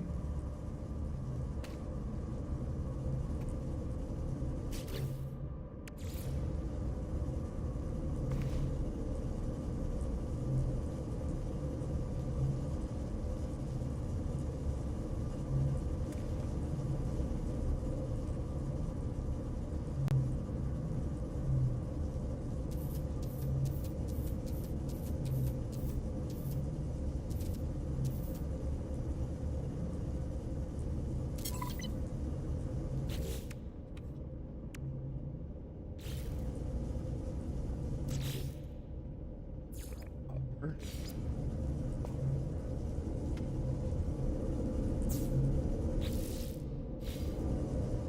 we go.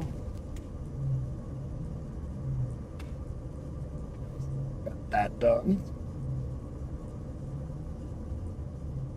Go to escape.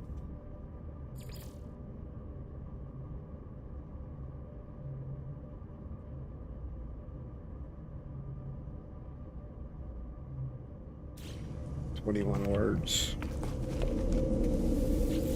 don't remember if I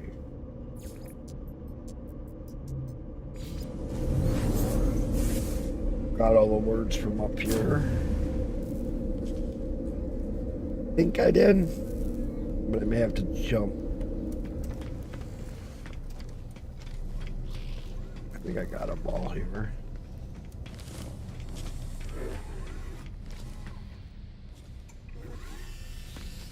Let's see.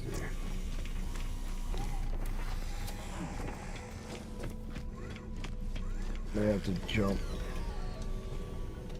Yep. So I got all these guys learned. So let's go to another system. I don't think I visited, that's what I didn't do in the other system.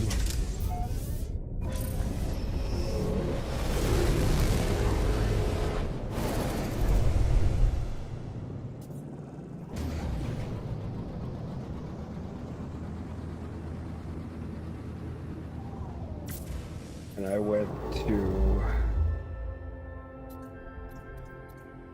it was to here, but I didn't go to the station, so I gotta go to that station.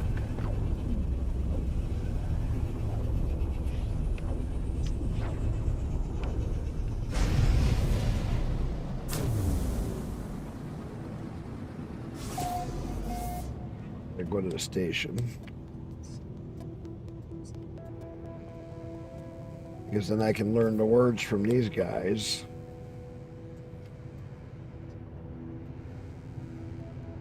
And get the backpack upgrade.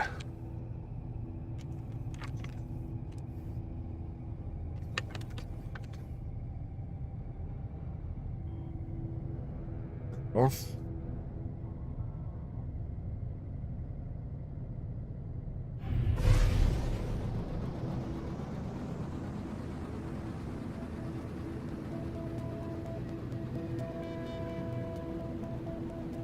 Never looked through it.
Go.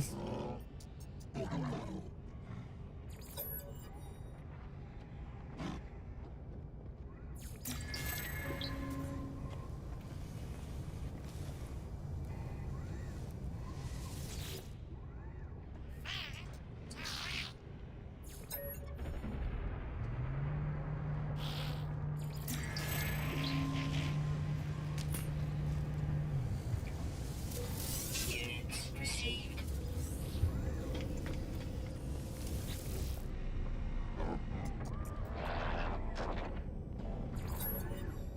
Right.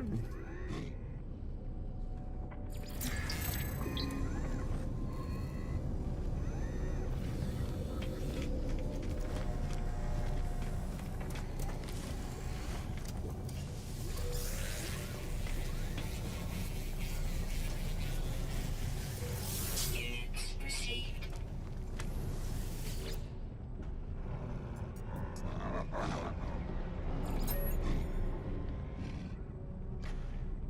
Yo. What are you up to? How's it going?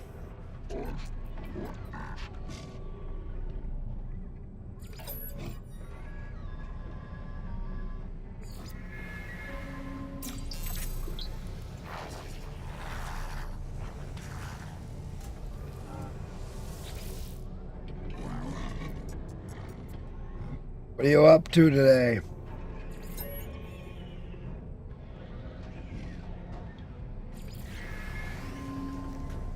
What are you all doing today?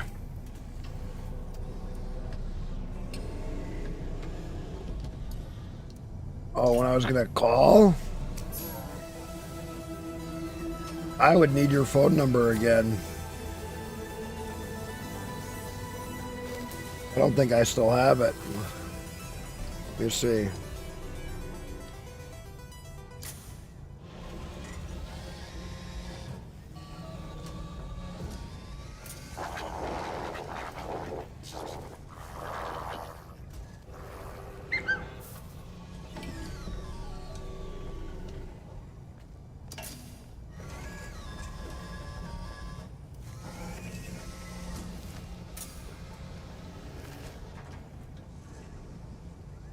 Is your number still the same from before? I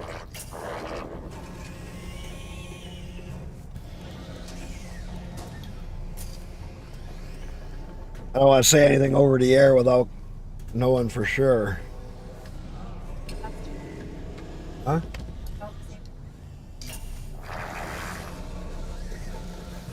Is it still the last four are 4400, right?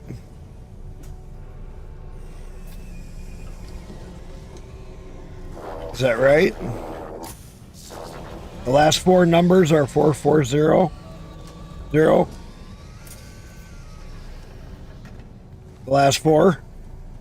That's the number I have from you. I just don't know if that's right. Yeah. Okay.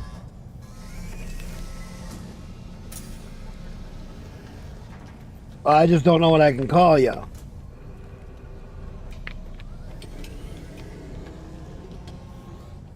Because, like, I work 6 p.m. at night till 6 a.m. So what's the best time to call you? Central time.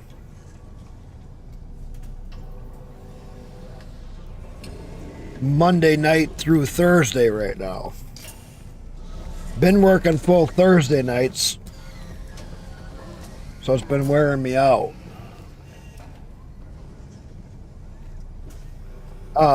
When should I call you? I leave for work at like 5 p.m. My time, Central. So, what time's a good time to call you? Because when I'm at work, I can't talk too much.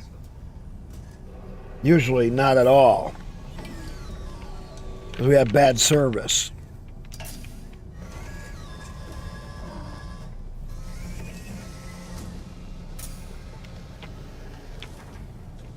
Well, I'm awake all night.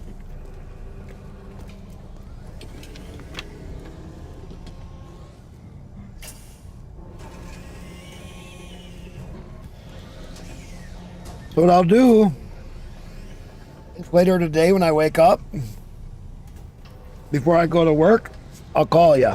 It'll be like 2, 3 in the afternoon.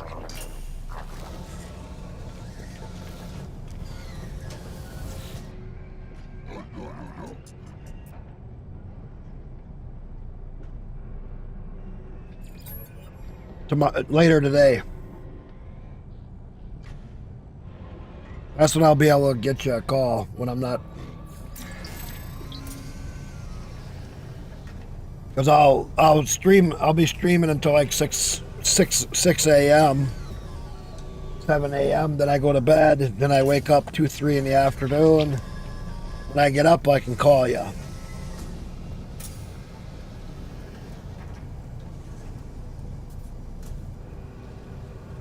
It's been a while since I've talked to you because I've been doing a lot of other stuff. I know we haven't talked on the phone in a while or in person. Used to talk to you every little while.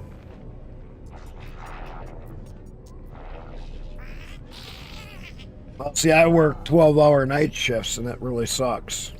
But I make good money. Yeah, I'm not driving truck anymore, you know. I quit driving truck 5 years ago.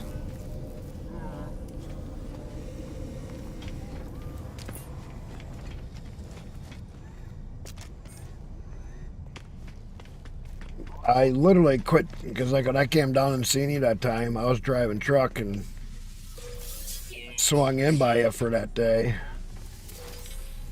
That was how many years ago? Shoot. So many years ago.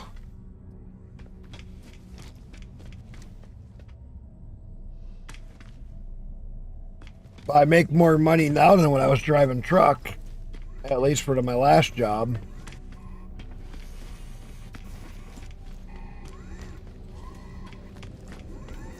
All right. Let's see what logs do I got.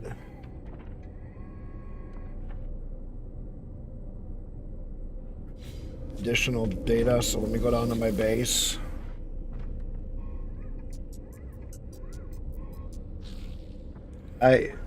You had my Toyota. What about your Toyota?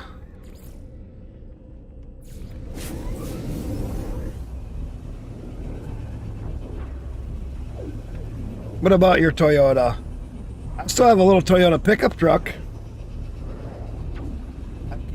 Way back then I had one when I was in the other part of the state. Now I got another one. It's a different one.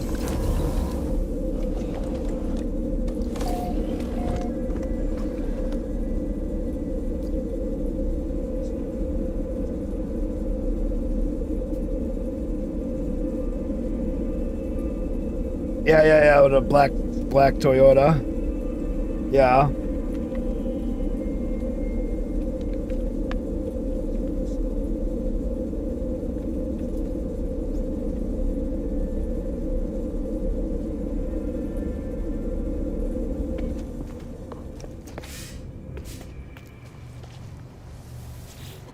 How's things been going for you, though?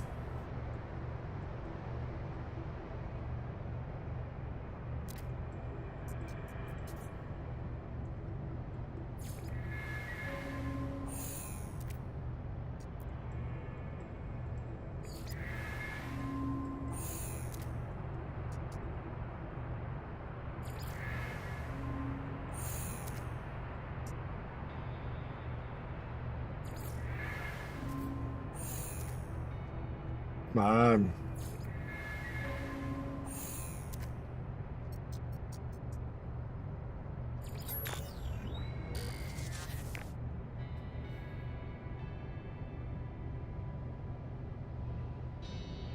Oh, nice.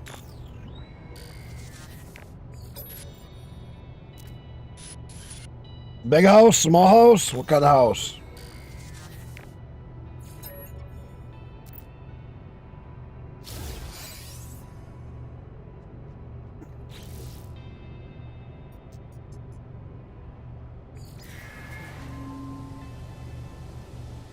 Appearance modifier. Let's put that over here.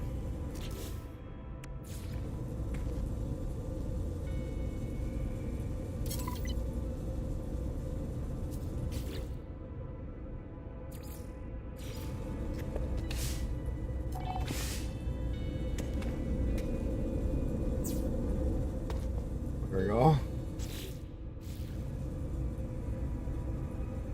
All right, we got that done. Now the archives should kick off again.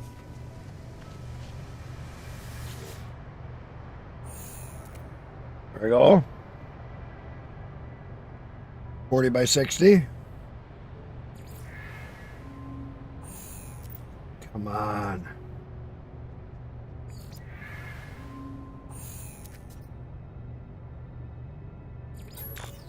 Oh.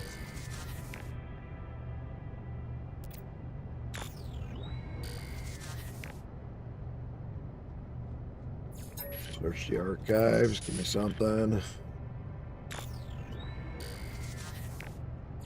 we go.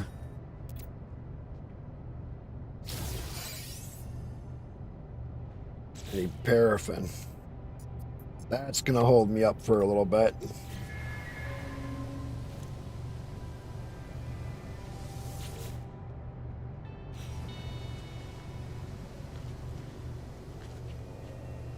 I don't think my ship has any paraffin, does it? No, I don't have any paraffin on my ship, and I don't. Was there paraffin at the station? I don't remember if there's.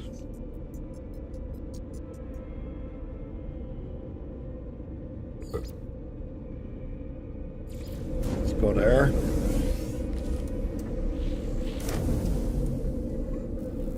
Nice.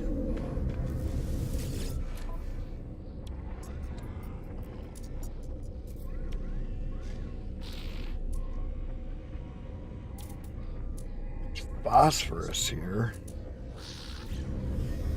Let's go jump to the other system.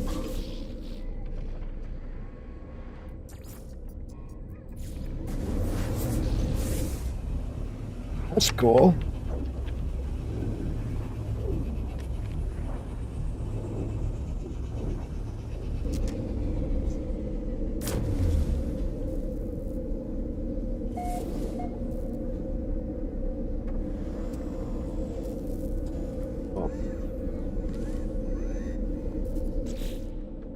I forgot.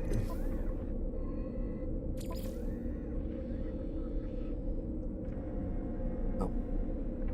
That one's invite only. Okay. Good.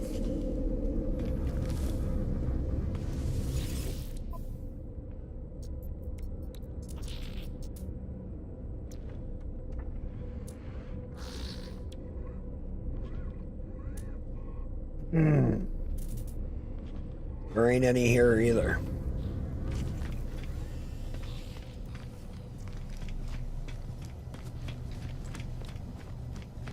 Please let a ship land.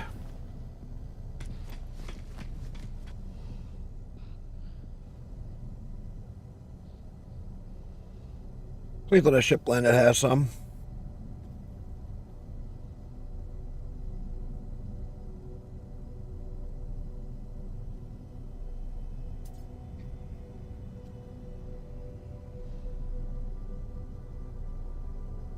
There we go. Ah, we got a ship coming in. Hey, it didn't land on me.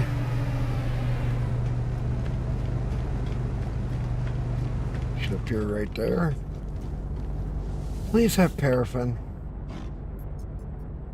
Come on, over the trade.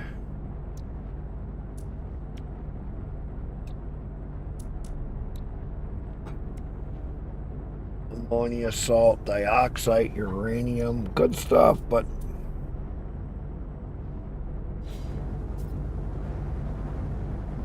need paraffin.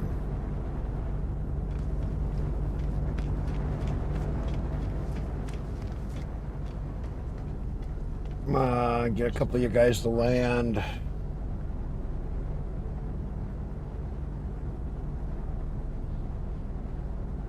Two men digging a basement by hand?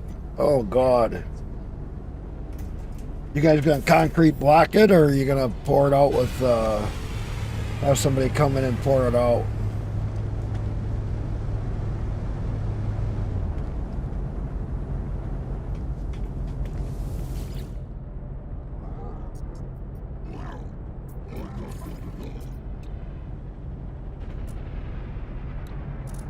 Same fucking shit. Damn it. Well, what do you guys have some paraffin? Or I'll jump back to the other station and try. Pure ferrite. Okay, that's a little bit.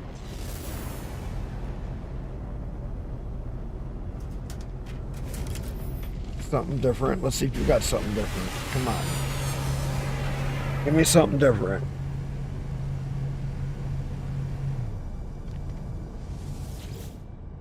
You don't know yet?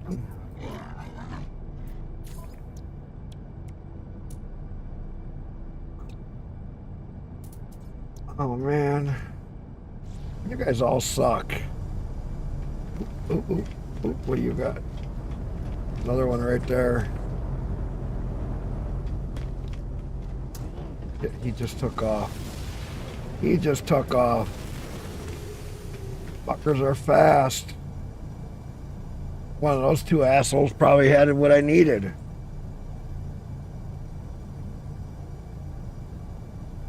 I'll go check the other station. Or I'll have to go to a state, or go to a system that has some paraffin in it.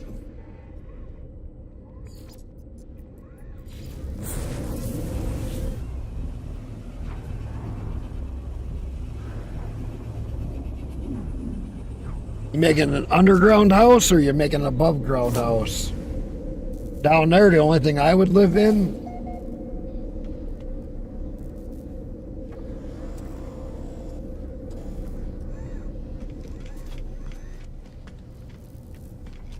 I would build an underground house there.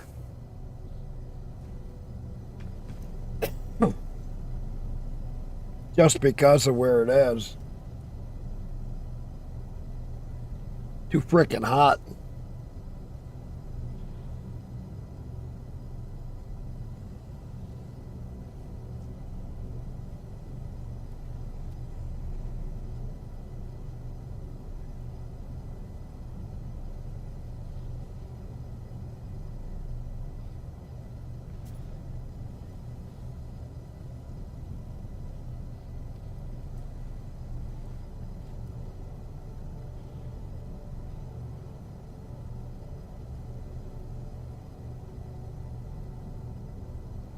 So far, you're at 2 feet. That's a very far off from building a basement. But are you guys in hardpan? Or are you in like a sand? Are you guys in hardpan, or are you in sand digging? Why not just rent a piece of equipment and dig it?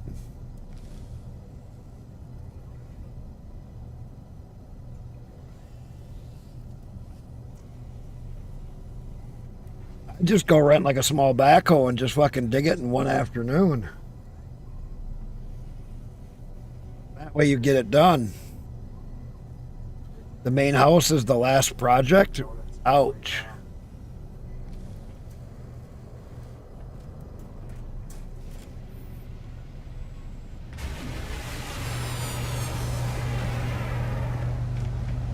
Yeah, just getting a shed of sand? Oh shit, yeah. I get a little backhoe and just fucking go to it.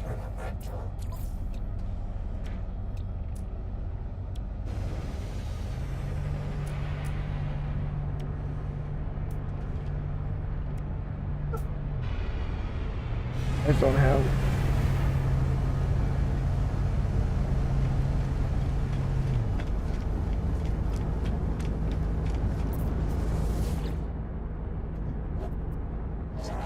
What do you got? What do you got?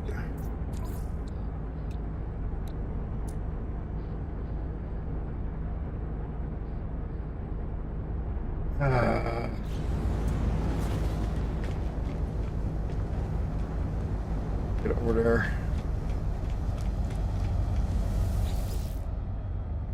You got? What do you got?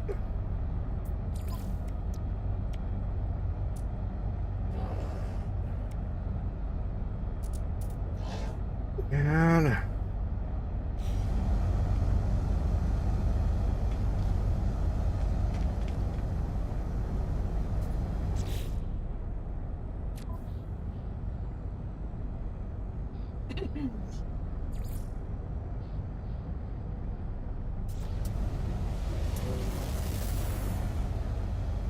so I'm gonna need orphan. So I guess let's see if we can find some.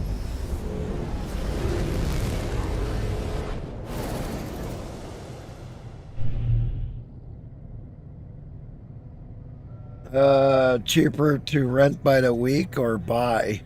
Cheaper just to rent one for a couple days.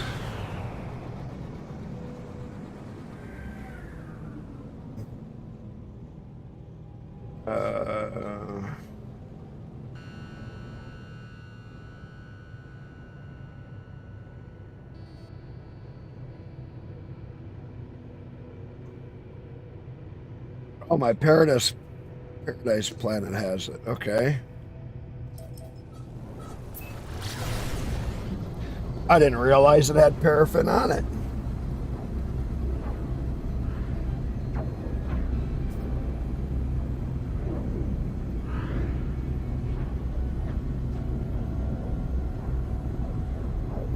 Here, I'm looking.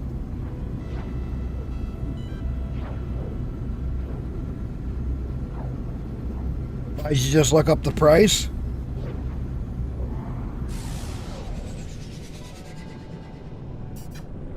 Oh, I would do the 1100 for the week. Because I would dig the shed basement and I'd dig the house basement all at the same time. Dig them one right after the other so you got the holes dug. From there, you can then start building on both foundations.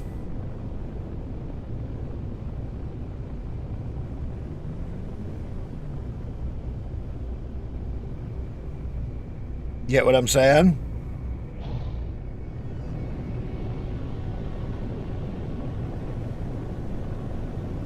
One day dig the shed basement, one day dig the house basement, and then if you need to tear up any trees or anything, you could move any rock or anything. Make your driveway, use it to make your driveway. There's a lot of things you could use it for.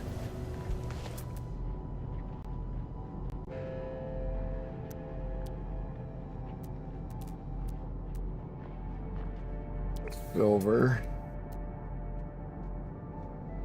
That's 6. Silver. Copper. Paraffin, right there. Let's go.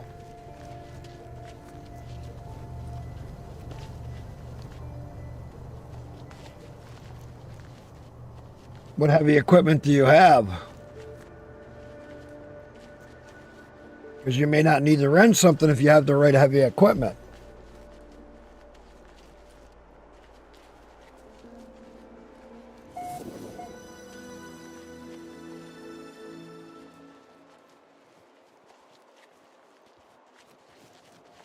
You just bought a CNC mill that weighs 4,500 pounds? Why would you buy a CNC mill? For what?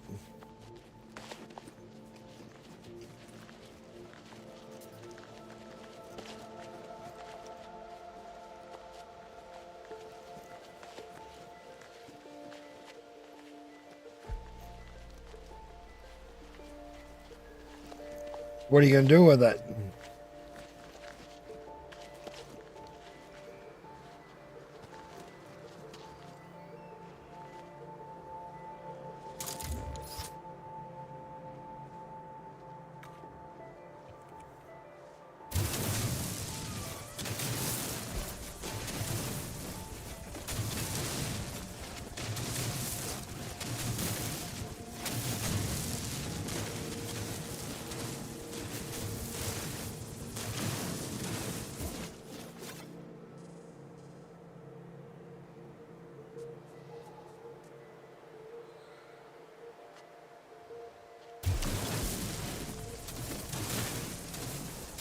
Nice.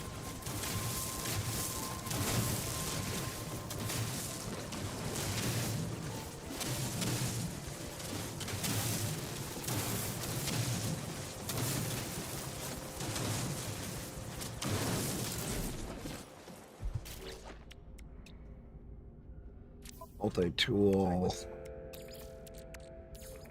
Technology recharge. Oh.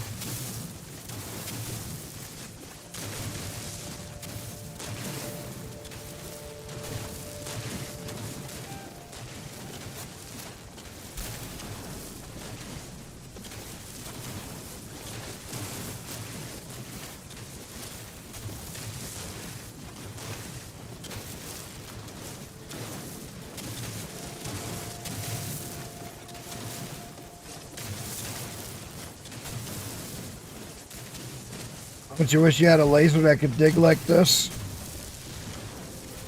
IRL? Just fucking...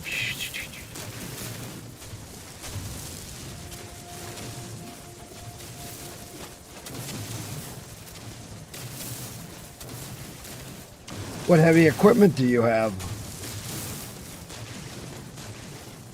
Do you have like a front bucket?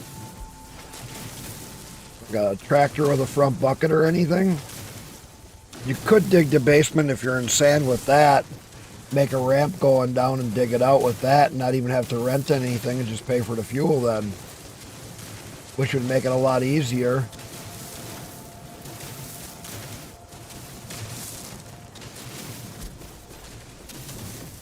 You could dig it with that in 2 days. It wouldn't be as quick as the... Maybe do it in a day, like for the shed if you're not going too deep. You make a ramp. You just make a ramp going down in. Here's where the blueprint is for where you want the basement. Just make a ramp down and then just dig it all out.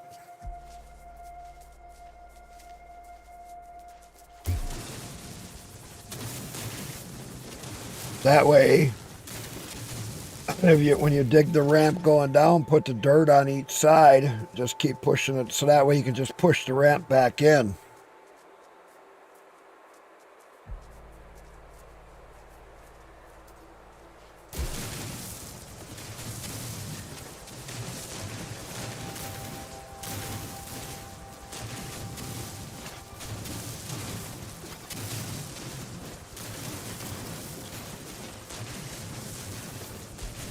It is such a good idea.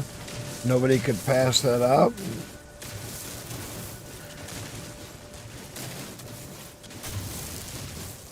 Well, that's why you talk to me, because I'm full of all kinds of good ideas for you. Technology recharge. That's why you talk to me, because I have all kinds of good ideas. Okay. So do you have a tractor with a front bucket on it? Or any kind of front loader equipment with like a front bucket on it? That's in halfway decent shape.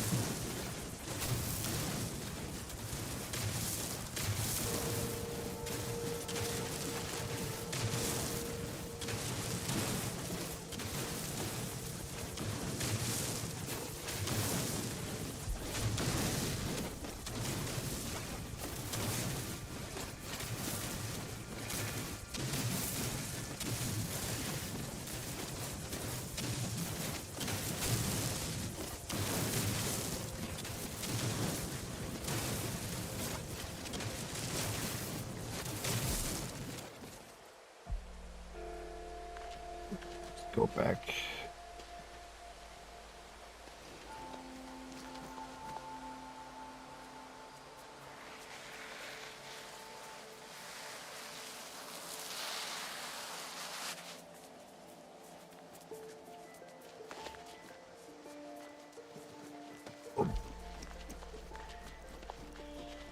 I'm always full of good ideas, yeah.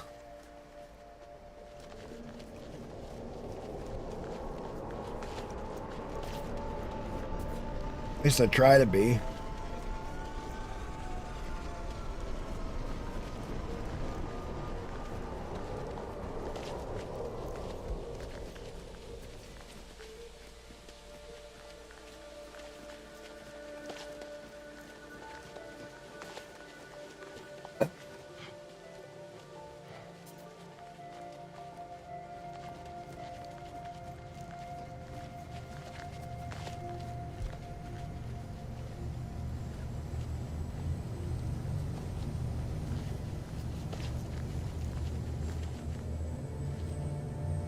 Here's my rice, so I gotta go out this way if I do anything.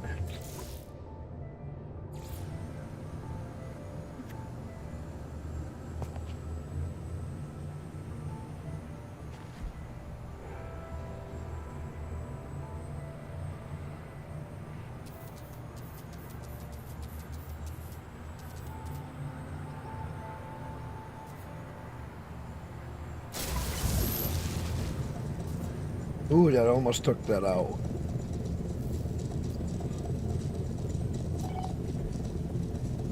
Why is its wheels going?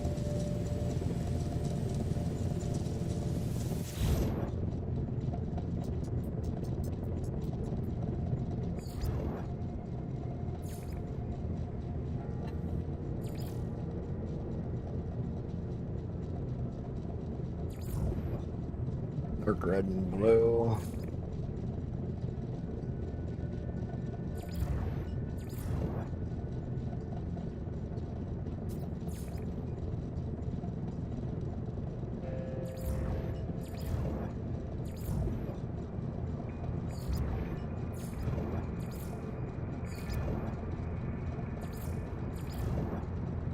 Oh.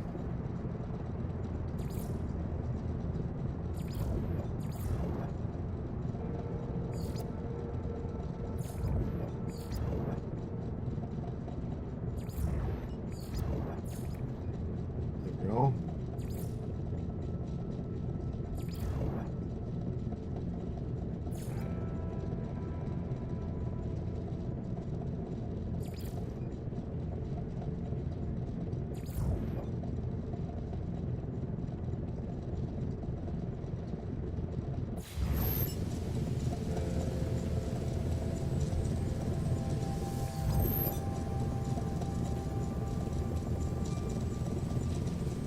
Okay.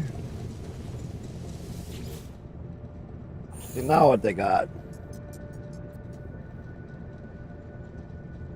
Looking for a mini bucket and a tractor, shopping around.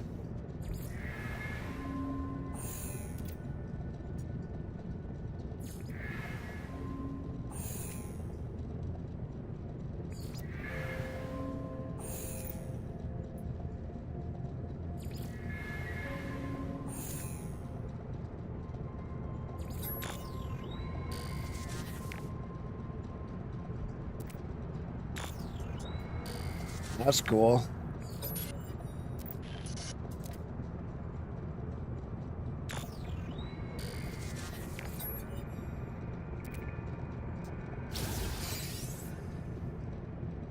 I need two microprocessors, okay.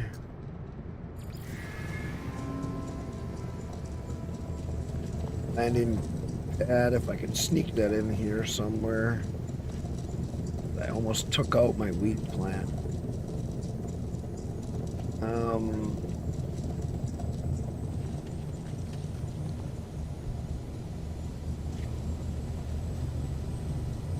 right, let's see.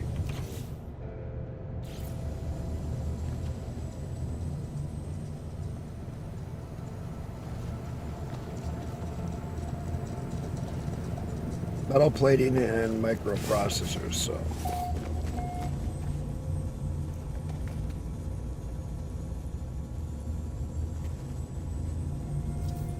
The ship's in the way, okay. So I need exosuit.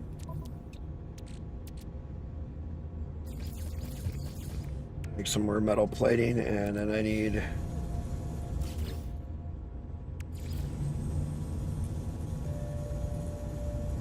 two microprocessors. All right. Let's go up and get them. Let's go up here too. I'll just go to wherever. Later? Yeah, I'll catch you later. I'll call you when I wake up later. It'll be later today when I wake up. I'll give you a call.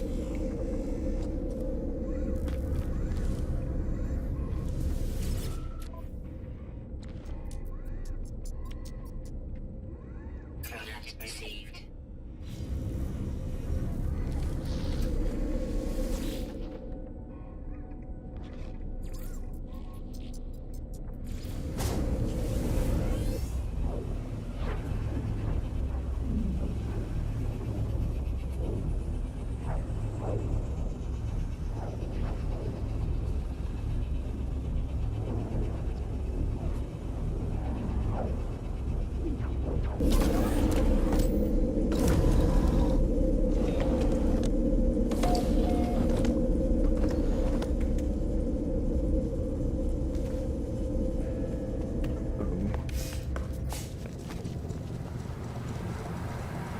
Okay.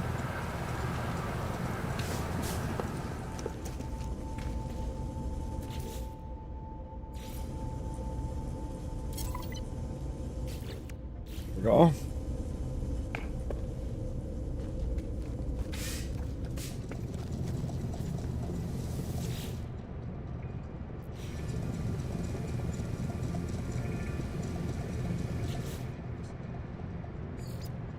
Learn 30 words. All right.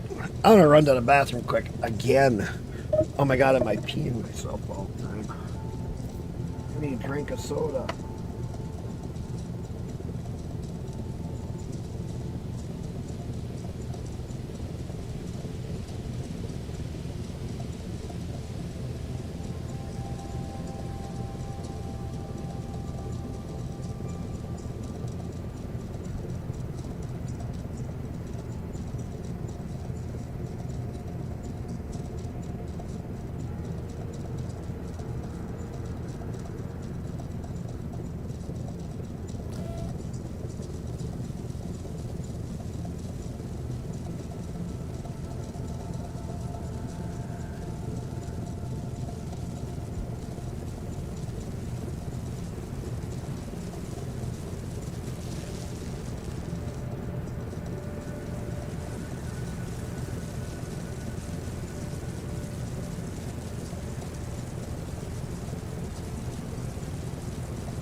Oh.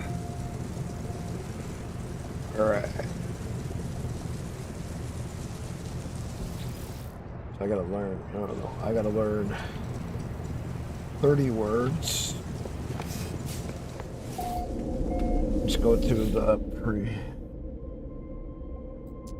current system. Let's go to the previous system because I go there. Maybe I can learn a couple more words. I'll have to jump to another system, find some other place to learn some more words.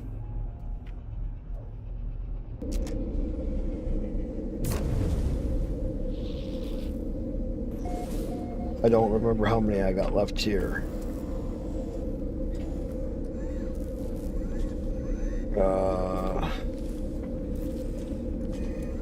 Two more. Okay. I gotta find two more people here to learn words from. And I'll have the 30 words learned.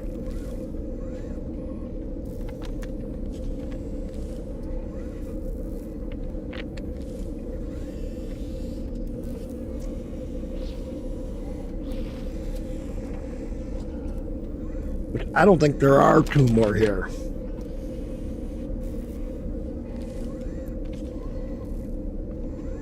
I think I kind of fucked myself. I think I'm gonna have to jump to another system. What do you guys think?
Ooh, I only needed one.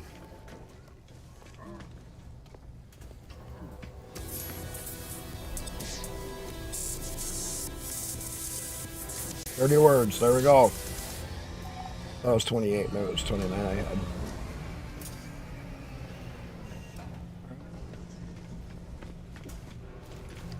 Now I can go jump back to my base.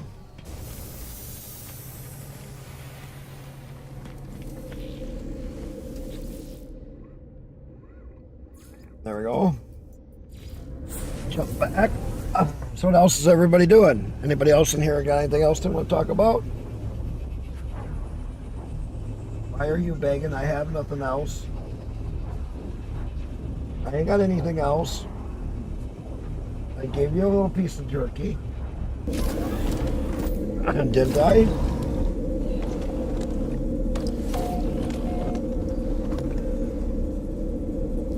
All right.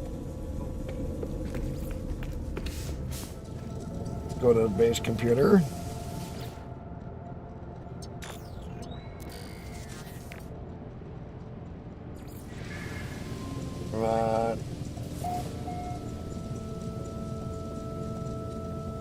Interstellar coordinates.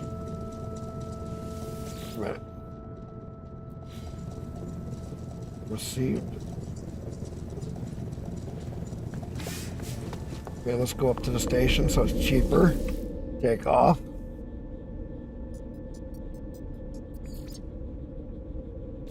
Go.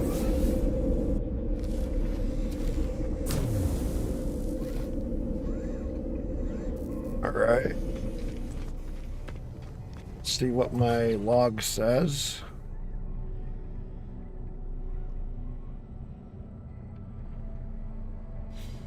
Remote off-world terminal. Okay. I think this is new. Not sure.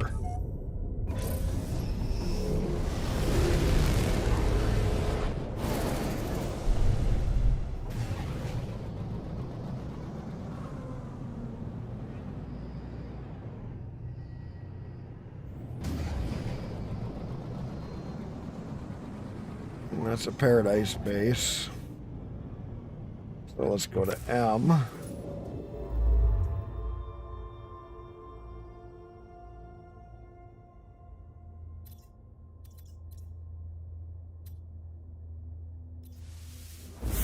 Let's go.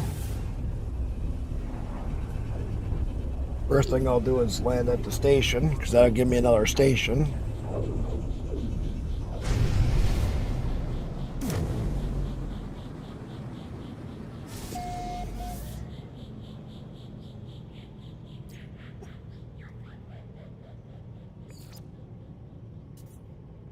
Location of coordinates. All right, let's first go to the station.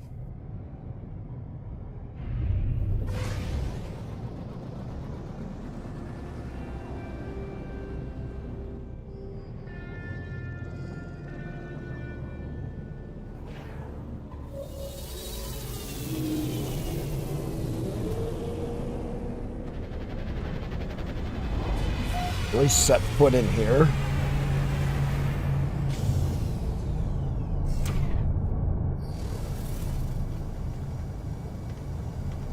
There we go. Let's see what the base computer has for sale. There's anything good here.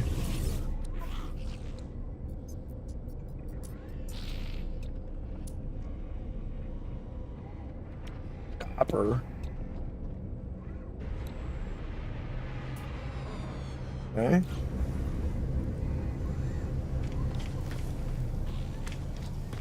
Let's see what this guy has.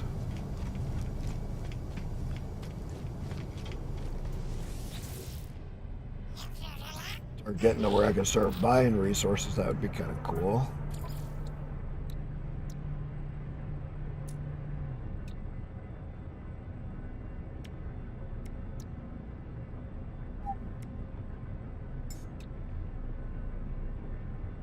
Chlorine for later.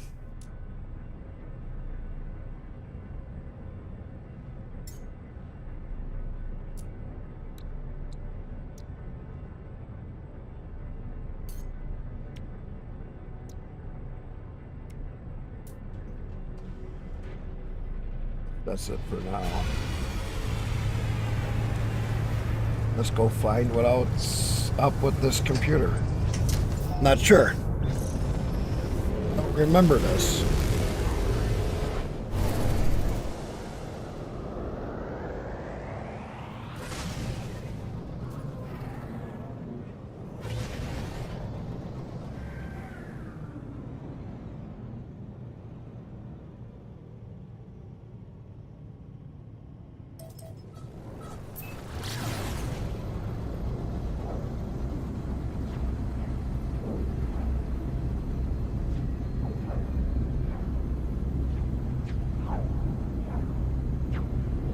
I don't know.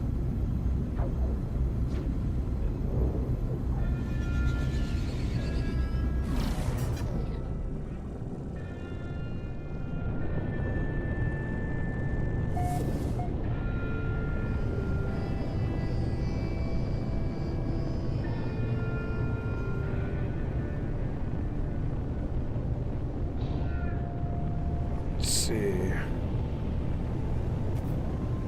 They always want to make you search.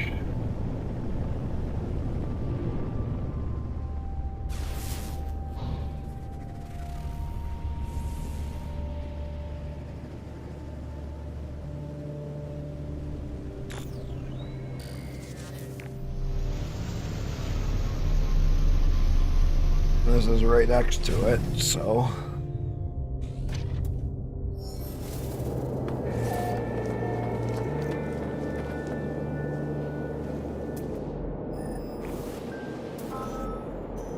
There it is.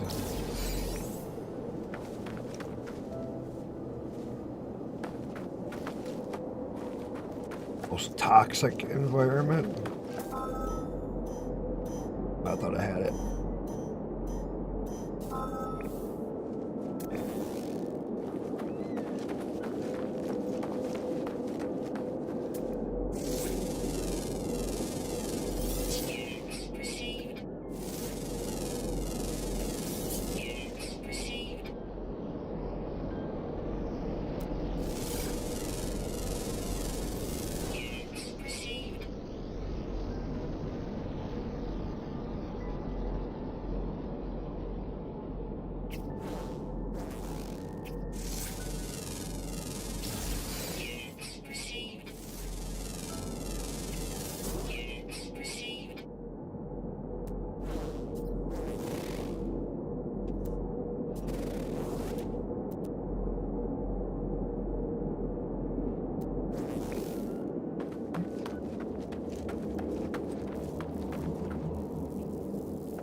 Oh, whispering eggs. Yes, there are.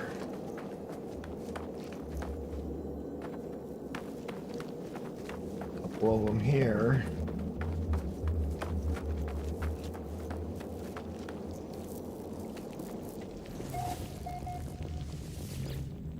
Of these guys.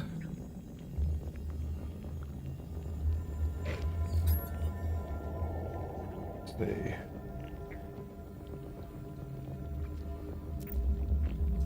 Can't remember. It's like travels, but it's a little bit different, I think.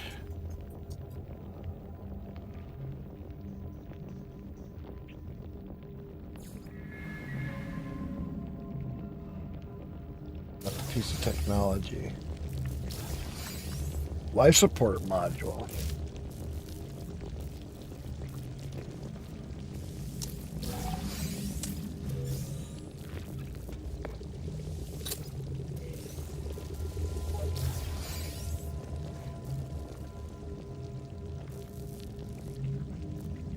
Okay, got it.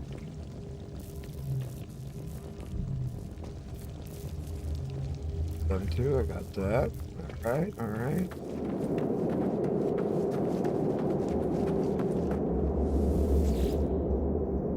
This.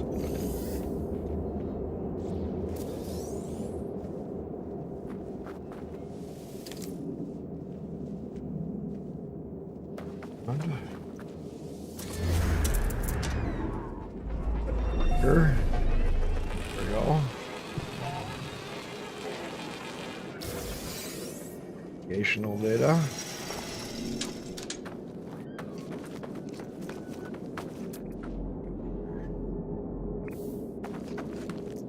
Copper. Might as well go dig that.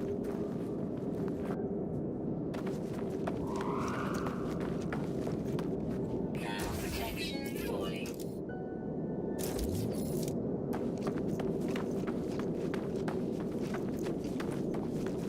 We always need copper.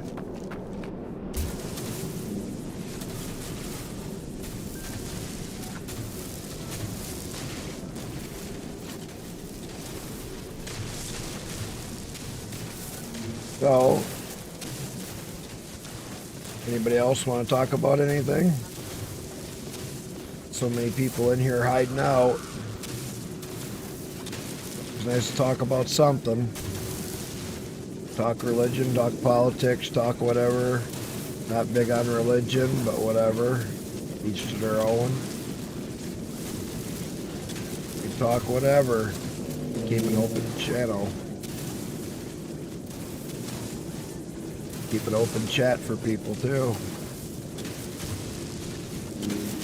Having a bad day, got to talk about something, just want somebody to talk to. It's all good.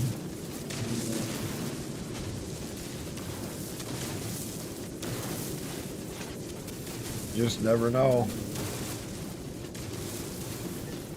Otherwise, I sit here and talk to myself the whole time.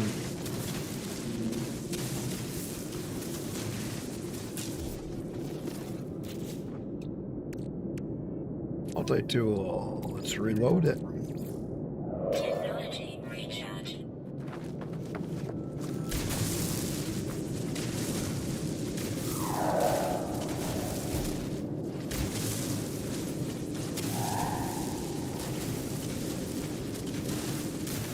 Joe, I've known him for many years. I was talking to him on YouTube. He goes back into my trucking days. I met him when I was trucking. He used to live up this way, and then he moved down south.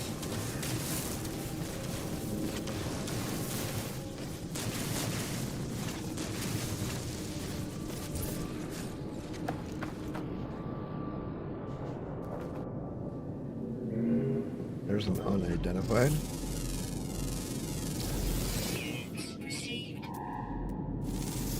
Another. There's another.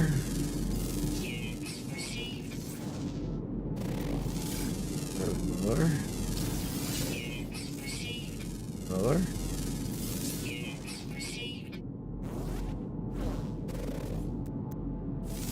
There's another.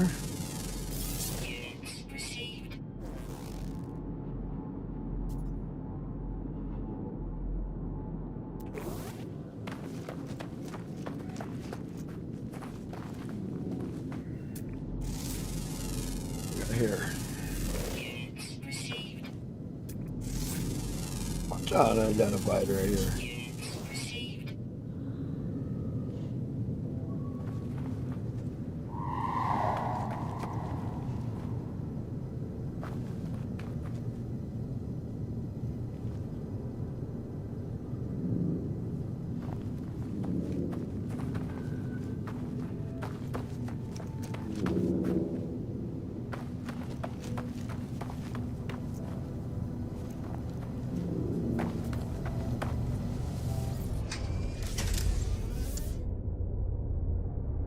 So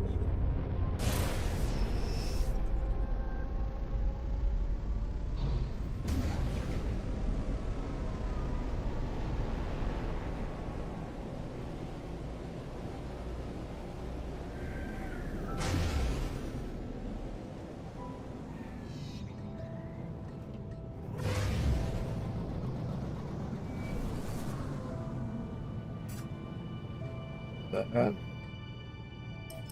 Go back to the base station.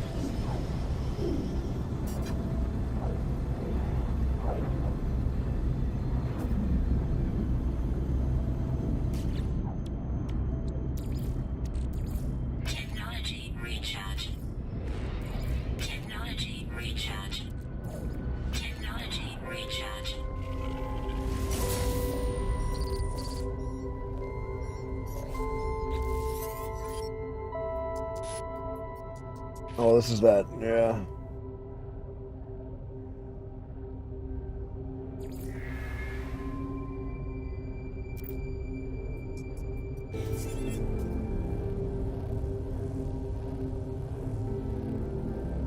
Under a rebel star. Oh.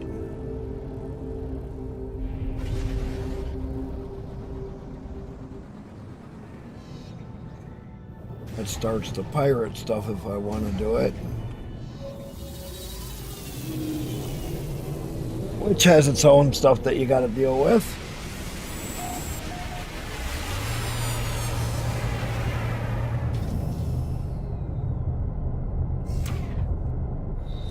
Alright, now let's go back. Let's go here and talk to everybody quickly. Didn't already, I don't remember. Let's talk to all these guys so we learn more words, so we stay ahead of the computer.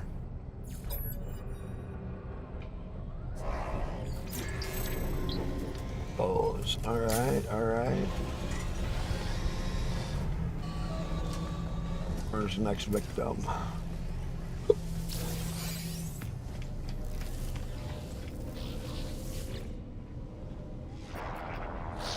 Yeah, give me some dialect out. Let's see.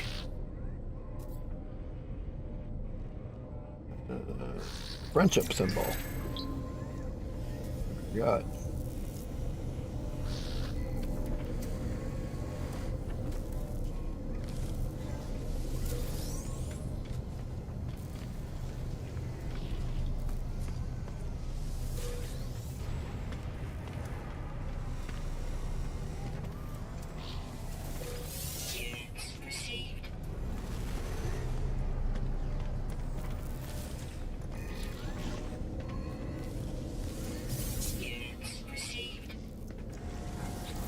Corporal, come here.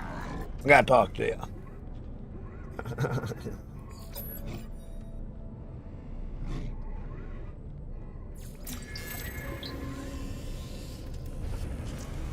Deal. Request Alex help. Aggressive. Dud. Very good.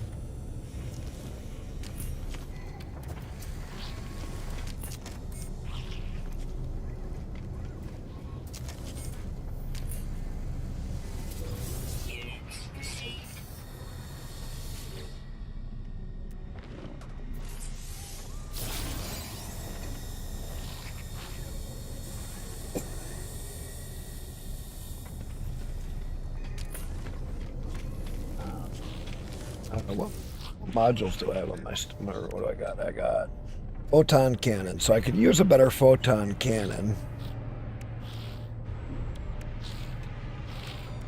I could use a photon cannon module. Starship research. Let's see. What do we got?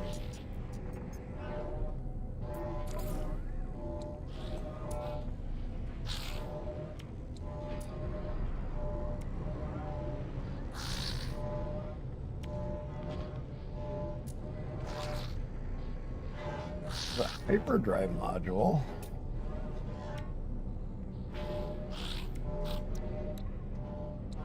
Pulse engine.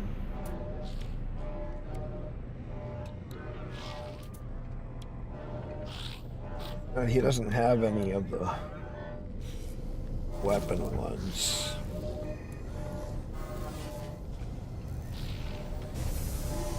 System. That's exocraft. I don't need that. Grab that. Let's see.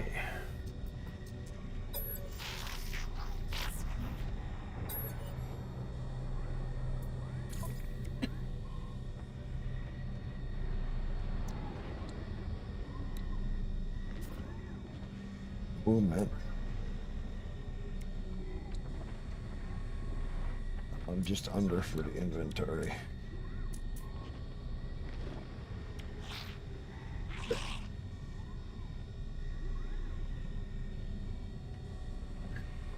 gonna do any of them yet. All I need is ship modules. Because if I have a ship module,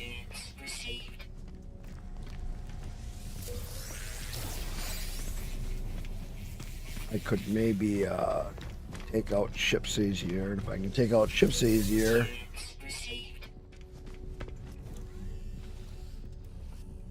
I'll get closer to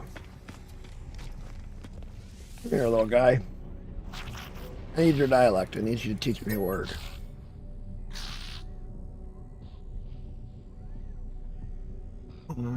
Travel. Good. I get you guys? No. Let's get you. So I stay ahead of my computer. Friendship symbol. Need. Good. Get you. Hey, little boy. I like technology. There we go.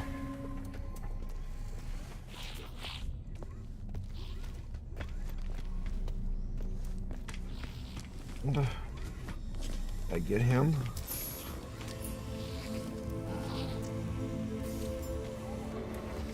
Met 30 LMs. That's good. This is good. Alright. Not him.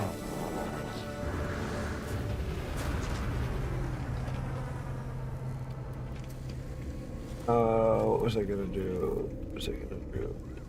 Jump back to my station.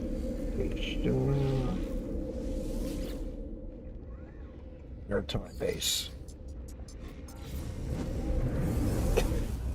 As I got. Oh.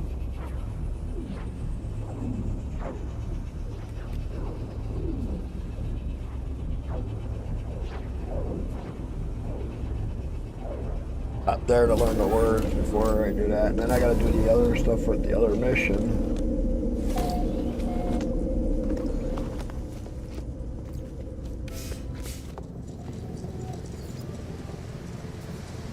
Base computer archives, there's more, yes. Very good.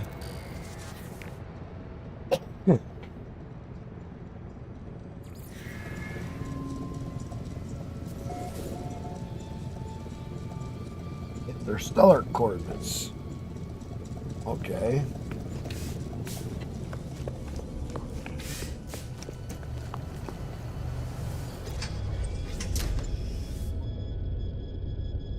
All right, now let's go see.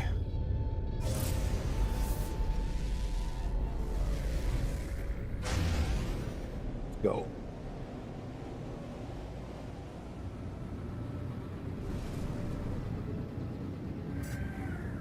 All right.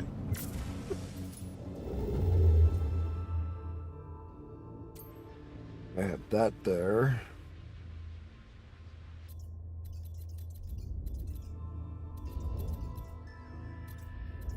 No other ones? No. Okay.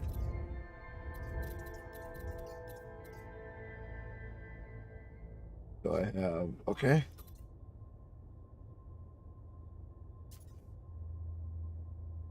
Stranger's coordinates, okay. They're here.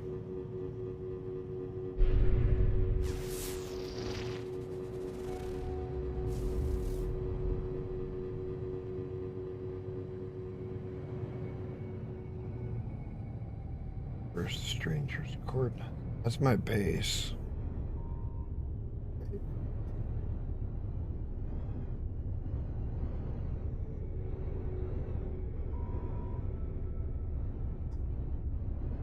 That's my base right there.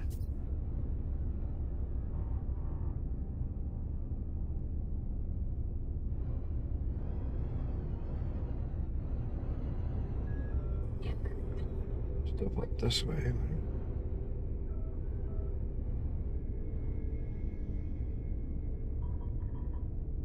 Let's stay in.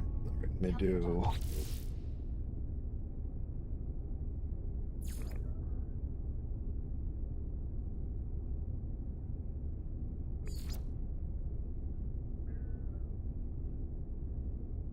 Consult. Okay. Map. Oh, it's over here. Okay. Corrupted data archive. There we go. One of these jumps too will also get me my first capital ship, which will be a big start. It'll take a lot of work. Hostile ships. Here it is.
Hostile ships defeated.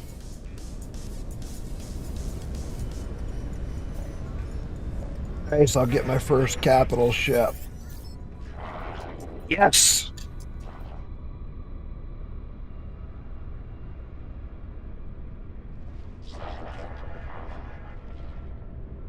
That's what we wanted.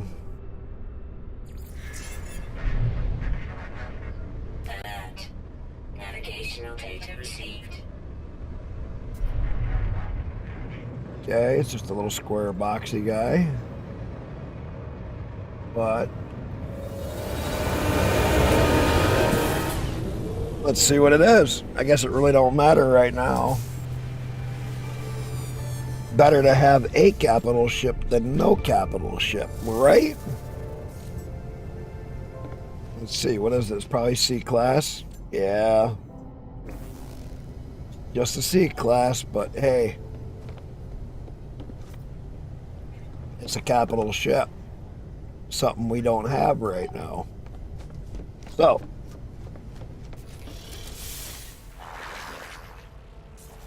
Let's first go look and see what they have. Probably not much.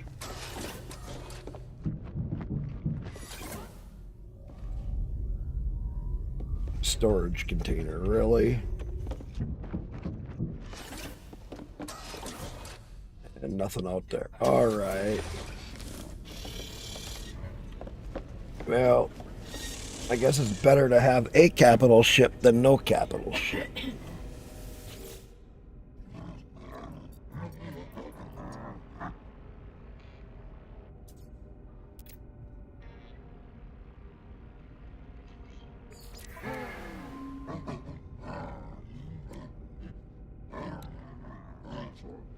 Long range scanner and that.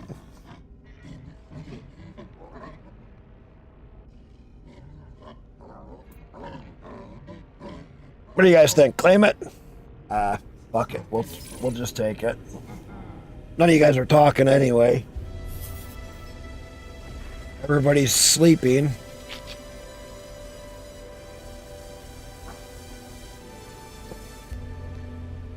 At least we got a capital ship now. All right.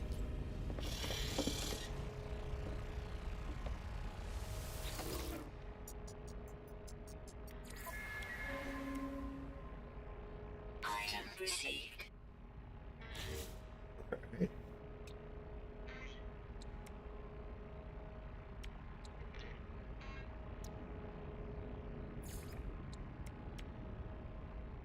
Need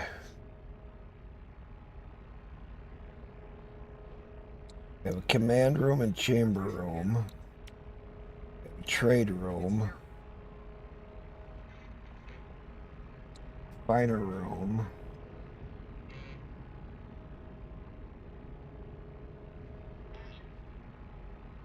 Storage.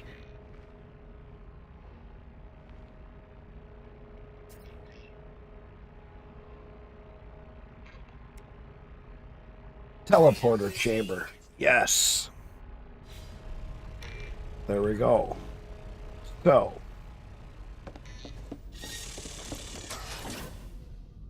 We can leave this hallway here. That's fine.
Alright. Let's go ahead and add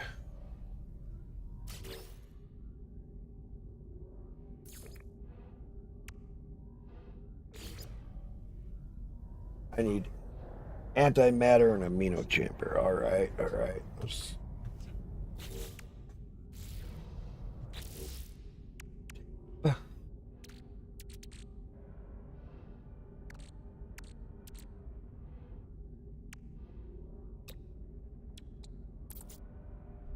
I gotta buy the amino chamber.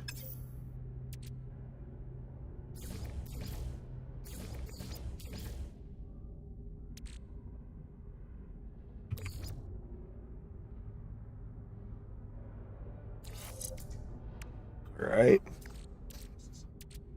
Got that installed. What do I need? Got the antimatter. I need one amino chamber.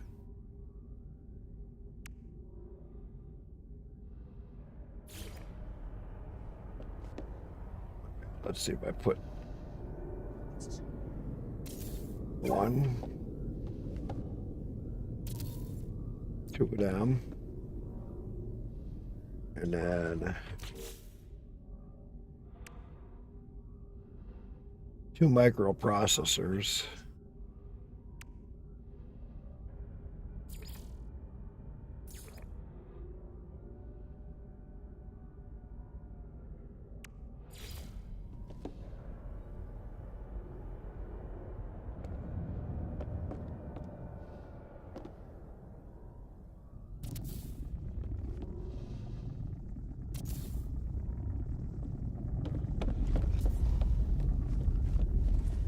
All right, let's go.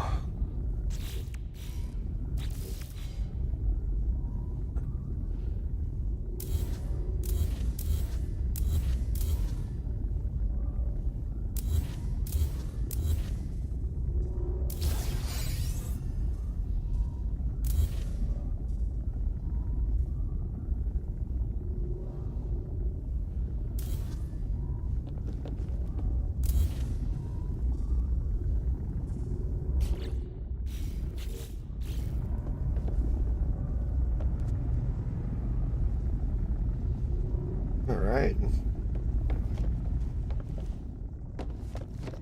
So we got that far.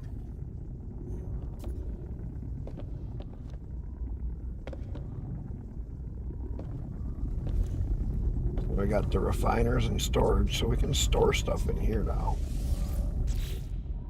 for refining later.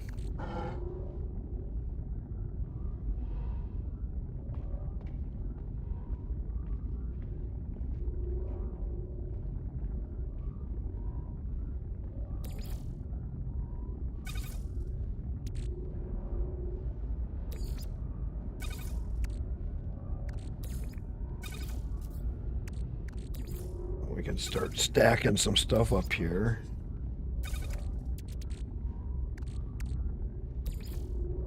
Stuff that we want to save.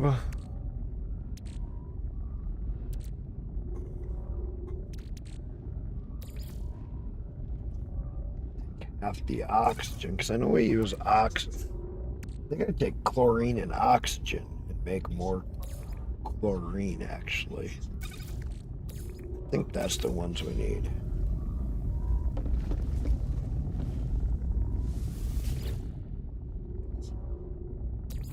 So we put chlorine. And we put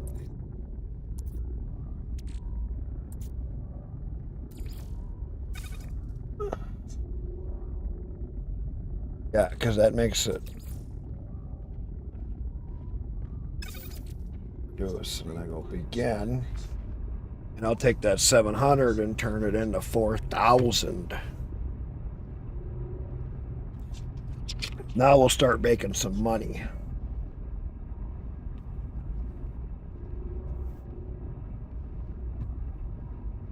All I need to do now is get on my base and get it so I have some oxygen makers. So that I can constantly keep making oxygen.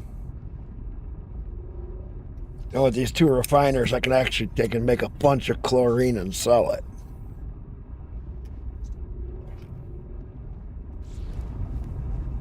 All right.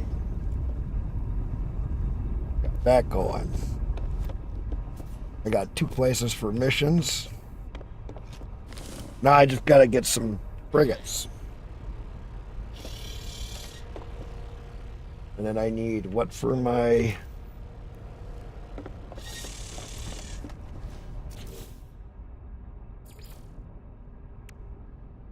I need 1 amino chamber. So...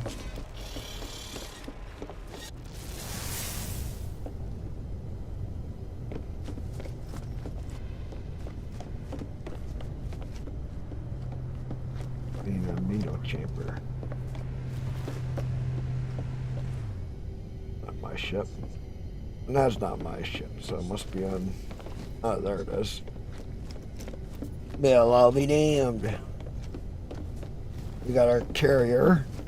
We can start doing missions as soon as we can afford.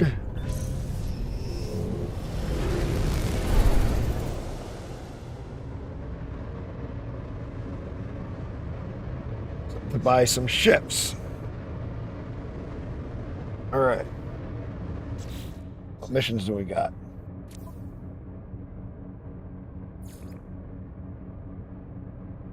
Oh, base computer off-world. Right. Corrupt archive. There we go.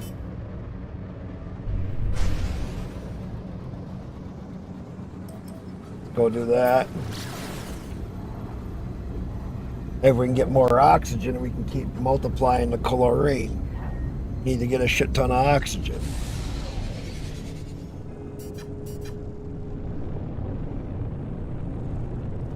So we gotta figure out which world has a lot of oxygen on it. I think it's back where my starting base is. There's that world that I started on with all of the plants. Of course, this might be a good one too.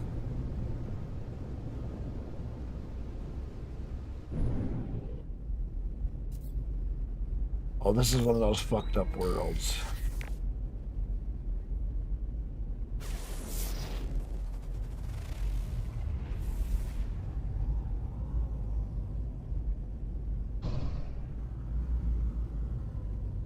I'll take it that this is the screwed up archive.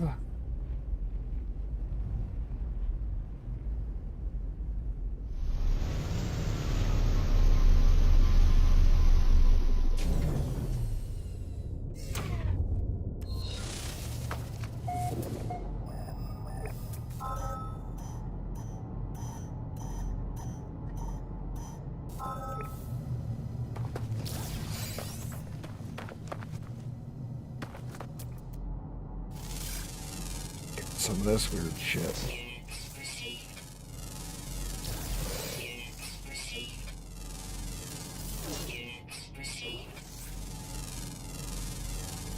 Units received.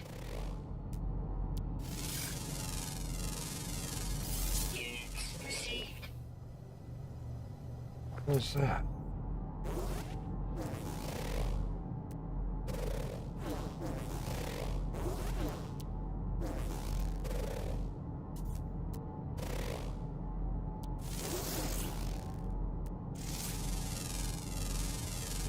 Units received.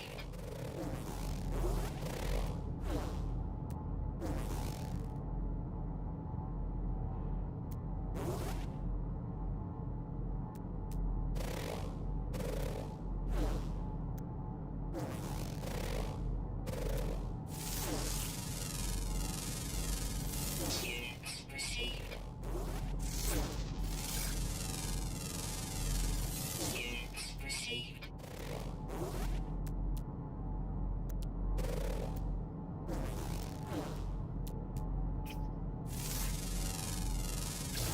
Units received.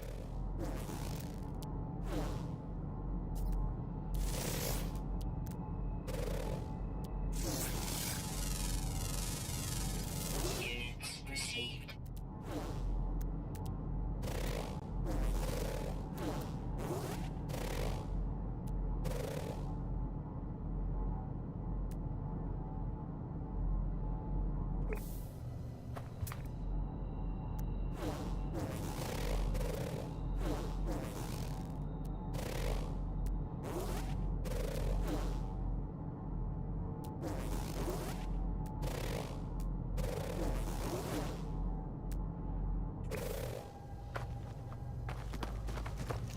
We're gonna leave the whispering eggs alone for right now. I'm not gonna worry about them.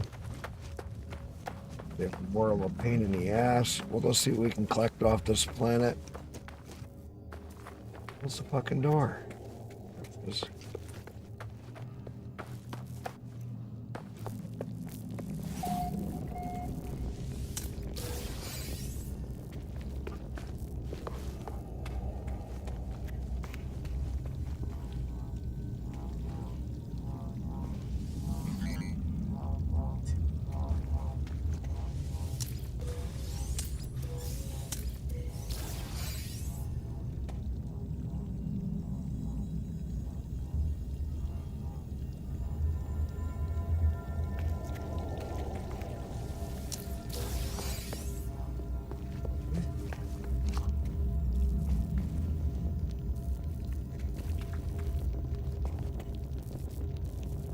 One.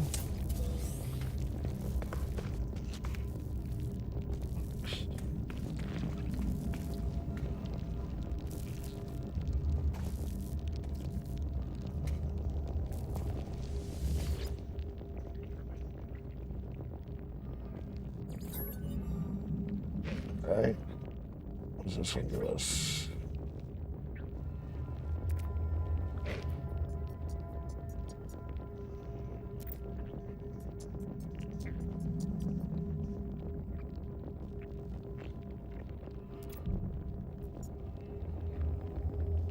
Should I call it the Lay Labs? It's physical cache.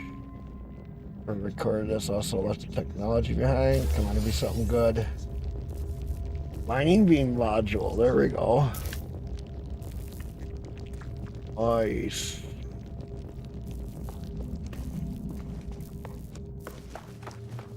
Right.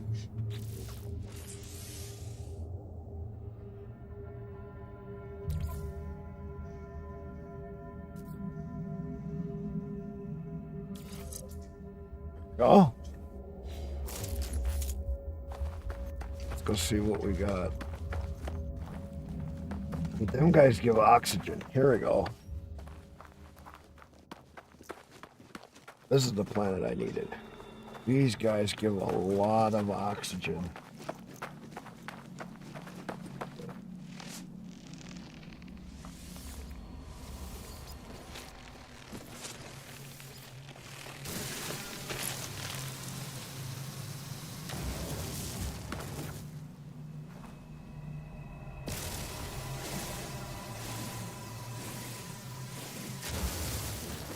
Well, because I got a capital ship. I need to start collecting up a lot of.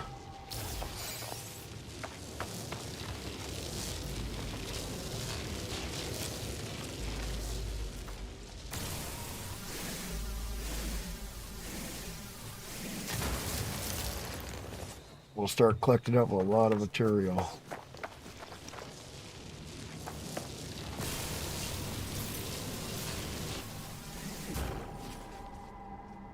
Ooh. I got to give a lot of oxygen.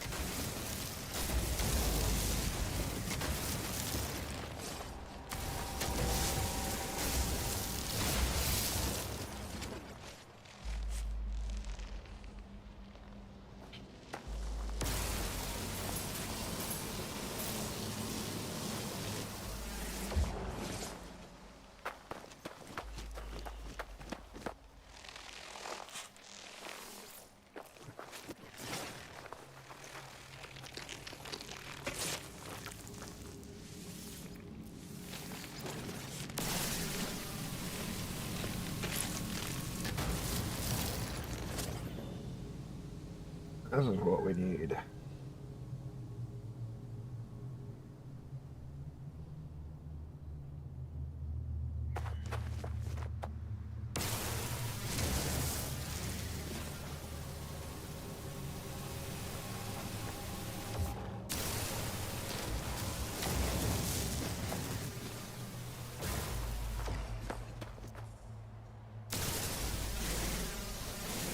It's carbon.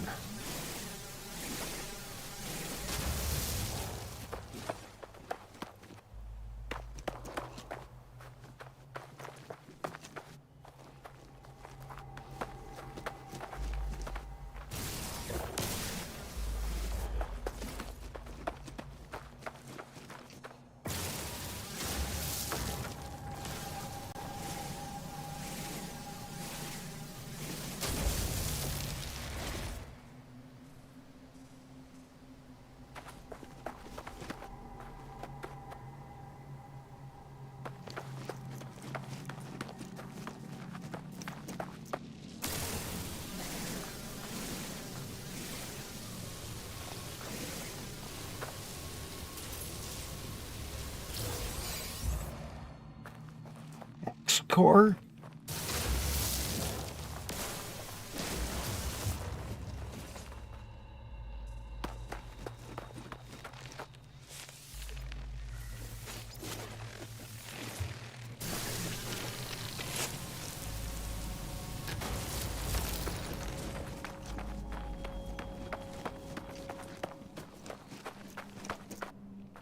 Yeah, that guy was kind of different. A hex core. I don't know what the hell that's for.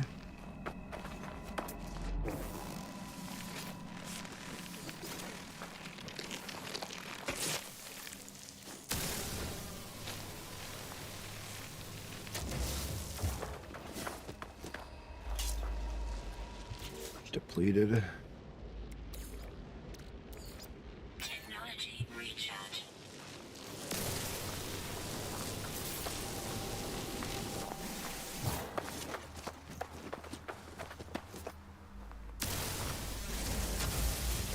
Slime. Yeah, this world's a little different.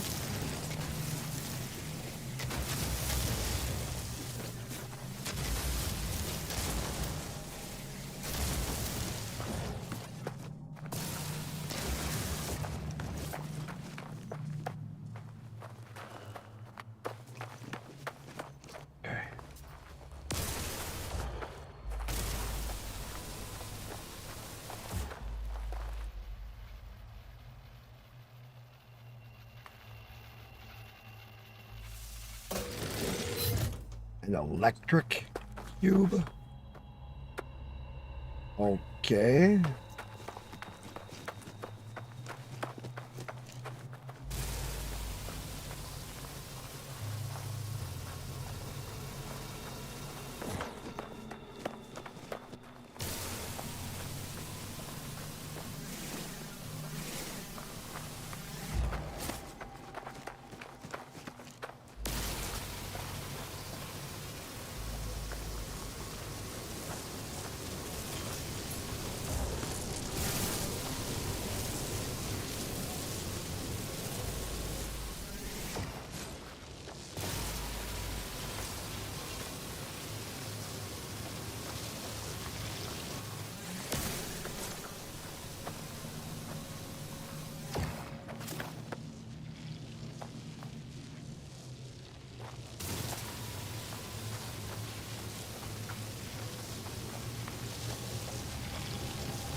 here.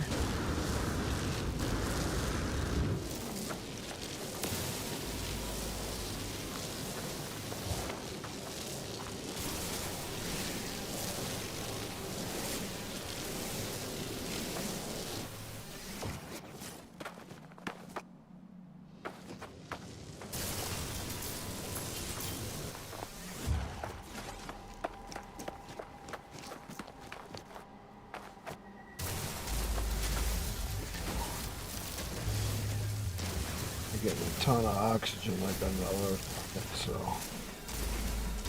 see what else we can pick up. I don't know what the electric cube is used for. That's got me curious.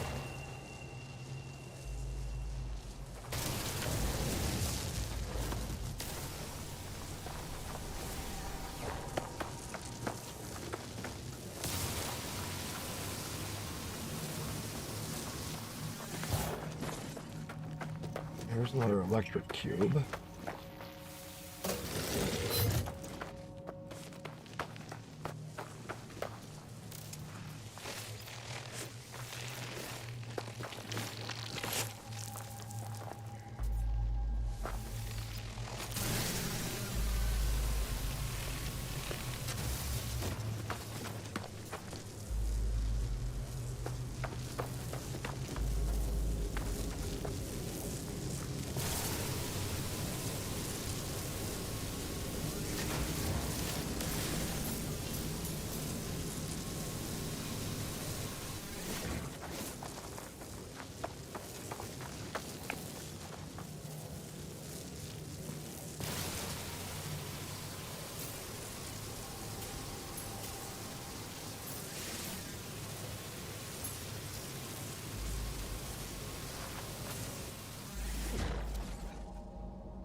A bunch of the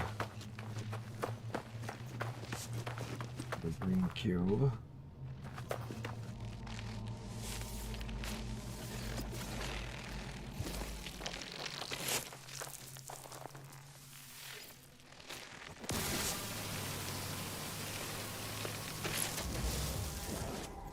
Green cube here.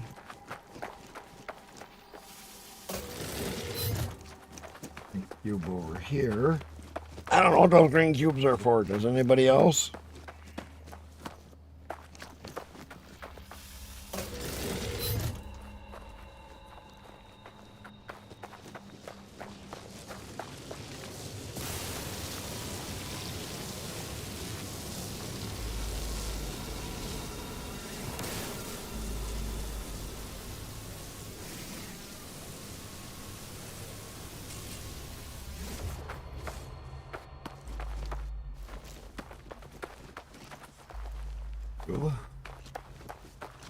They're all over the place. They got to be used for something.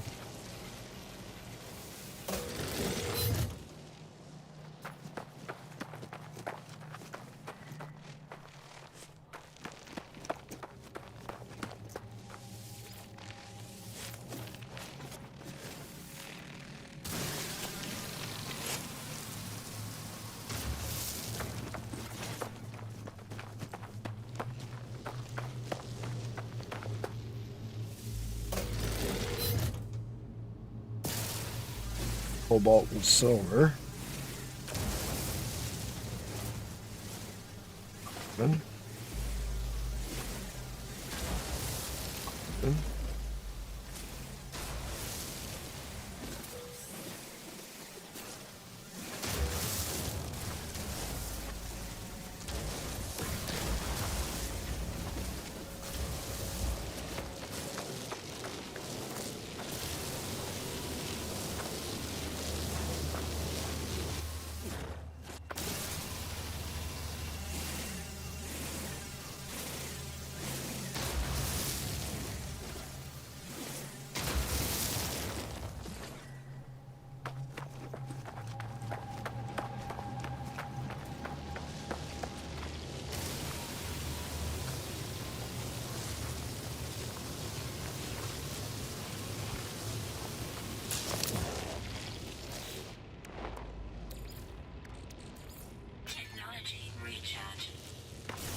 That's a second hex core. That's good.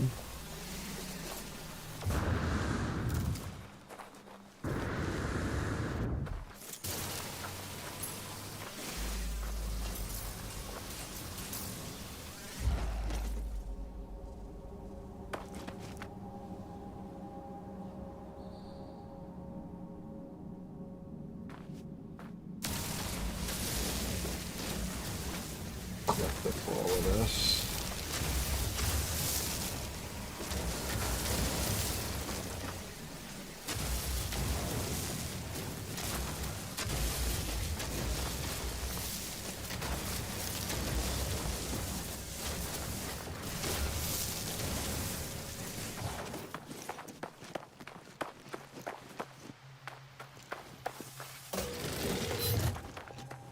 I don't know what them things are used for. But I got some of them now.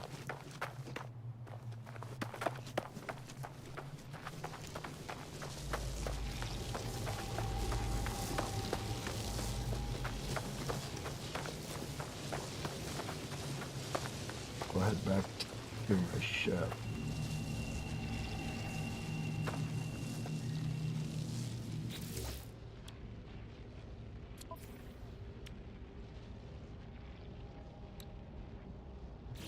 Okay.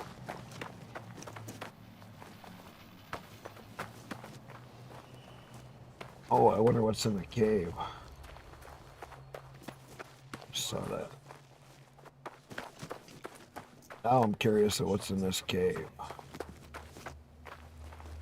A couple of the plants there too, I guess.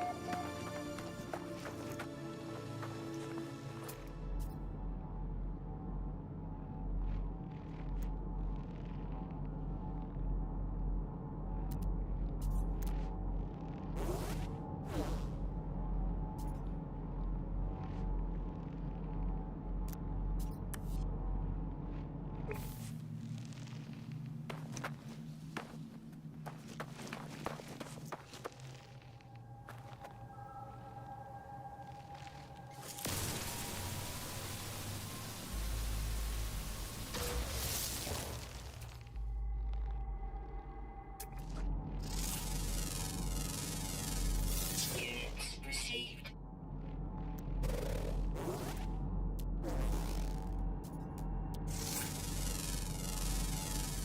Units received.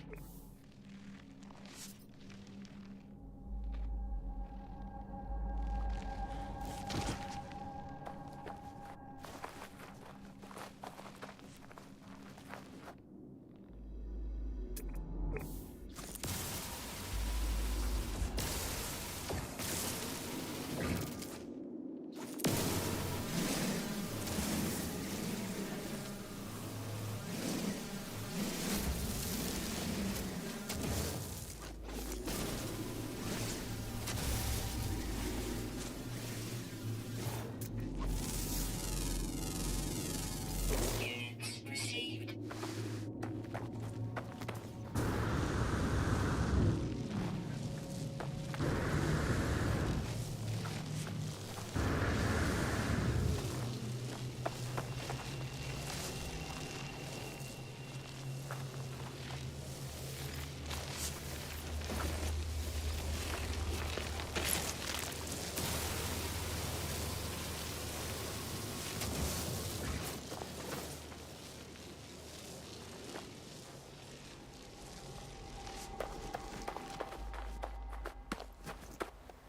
There's two of them. There's one.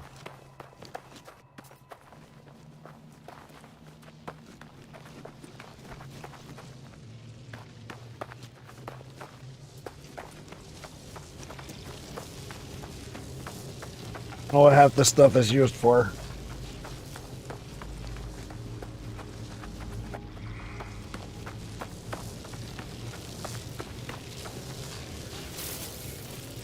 All I know is I got some.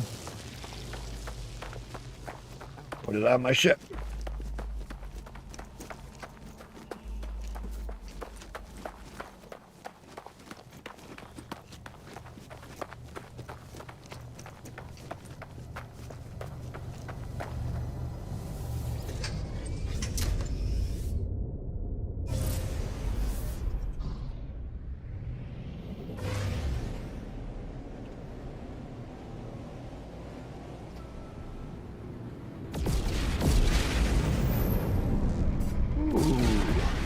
even higher.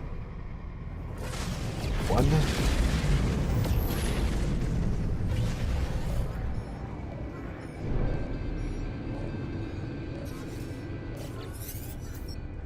Oh. Please don't be a C. 2 million. Ow.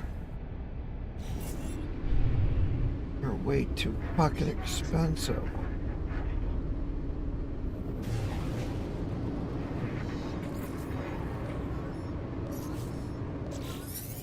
Can I at least get one of you?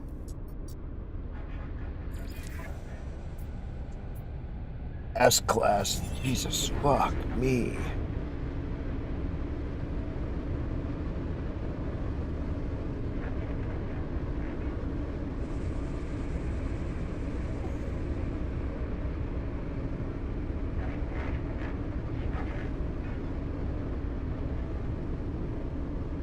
Guess all them guys are out of my price range.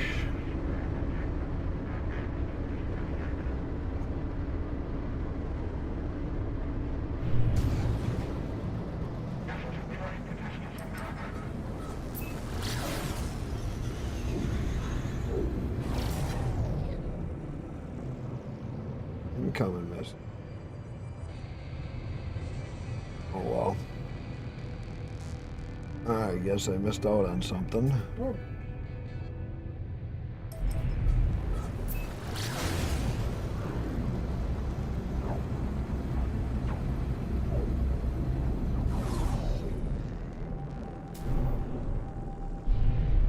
Oh, is there one small ship already with them?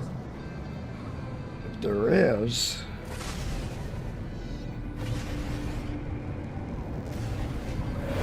gotta make some fuel.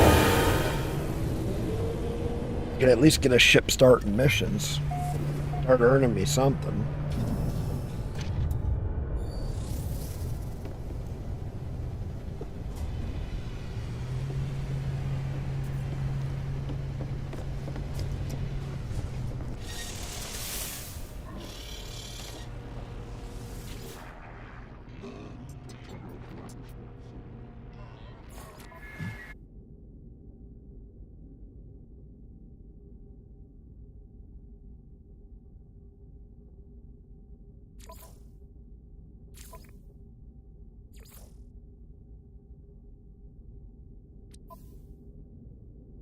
$50 tons. All right. Any room for...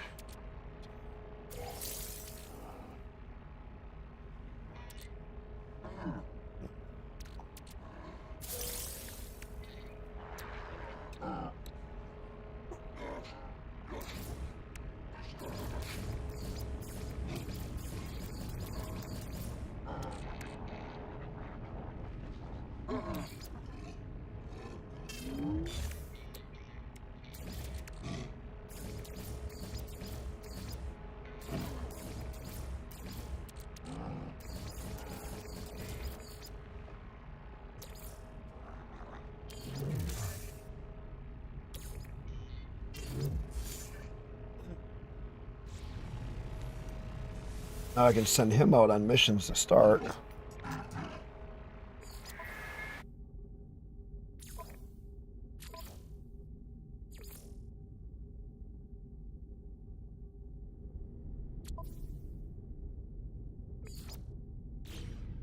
we go. All right. Now I needed what for this? Amino chamber. So I gotta go to the station and get an amino chamber.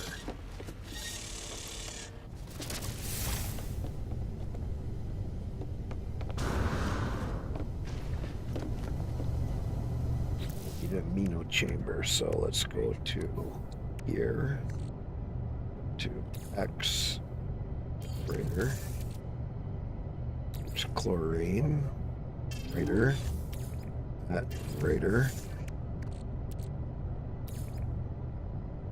with half oxygen.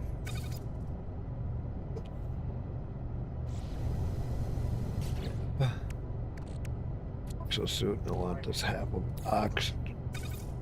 X. Here.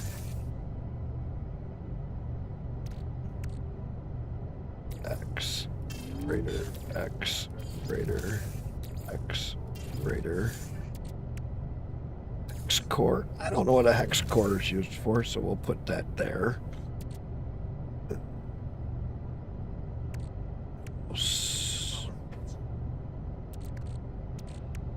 Anything. That'll work for now. So I need amino chamber.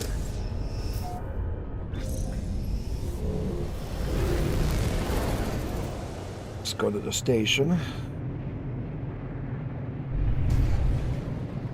See if we can get an amino chamber.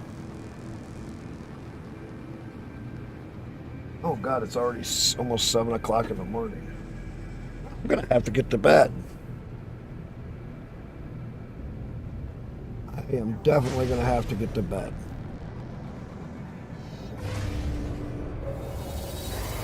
See if I can get an amino chamber. I think I can get one here.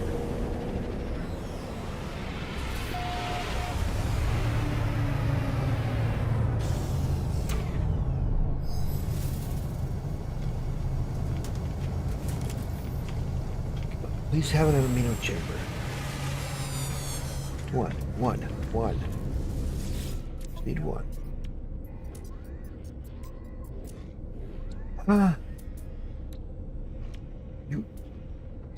You don't. Oh, you fucker. You know, to him. Have an amino chamber. No. No. They all took off as soon as I got out here. I know one of them has an amino chamber.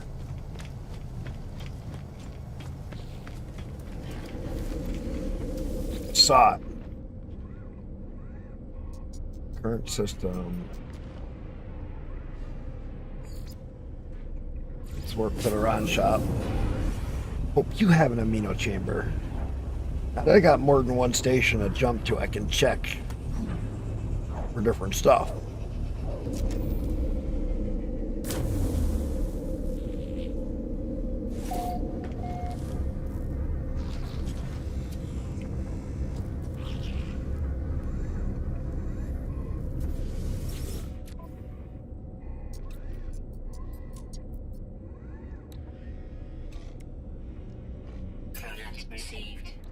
Thank you.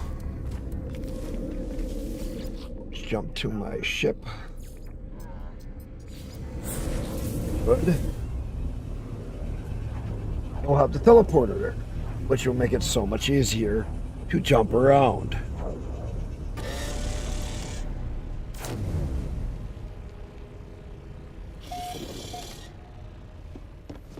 Right.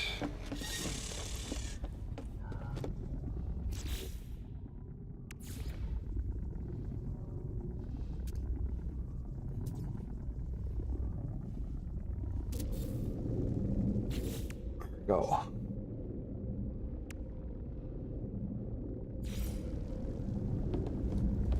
Don't have it.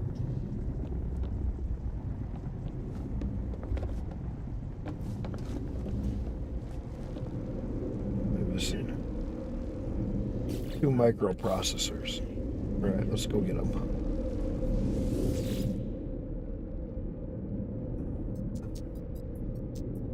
Current system. I know they have microprocessors. Buy it quickly.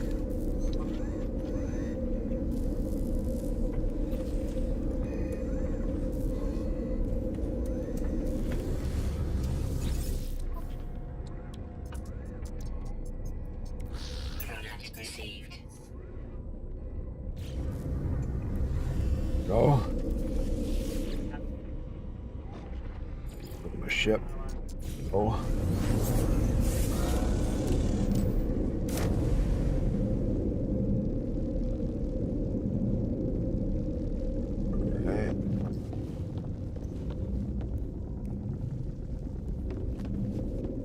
put the trade terminal here. So go Z.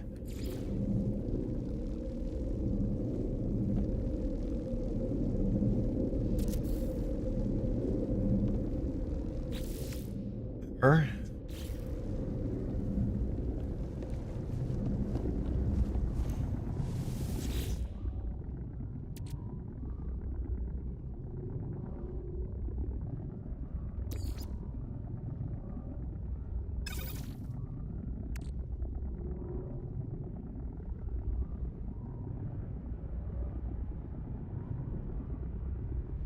What?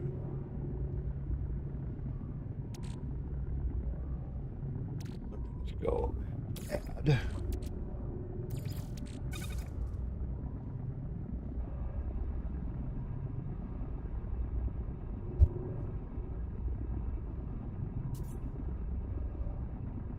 Now we're starting to make a lot of chlorine.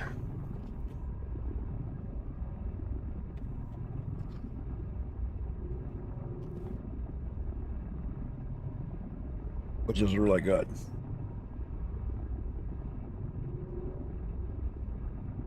Because then I'll have chlorine to sell. This is an easy one to start making some cashola.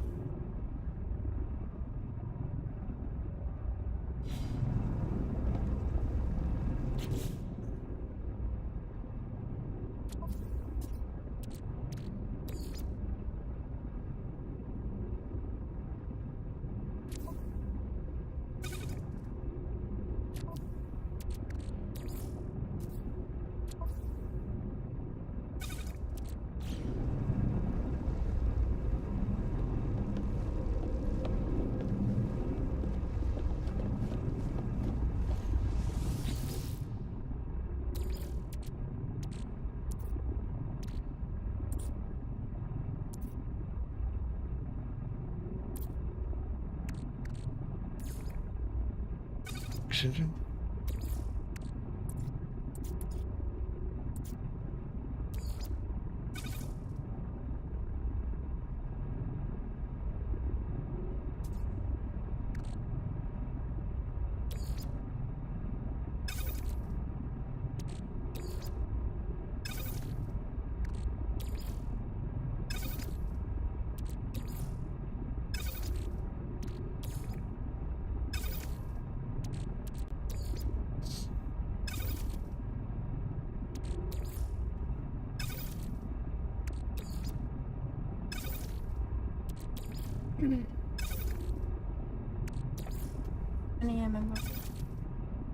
Yeah, I'm coming.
Our ship.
So,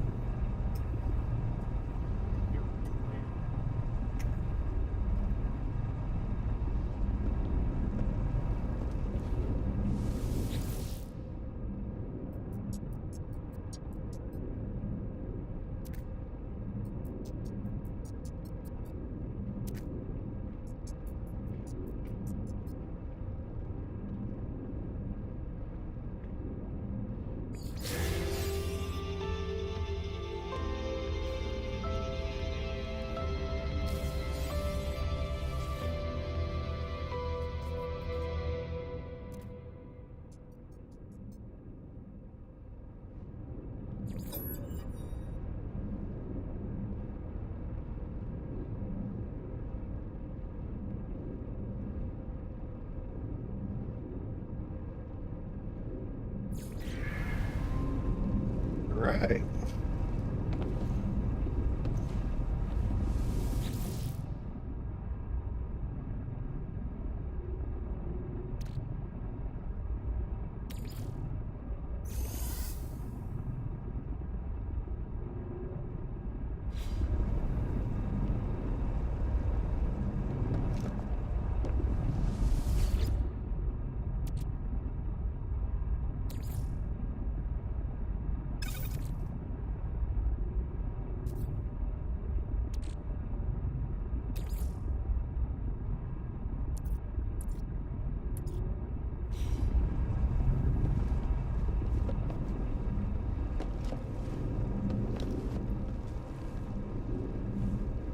That's good. That's real good.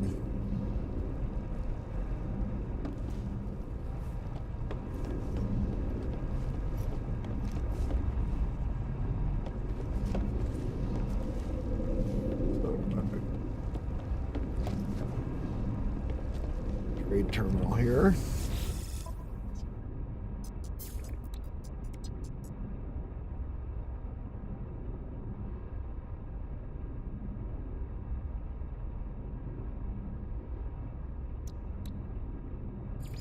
Units received.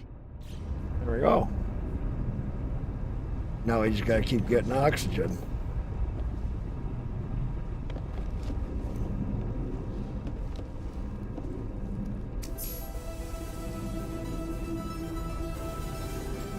Money problem solved.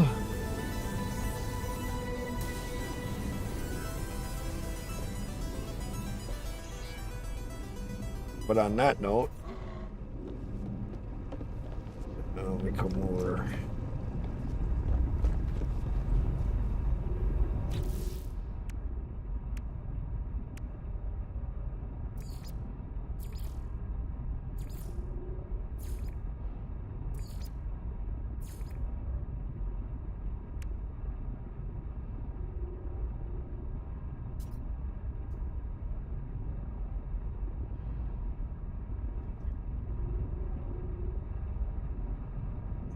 I don't know why you want to put an electric cube up here.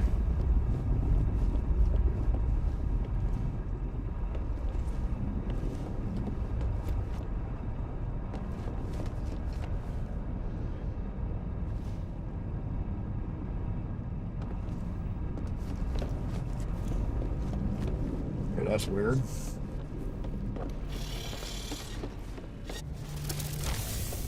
Put on my ship so I can save it. Find somebody to raid out to.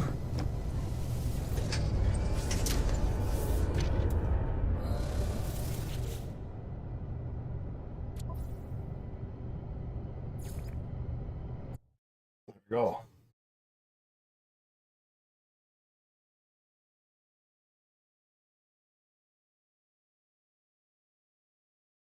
All right, I got nobody in. Who do we all got it? No.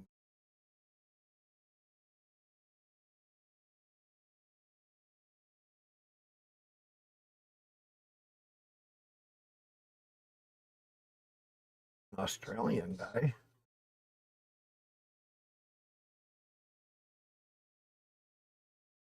Okay. I think I'll raid out to this guy. Australian guy. Just wait for the ad to get done.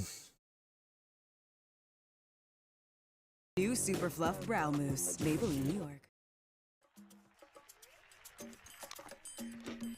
Flavors that fancy. Oh, yeah. Okay. That's the ad. Oreo Thins. Stay playful.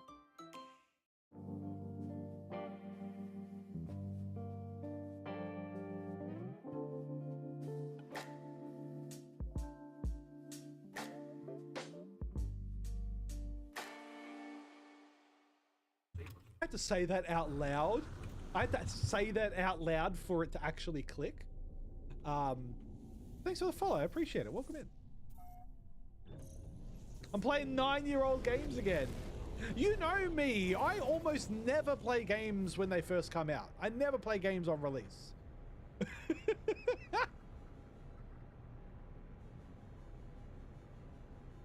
You love 40K?